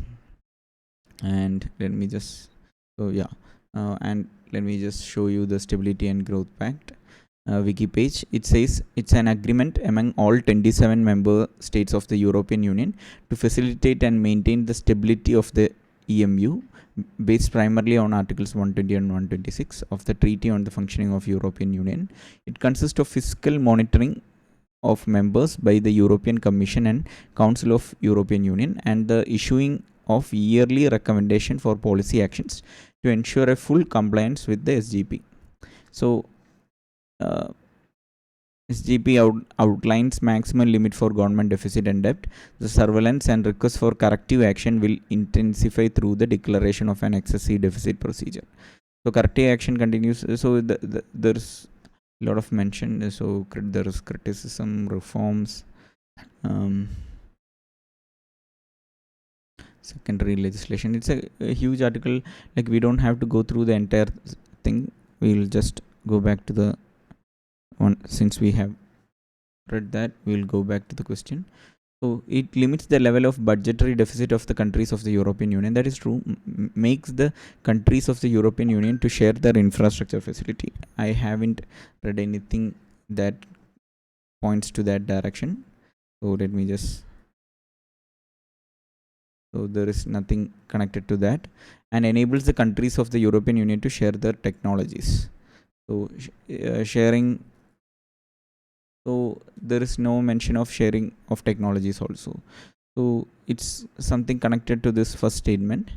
So that's what I understand. And surprisingly, none of this was mentioned anywhere else. Uh, in my search, I couldn't find any mention of Stability and Growth Pact anywhere. So I'm not sure from where they picked up this question from. But yeah, you could have answered one is true from this news. So only that. So that is question 89. Moving on to the question 90.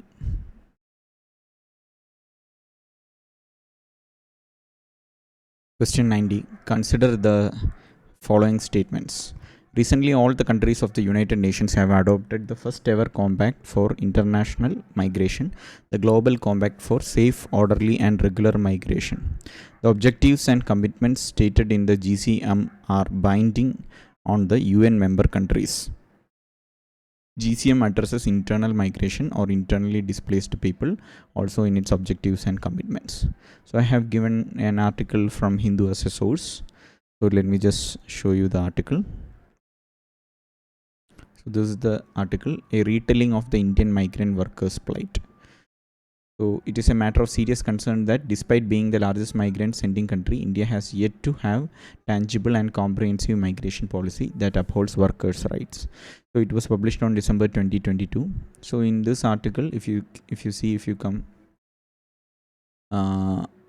this paragraph says the United Nations through its non-binding resolution. So you should not, it's a non-binding resolution. Global Compact for Safe, Orderly Migration and Regular Migration recognizes the challenges migrant labor faces across the world. In this context, Government of India has yet to revisit its policies in its post-pandemic migratory scenario by engaging all the stakeholders by passing the Immigration Bill 2021. So let me just go back to the question. So here, adopted the first ever compact. All the countries of the United Nations have adopted, it says. There is no mention about that. We will revisit this statement. The objective and the commitment stated in GCM are binding. It's non-binding, so statement 2 is false. So third statement is GCM addresses internal migration or internally displaced. If you see the context, also Global Compact for Safe and Orderly Migration, I didn't see this point, third point, being mentioned anywhere specifically. But definitely, if you go in depth, you can see that they cover the internally displaced people also.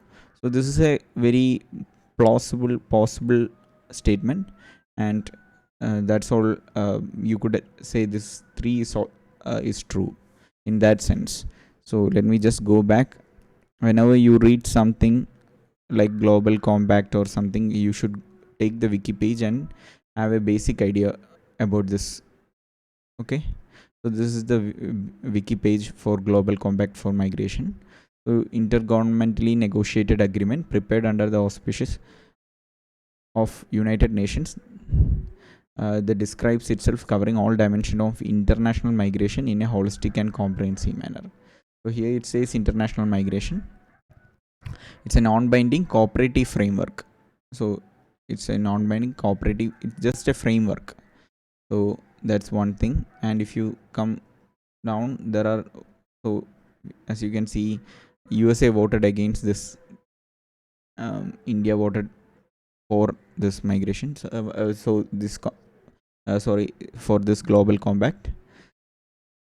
So that is it's a big page.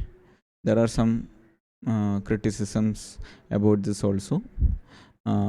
So some of the criticisms, like compact could potentially be interpreted as defining migration as human right, which he said can and must not be the case. So some criticism is there for the compact, and US was voted against it.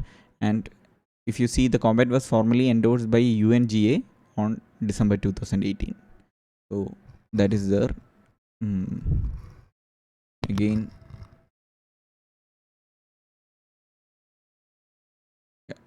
this is the basic details about Global Compact for Migration. So this is a basic pattern. Like whenever you read something like this, Global Compact or something like this, you should take the wiki page and have a basic understanding, note down the important points.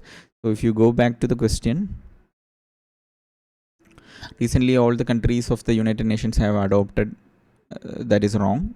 And second statement, it says binding, that is also wrong. Third statement is the only statement that is right. So yeah, if you go and read GCM, its objectives and all, I personally I didn't see anywhere that it is mentioned internal migration or internally displaced. But if you read the overall document, you will get an idea. They address these internally displaced people also. Yeah, that is three. That is why I said three is right. Yeah. Okay. Moving on to the next question. Question 91. With reference to Home Guards, consider the following statements. Home Guards are raised under the Home Guards Act and rules of central government. The role of the Home Guard is to serve as an auxiliary force to the police in maintenance of internal security. To prevent infiltration on the international border coastal areas, the border wing Home Guards battalions have been raised in some states. How many of the above statements are correct? So I have given a Hindu newspaper link as a source. Let me show you what the link is about. So this is the news. Home Guards rendering meritorious services in Visakhapatnam, say DCP. So it was published on December 2002 during our preparation phase. It's from Visakhapatnam city. So sorry, Home Guards Racing Day was organized, and some details are mentioned. So here, you can see so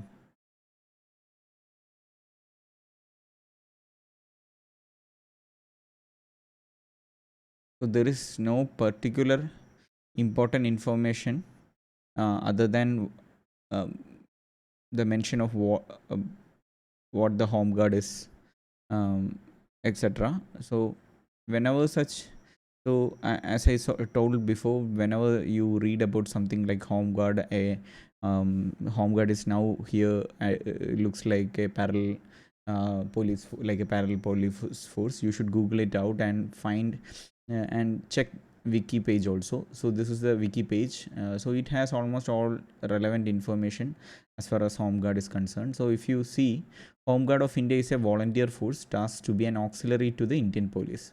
So that statement is there. Home Guards organization was reorganized in India in 1966 after the Sino-Indian War with the People's Republic of China. Though it existed in smaller units individually in some places. So that kind of information is given. All these are very important information. It could be asked in exam. All citizens of India in the age group of 18 to 50 are eligible. Normal tenure of membership in Home Guard is 3 to 5 years. So that is there. And if you see in this, if you read if you see in accordance with Home Guards Act and rules of states, union territories under Ministry of Home Affairs. So that is mentioned here. And another information that is relevant to the question is the border wing of 18 battalions assist border security force for preventing infiltration on the international border, coastal areas, guarding of VA, VPs and lines of communication and vulnerable areas at the time of external aggression. 18 battalions are deployed as follows: Assam, Gujarat, Meghalaya, Punjab. That information is given. Marine units function as Indian Coastal Guard Auxiliary, Fire Wing assist as Indian Fire Service, etc. So all such information is given. Now let's go back to the question and see whether we can answer the question. So Home Guards are raised under the Home Guards Acts and rules of the central government. It's under Ministry of Home Affairs, so central true. The role of the Home Guard is to serve as an auxiliary force to the police in maintenance of internal security. That is also true. To prevent infiltration on the international border coastal areas, the border wing Home Guards battalions have been raised in some states. So that is also true. So that's question 91. So again a reminder, whenever such news appears, it is wise to quickly go through the wiki page and see if you have any important information that you are not aware of. So that is question 91. Moving on to the next question. Question 92. With reference to India, consider the following pairs: Action: unauthorized wearing of police or military uniforms.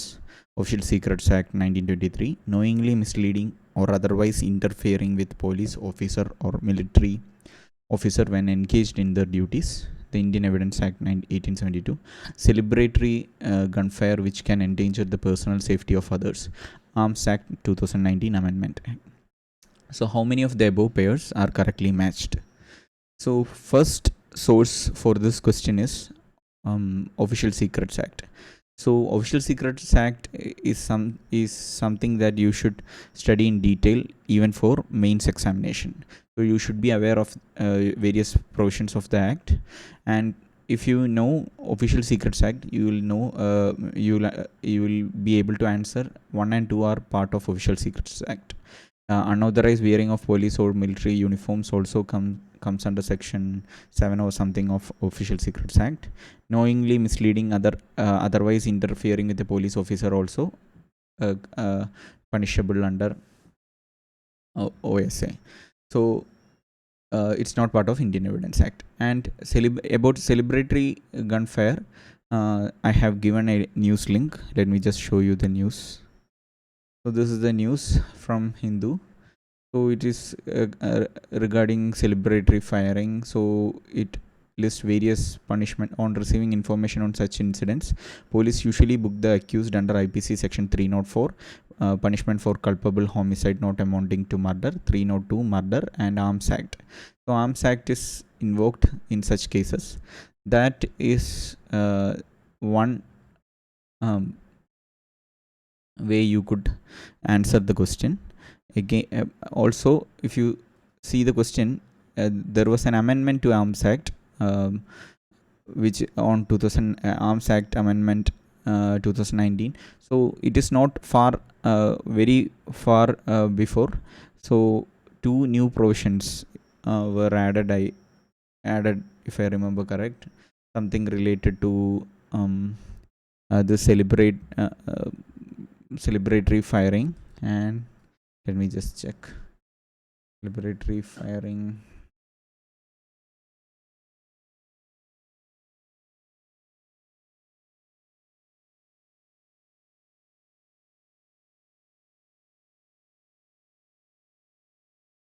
Uh,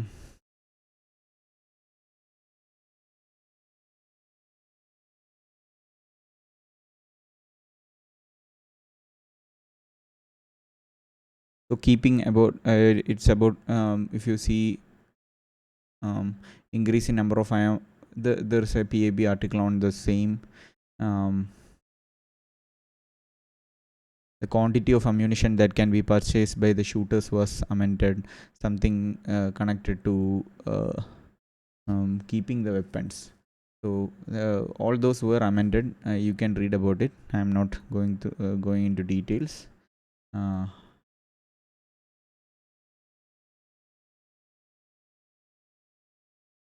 Okay. So that's let me just go back to the question. Sorry.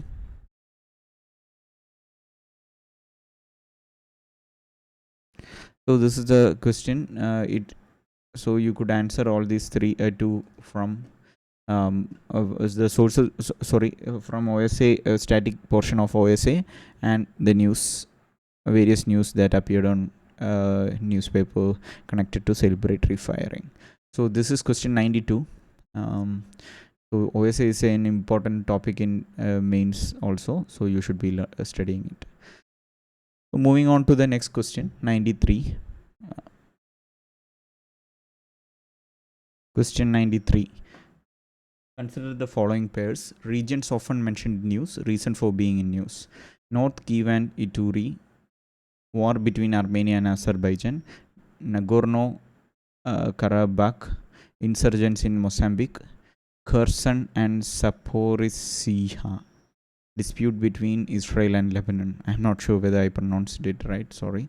How many of the above pairs are correctly matched? So I have linked different Hindu articles as the source to this question. Again, this is another question from a newspaper. Let me just show you the link. So, why the Azerbaijan-Armenia conflict over Nagorno-Karabakh remains unresolved. So that is the first article. It was published on August 2022 during our preparation phase only. So if you see, go back to the question, Nagorno Karabakh 2 was linked to war between Armenia and Azerbaijan. So it is marked wrong. Let me just go back to the question. Let's go to the article. So if you want, you can read about it, all about the article. So whenever such news, such important news come, you should, especially when it involves certain places and all, you should make a note of it. Just go to the map and look at that map region and be familiar with it. What all, where is that country located? What is it neighboring? Is it a port? Is it connected to sea? Is it connected to land route? Why the conflict is happening, and who are involved in conflict? You should be all familiar with all such important things. So that is one article. Then there is another article, Congo massacre. So massacre comes after almost a month relative calm in Beni, where the Congolese and Ugandan armies have been conducting joint military operation. So there is Kiev, and so there is a mention of Kiev. So in North Kiev province, and if you go back to the question, North Kiev and Ituri. So let me just check whether Ituri was also mentioned. Oh yeah. On Friday, Red Cross representative said that soldiers in neighboring Ituri province had found 17 decapitated bodies. So North Kiev and Ituri was mentioned. So it is connected to Congo massacre. So let me just go back. War between. So here it is wrongly wrongly connected to Armenia and Azerbaijan. So that is another option. Then let me just take the next news. So this in this news, Kherson, that play the Kherson and Zaporizhia region, it is also mentioned. So it's dispute between Russia and Ukraine. So again, it was in news. Russia issued decrees recognizing the independence of Kherson and Zaporizhia region. I don't know how to pronounce that, but yeah. So yeah, going back to the question, so it is not dispute between Israel and Lebanon. That is also matched wrongly. So all these were in news.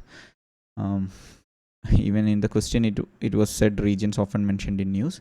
So this is another question that you could answer from Hindu newspaper alone. So that is question 93. Moving on to the next question. Question 94. Consider the following statement. Israel has established diplomatic relations with some Arab states. Statement 2. The Arab Peace Initiative mediated by Saudi Arabia was signed by Israel and Arab League. So this let me just show some old news. I didn't see any current news that appeared on Hindu during our preparation phase. This Arab Peace Initiative was a very important event that happened a few years before. So I'm not sure why they have asked this question this year. Maybe some articles or some important updates happened connected to this. I couldn't pick any. Anyway, I have given two links. Let me just show you the links. So this is Arab Peace Initiative's wiki page and limited peace on UAE-Israel peace agreement. This article appeared on August 15, 2020.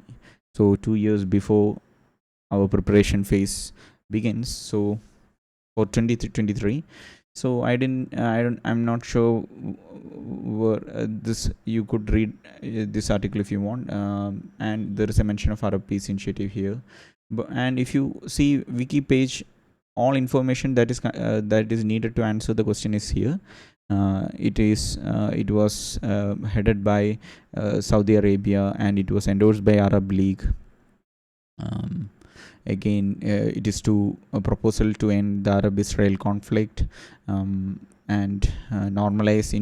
initiative offers normalization of relations by Arab world with Israel in return for a full withdrawal of by Israel from the occupied territories, with the possibility of comparable and mutual agreed minor swaps of the land between Israel and Palestine.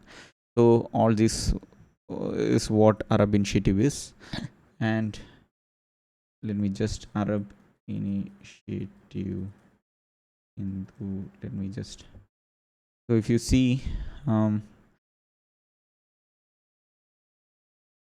there is an Arab leaders joined by Syria's Assad first time more than a decade at an annual Arab League summit. So there is an article like that. So there is no other article I could see that appeared on Hindu. Yeah. So anyway, this was an important event. Like whenever you study about international relations, different problems, especially one connected to Israel, Palestine, and all, and other global tensions that exist in the Middle East, you will definitely come across this Arab Peace Initiative, and you will learn about all details. So you could have answered this question. I wouldn't say this is a difficult question, but I couldn't see any particular news that could be linked to this. Anyway, this is question 94. Moving on to the next question.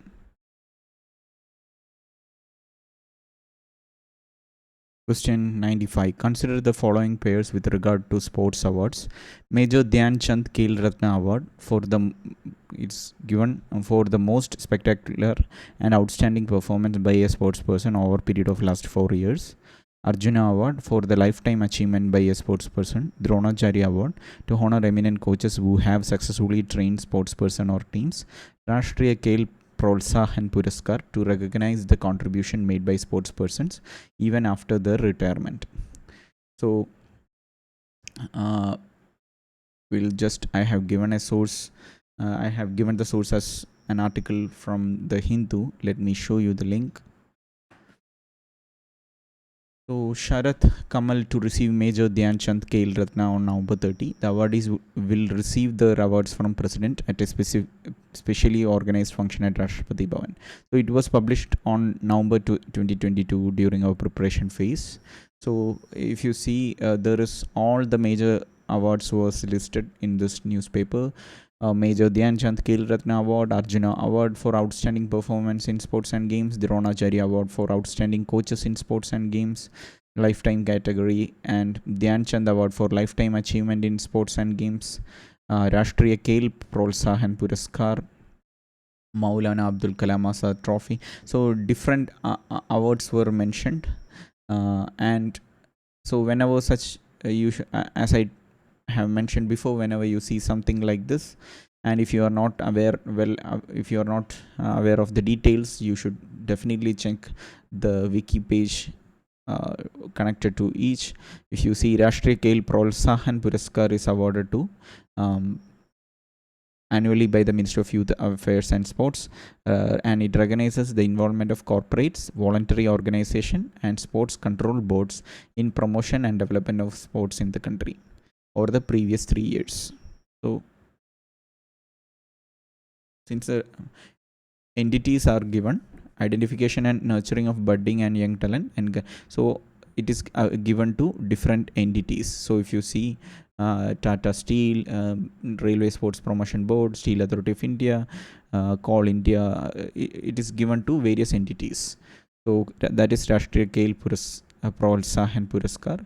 And if you take Khel Ratna Award or Major Dhyan Chand Khel Ratna Award, it is the highest sporting honor of India, and it is spectacular and most outstanding performance in the field of sports over a period of 4 years at an international level. So that is the label that is given to Khel Ratna Award. So usually conferred upon only one sports person in a year. A few exception has been made. So in the newspaper you can see it was awarded to Achanta Sharat Kamal in 2022. So that is Khel Ratna Award. Then Arjuna Award is the second highest sporting honor of India. And if you see, it says good performance in the field of sports over a period of 4 years at the international level, and having shown qualities of leadership, sportsmanship, and a sense of discipline. So it is the second highest honor. So again, if you see,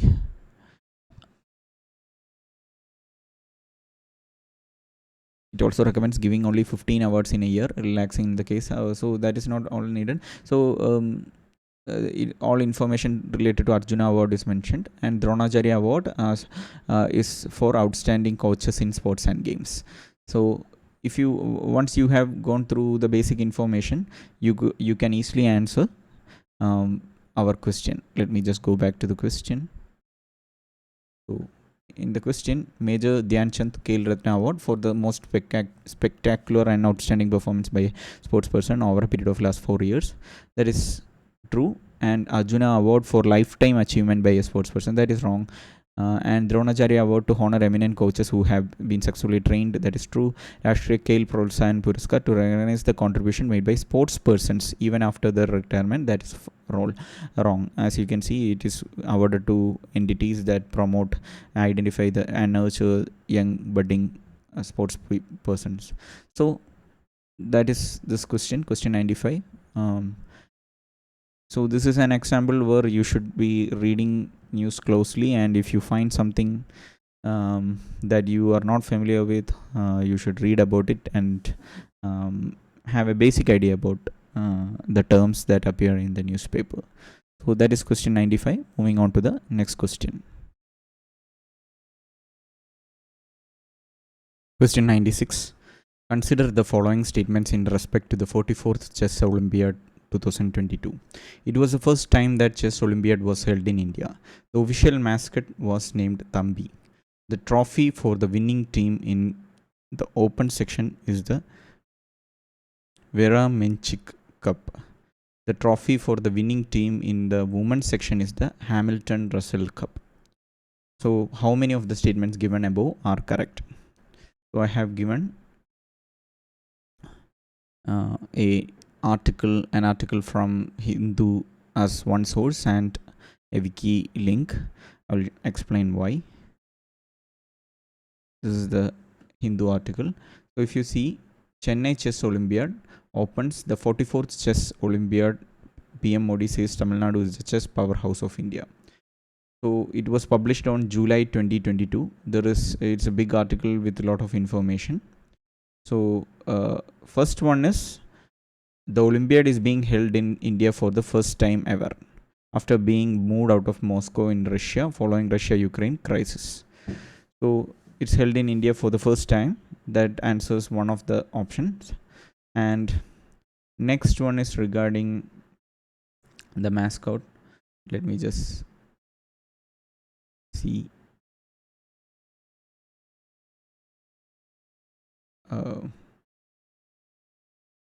Okay, let me just search for it. Sorry.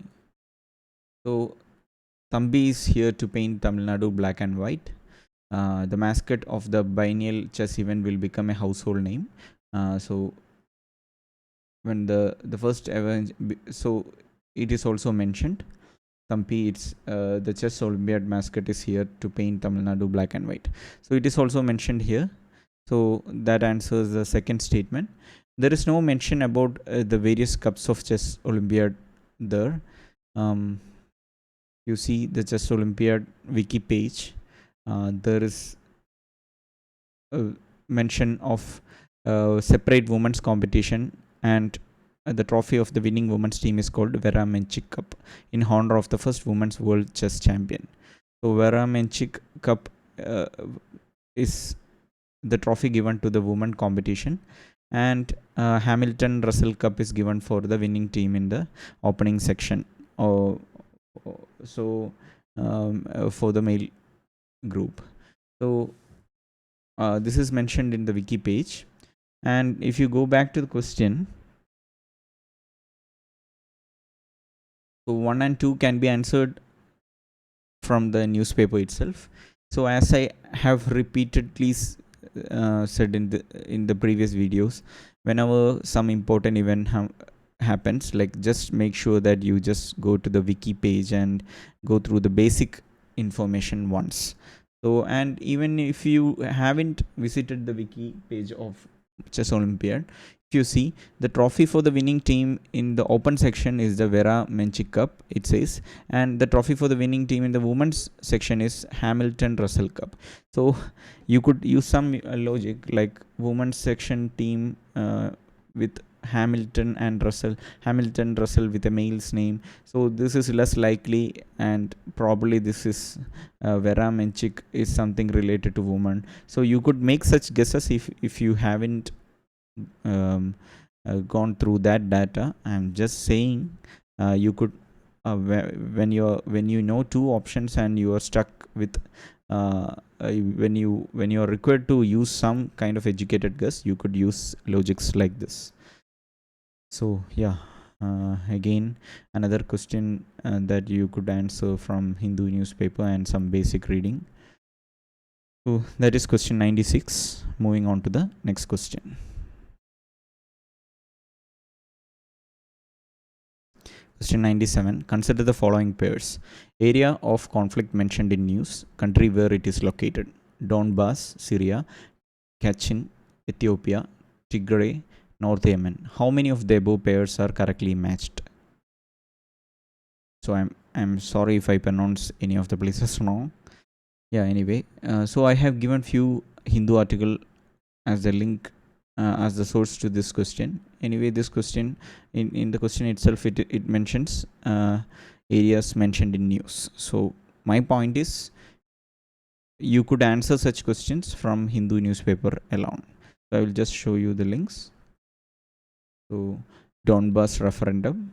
So the message from the Russian authorities has named Purnima Anand, who worked as an observer from the India during the referendum. So there is a Donbas referendum. So Donbas is something connected to Russia. Referendum in the Donbas region that is expected to join Russia in the coming days. So it is not connected to Syria as mentioned in the news. That is the first link. Then let's go to the second one. Ethnic group says Myanmar air attack killed 60 at celebration. So Indonesia, Myanmar. So in Kachin ethnic minorities. So anniversary celebration of Kachin ethnic minorities main political organization. So it's between the reported attack comes 3 days before Southeast Asian foreign ministers are to hold a special meeting in Indonesia to discuss widening violence in Myanmar. So something connected to Myanmar. So Kachin was matched to Ethiopia. That is also wrong. So let's go to the next news. Explain why is the WHO chief calling the Tigray crisis in Ethiopia the worst disaster on the earth. So Tigray crisis is connected to Ethiopia. All these are important newses, and if you see, all this news was published on August 2022, and this news was published on October 2022, and this news was published on September 2022. So all these newses were during our preparation phase only. So you should so if you're a person who regularly reads newspaper, you would be visiting all these newses. So, and you could answer this question. So going back to the, you could read, I am sharing the link, you could read the news if you want. So this is the news. So that is question 97. Donbass is not Syria, Kachin is not Ethiopia, Tigray is not North Yemen. So every one is matched wrong. So that is the answer to question 97. Moving on to the next question. Question 98. In the recent years, Chad, Guinea, Mali, and Sudan caught the international attention for which one of the following reasons common to all of them? A. Discovery of rich deposits of rare earth elements, establishment of Chinese military bases, southward expansion of Sahara Desert, successful coups. So, I have given an article from Hindu as the source. Let's see what's the article. So, African Union, amidst a wave of coups and a pandemic, civil conflicts, Islamist insurgencies, a rising number of military takeovers, and the COVID-19 outbreak all pose serious challenges to the African Union. So, it was published on February 2022 during our preparation phase. So, if you see, an unprecedented number of member states had recently been suspended from the 55-member bloc, Guinea, Mali, Sudan, and most recently Burkina Faso, for military pushes that had occurred in those countries. So let me just. So, a violent attempt to overthrow a government, a coup. It's putsch. It's referred putsch. It's a different word for coup. So, that is the answer. You can read all about it in this news article. I have shared the link. So let me just go back to the question. So D, successful coup, is the answer. 98. So that answers the question 98. Another question from newspaper. So let's move on to the next question. Question 99. Question 99. Consider the following heavy industries: fertilizer plants, oil refineries, steel plants. Green hydrogen is expected to play a significant role in decarbonizing how many of the above industries? So I have given an article from Hindu as a source. Let me just show you the article. So this is the article. Explained India's plan to develop green hydrogen. So it was published on January 5, 2023.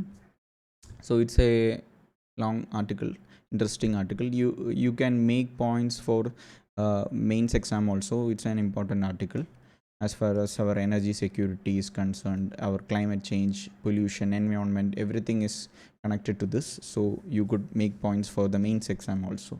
So if you see, it explains what green hydrogen is. Hydrogen is a key industrial fuel that has a variety of application, including production of ammonia, that is fertilizer, steel, refineries, electricity. So however, all of the hydrogen manufactured now is so-called black or brown hydrogen. Gray hydrogen is produced from natural gas, while blue hydrogen is from fossil fuel sources. Whereas where the ensuring carbon emitted is captured by a carbon capture process. Green hydrogen is when hydrogen is produced by electrolysis, the splitting of water into hydrogen and oxygen with electricity generated from renewable energy sources such as solar or wind. So it explains what green hydrogen is and where all green hydrogen can be useful in this paragraph itself. So from this paragraph itself, you could answer the question. So going back, so that news article will alone help you answer this question. So it will be useful to decarbonize fertilizer plants, oil refineries, steel plants, all those things. So that is question 99 for you. Moving on to the last question, question 100.